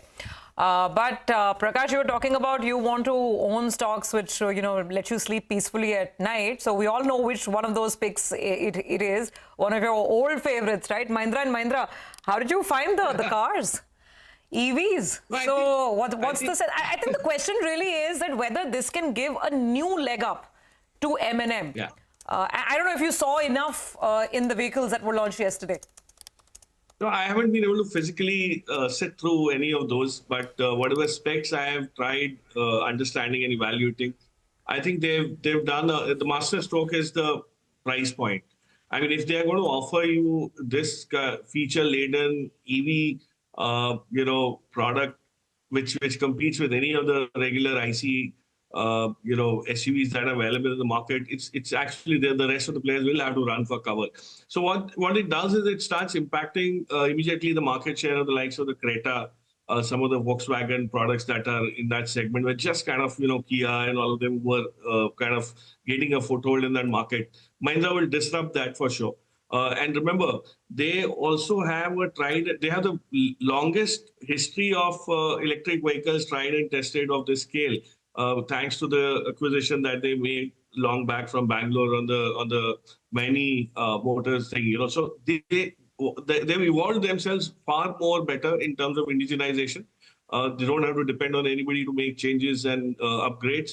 I think they'll do well. The vendor ecosystem's also been apprised of the kind of volumes that they're expecting, and they're significant. So it's definitely going to cause a flutter.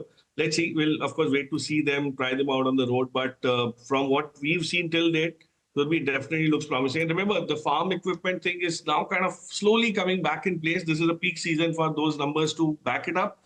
And then, of course, you have the regular PV segment, which is doing fairly well for them as well. So they'll probably seem to be getting the act together. And this debacle that you saw, not debacle, but the softness that you saw in the stock seems to have got, kind of overcome very quickly. And they'll probably start creating those new highs in another few months, maybe a quarter or two.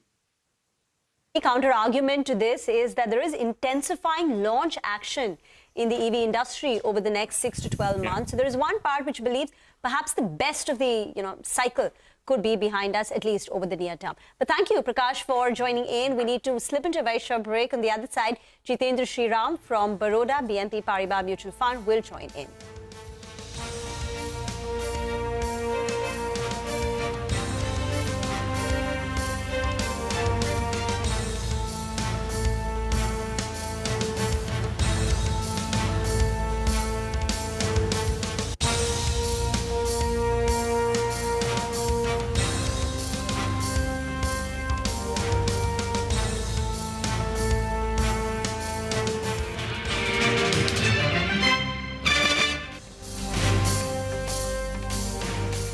So I bet you were looking at the Swiggy IPO very, very closely. What was going on in your head as you saw the listing, which got off to a slow start and then sort of shot through the roof on day one? Yeah, I think it's great.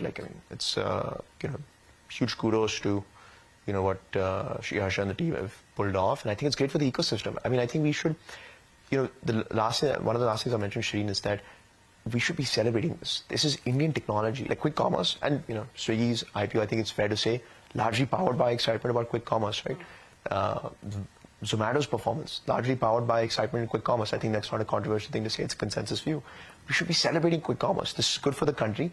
This is Indian technology, Indian innovation. This hasn't worked anywhere else in the world, and it's real infrastructure for ordinary people. This is not for the top 0.1% of India, right? These are people who now realize the scale they were getting to. This is impacting ordinary people's lives at scale and now going from metro cities to beyond. But the way that I look at it is we should be celebrating the fact that today, because of Indian infrastructure, Indian technology, there's a mom in Noida who's able to take a part-time job because her life has become easier because of quick commerce. It's exactly like setting up a metro station, right? So, we look at this as Indian technology, Indian innovation. Nobody else in the world has been able to do that.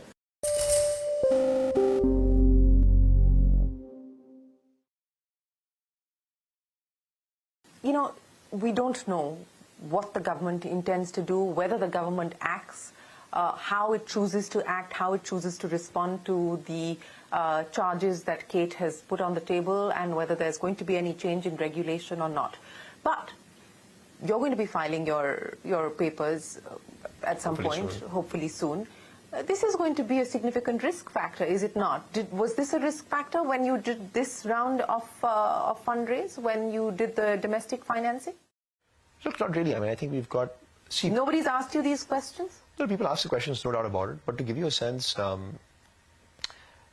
think that it's really not about compliance in the spirit or letter of the law that we are all trying to get to domestic ownership, right?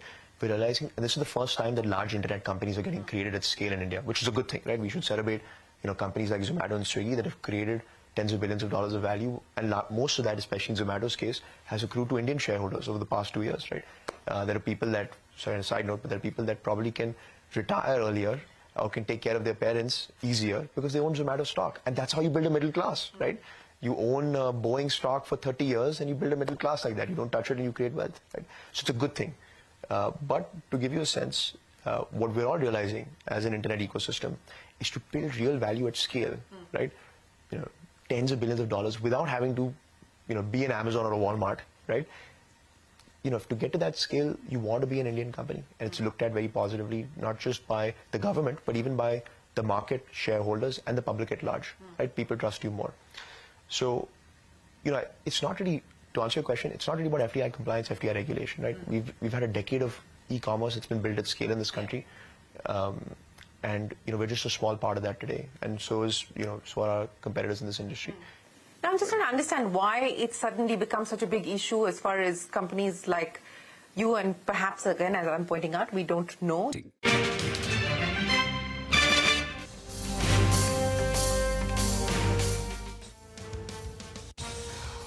Okay, welcome back. We're, of course, markets doing pretty well, and big recovery from the lows. That was about 12 o'clock, and we've not looked back since. A little bit of off the highs as well, though. Some selling pressure starting to emerge. Jitendra Sriram is Senior Fund Manager at Baroda BNP Paribas Mutual Fund. Jitendra, good to have you with us here. Thank you for your time. Just your thoughts. We were discussing Ola earlier, so why don't we start there? Your thoughts on, EV scooters and Ola, if you will. I don't know if you own the name.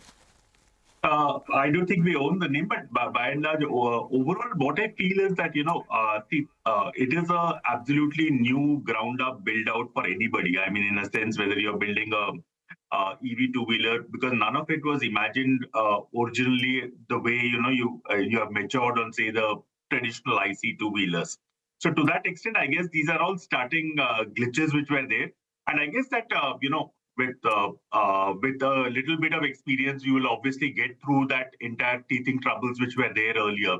So to that extent, I think it is a story which has a lot of promise, because it is at a very price sensitive segment, and the electric two-wheelers obviously have a lot more of affordability value to them, which should make it fairly popular going forward. So you have seen market shares for that segment actually rise quite a bit within the two-wheeler space.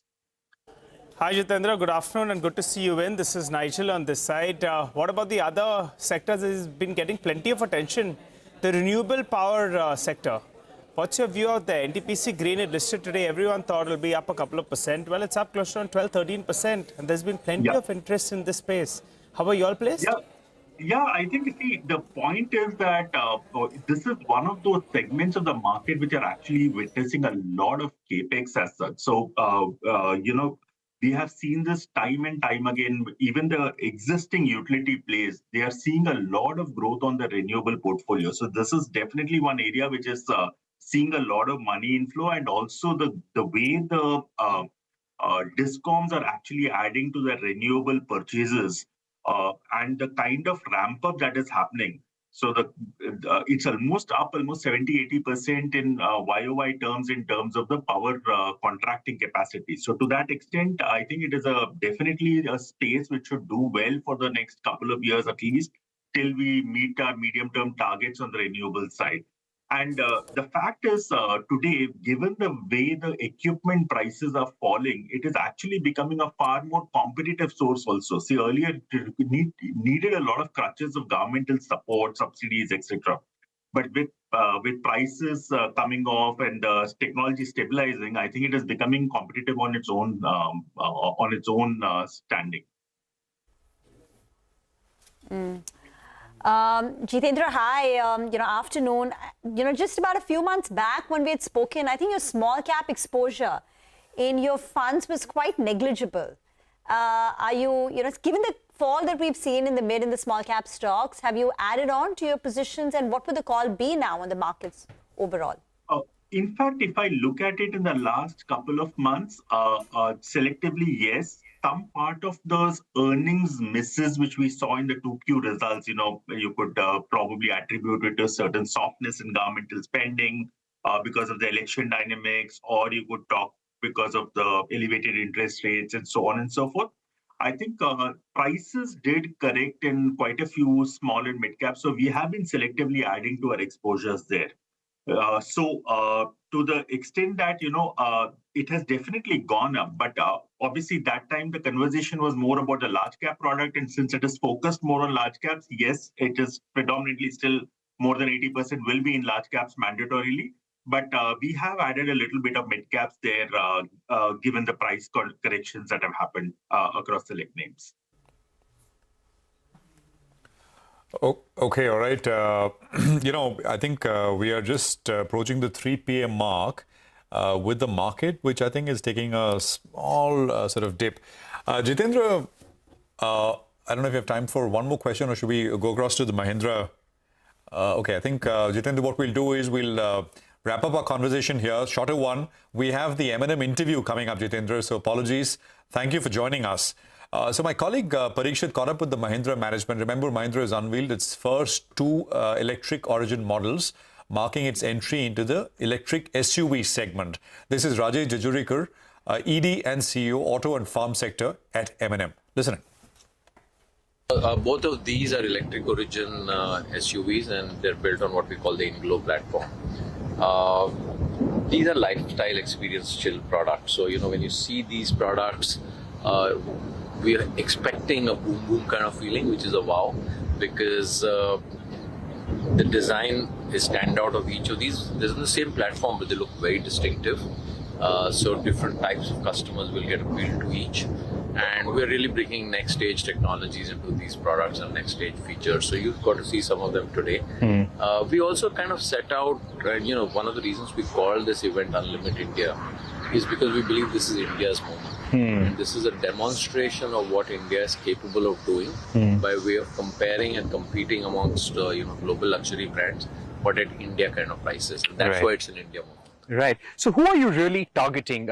Is it the compact SUV segment? As we walk, you can tell us about the market strategy. Is it the Cretas, the Kia Seltos of the world that you are targeting, the Ertigas?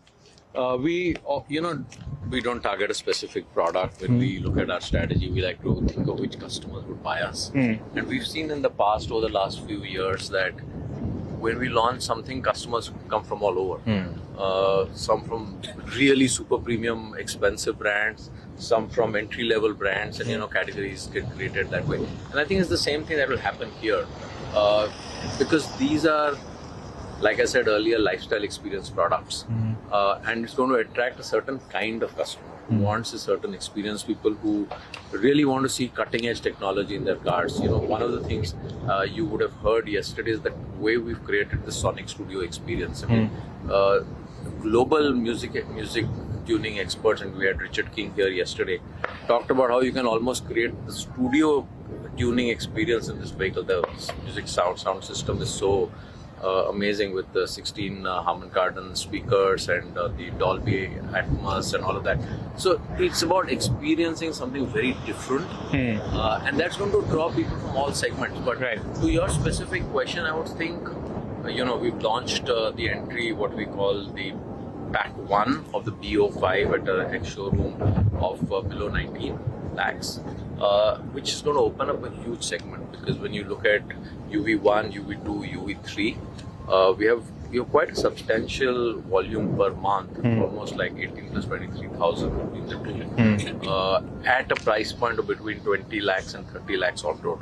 And we're really going to play in that segment. But how do you see the competition? You've got the electric Curve, you've got the electric Vitara coming up, you've got the electric Creta coming up. So you're right there in the middle of the competition. So how do you see the market right now? We don't focus on competition, we focus on consumer.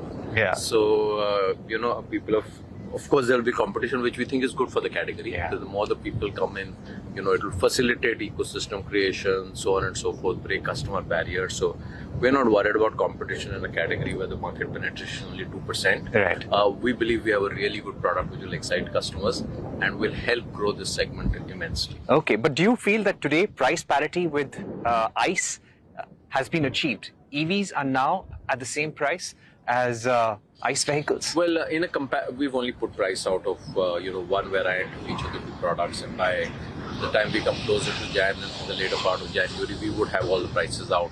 But that's the intention, to get as close to on-road prices of competing ICE vehicles in that category, so that the transition barrier is really, really very easy for customers. So when you speak about bringing price parity, how is it going to impact margins and profitability? Generally, there is a feeling that EVs are not profitable right now, and companies are still a little far away from becoming profitable in the EV segment. So what's the road ahead for you when it comes to profitability with your EV brands?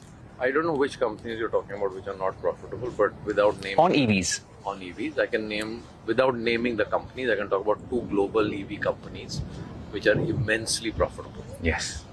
And you know the names, so I don't want to play that out for you. Right. So that's a paradigm that EV companies are not profitable. I think if you do EVs right, manage your cost structures well, EVs will make money. What we've said on this is the percentage margin on EVs is going to be definitely lower because the denominator is different because of taxation differences. But on a steady state, once we get out of the launch phase over a period of, in the short run, we should have unit margins the same at an operating margin level. All right. So if you were to ask about profitability in how many months, how many years? That's something, Parikshit, we'll have to wait a little bit for. But you know we've demonstrated a track record of showing very good performance. Our margins in our auto business, over the 3-year period have gone up really, really well, and we have the best peer margin. Okay. Now, to ask you about how much you've really invested in putting these products together. So these 2 products, so we've shared. Firstly, I'll just step back and say what's the total EV investment that we've already announced. So F22 to F24 cycle, which got over, we had said we spent about 4,000 crores on EVs. We announced that for the F25 to F27 cycle, we've announced 12,000 crores. So we have an overall EV investment of about 16,000 crores. The allocated amount from that towards these 2 products, which includes the development of the platform, the powertrain, the tech, and the capacity. M&M's been one of the best performing stocks this year. In the last 1 year, up 95%. And the latest launches further providing fuel to that up move. Get into a break. As always, on the other side, we'll get you a check on what dealing rooms are saying in our segment, The Street Chatter.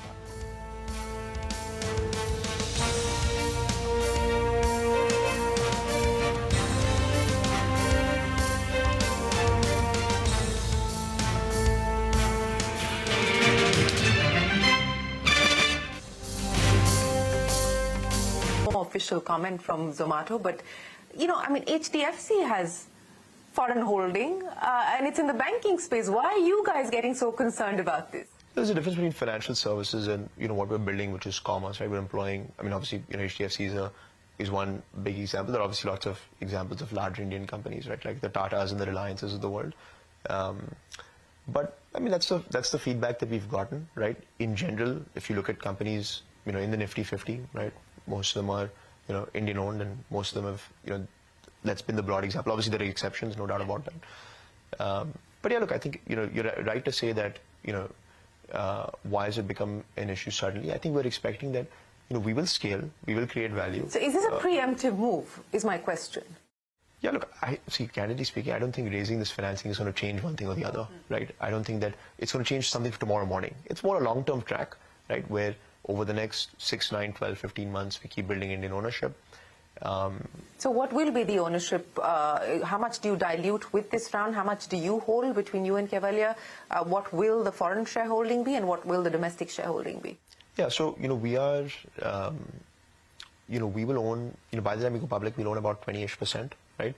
And there are a couple of, pieces that we're making, a couple of things that we're closing, this flip from Singapore to India, and just, getting ready even just from a legal perspective to go public in a couple of quarters. But yeah, we'll own around 20%, right, which I think is decent, right? So like if you build a large company, that'd be great.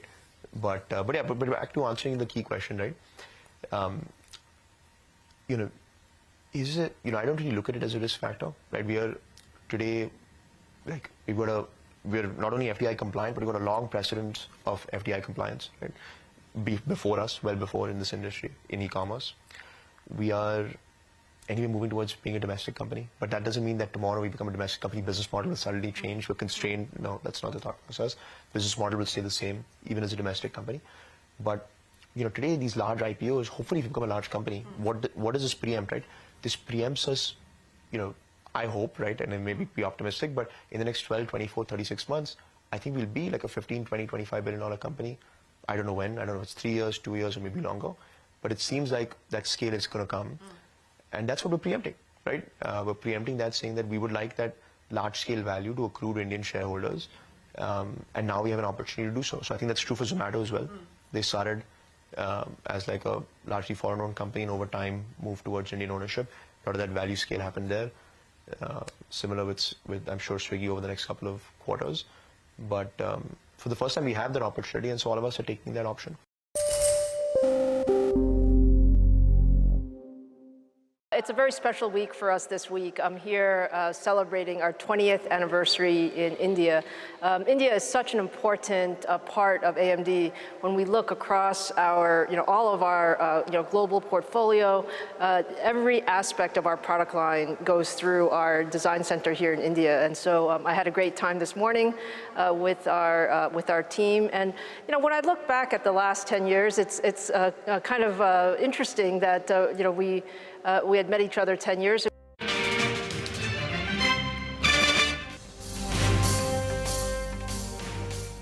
Welcome back. So as the Adani Group continues to do well, I think the Nifty Bank has slipped a little bit from the top. What's come off the top? ITC, I think you pull up the intraday chart out there. That's come off a little bit from the top. BPCL as well has slipped. It was trading in the green. Now it's moved into the red.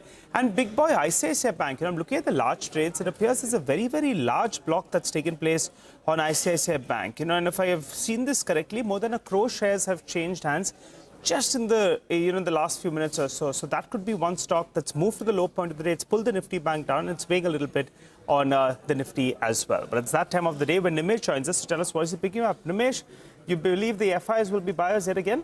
Looks like, at least the intensity of selling has come down a lot. That's very good. That's very clear.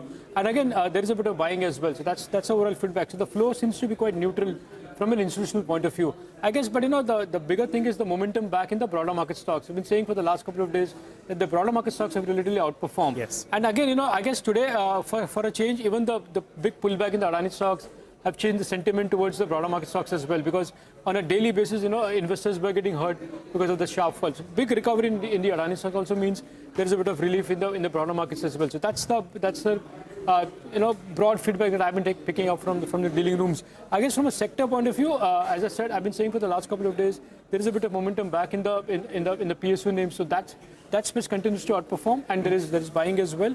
But I guess the one sector which has seen a bit of profit booking today is the pharma names. No specific reason for pharma stocks to be under pressure, but there is a bit of general profit booking there. But broadly, I guess not more from a Nifty point of view, but from a broader market point of view, looks like the momentum is back. And I guess at least in the month of December, if there is not big selling from the larger FIs, you might see this momentum to continue. Well, that'll be great news, right? That long-awaited Santa Claus rally that we talk about every year. What about individual stocks, though? Well, a lot of individual names are buzzing in trade. So the first stock in my list today is Sudarshan Chemical. You've seen a sharp recovery in that name as well after a large block. Nearly 3% equity got changed hands today in a block deal. And after that, you've seen a good sharp recovery as well.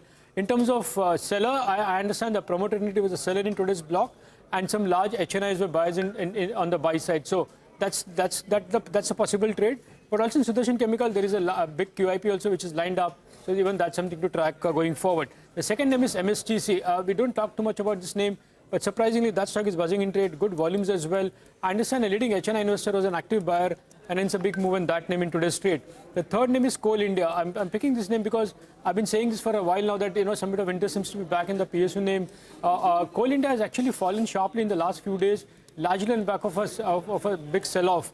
Essentially, one large US-based investor was an aggressive seller. Looks like that selling is largely got over and absorbed, and now there is a bit of buying as well. Interestingly, there was a Morgan Stanley initiating report as well on Coal India today. So that's good. That's a third name.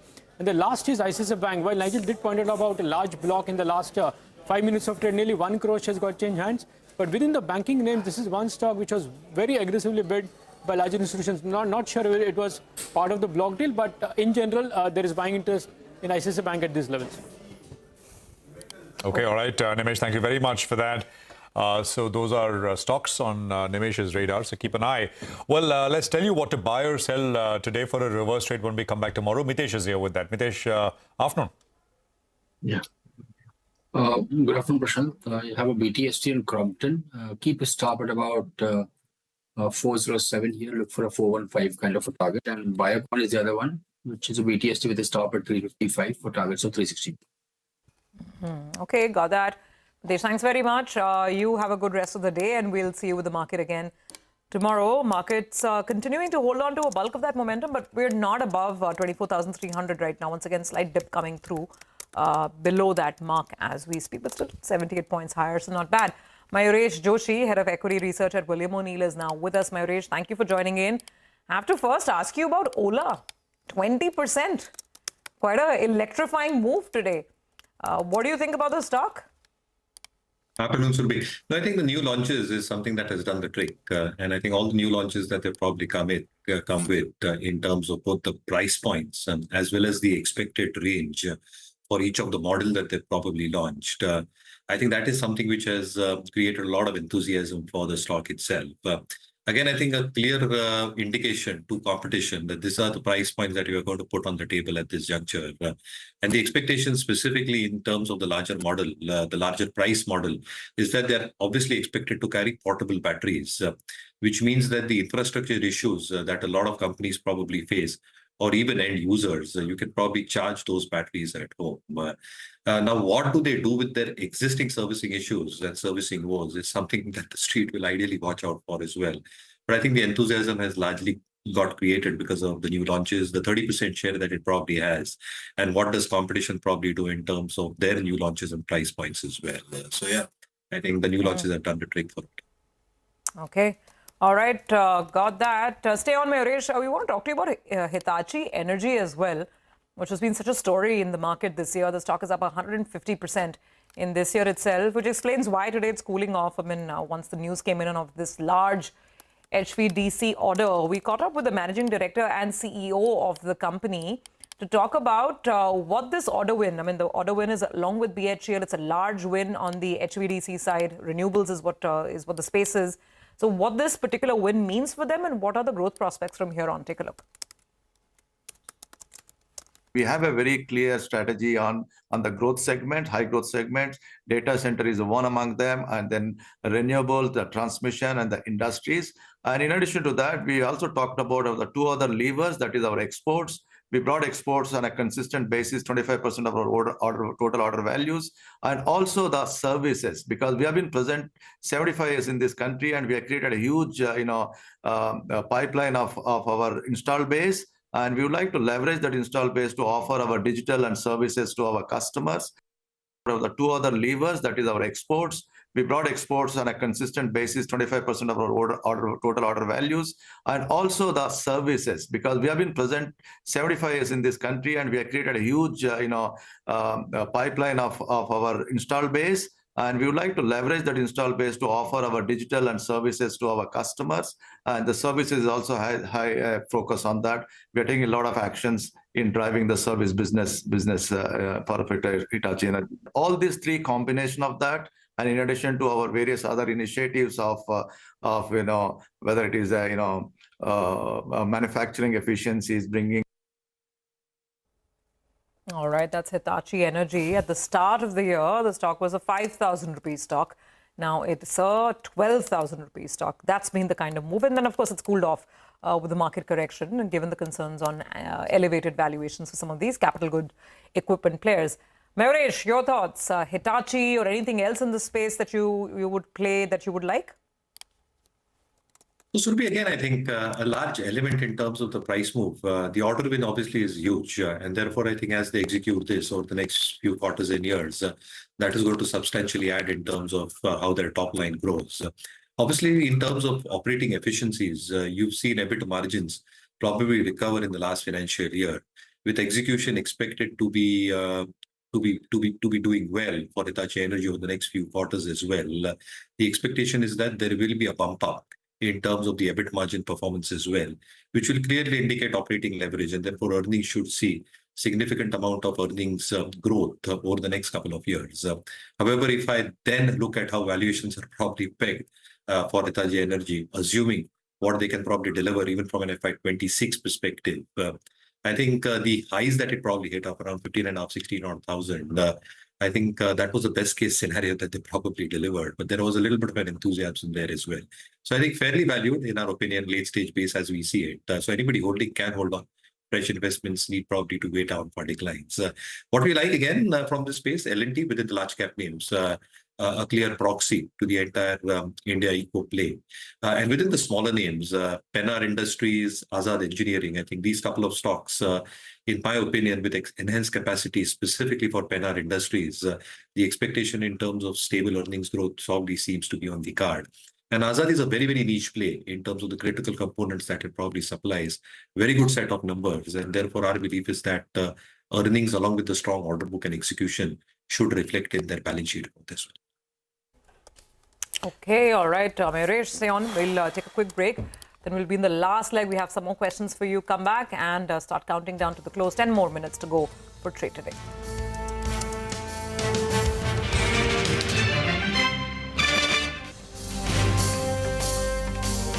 A remarkable experience. I mean, if you think about all of the things that have changed over the last 10 years, I say that, semiconductors have now gone from, something that was, kind of behind the scenes, under the covers to today. Everybody's talking about semiconductors, and semiconductors are essential to, every business, every country, every profession. So I think that feels very good. And then from an AMD standpoint, I think we've also had a very good 10 years in terms of, taking our business from what was, in 2015, we were about a $4 billion company, and this year we'll be north of $25 billion. So there's been a lot of growth in there. There has been a lot of growth, and I'll address the growth in just a second. But I want to double down on your bet on India. And you have committed $400 million to 2028, and you've just been here to inaugurate the last phase of this campus. Why the decision to make India the home for your largest R&D facility? Well, we actually look at it in a very logical way. When you think about our business, it's all about having the most talented people around the globe.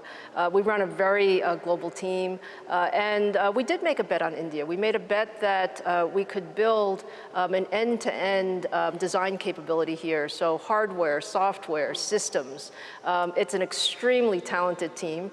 And with the investments, nothing comes overnight. It comes after literally 20 years. I think 20 years ago, we started with, maybe 100 people. Yeah.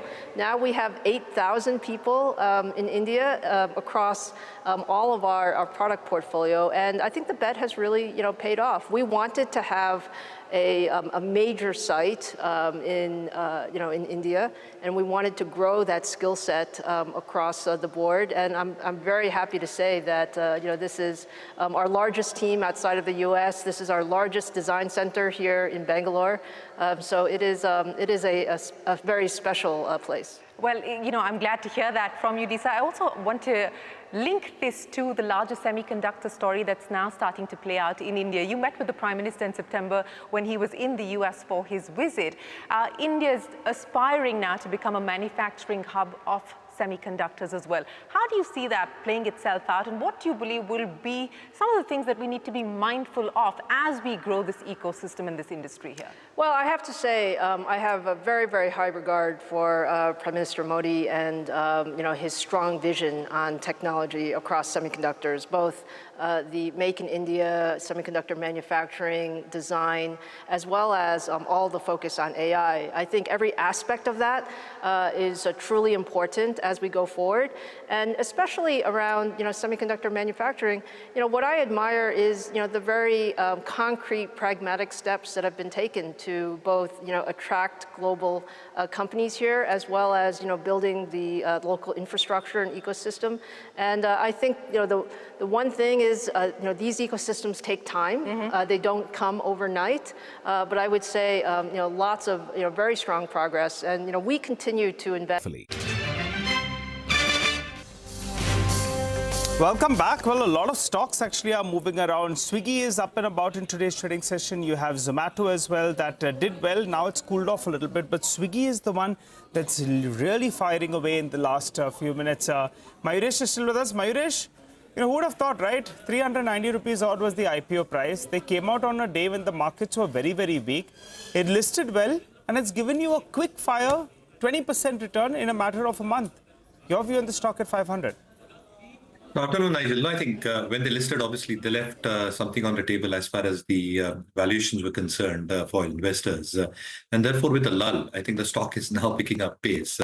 Obviously, the expectations in terms of their quick commerce segment, like Zomato turned it around over the last few years, is something that the street probably expects and hopes. At the same time, the dark store expansion that all of them are doing, Zomato, Swiggy, even Zepto, their unlisted peer, is something to be watched out for. And the trends that we are probably seeing in terms of quick commerce, specifically for urban areas, semi-urban areas as well, I think that should be an increasing trend thereof going forward as well. So I think earnings will be key for Swiggy going forward, and what probably they do with their quick commerce segment, like Zomato did in the case of Blinkit. So fingers crossed for this.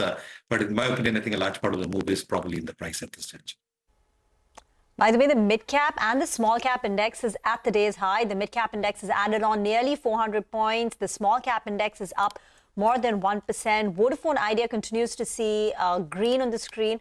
Remember, yesterday it got relief in form of release of the bank guarantees. Vodafone Idea has gained another 10% in trade. NIIT is also a big mover, 3%. It stands out because of the kind of volumes that it's tracked in today's trade. We've got some opinion coming in fact, not opinion, but earlier today we had chatted with the management of Zaggle. This is as the company had signed a new referral partnership agreement with MasterCard for a period of 3 years. And since then, the stock has been up close to about 5%. We chatted with the MD and CEO of Zaggle Prepaid. We spoke about the fundraise plans, the growth outlook going ahead. Listen in. The board has approved 950 crores of fundraise, which is a combination of debt and equity. The shareholder decision is awaited, which should come in by 2nd or 3rd of December. The whole idea is to be able to raise, potentially have an enabling provision to be able to raise a combination of debt and equity up to 950 crores to grow both domestically and internationally, organically and inorganically. We are looking at about 50 to 55% growth this year. Mind you, last quarter was about, I think, 83%. So we are well on target for that.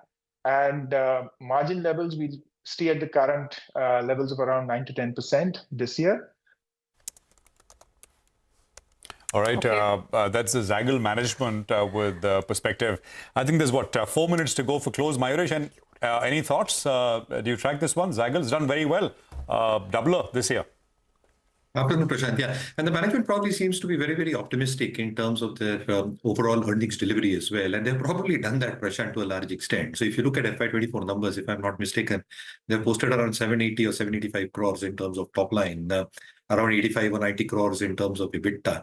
And therefore, I think what they've probably done in the first half of almost 550 odd crores, around 55 crores at EBITDA, even if they carry this run rate in the second half, and mind you, I think Q3, Q4 are traditionally very, very strong quarters for Zaggle. So they will surpass the growth that they probably delivered in FY24. And as the management was just elucidating in terms of their earnings growth and expectations of margin performance to probably hold out. Obviously, I think the omni-channel presence that they probably got with payment instruments, that Propel platform doing well, the mobile applications and API integrations, along with their 14, 15 odd banking partners they've got, that should aid earnings growth as well. Yeah, so the momentum might very well continue with better earnings. Okay. All right, Mayuresh, just stay on. We'll quickly wind down the day's trading action, then come back to you for some more comments. Okay, the Nifty gain is about 84 points. Looks like the index is not going to go home above 24,300. But nevertheless, I mean, look at the second half and the first half. And the second half is so much better than how we started off quiet in the morning. The big story of the day has been the rebound in the Adani group of stocks. A lot of them are on circuit. Look at Adani Power, Adani Total Gas. Here, stocks are up about 20% apiece. Adani Green, 10%. Adani Energy Solutions, 10%. And even the other companies, the larger ones, Adani Ports and Adani Enterprises, all of them up and about it. In fact, Adani Enterprises and Ports are the biggest gainers on the Nifty as well, with those big towering moves. Good day for a lot of PSUs. So BEL on the index, 3% higher, NTPC 2.5%, Coal India. These are stocks that have done really well. And then you have a bunch of other heavyweights that came into the Bulls party today. HDFC Bank, 1.5% up. Lever contributed quite nicely as well. And the other names that actually sort of did not work out, I should mention here. Some of the tech names like TCS, HCL Tech, they dropped out. Titan, Britannia, Asian Paints, some of the consumer names, which were down about 1%, 1.5%. But otherwise, it's been a largely good session with plenty of movers and shakers on the upside. A lot of auto names as well, by the way. Big day for autos. Maruti Suzuki, Bajaj Auto, Hero Moto, and even M&M after those launches, managing about a 0.5% gain. Well, on the way down, Apollo Hospitals is your top loser. Then you've got cuts in Titan, Shriram Finance, lost nearly 1%, retracing some of the recent up move. IT names like Wipro, TCS also correcting. Britannia, Asian Paints, some pharma names, Dr. Reddy's, Sun Pharma, weak in trade too. But the broader markets had a much better day. The mid-cap index up close to about 2/3 of a percentage point. The small-cap index up more than 1%. And look at the rallies. Ola Electric, 20% up a circuit. Fed Bank Financial, that's up close to about 13%. EIL, 10%. Swiggy, 9% today, 21% in the last 3 days. Aster DM, Sagility, HCC, and then the other Adani Group names like Adani Power, Total Gas, Adani Wilmar, also flying. Absolutely, and good day. All told. So you also had I guess the defense names. Some of them you mentioned: Mazgaon, Garden Reach, Bharat Defense. Looking good. By the way, you look at the defense index, the Nifty Defense Index, that is up sharply from about 6,000 odd levels in 3 days back to about 6550 levels now. BEL was higher, EIL was higher. There were names like Ircon, which ended up. So yeah, I mean, lots of stuff. On the downside, I mean, there are a few names, but nothing with large volumes. The biggest volume-led losers are ZFCV India, where there was, of course, the promoter stake sale. Prestige was lower and Afcons was lower as well. So those are 3 names with volumes which were under a bit of pressure. But broader markets shining, Nifty lesser so, but a good session nevertheless. This is, of course, Wednesday coming to a wrap. But it's a wrap of the session, a closing bell. Markets forward will prepare you for Thursday, that is tomorrow. Stay tuned. Rima and I'll take that forward. Stay with us.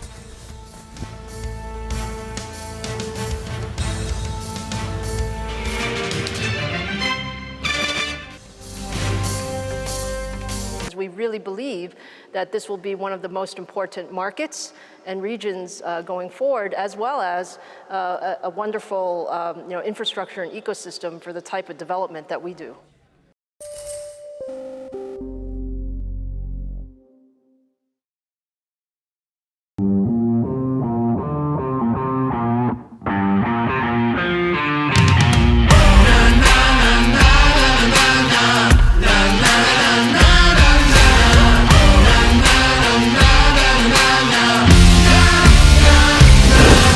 Make informed decisions with comprehensive analysis on the go.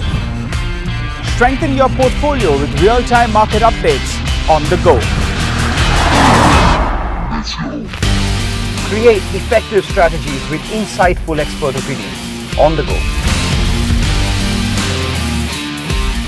Grow on the go with CNBC TV18, now streaming live 24/7 on YouTube. How about listening to global market maestros before crafting your investment strategy? How about getting deep insights into their businesses from top Indian honchos before putting your money on the line? How about making every trading day profitable with strategies from the market masters, macro pundits and chart wizards? Only one show gives you a head start to your trading day. Get ready to profit. Get ready for business with Bajar at these times on CNBC TV18 and CNBC-TV18.com. CNBC TV18, an unending pursuit for excellence.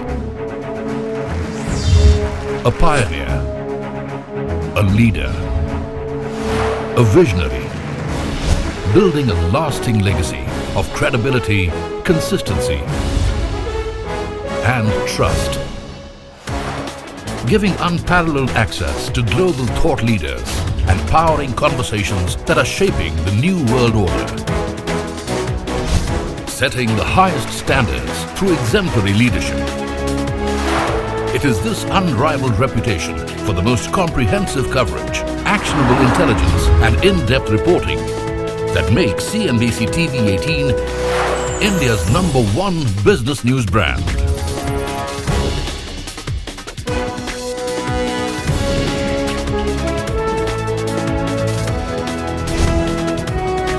foreseeing change, growth, and transformation for over a quarter of a century. Trendsetters crafting innovative content formats.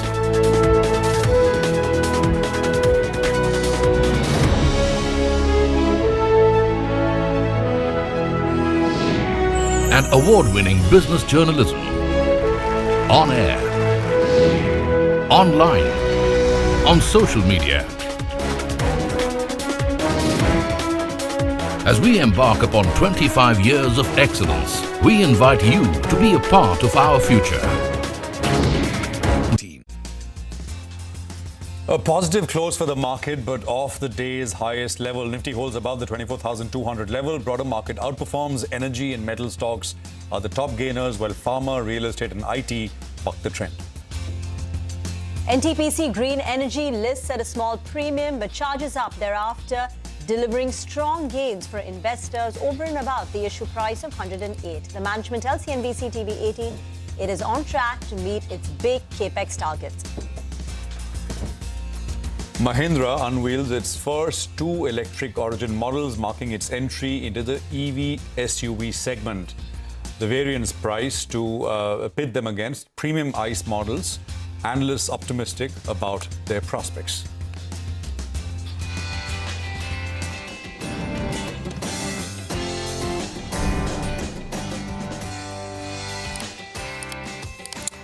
Okay, well, you're with us here on a fresh new edition of Markets Forward, your go-to show where we aim to get you everything you need to know as you gear up for the next trading session. I'm Prashant. With me, my colleague Rima. Rima, hi.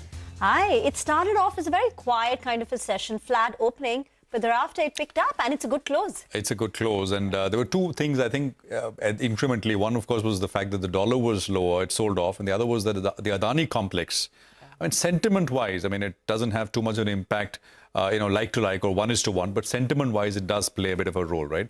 And I think, so dollar was down and the entire Adani complex was higher.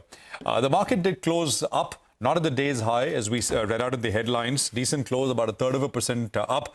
But actually, it was the mid and small cap part of the market which did very well. Remember, mid caps yesterday, it sold off into close, but today we had about 0.8% gain there. Small cap index ending about 1.33% higher. So broader markets, much, much better. Nifty is still, by the way, below the swing high of 24,351. Actually, the high last 3 days is exactly that, about 24,350 or so. Nifty Bank, again, below the resistance, which is the 61.8% retracement of the full fall, which is 52,680. Not quite there, but 1% away. Can happen. As I already mentioned, dollar broadly lower, and Adani Group stocks seeing, a pretty sustained relief rally. And that also started not quite at the open, but at about 11:30, stocks took off and did not really look back. Even the bigger ones like Adani Ports, Adani Enterprises, which are part of the Nifty, ending with gains of between 6 and 10%. Rima. Just speaking about Adani per se, now India is a growth market, right? And the growth is driven by investment. And Adani's been such a big part of India's investment journey. So, sort of that clarification coming through, it's lifted the sentiment on India per se. But so that's clearly one basket which did well in the frontline pack. But even, some of the other Adani Group names, Adani Power, Adani Total Gas, Adani Green, 10, 20% kind of up moves coming through in these names. The mid and the small cap indices outperformed. The mid cap index ending with a gain of 0.6%, small cap index up more than 1%. The advanced decline ratio standing at 5 stocks advancing for 2 in the red. Let's also tell you what's lined up for you on the show today. We start with the top movers and shakers with Vivek. Auto stocks took the spotlight with M&M and Ola Electric gaining momentum in today's trade. NTPC Green Energy had a subdued debut, but later on it picked up quite a bit. We'll bring you the details on this shortly, and last but not the least, we'll delve into the key market events to watch for tomorrow.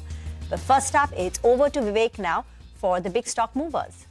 Well, thank you so much for that. What a change as far as the sentiment is concerned, especially as far as some of the top auto names are concerned. But first on our list today has to be a defense name, Bharat Electronics. Yesterday was a good mover. Today it built on to its gains. And along with that, most of the defense stocks too today did very well in the session. The second stock on the radar, Coal India. Remember, Morgan Stanley today initiated coverage on the stock. They have an overweight rating. Stock ended amongst the top gainers as far as the Nifty itself was concerned.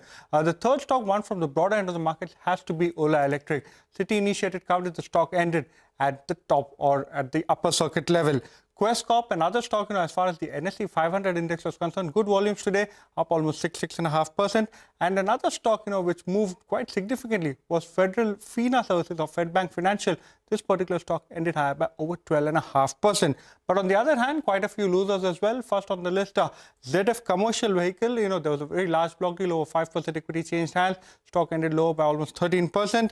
Prestige Estate, a downgrade coming in from Morgan Stanley in this particular name. The stock, continued its move downwards today, over 4.5% down move. And Ashoka Buildcon, towards the later half of the trading session, you saw some negative news flow coming in terms of NHAI going ahead and cancelling one large order of the company. However, it is for administration reasons, but on the back of that, the stock did end lower by almost 3% today. All right, Vivek, stay with us. We're going to come back to you for more. NTPC Green is what we want to address in a bit from now. But let's welcome in Mayuresh Joshi, Head of Equity Research at William O'Neill, and Shrikant John of Kotak, who are with us. Gentlemen, good afternoon. Good to have both of you here. Shrikant, quick word, price action, Nifty, Bank Nifty. Where next near term? Yeah, good afternoon, Prashant. Good afternoon, Rima. I think, Nifty is into a range, but our view on the Nifty is that it has paused temporarily after a rally of nearly 1,000 points. With the global macroeconomic conditions improving and domestic factors stabilizing, our strategy should be to look for buying on dips. I'm not expecting market to fall below the levels of 24,000 so easily, but at the same time, we can see the levels of 24,500 or 24,700, where the market is having resistance of 50 days as well as 100 days simple moving average. For the Bank Nifty, there also, it is like a similar sort of formation. It is in the range. It is not crossing the level of 52,500. But on the dismissal of 52,500, I'm expecting good amount of short covering. And in that case, the Bank Nifty can even move to the levels of maybe 53,000 or 53,500. So both the indices are very close to their breakout levels.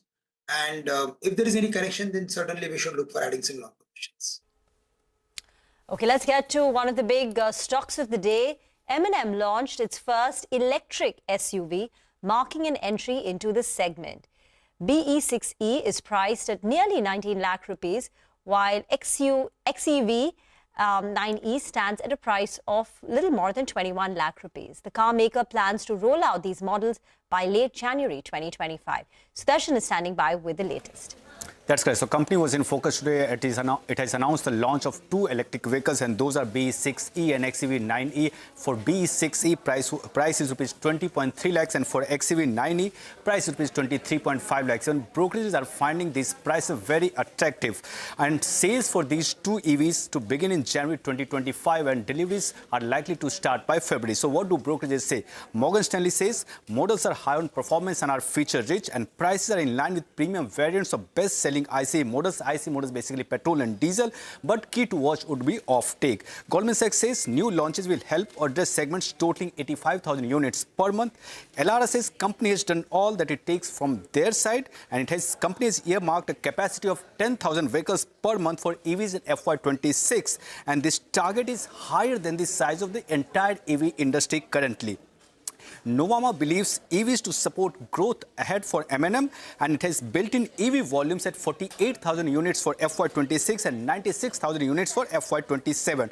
Overall, it estimates 15% revenue CAGR over FY24-27 for Mahindra & Mahindra.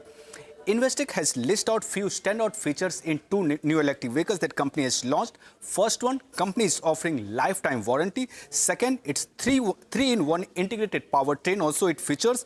Third is fast charging capacity. Also, it has. And it believes that price range is equivalent to 40,000 units per month of ICE vehicles that are sold currently. And attractive pricing could aid in increasing EV adoption as per Novama. So overall, after the launch of 2 new electric vehicles, even all these brokerages are finding, apart from these rich features, even price is very attractive.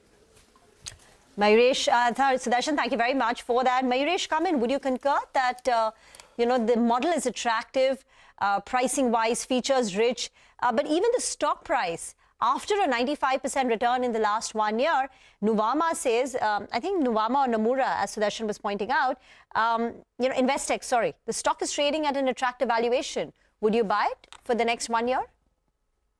Afternoon, Rima. Yes, I think what they've probably done in terms of the new launches, both in terms of pricing, as Sudarshan mentioned, and the features as well, I think very, very attractively placed. And therefore, I think they might disrupt the entire EV PV market as we see it. Going forward, again, I think in terms of expected numbers and what probably they do with their supply chains in terms of production capacities, they've already upped that in terms of 50 to 60,000 units a month and 10,000 units a month for electric vehicles production is pretty huge and large. So I think the earnings should continue. They should get a good response, in my opinion. And there are other legs of the business, including their farm equipment business and the consolidated business, including the financial services arms and the software arm as well, should continue doing well. Anybody holding should continue holding. Fresh investments, any decline, fresh investments can be initiated on them.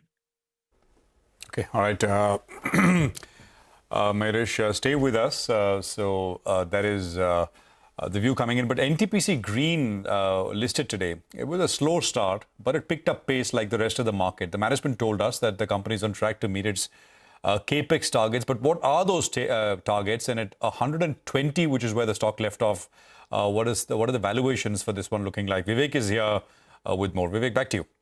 Well, thank you so much for that. Very large and one of a kind pure play renewable energy companies what listed today. NTPC Green Energy, almost at a 12% premium is where the stock actually ended. And remember, the market cap which it listed at was almost 91,000 crore. Now, talking about what is it that the company raised, 10,000 crore was the fresh issue, out of which 7,500 crore the company is going to use to go ahead and repay the debt. Now, talking about the implied valuations at 91,000 crore, around 108 rupees a share, the valuations actually worked out to almost 16 times FY27 EV to EBITDA, almost 13 times FY28 EV to EBITDA as per analyst estimates. So quite expensive, especially when you're comparing it to global peers and at a much higher premium comparing it to some of the European peers. Now, talking about the installed capacity, remember, currently installed capacity is just around 3.3 gigawatt, almost 6 gigawatt under construction, and the construction pipeline, immediate construction pipeline next to 3-year target is almost 10.8 gigawatt.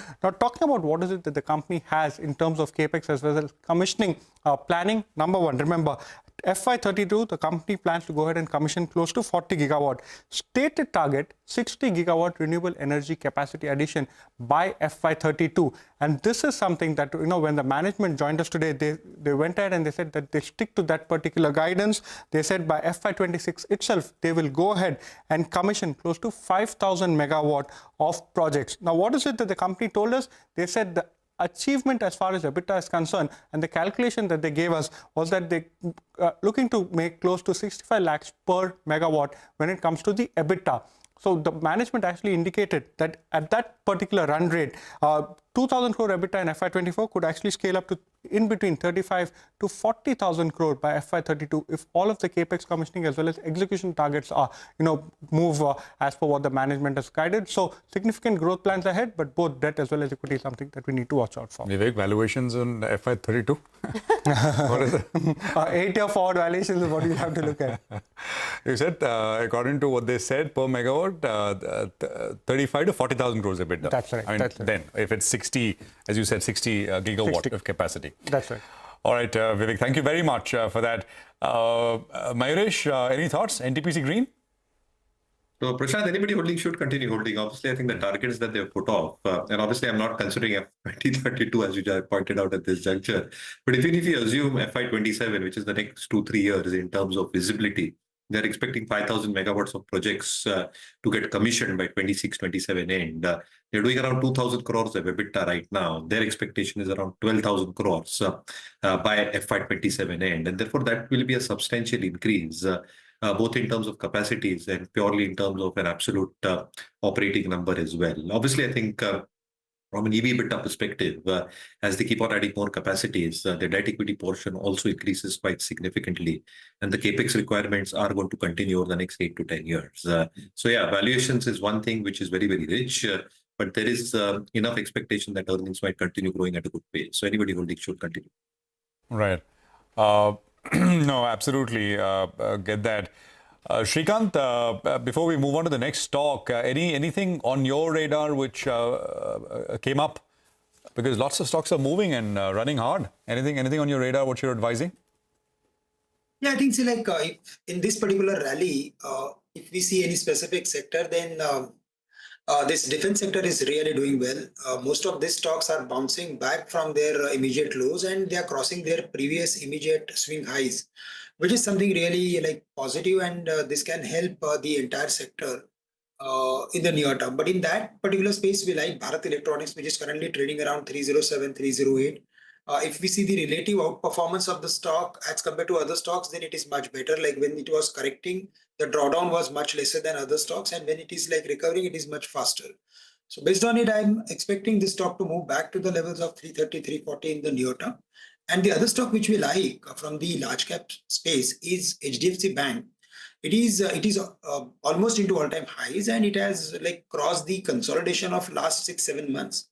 So based on its technical formation and the overall relative performance, I am expecting this stock to move towards 1900, 1950 next few weeks.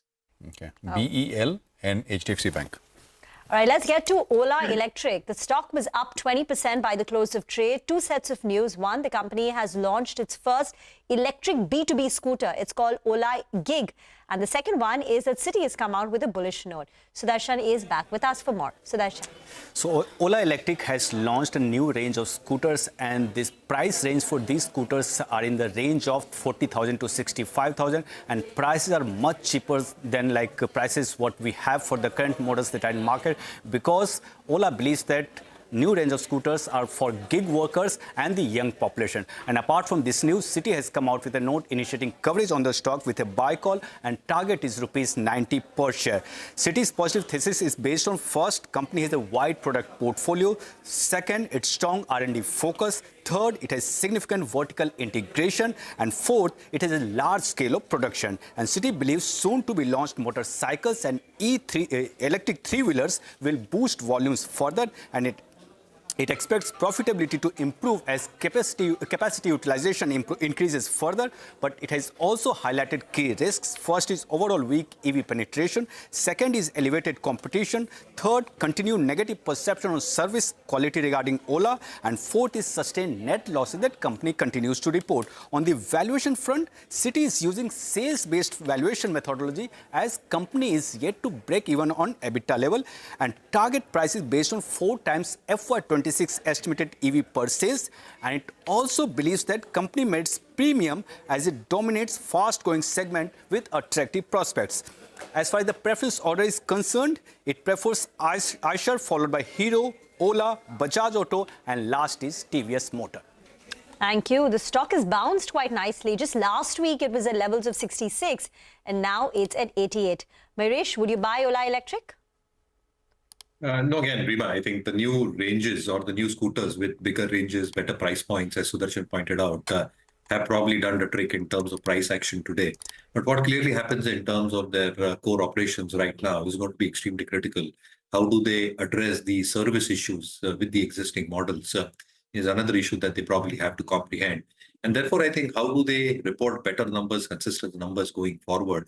And what will be the response, specifically as these launches take place by the early part of the next financial year, is something to be watched out for. I think a lot has been gestated into the price. So no, not buying Ola at this juncture. Okay, gentlemen, thank you very much for joining in. Get into a break. We'll come back with our D Street Chatter. We'll also tell you the big events to watch tomorrow. Stay tuned.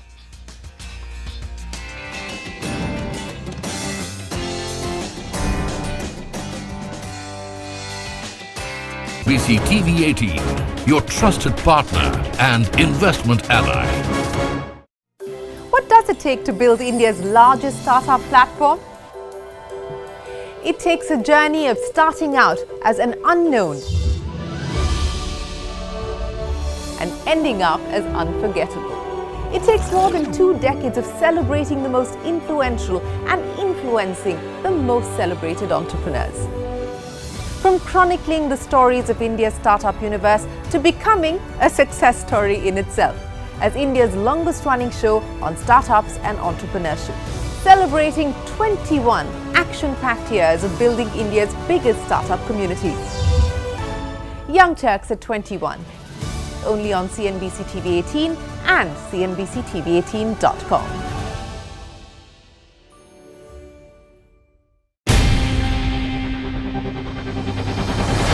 CNBC-TV18's most comprehensive and award-winning news show, India Business Hour, drops first on YouTube. So get the first act.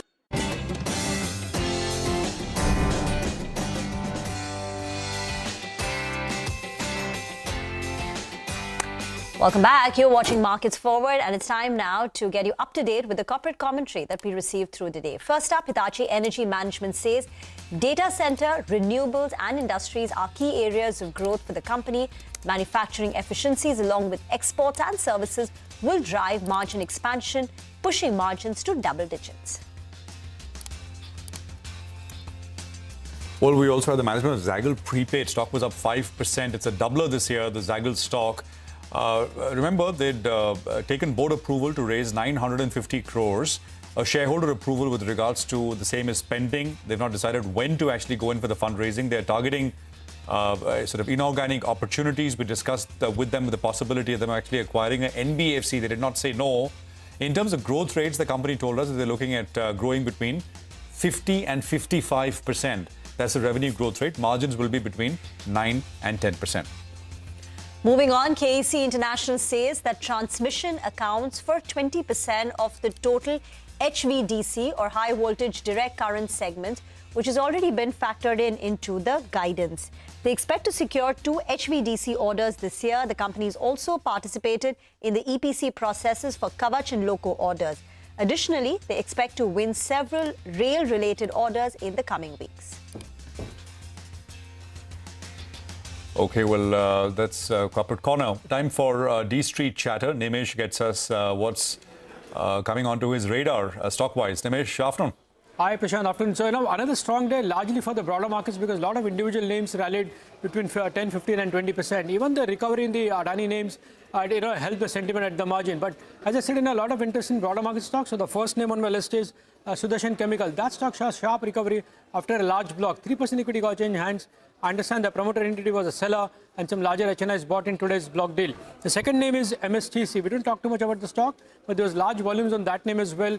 And I understand a large HNI investor was an active buyer and hence a big 10% move on that stock as well. The third name is Coal India. Within the PSU names, this is one stock where the stock actually has corrected sharply, largely on back of aggressive selling by leading long-only US-based fund. Looks like that selling is largely over and a bit of pullback in that name as well. And the last is ICICI Bank. In the last 30 minutes, we saw a large block. Nearly 1 crore has got changed hands. But in general, there was a buying interest from larger FIs in ICICI Bank today. Okay, thank you very much for that interesting list as always. And as we wrap the show, let's get you some of the key events to watch for tomorrow. Abhishek is here. Well, Rima, to begin with, US market will be shut tomorrow, Thanksgiving Day, and that is why it's a holiday over there. With respect to economic data, Germany will come out with their CPI number for the month of November. Europe economic sentiment, that data will be out. It is estimated at 95.3% versus 95.6% that it had come last time around. With respect to stocks going ex-dividend tomorrow, watch out for Bayer Crop Science. Interim dividend of ₹90 was given, and also Procter & Gamble Health, where final dividend of ₹60 is there. With respect to Investor Day tomorrow, Mrs. Bector Foods Specialties will hold an Investor Day tomorrow, and tomorrow is also the monthly expiry. So watch out for the November series, which will end tomorrow. Market move will be in focus, especially in last half an hour of trade. Back to you. All right, Abhishek, thank you very much for that. Well, it's a wrap on this edition of Markets Forward. From Rima, me, everyone on the team, thank you very much for staying with us. News and updates after a quick break.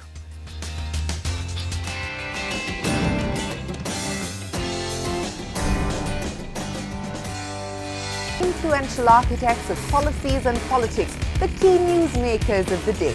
Discover the big themes as we decode the business of markets, macros and more.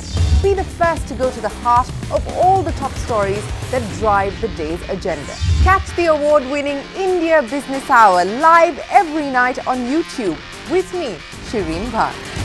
India Business Hour live on YouTube at CNBC-TV18 weeknights at 7 p.m. Just spoke with Prime Minister of Israel and Lebanon. I'm pleased to announce that the governments have accepted the United States proposal to end the devastating conflict between Israel and Hezbollah.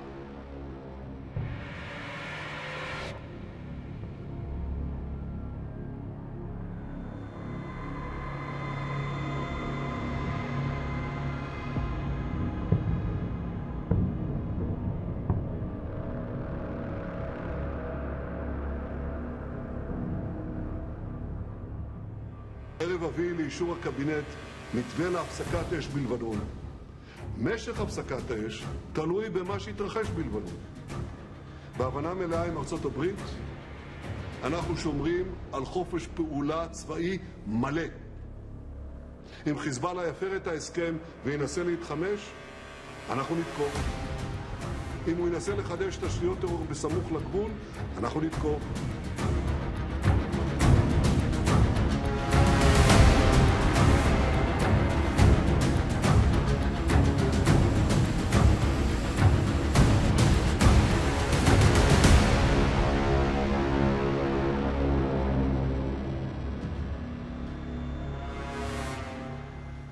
Just spoke with the Prime Minister of Israel and Lebanon. I'm pleased to announce that the governments have accepted the United States proposal to end the devastating conflict between Israel and Hezbollah. I want to thank President Macron of France for his partnership in reaching this moment. Effective at 4 a.m. tomorrow local time, the fighting across the Lebanese-Israeli border will end. Will end. This is designed to be a permanent cessation of hostilities. What is left of Hezbollah and other terrorist organizations will not be allowed, I emphasize, will not be allowed to threaten the security of Israel again. Over the next 60 days, the Lebanese army and state security forces will deploy and take control of their own territory once again. Hezbollah terrorist infrastructure in southern Lebanon will not be allowed.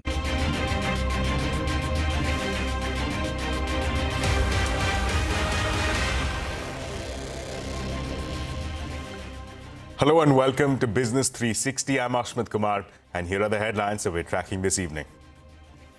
Sensex and Nifty end in the green despite mixed global and domestic cues. Mid-caps outperform the blue chips. Rupee weakens against the dollar, moving closer to record lows. Adani Group says that Gautam Adani and two other executives have only been charged on 3 counts related to securities and wire fraud conspiracy and not under the US Foreign Corrupt Practices Act. Group stocks bounce back in trade. The Adani bribery case rocks Parliament for the second day in a row. Both houses adjourned without transacting any significant business. Rajya Sabha chairperson rejects as many as 18 adjournment motions related to the Adani indictment, Sambhal violence and the Manipur crisis. The 60-day ceasefire between Israel and Hezbollah comes into effect after Netanyahu's cabinet endorses the deal. The agreement mandates Israel to withdraw from southern Lebanon completely. US President Biden says the ceasefire is designed to lead to a permanent cessation of hostilities. Hundreds of displaced southern Lebanon residents head back home.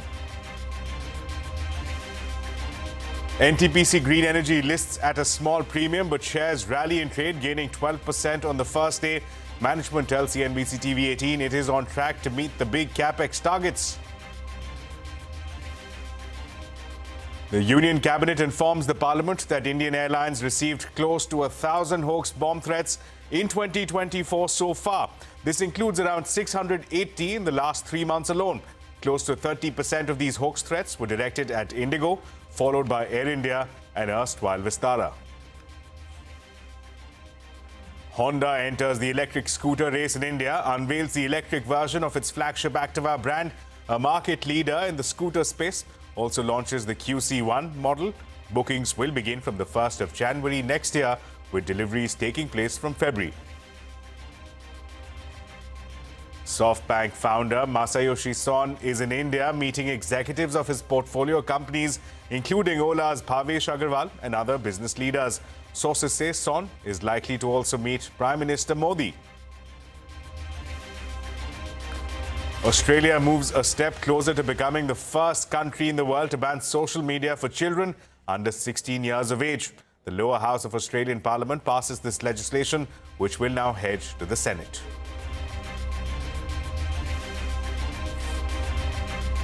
Well, let's begin with a quick look at the day's trading action. The Sensex gained over 230 points and the Nifty gained 80 points after a steady session on the Lal Street. Nifty, meanwhile, moved closer to the 24,300 mark, hitting its highest level in the last 3 weeks. Mid-caps, meanwhile, outperformed the blue chips. Prashant Nair is joining us now with a quick wrap of all the day's trading action. Prashant. Well, a decent day, but not quite at the day's high by close. That was a day that we tracked. I mean, actually 12 o'clock or so, 12 noon was the low point of the day. The market took off and it did not really look back, although, as I said, did give up a little bit towards the last 30-40 minutes of trade. Nifty Bank will come up on your screen as well. There was some give back from the day's high. Although broader markets have done very well. Over 0.5% plus gains on the mid-cap index and about 1 1/3% gain on the small-cap space. So broader markets, I think, is where bulk of the action was. Now, I'll start with large caps. So Adani Enterprises, Adani Ports, for that complex, it was a broadly positive up and up kind of a session. Again, here the move started at about 11 o'clock or so, a little after that. Trent, NTPC and BEL were some of the other names which participated. These are all large, nifty names. NTPC Green was, of course, the big listing of the day. And what a listing it's had. 10% plus gains by close on day one for NTPC Green. Now, in the broader markets, the ex-Nifty stocks from the Adani pack, so Adani Power, Green, Adani Energy Solutions were big movers. Actually, some of them will limit up on the day. The recent listings, look at Ola Electric, of course, has gotten completely smashed up, but big circuit move today. Swiggy was another strong gainer, and Sagility is a recent listing, 10 days old in the market, and that also did well. Defense as a pack has been coming up. You've got Mazgaon, Garden Reach, Bharat Dynamics, which did very well. You look at names like EIL. I mentioned Bharat Electronic earlier. Ircon is another name. So it's a combination of PSU/defense, which continues to participate on the upside. Aster DM was a big mover. There was KEI Industries and something like a Tube Investments, which participated as well. I'm limiting myself with the names here. There are others, but these are the biggest volume-led gainers. On the downside, you had ZF India, where there was, of course, the stake sale.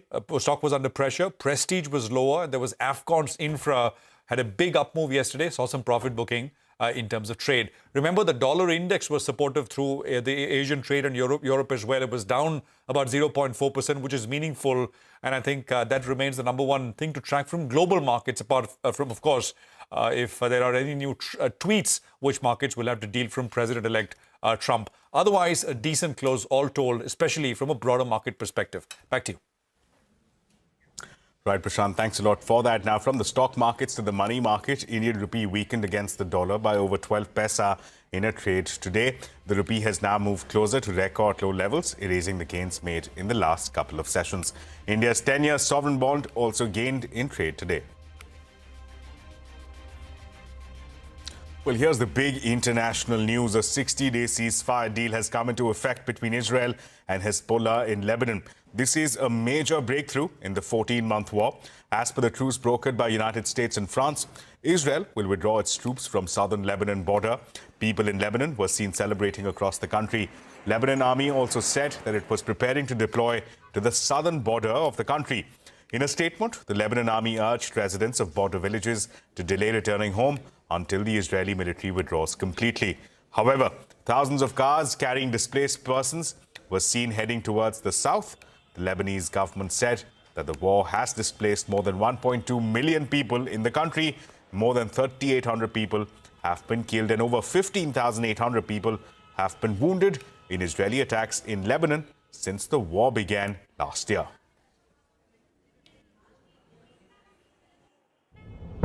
A ceasefire between Israel and Hezbollah took effect early Wednesday. The news was announced by U.S. President Joe Biden the previous day, speaking after both sides accepted an agreement brokered by the U.S. and France. This is designed to be a permanent cessation of hostilities. What is left of Hezbollah and other terrorist organizations will not be allowed, I emphasize, will not be allowed to threaten the security of Israel again. Biden spoke shortly after Israel's security cabinet approved the agreement in a 10-to-1 vote.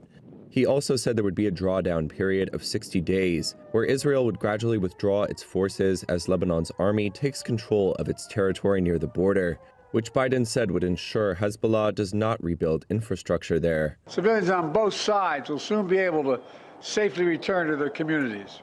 Lebanon's foreign minister said earlier in the day that their army would have 5,000 troops deployed as Israeli forces withdrew.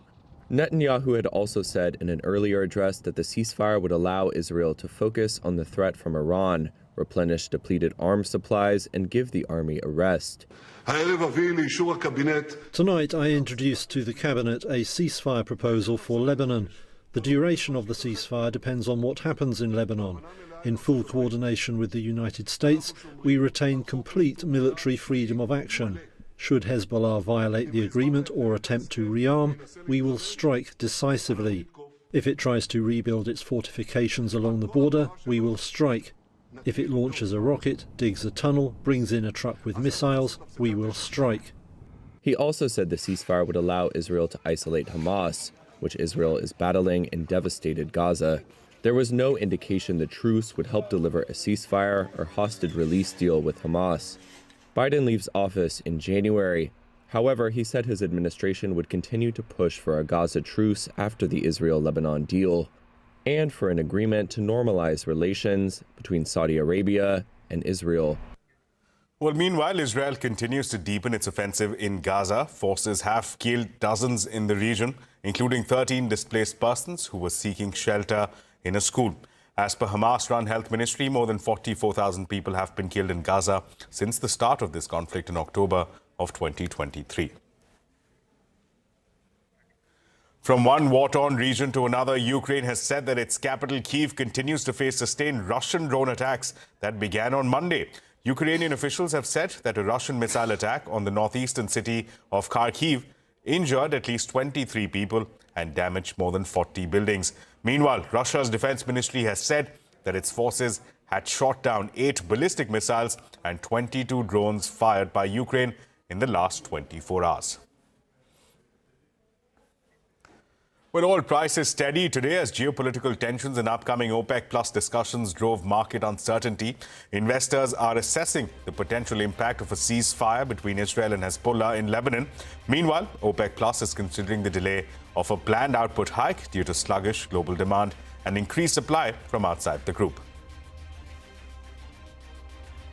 Now back home, Adani Green informed Indian stock exchanges that Gautam Adani and Sagar Adani are facing charges of violating US securities law and not the Foreign Corrupt Practices Act or the FCPA. Adani Group shared recovered in trade today. The group has lost nearly 3 lakh crore rupees in market capitalization since the US indictment. Today's rally helped the conglomerate recover more than 1.2 lakh crore rupees in market cap. Last week, US authorities indicted Gautam Adani, Sagar Adani and others of being part of a bribery scheme worth more than 2,000 crore rupees. Adani Group has denied the allegations, calling it baseless, and said it will seek legal recourse. I have gone through this indictment by the US court, running into some 54 pages.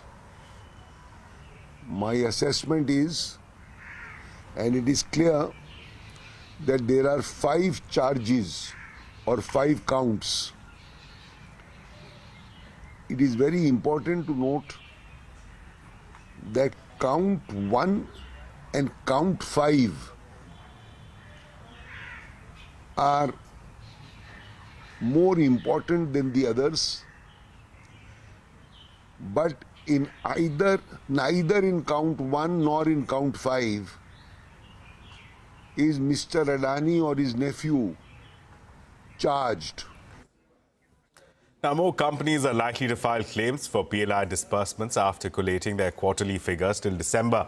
Government sources have told CNBC-TV18 that lower disbursements till now have not been a concern and are expected to pick up in the coming months. The current financial year's disbursement under PLI schemes has been less than 1,000 crore rupees as compared to the 10,000 crore rupees paid by the government in the same period.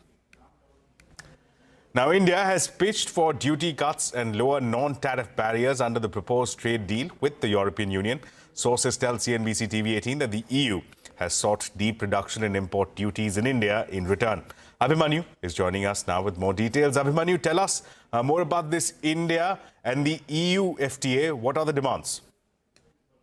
It's a usual give and take between two sides for a free trade agreement which is currently being negotiated between India and the European Union. India has sought lowering of import duties on Indian products and also removal of non-tariff barriers to make Indian products being exported to Europe more competitive in the European market. India has also sought an increased access in terms of visas for its working professionals to bridge the skilling gap between the demand in the European Union and the lower supply which is currently being bridged from several countries, including India. Apart from the arguments being made by India, there's an argument which has been supported by both the sides, and that is the fact that both the sides are reluctant to open areas like dairy and agriculture due to sensitivities on both the sides. On the other hand, Europe has sought increased access for its products with India, and importantly, it has said that the current FTA which exists with the European Free Trade Association should not be considered as a template for any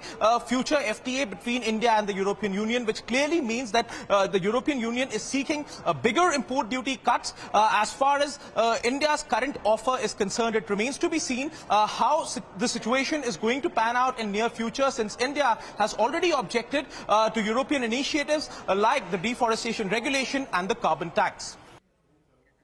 Right, Abhimanyu, thanks a lot for that. And with that, we slip into a very short break. But coming up, Australia moves a step closer to becoming the first country in the world to ban social media for children under 16 years of age.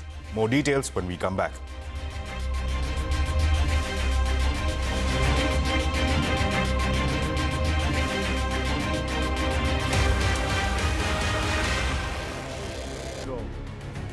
Over the next 60 days, Israel will gradually withdraw its remaining forces. And civilians on both sides will soon be able to safely return to their communities.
मोटरसाइकिलों को जलाया हुआ है। सबसे बड़ी जो मुझे evidence मिली है वो जो कंटेनर को इन्होंने आग लगाई उसकी वजह समझ आ गई है। उसके नीचे कागज़ों की राख है। इन्होंने वहाँ पे बाकायदा प्लान बनाए हुए थे और वहाँ पे एविडेंस मौजूद था कि इन्होंने रेड जोन में एंटर करके पार्लियामेंट पे कैसे हमला करना है, सरकारी अमलाक को कैसे नुकसान पहुंचाना है और सरकारी शख्सियात को, अहम हुकूमती ओहदों पर फाइज शख्सियात को कैसे निशाना बनाना है, ये तमाम तर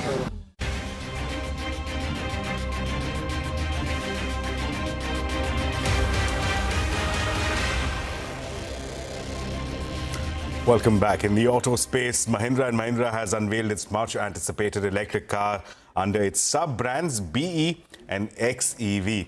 The prices of the new launches will range between 19 to 22 lakh rupees. The models will be available in the market from January 2025 and deliveries will commence around February and March of next year. Parishat Luthra caught up with Rajesh Jejurikar, Executive Director at Mahindra, on the company's latest offerings. We've launched the entry, what we call the Pack 1 of the BO5 at a ex-showroom of below 19 lakhs, which is going to open up a huge segment, because when you look at UV1, UV2, UV3, we have quite a substantial volume per month, almost like 18 plus 23,000 in the two, at a price point of between 20 lakhs and 30 lakhs on road. And we're really going to play in that segment. And staying with new auto launches, Honda has finally forayed into the electric two-wheeler space with its new electric Active E, and QC1 bookings will commence on the 1st of January next year, and deliveries are expected to begin in February. Speaking to Ritu Singh, Honda executives said that Honda Activa electric models are solely focused for the Indian market. They said that the company has an aggressive EV plan for the India market, highlighting that Honda plans to have a global portfolio of 30 EV models by 2030. This, for example, this swapping battery is, for example, sales area is limited, and also a subscript model. So this is the first try in India. So we would like to know response from customers. I would like most important of country, one of country is in India.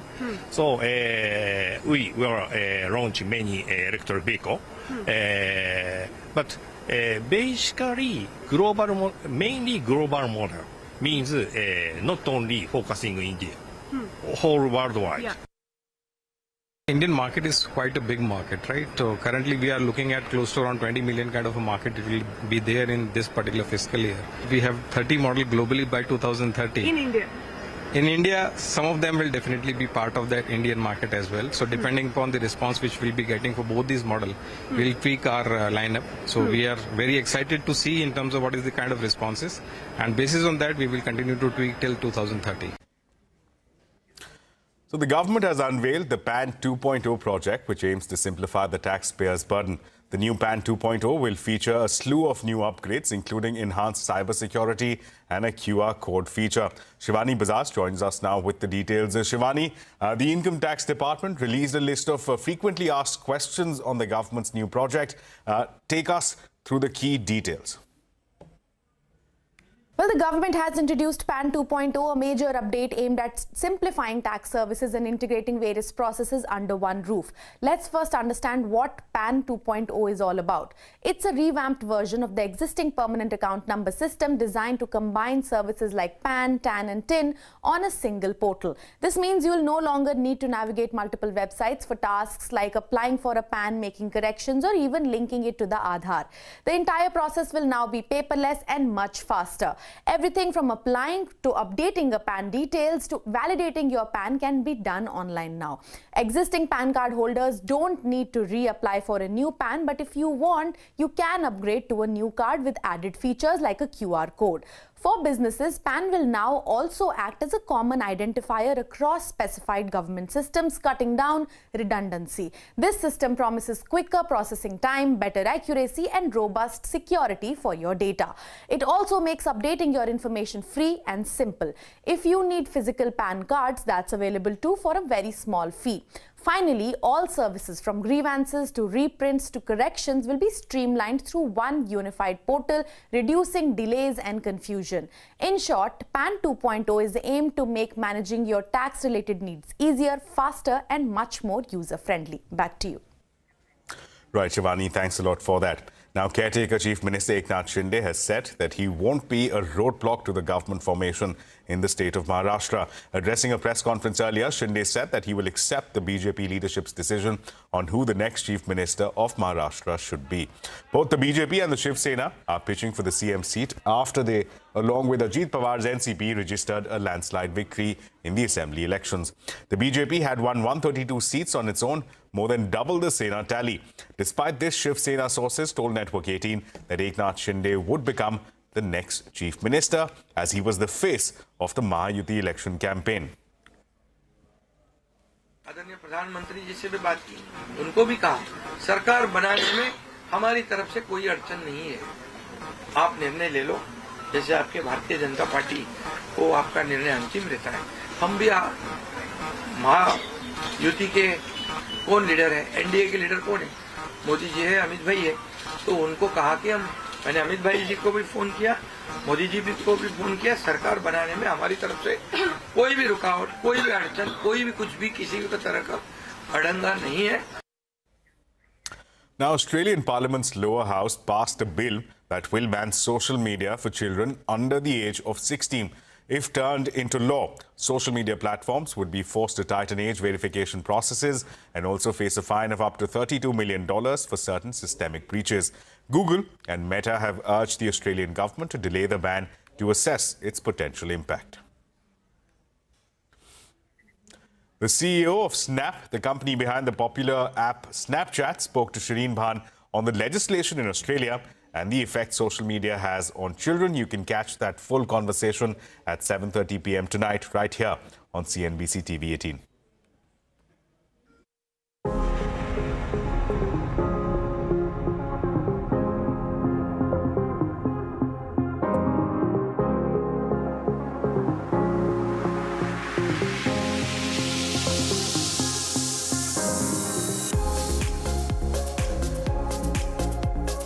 We need to be really clear about how different Snapchat is. And that's been supported by the data and independent research just out this year, actually from Australia, that showed that Snapchat does not have the negative mental health impacts that other platforms like TikTok and Instagram do.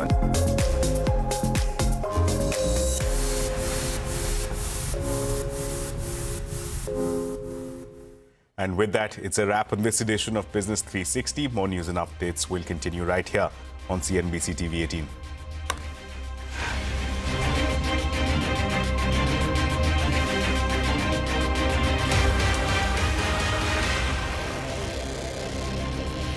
जिसको ये जला के गए हैं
to a brand new edition of Let's Talk Money. I'm your host, Surabhi Upadhyay.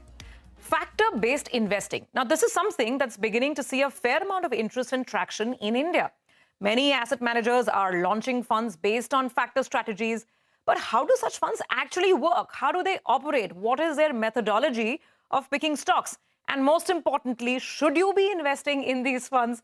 Well, you've guessed it. Today on Let's Talk Money, we are discussing exactly this. It's a classroom on factor investing and factor-based models as well as funds. How do they operate? How do they work? And the things that you should keep in mind before deciding to opt for some of these strategies. To help us do this, we have with us Pradeep Keswan of SBI Mutual Fund, as well as Harshvardhan Rungta from Rungta Securities. Gentlemen, great to have you, and welcome back to the show. You're no strangers to Let's Talk Money. Slightly complex subject at hand today, Pradeep. Would you agree? Not really complex. Once you get into the ins and outs of it, it's much simpler, right? Like, let's put a simple structure so that people can understand easily. So at the core of corporate finance, right, like people look at value, right? How does a company create value? A company creates value when it generates returns in excess of its cost of capital, right? That's the core of what we call as corporate finance. Now, while doing that, if a company also grows fast, then it enhances shareholder value, right? This is a very simple structure of how investors normally look at companies. Now, in factor investing, what we do is we look at each of these typical characteristics separately and then analyze to see if that characteristic can provide us an edge. That is what we call as factor. Now, for traditional investors who are anchored into understanding industries, for example, industry structure is something that everybody understands. There, what are we saying? We are saying all companies which are producing cement or cement companies, all banks or banking companies, so on and so forth. In factor investing, we are just twisting that a little bit. And then what are we saying here? If, for example, I'm interested in looking at companies with low leverage, I'm going to cluster all low leverage companies into one bucket. I don't care whether it is a technology company, consumption company, or a healthcare company. And I'm going to look at it together and analyze that. That is all we are doing. That is all what is called factor. It's a different way of looking at companies, different set of filters or a different lens that you put. Instead of maybe size or a certain sector, like you said, it could be different attributes that we are considering. But, Harsh, I think people will ask the question that when we give our money to fund managers, active funds, we think that they're anyway looking at quality companies, stocks that have low volatility or stocks that can have great return potential. They're investing in high growth companies. So investors will ask, and why bother with this new style of investment? So, Surabhi, Pradeep has very nicely articulated it to say that, what is that factor investing, right? So, assume you're an investor. Now, you say that I have a low volatility as a requirement for my investments. Okay, so what is you very clearly saying that, look, I want to invest into equities, but I don't want to invest into high volatility-based companies. So what you can do now is that you pick a factor fund, okay, which has that factor, the filter that we're talking about is low volatility. So you are satisfied to that extent that my investment is going into those companies which are low on volatility. At the same time, on the other hand, you would say that I want to invest into into an aggressive portfolio. And because the markets are in a structural bull run, why not I pick the momentum strategy? So when you go to a diversified equity fund, though the underlying concepts of investments would be the same, I mean, they would essentially try to make the maximum of everything put together. In this case, you are satisfied to that extent saying that, look, I am playing the momentum strategy. Okay, markets are in a bull run. I want to play the momentum strategy. So basically, it's a way of cutting across sectoral bias or market cap as a big, filter, looking at playing different attributes, like you explained. It could be momentum, it could be low volatility, it could be high quality, so on and so forth. And we will discuss a lot of these individual factors in just a bit. But before we get down to that, another very basic question, and investors will ask this, because if you go to the stock exchange websites, and I went to the NSE website just to see the kind of indices which are already there, and let's pull up that list if we can actually. So NSE has lots of factor-based indices. I'll just take some names to give an example. There's the NSE 100 Quality 30, there's a Nifty 50 Value 20, there's the Nifty Alpha 50. The BSE, by the way, these are the Nifty indices that I'm naming. There's a Nifty 200 Momentum 30. What do all of these mean? We'll talk about that in just a bit. But just want to say that it's not just the NSE, the BSE also has its own set of indices. To name a few, there's the BSE Momentum Index, there's a BSE Low Volatility Index, BSE Quality Index. So this is stock exchanges using these filters and then selecting a certain group of companies. Which, Pradeep, brings me to the other question. So when we say factor-based investing, are we essentially talking about passive funds, or could it be active as well? Yeah, it's a good question actually. So like I said before, right, factor-based investing is a way of investing using factors, right? Just like in any other investing, it can be passive, it can be completely active, or it can be somewhere in between also. In your example, if you take one of those Nifty indices that you mentioned and then simply follow that, then it becomes passive.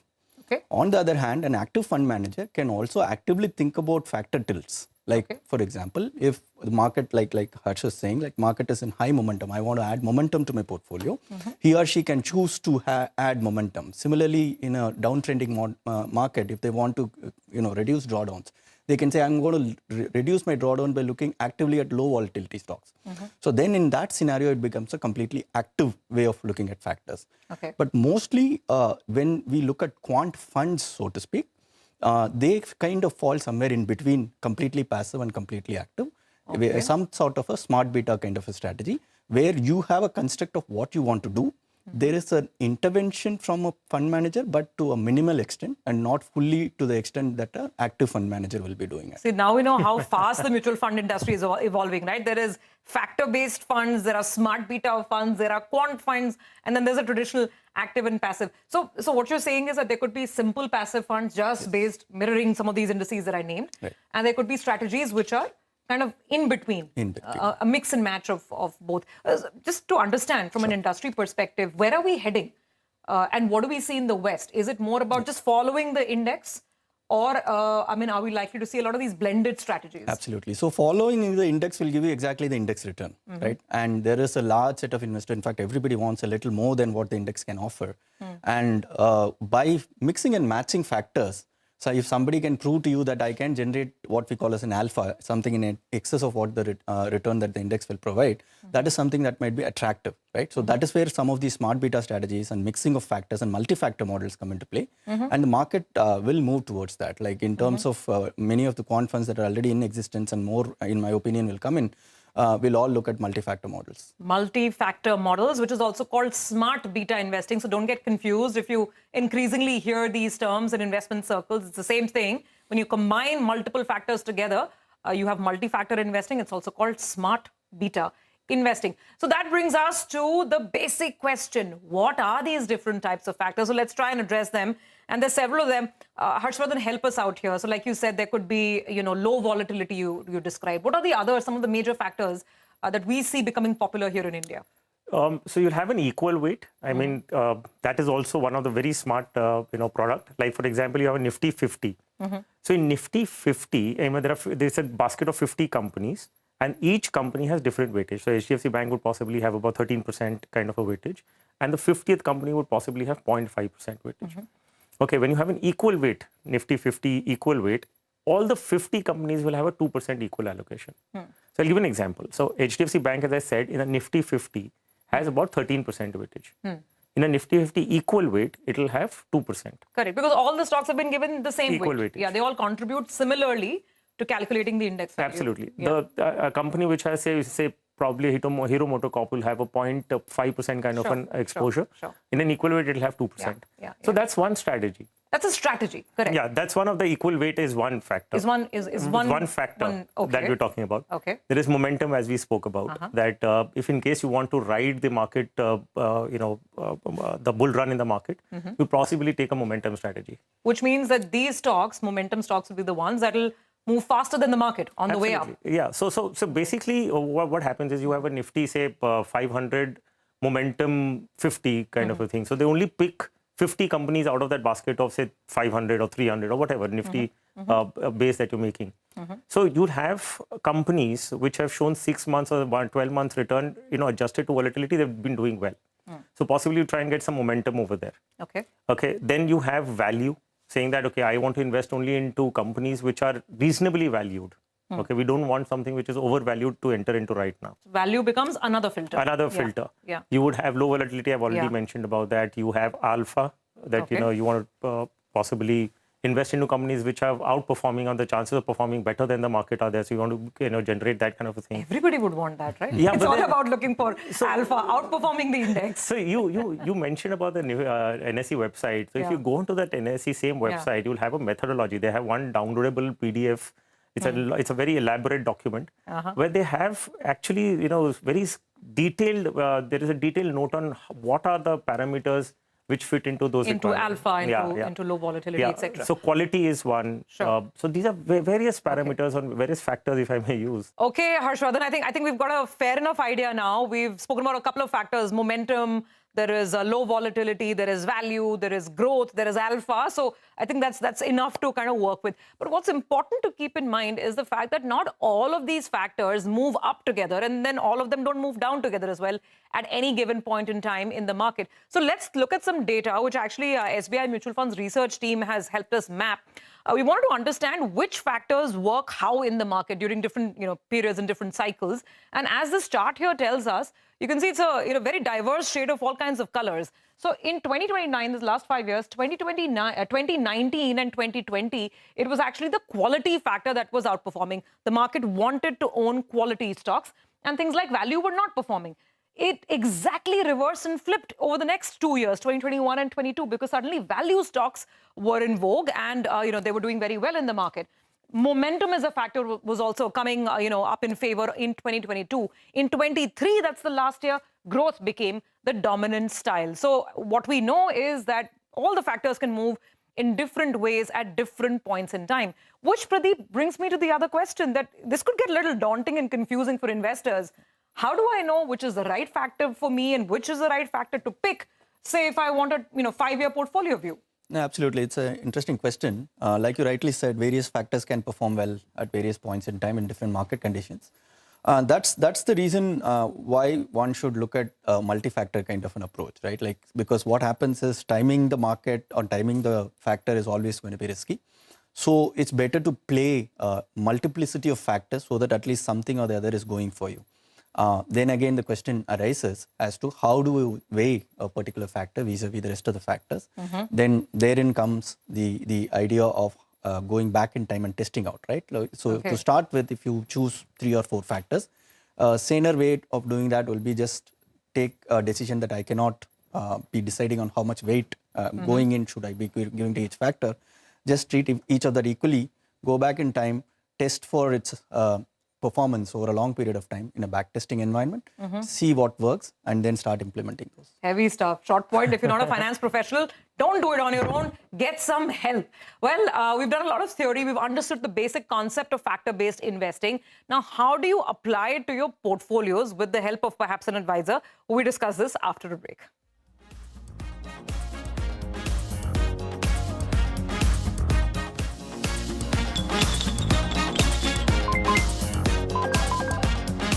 Let's talk money.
So I bet you were looking at the Swiggy IPO very, very closely. What was going on in your head as you saw the listing, which got off to a slow start and then sort of shot through the roof? on day one? Yeah, I think it's great. Like, I mean, it's, huge kudos to, what Harsha and the team have pulled off. And I think it's great for the ecosystem. I mean, I think we should, one of the last things I mentioned, Shireen, is that we should be celebrating this. This is Indian technology, like quick commerce and, Swiggy's IPO, I think it's fair to say, largely powered by excitement about quick commerce, right? Zomato's performance, largely powered by excitement in quick commerce. I think that's not a controversial thing to say. It's a consensus view. We should be celebrating quick commerce. This is good for the country. This is Indian technology, Indian innovation. This hasn't worked anywhere else in the world. And it's real infrastructure for ordinary people. Like, this is not for like the top 0.1% of India, right? These are people who now realize the scale they were getting to. This is impacting ordinary people's lives at scale and now going from metro cities to beyond. But the way that I look at it is we should be celebrating the fact that today, because of Indian infrastructure, Indian technology, there's a mom in Noida who's able to take a part-time job because her life has become easier because of quick commerce. It's exactly like setting up a metro station, right? So, we look at this as Indian technology, Indian innovation. Nobody else in the world has been able to do that.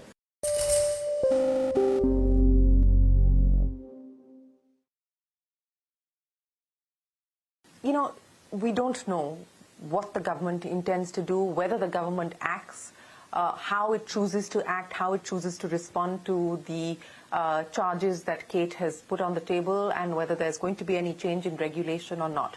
But you're going to be filing your papers at some point, hopefully soon. This is going to be a significant risk factor, is it not? Was this a risk factor when you did this round of fundraise, when you did the domestic financing? Look, not really. I mean, I think we've got... See, nobody's asked you these questions? No, people ask the questions, no doubt about it. But to give you a sense, I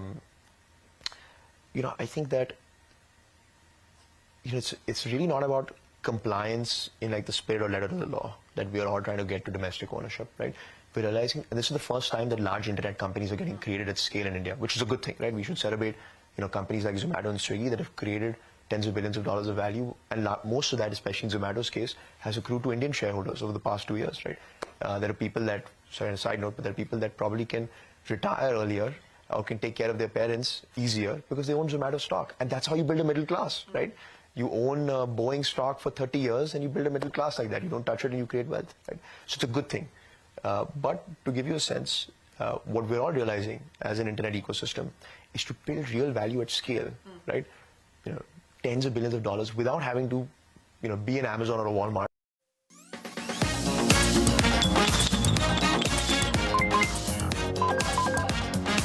Let's talk money.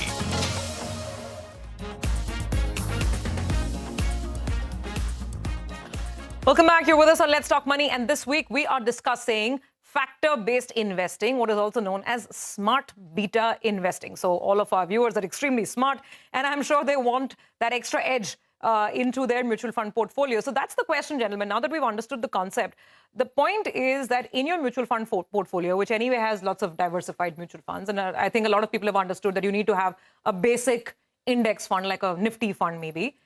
How do you add this whole factor-based approach, Pradeep? And to what extent, 10%, 5%, 20%, right, how should you design the portfolio then using these? Yeah, so to blend into a portfolio is always a tricky question. So you need to think about it slightly differently. So if somebody is positive about India as a story, right? If you're saying that India is a growth story, I'm going to be invested in it for a long period of time.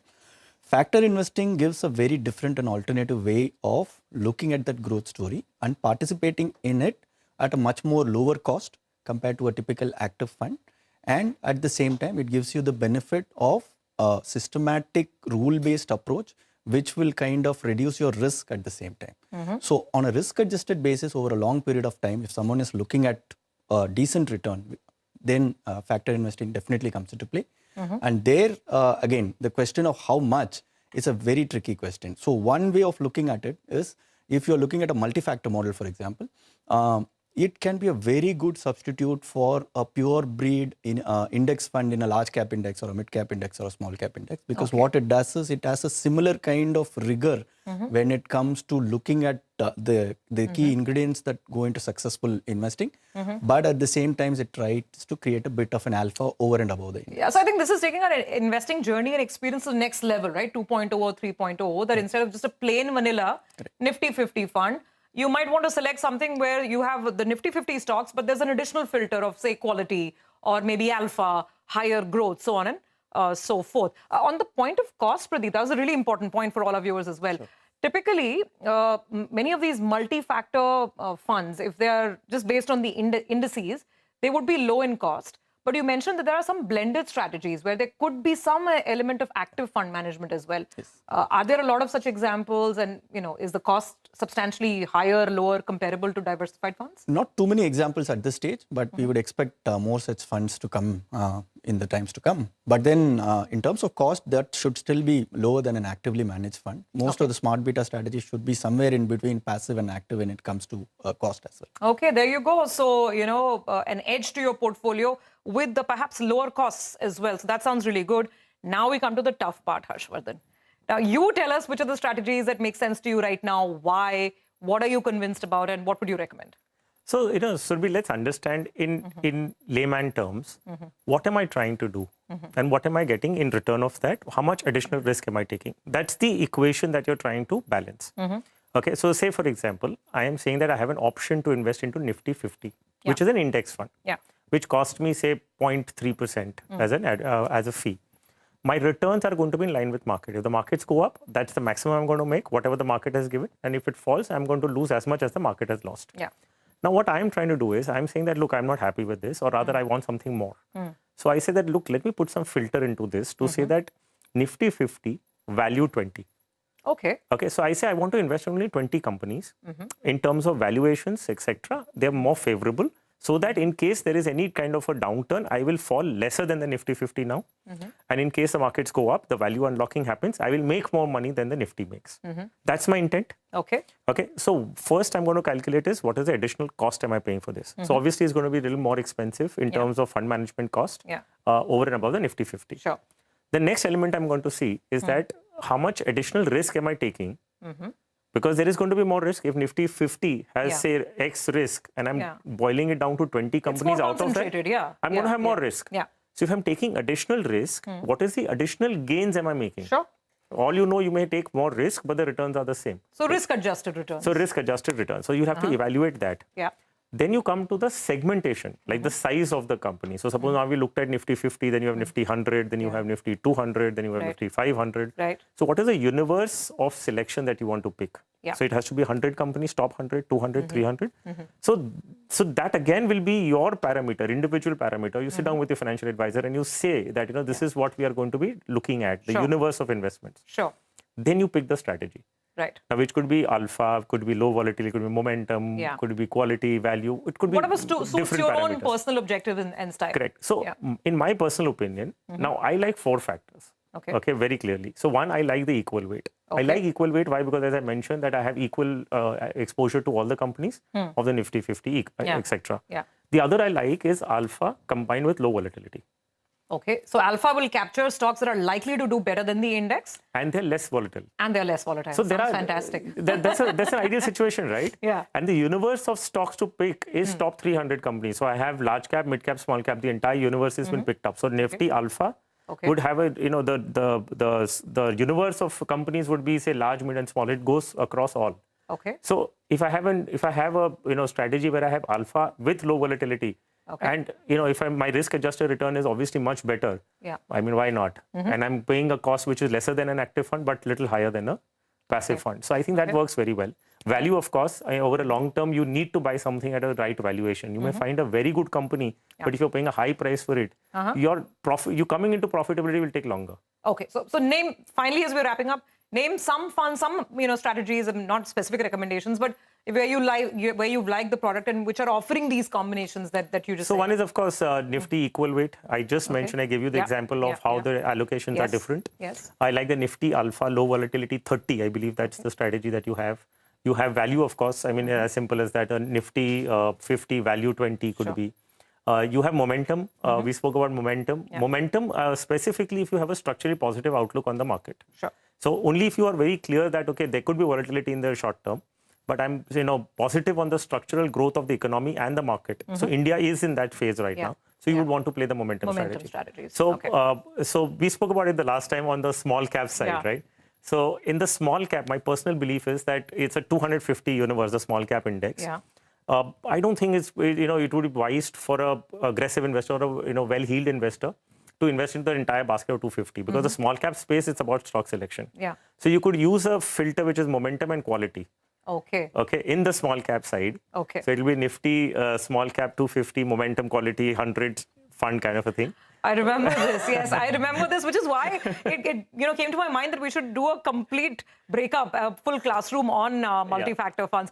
Before we sign out for the final word, things to avoid, mistakes to avoid, and things to keep in mind while you're going about, trying your hand with these smart beta strategies. Sure. Any smart beta strategy should be assessed on who is offering you that, how well is their model, how long has it been back tested, how robust is it, and how has it performed across market cycle. With that, then you will have a good enough information to kind of dip your toes.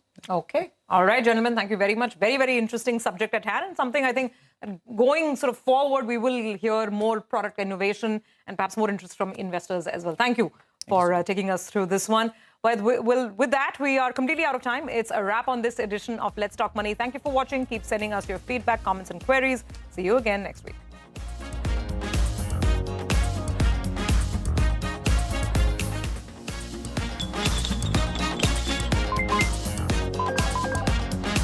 Let's talk money. To get to that scale, you want to be an Indian company, and it's looked at very positively, not just by the government, but even by the market, shareholders, and the public at large. Right? People trust you more.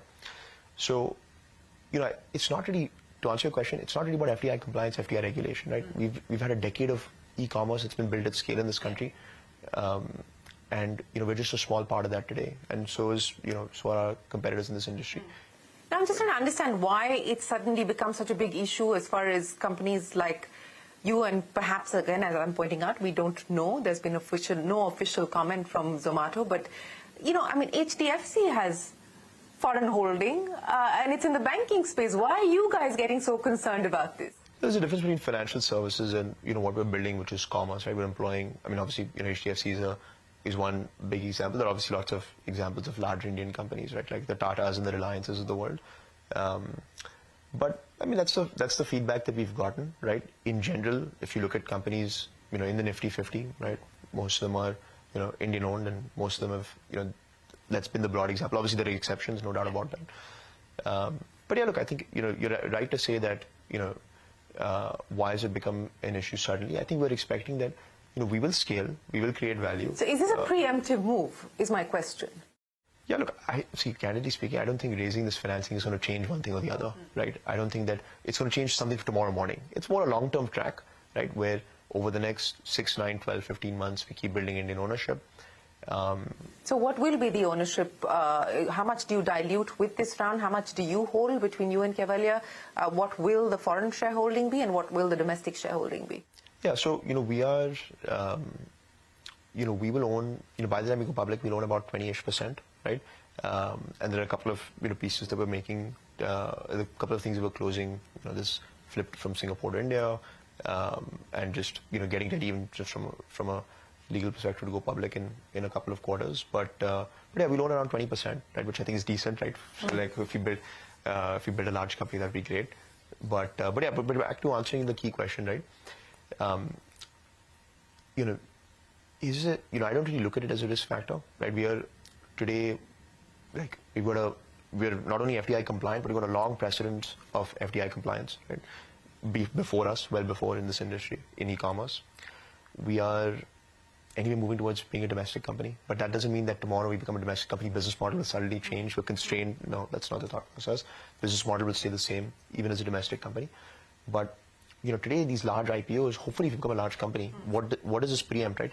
This preempts us, I hope, right, and then maybe be optimistic, but in the next 12, 24, 36 months, I think we'll be like a 15, 20, $25 billion company. I don't know when, I don't know if it's 3 years, 2 years, or maybe longer, but it seems like that scale is going to come. And that's what we're preempting, right? We're preempting that, saying that we would like that large-scale value to accrue to Indian shareholders, and now we have an opportunity to do so. So I think that's true for Zomato as well. They started as like a largely foreign-owned company, and over time moved towards Indian ownership. A lot of that value scale happened there. Similar with I'm sure Swiggy over the next couple of quarters. But for the first time, we have that opportunity, and so all of us are taking that option. It's a very special week for us this week. I'm here celebrating our 20th anniversary in India. India is such an important part of AMD.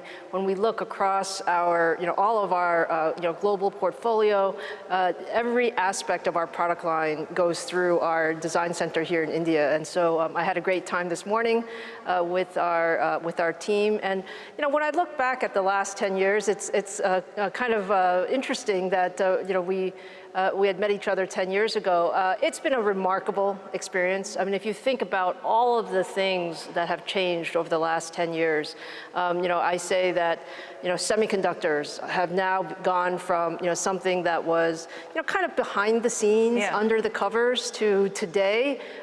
Everybody's talking about semiconductors, and semiconductors are essential to, every business, every country, every profession. So I think that feels very good. And then from an AMD standpoint, I think we've also had a very good 10 years in terms of, taking our business.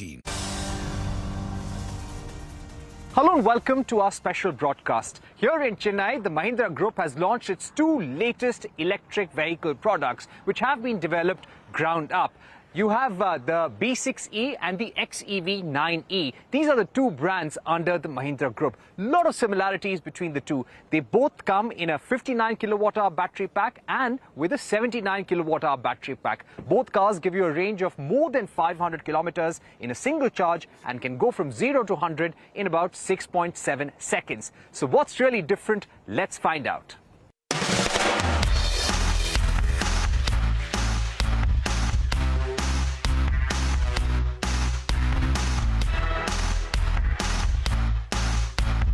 This is the B6E SUV from the Mahindra Group. It has a 59 kilowatt-hour battery option and a 79 kilowatt-hour battery pack option. It's got a aerodynamic design. It's a compact, sporty-looking SUV with 20-inch wheels. A lot of LED lamps in this vehicle. Let's find out what's on the inside. The charging time for this vehicle, we're told, is about 8 hours with a slow charger, which you can do overnight. And with a fast charger, you can charge your car from 5% to 80% in just 20 minutes. Let's find out what's inside.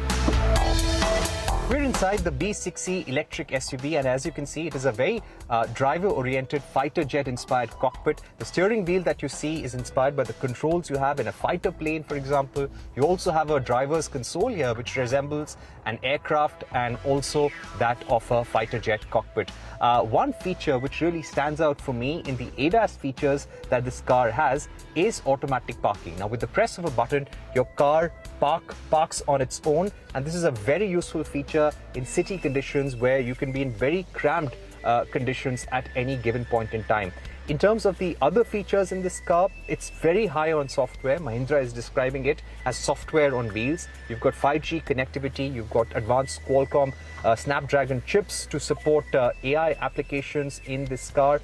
Driver fatigue alert warnings are also there, lane alert, cruise control. Now, these are the common options. With the use of this rotary knob, you can adjust the modes of this car. You get 3 modes. One is a range mode, one is an everyday mode, and one is a sports mode as well. A very easy to use gear fob over here. 16 speakers, you've got Harman Kardon Dolby sound system in this car. So Mahindra Group has really tried to pack in a lot in this car for 20 lakhs as a starting point. Let's see how the customer responds to this in the days to come. It's indeed a big day for the Mahindra Group. Let's understand the strategy behind the 2 new electric vehicles which have been launched from the Mahindra stable. Joining us right now is the Executive Director and CEO of the Mahindra Auto and Farm Business, Rajesh Jejurikar. Mr. Jejurikar, thank you very much for joining us. What's the game plan with these EVs? Parikshit, firstly, thanks for taking the time out. I know 2 days on your schedule is a big thing, so we really appreciate you being here with us in Chennai since yesterday and today on this in this lovely Chennai weather, the SUV proving track. Both of these are electric origin SUVs, and they're built on what we call the InGlow platform.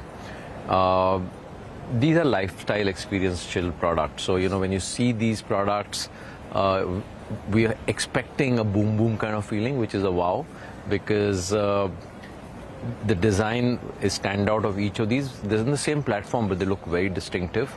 So different types of customers will get appealed to each. And we're really bringing next stage technologies into these products and next stage features. So you've got to see some of them today. We also kind of set out, and one of the reasons we call this event Unlimit India is because we believe this is India's moment. And this is a demonstration of what India is capable of doing by way of comparing and competing amongst, global luxury brands, but at India kind of prices. And that's why it's an India moment. Right. So who are you really targeting? Is it the compact SUV segment? As we walk, you can tell us about the market strategy. Is it the Cretas, the Kia Seltos of the world that you are targeting, the Ertigas? We don't target a specific product when we look at our strategy. We like to think of which customers would buy us. And we've seen in the past, over the last few years, that when we launch something, customers come from all over. Some from really super premium expensive brands, some from entry-level brands, and categories get created that way. And I think it's the same thing that will happen here, because these are, like I said earlier, lifestyle experience products. And it's going to attract a certain kind of customer who wants a certain experience, people who really want to see cutting-edge technology in their cars. One of the things you would have heard yesterday is the way we've created this Sonic Studio experience. I mean, global music tuning experts, and we had Richard King here yesterday, talked about how you can almost create the studio tuning experience in this vehicle. The music sound system is so amazing with the 16 Harman Kardon speakers and the Dolby Atmos and all of that. So it's about experiencing something very different, and that's going to draw people from all segments. But to your specific question, I would think, we've launched the entry, what we call the Pack 1 of the BO5 at an ex-showroom of below 19 lakhs. Which is going to open up a huge segment, because when you look at UV1, UV2, UV3, we have quite a substantial volume per month, almost like 18 plus 23,000 between the two, at a price point of between 20 lakhs and 30 lakhs on road. And we're really going to play in that segment. But how do you see the competition? You've got the electric Curve, you've got the electric Vitara coming up, you've got the electric Creta coming up. So you're right there in the middle of the competition. So how do you see the market right now? We don't focus on competition. We focused on consumer. Yeah. So, people of course, there'll be competition, which we think is good for the category, because the more the people come in, it will facilitate ecosystem creation, so on and so forth, break customer barriers. So we're not worried about competition in a category where the market penetration is only 2%. Right. We believe we have a really good product which will excite customers and will help grow this segment immensely. Okay, but do you feel that today price parity with ICE has been achieved? EVs are now at the same price as ICE vehicles? Well, we've only put price out of one variant of each of the two products, and by the time we come closer to in the later part of January, we would have all the prices out.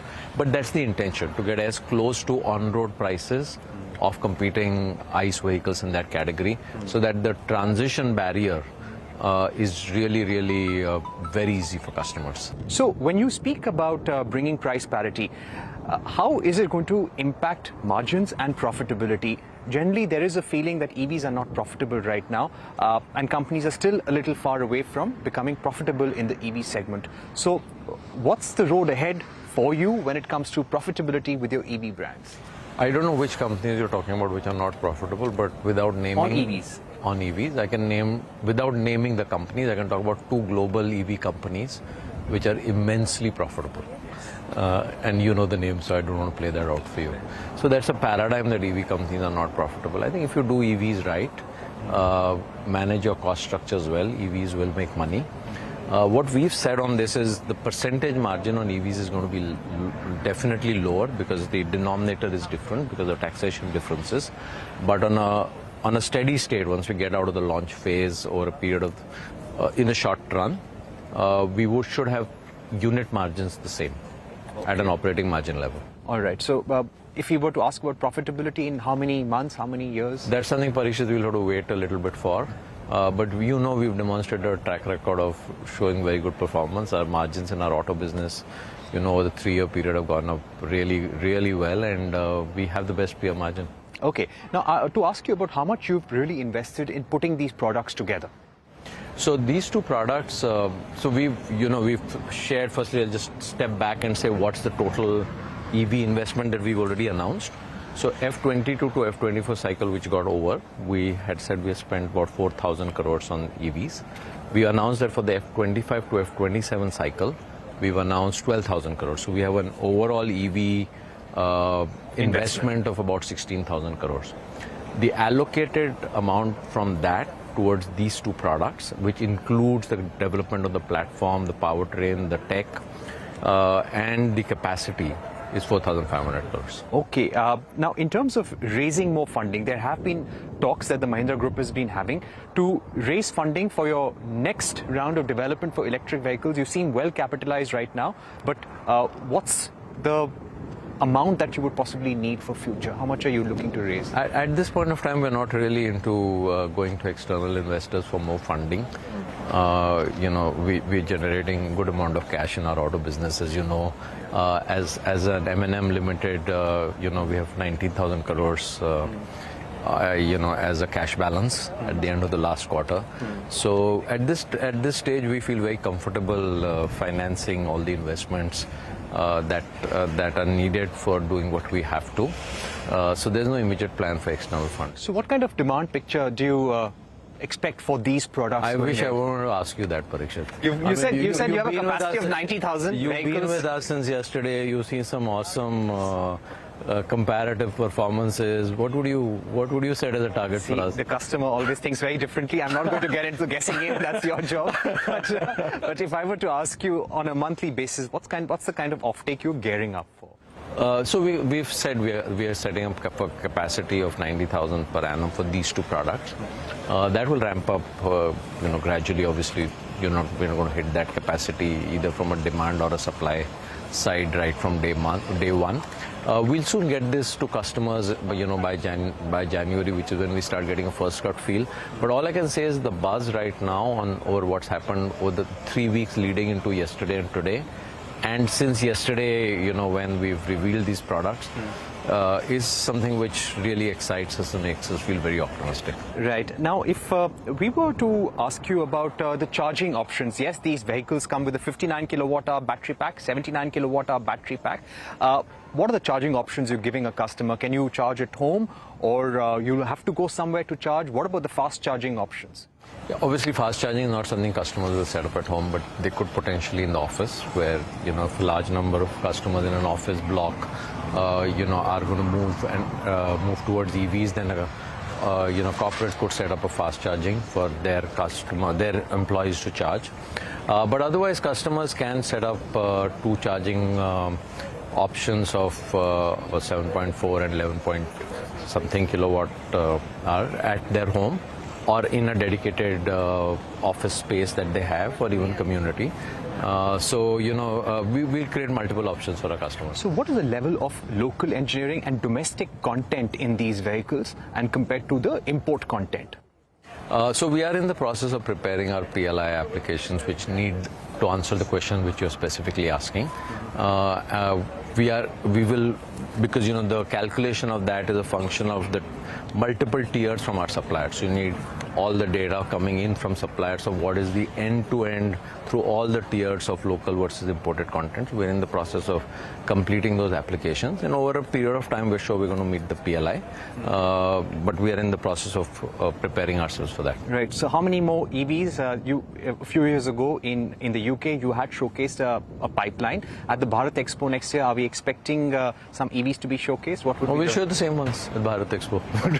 All right. Speaking about hybrids, considering that the market for hybrids is small, but there are many states in the country which are offering incentives or policy enablers for hybrids. Is that something running in your mind, that we need to get hybrids on the road at some point? It's not running in our mind right now, but if our customers do at some stage feel that they need a hybrid option from us, we'll be ready with it. Okay, my final set of questions. I know you have a busy day ahead. There's been a lot of speculation about a possible joint venture with Skoda, Volkswagen, a 50-50 joint venture. There are so many reports doing the rounds. We'd like to hear from you on where things are and when whether there is anything on the table. I wish I had something different to say than what we've said in our stock exchange clarification on this, so we just stay with that statement. Right. Right. But you have been looking out for these opportunities. We've always said we talk to people and we're always open to conversations and partnerships, and we stay with that position. Right. Any thoughts on a possible demerger of the auto, palm and electric business? Parikshit, enjoy the weather. We're here on a beautiful campus. Let's take a drive around. Question. You've got two EV brands. Yeah. What is the larger thinking behind them for the future? There are two EV brands because, as we've said, the architecture, is going to be carrying the brand DNA. So the XEV carries over the brand DNA of a brand we already have. The B is a totally new design language, so that stands out as a separate brand. But if you were to bring a Scorpio electric or electric origin on the Scorpio brand, then it would carry the Scorpio name with a .E. So we would carry the identity of our existing brands where we bring them to electric, except B, which is a totally different brand. And finally, how optimistic are you for growth overall in the auto business in FY25? We maintain our growth target of 15 to 18%, which is mid to high teens. Right. Thank you very much. Thanks, Parikshit. for talking to us.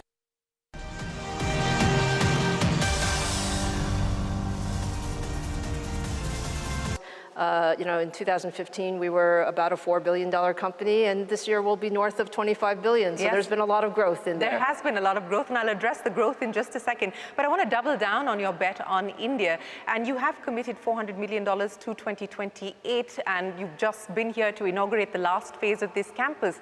Why the decision to make India the home for your largest R&D facility? Well, we actually look at it in a very logical way. When you think about our business, it's all about having the most talented people around the globe. We run a very global team, and we did make a bet on India. We made a bet that we could build an end-to-end design capability here. So hardware, software, systems. It's an extremely talented team, and with the investments, nothing comes overnight. It comes after literally 20 years. I think 20 years ago we started with maybe 100 people. Yeah. Now we have 8,000 people in India across all of our product portfolio, and I think the bet has really paid off. We wanted to have a major site in India, and we wanted to grow that skill set across the board. And I'm very happy to say that this is our largest team outside of the U.S. This is our largest design center here in Bangalore. So it is a very special place. Well, I'm glad to hear that from you, Disa. I also want to link this to the larger semiconductor story that's now starting to play out in India. You met with the Prime Minister in September when he was in the US for his visit. India is aspiring now to become a manufacturing hub of semiconductors as well. How do you see that playing itself out, and what do you believe will be some of the things that we need to be mindful of as we grow this ecosystem in this industry here? Well, I have to say, I have a very, very high regard for Prime Minister Modi and his strong vision on technology across semiconductors, both the Make in India, semiconductor manufacturing, design, as well as all the focus on AI. I think every aspect of that is truly important as we go forward, and especially around semiconductor manufacturing. What I admire is the very concrete, pragmatic steps that have been taken to both attract global companies here, as well as building the local infrastructure and ecosystem. And I think the one thing is these ecosystems take time. Mm-hmm. They don't come overnight, but I would say lots of very strong progress. And we continue to invest in India because we really believe that this will be one of the most important markets and regions going forward, as well as a wonderful infrastructure and ecosystem for the type of development that we do.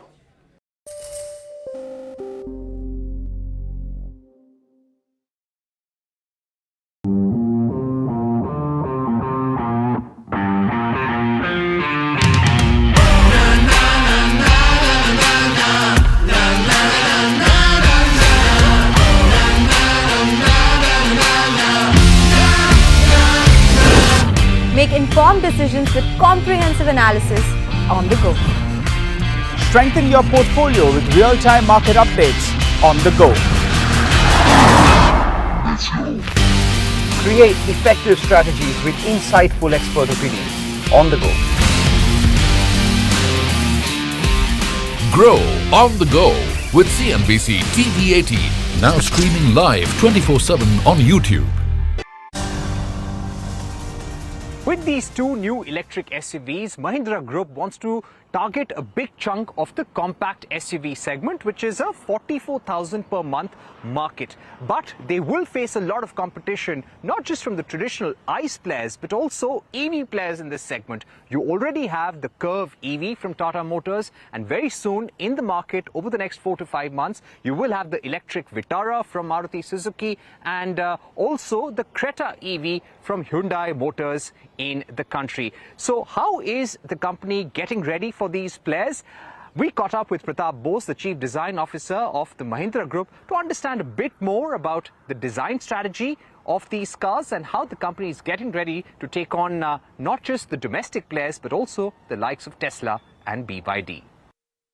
The B6E and the XEV 9E are the two, brand new electric origin SUVs we've shown you, we've launched, and both are, differentiated, and I'll talk about that.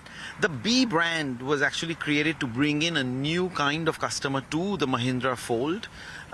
We have 4 other very, very strong brands, but very, very defined and, let's say, territorial customers. They love the Bolero or the Scorpio or the XUV, but we needed another set of customers to join the family, so to speak. So we created the B sub brand, and in that, we said if we have to do something new, it should be challenging, it should be exciting, and it should look electric the moment you see it. So a couple of touches, for example, if you look at this, the front DRL or the front lights, we use a technology called hidden till lit. That means till they're not lit, you don't see them.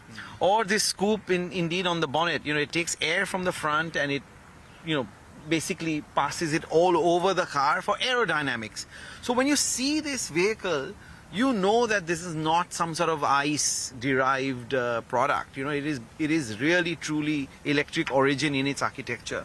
Even if you go around, the wheels are massive.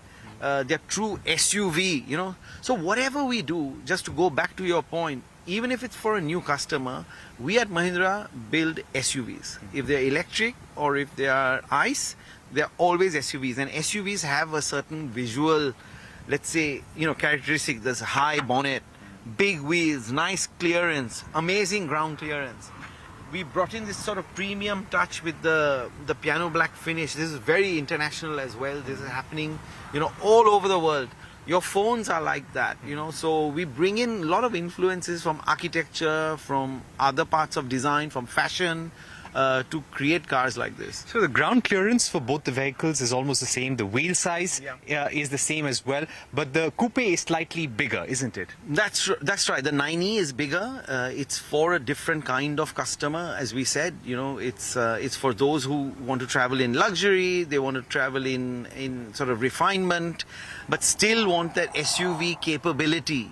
Still want that stance, that strength, so the 9E is like that, and the 6E is this real sports, Batmobile in a way of SUVs, and we're very proud how it's turned out. So you've tried to give this a sporty look. Yes. But on the inside, you see a lot of inspiration from fighter jets, be it the seating, the front seating especially, the console, and the console on top as well. So why this inspiration from fighter jets? Yeah, I think fighter jets are the sports cars of the aviation world, right? In that sense, it's not a passenger airliner. So fighter jets are agile. They create a certain emotion when people see them, and of course they're very functional. So the controls are in a certain location for a certain reason. So even here, if you see the way we distributed the controls of the car, indeed the drive selector, for example, it's like the throttle of a fighter jet. That's on your left. Your hand goes there straight away. So these influences are there because that's the kind of world we want to create, this sporty, dynamic, bold, go anywhere sort of world. Yeah. But tell us, how difficult is it to conceptualize a design for the future and think whether it's going to work or not, because you've got the world leaders such as the Tesla, you've got BYD, which is fast picking up, and it's even overtaken Tesla in certain key markets. In India, there are several new players coming up. There are European players as well. So how difficult is it to predict the right design for the future? You know, I think I get asked this a lot. More than how difficult it is, I think it's very important to stay true to who you are as a brand. You know, we are Mahindra. People know us for certain common things across the 4 brands that I spoke about, and now the 5th one. They know us for a certain road presence, for a certain robustness, for a certain, you know, go anywhere, do anything sort of, you know, attitude. You have to stay true to that. If you are true to that, and which I believe we've now managed in both these vehicles, then I think you're fine. You know, then you don't have to be anybody else. It's, I think, very important to be yourself, and you know, this is what we've tried to show with these two so cars. no inspiration from any of the existing EV car players in the market? No, I in fact think, if I'm perfectly honest, that our products will end up on a lot of inspiration walls of designers around the world. The Mahindra Group has invested a lot of time, money and energy in developing these vehicles. They have hired a team of 500 professionals to promote these cars in dealerships and explain them to customers. They will also be assigning a relationship manager to each customer to take care of his or her charging issues. So clearly the company is betting heavily on these vehicles, as there's going to be a lot of competition going forward in the electric vehicle space. That's all we could pack in on this special show. Thank you for watching. Goodbye.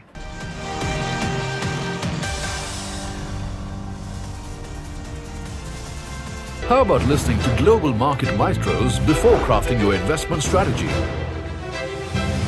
How about getting deep insights into their businesses from top Indian honchos before putting your money on the line? How about making every trading day profitable with strategies from the market masters, macro pundits and chart wizards? Only one show gives you a head start to your trading day.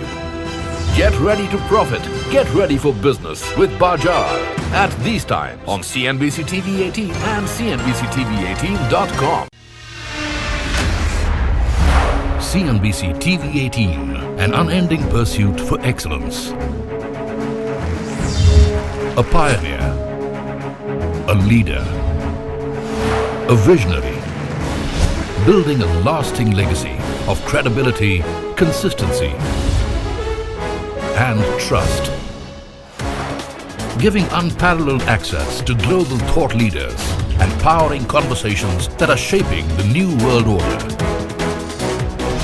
Setting the highest standards through exemplary leadership. It is this unrivaled reputation for the most comprehensive coverage, actionable intelligence and in-depth reporting that makes CNBC-TV18 India's #1 business news brand.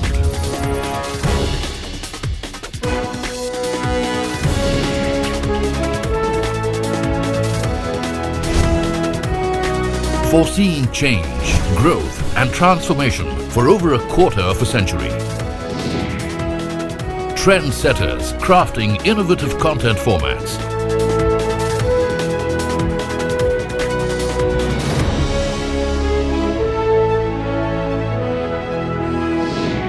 And award-winning business journalism. On air, online, on social media. As we embark upon 25 years of excellence, we invite you to be a part of our future. CNBC-TV18, your trusted partner and investment ally. What does it take to build India's largest startup platform? It takes a journey of starting out as an unknown and ending up as unforgettable. It takes more than 2 decades of celebrating the most influential and influencing the most celebrated entrepreneurs. From chronicling the stories of India's startup universe to becoming a success story in itself, as India's longest running show on startups and entrepreneurship, celebrating 21 action-packed years of building India's biggest startup community. Young Turks at 21. only on CNBC TV 18 and CNBC-TV18.com.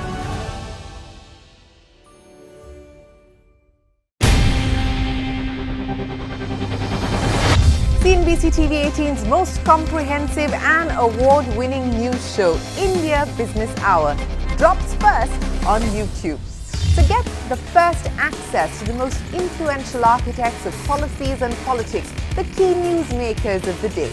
Discover the big themes as we decode the business of markets, macros and more. Be the first to go to the heart of all the top stories that drive the day's agenda. Catch the award. Mutual Funds Sahi Hai presents Nivesh Ka Sahi Kadam in association with News 18 Network.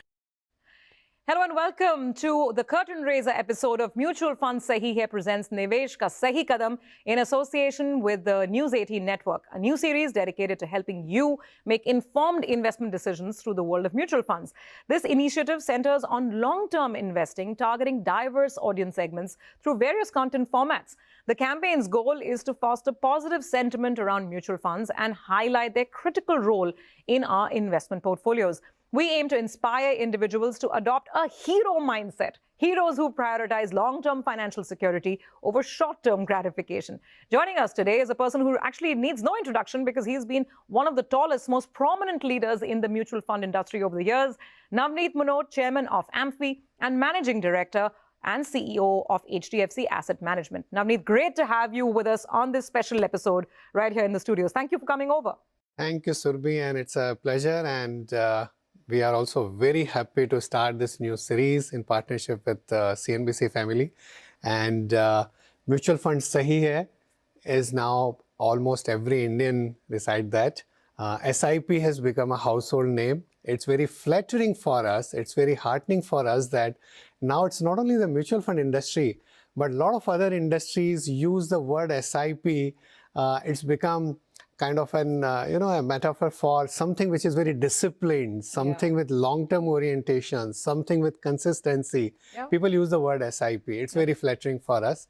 And I must compliment you for the role that you have played over the years and also the entire CNBC family for educating investors, for enlightening investors, for empowering investors. So thank you so much. And now this new journey with you of Nivesh Ka Sahi Kadam. Absolutely. You know what? So CNBC TV 18 completes 25 years this year.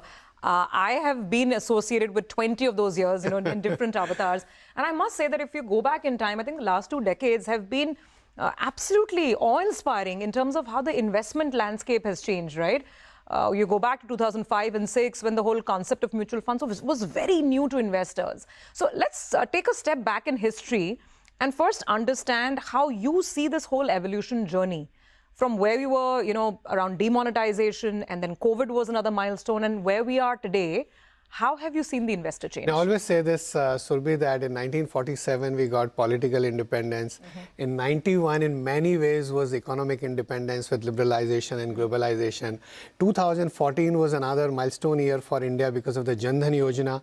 1 billion people got, inducted into the mainstream financial services, the basic, starting from the banking account. Somewhere in 2021, I think, going forward, we'll also celebrate something like a Jan Nivesh, right? I think when we are seeing a nation of savers transforming into a nation of investors, and this is just beginning. Talking about the 20-year history, so I remember 20 years back, around 2002 or so, the total industry AUM was 1 lakh crore. Yes. And in 2014, it was 10 lakh crores. And today we are talking about 67 lakh crores. So it's been a long time. And being part of this industry as a fund manager and in different roles, and it's very, very heartening and very humbling, the growth that we have seen in the industry. Absolutely, and it's astounding, right? I think the last numbers, the monthly numbers, so viewers, you'd know that every month AMFI, which is the industry body, it releases the numbers, money coming into mutual funds, money going out of mutual funds, and net, all things put together. Can you imagine this? Almost 42,000 crores has come into equity mutual funds alone in the month gone by, and this is the month where the market was correcting. So therefore, now at a behavioral level, What is the change that you've seen over the last couple of years, and what do you think has triggered it? Yeah, one of the biggest thing, and I will give a lot of credit to our regulator and the industry body MFI, particularly on this focus on the investor education. I don't think there is any other part of the world where the industry has worked in such a focused manner, in such a collaborative manner, in such a thoughtful manner, with a mission to empower investors, educate investors, enlighten investors. And then the whole campaign of mutual fund Sahi Hai, where we are selling the product not as making money in the short run, but how to have a long-term orientation, how to think about financial planning, how to think about investing for your retirement. I think that has made a lot of difference. And in last couple of years, thanks to efforts of you, thanks to effort of our distributors and advisors, thanks to the effort of all the industry players and the ecosystem players, now investors are showing that signs of maturity that even in a month like October, where markets were so volatile, we saw record high SIP flows. So let's talk about this campaign before I get to a lot of the other interesting aspects that we want to touch upon. Nivesh ka Sahi Kadam. Yes. Tell us more about the concept. So people know mutual fund Sahi Hai. They need that. Savings won't create a retirement nest for you. Savings won't be able to give you what you need to meet all your life goals. But how do we take it to the next level? All said and done, there are only 5 crore unique investors in mutual fund industry. So we have a long way to go. And on the other side, even those 5 crore investors also need a lot more handholding in terms of are they investing in the right manner. So Sahi Kadam is, आपका विश्वास हो गया कि mutual fund सही है, मुझे ये करना है, लेकिन कैसे करना है? And I think that is a partnership. It is the next step. Exactly. That's what MFI's effort is now. How do we take mutual fund Sahi Hai to the next level? Which brings me to some of the newer trends in the last couple of years as we've seen the industry evolve. So many different products are coming through, right? There are active funds and now there are passive funds. There are funds on newer indices and there's something called quant investing and quant-based funds, so on and so forth. I mean, there are thematic funds. Somewhere do you feel that it's getting maybe a little too complicated, or are investors well equipped to handle it all? At individual level, they are not complicated. But अगर आप सबको साथ में देखेंगे, it'll look like, oh, it's quite complicated. How do I choose? But that's the journey starting from here on. And I'm sure you'll be meeting a lot of other experts. You'll be meeting a lot of other people, including our advisors and distributors. How do we ensure that investors don't think that it's a very complex thing. It's not for me. They have a faith in mutual fund Sahi Hai, but to ensure that can we communicate in the simple most way? How do we simplify the journey that they have? Where should they start? And how should they go about their journey? So here, let me ask you this. Typically, we always hear the advice that you should get a trusted, certified financial advisor / financial expert to help you make these decisions. But at the same time, we're living in the fintech era where you can buy and sell mutual funds in less than, I think, half a second. So again, what are you noticing around you in terms of investor profile and investor understanding levels? And, how do you decide what's the right approach? The positive aspect, as I said, that a lot of investors are taking the SIP route. A lot of investors are thinking about the long term. They are not getting swayed by the market volatility. On the other side is the new investors who have come. So industry had only 2 crore investors 5 years back. Now we have 5 crore. These new investors want to be more engaged. They want to be more informed. They want to kind of know a lot more. The level of curiosity is much higher. The level of experimentation is also a lot higher. They are looking at sector and thematic funds, as you said, some of the other categories of fund, which historically investors were kind of averse of. Talking about goal-based planning, right? There's a traditional approach to having a long-term roadmap. 5 years I need to do this, 7th year I need to buy a house, and 10th year I'm getting married, 15th year I'm having children, and in the 25th year I'm retiring. But as we see all around us, life is no longer that straight line. How can mutual funds cope with this ever-changing reality, and how can investors still use the systematic investment route while the world around them is spinning very fast? So life, as you said, won't be a straight line, right? There would be ups and downs, and this is what precisely we say. Markets will have their ups and downs. Economies or businesses will go through their cycles. What we are trying to do is, but if you have an end goal in mind, then in between, if there is a traffic, in between there is something bump in the road, you know that where you need to reach and how do you navigate that journey. This is precisely our intent over the next couple of months to work with you on Nivesh Ka Sahi Kadam. Okay, so give us a peek. What can people expect as the campaign rolls out? What are the aspects that you would want to touch upon? Many things, as you said, that people are reading mutual fund sahi hai. Just go to the website somewhere, just look at highest performing fund. There's something called a recency bias. Recency bias is you look at which fund category or which particular fund has done the best in last 6 months or 12 months. And you just extrapolate that for the next 6 or 12 months. But that's not the right way of investing. The journey has to start with setting your goals. Journey has to start with understanding yourself. So we say that, I'm just putting one thing. So we all talk about KYC. We did a campaign, KYC Aasan hai, dispelling the myth around the KYC. And then once you've done KYC, but then more important is UIC. Understand your customer, understand yourself. Yeah. What's your risk appetite? Yeah. If you put 100% in equity, you can think, okay, I'm investing for long term. Doesn't matter, market goes up and go down.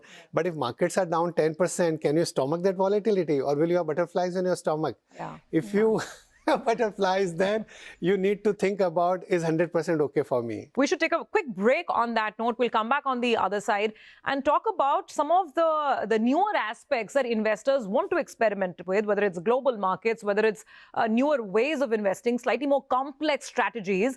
So how will the mutual fund world perhaps meet all these expectations? We discuss this on the other side. Mutual Fund Sahi Hai presents Nivesh Ka Sahi Kadam in association with News 18 Network. A Business Hour live every night on YouTube with me, Shireen Bhatt. India Business Hour live on YouTube at CNBC-TV18 weeknights at 7 p.m. Just spoke with Prime Minister of Israel and Lebanon. I'm pleased to announce that the governments have accepted the United States proposal to end the devastating conflict between Israel and Hezbollah.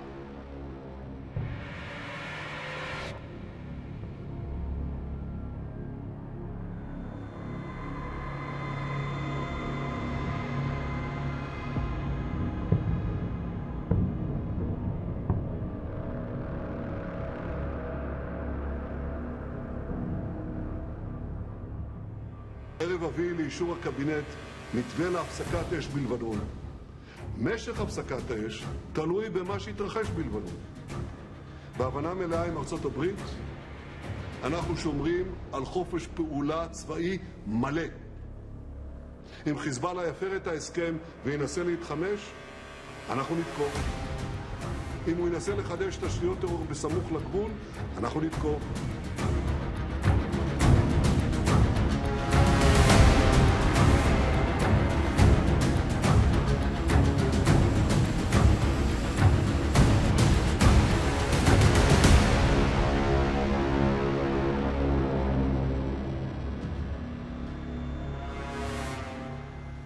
Just spoke with the Prime Minister of Israel and Lebanon. I'm pleased to announce that the governments have accepted the United States proposal to end the devastating conflict between Israel and Hezbollah. I want to thank President Macron of France for his partnership in reaching this moment. Effective at 4 a.m. tomorrow local time, the fighting across the Lebanese-Israeli border will end. Will end. This is designed to be a permanent cessation of hostility. What is left of Hezbollah and other terrorist organizations will not be allowed, I emphasize, will not be allowed to threaten the security of Israel again. Over the next 60 days, the Lebanese army and state security forces will deploy and take control of their own territory once again. Hezbollah terrorist infrastructure in southern Lebanon will not be allowed to be rebuilt. And over the next 60 days, Israel will gradually withdraw its remaining forces. And civilians on both sides will soon be able to safely return to their communities.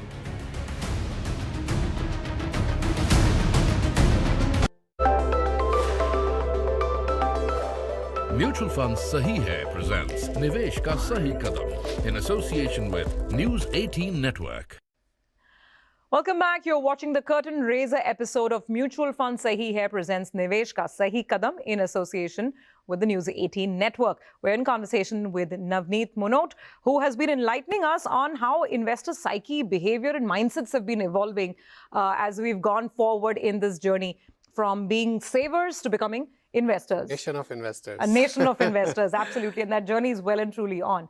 So this nation of investors likes to try all things new, Navneet. You know that better than anyone, right? when they hear crypto markets are buzzing, suddenly everybody gets this FOMO saying, "Arey, crypto mein lagana chahiye." When they hear the US equity market is booming and Nvidia ka stock bhag raha hai, to you feel, "Arey, mujhe Nvidia bhi chahiye." So, I mean, as an industry participant, how do you, react to, or what do you feel about this tendency of the investor? No, as I said, the people are a lot more, I think, experimental these days. But at the same time, I talked about the evolving needs or the evolving solutions, but also you need to keep in mind, fundamental tenets of investing don't change. I'll just tell you about one thing. So let's say asset allocation, the importance of that. And in 1 minute, concrete is the second most used material after water. We don't know this. Concrete is the second most material. What is concrete and why it builds the building? It's because it's so versatile, so flexible. It has sand, it has cement, it has water and gravel. I think 3 or 4 in a particular proportion. And that's why the building is like solid, or the structure, any infrastructure it is used. Similar for your portfolio, right? Think of that analogy. You need to create that solid structure like a concrete by having that diversification. Whether we like it or not, at the end of the day, taxation does end up having a huge bearing on people's investment decisions. And in an ideal world, it shouldn't happen. But in the real world, it's happening. So how should investors navigate this? Because typically they'll say, ki, okay, instead of fixed deposits, it's 30% tax jayega, yahan pe 20 hai, yahan pe 12.5 hai, to idhar karo, udhar karo. How do we get out of this loop? Once you've set your goal, your return expectations from each asset class, your risk appetite, your time horizon, your liquidity needs, taxation, these are some of the important things you need to keep in mind. Taxation is just one of them. It should not be overpowering. It should not be the, factor on which you decide what my asset allocation should be. It's an important one, right? Because you're looking at returns post-tax. So going forward, I mean, if you were to sort of project the next 5 years for this investment journey from a nation of savers to a nation of investors, what do you think we'll see ahead? Next 5 years? Many things. First of all, this 5 crore number has to increase substantially. Even if I look at the number of people who got the demat account, which means either they are trading in the market, investing directly, or investing in IPOs, etc. There are a couple of crores of investors who are yet to invest in mutual funds. So first, I think that's our target.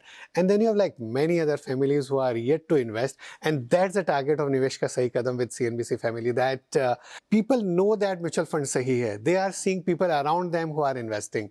Like, a lot of people in let's say, the lower strata of society, they myth that, no, I think it may require a lot of money, but you can start with 500 rupees.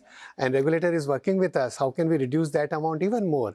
And how do we bring in more number of investors who want to create wealth in a disciplined manner over a long period? So from an industry perspective, how can the industry ensure that, like you're saying, the right kind of products are sold to the right kind of people? Because someone who's absolutely new in tier 2, tier 3 may not have the kind of level of exposure or knowledge or information as someone staying in Mumbai here, experimenting with a momentum quality 50, one of these high-flying index funds. So how can the industry do its part? Precisely. I think there are very few industries, not only in India but in the world, who spend so much of time thinking about the customers all the time, in a sense that the whole campaign of mutual funds is not only about selling the product, it's about selling the product, and Nivesh Ka Sahi Kadam is towards that we ensure that we deliver a track record, which we continue to build. Now there are a lot of funds with 25, 30, 20 year plus. We continue to remain as transparent as possible. This level of transparency you don't get in any other product. We continue to leverage the power of technology, and we continue to focus on training. So 4T, to ensure that we build the trust. We have to earn the trust of crores of investors to keep growing this story. True. Since I brought up the whole concept of these index funds, and you have some very, very colorful funds these days, which could be following quality, momentum, value, so many different approaches. As we go forward, again, talking about the next 5 years, will some of these passive strategies, these new passive kind of funds, will they cannibalize a little bit of the actively managed mutual funds, or will both grow? In India, I think it's too early to think about active funds versus passive funds, mutual fund versus alternatives, PMS versus mutual. Everything will grow in India. I think we are at the very early stage of financialization of savings. There's still, the penetration is very small. We have a long way to go, and everything will grow. Active funds will grow, passive funds will grow, alternatives will grow, everything will grow. It's a great time to be either a fund manager or a wealth manager, right? Whenever I meet, because I do the personal finance show as well, whenever I meet wealth managers, they have the widest smiles on their faces because I mean, there's a long runway ahead for that business. We are all lucky to be in India at this time. I think we have an aspirational population, one that they feel they need to create wealth over a long period. And now they are getting educated and empowered to really meet that dream, yeah. And the regulator has been as active as ever, right, in looking at investor protection, investor awareness. A lot of new things are being considered. Now there's this concept of this new asset class, right? Yeah. Tell us a little more about it. There are many things. New asset class or regulator is trying that. How do we make the product more accessible in many things? And a new asset class, again, is like a product innovation where mutual funds, where you can start with a very small amount. But if you want maybe a product which is, let's say, slightly higher on the risk spectrum, but can potentially deliver higher returns, then you have to do, let's say, a PMS or an alternative fund where the minimum amounts are 500 rupees per month in let's say an SIP. Some fund houses may have even lower than that, or you have minimum 50 lakh in PMS or a minimum 1 crore in AIF. But you can create another category between those two for certain set of investors who are willing to take higher risk. So this new asset class, there I think the thresholds they're yeah. discussing are about 10 lakhs, minimum investment of 10 lakhs.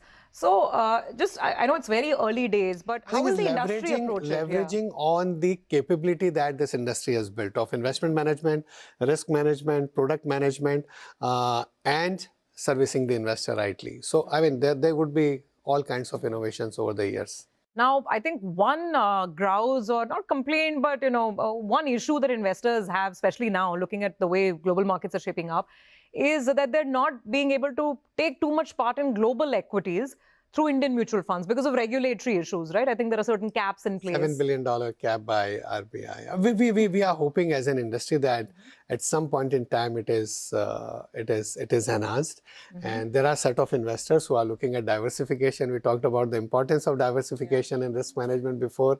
There are investors who want to explore investing outside India, and as an industry we hope that as that limit get enhanced, there'll be more opportunities for investors. So Navneet, coming down to final thoughts, I mean, what we've discussed is very exciting and there's so much that's waiting to explode and happen. But what are the rules of proper investing? And let's come back to the theme, right? Nivesh ka sahi kadam. What should people keep in mind to ensure that they're taking Nivesh ka sahi kadam? Exactly. So I always say that the formula for wealth creation is STP: sound investment plus time plus patience. So starting with the P, the patience gets tested in these kind of markets, right? What exactly is the patience? What we mean by the patience? Time, like what is the right time horizon for you? And the sound investment. What exactly is the sound investment? Do you just go to the website and look at the highest performing fund?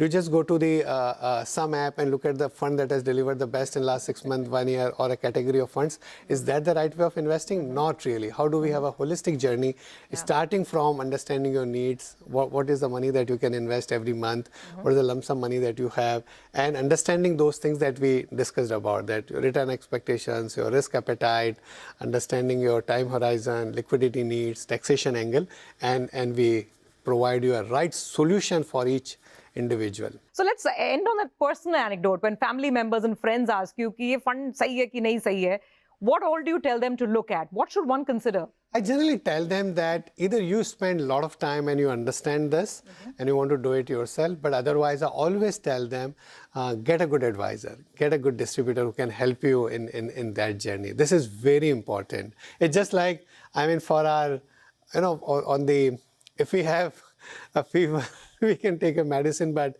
for a lifelong, you need like somebody who you want to consult for everything. All right, Navneet, thank you so much. This was an excellent conversation and one that's charged us up for what lies ahead, really. So thank you for joining us in the studio today. Thank you. Happy to be part of Nivesh Ka Sahi Kadam. Looking forward to so much more. Well, viewers, that wraps up our curtain raiser episode for Mutual Fund Sahi Hai presents Nivesh Ka Sahi Kadam in association with News 18 Network. Remember, this is just the beginning. There is a lot coming up ahead in the coming weeks as we talk about taking that step from becoming a nation of savers to a nation of investors using mutual funds as our key vehicle.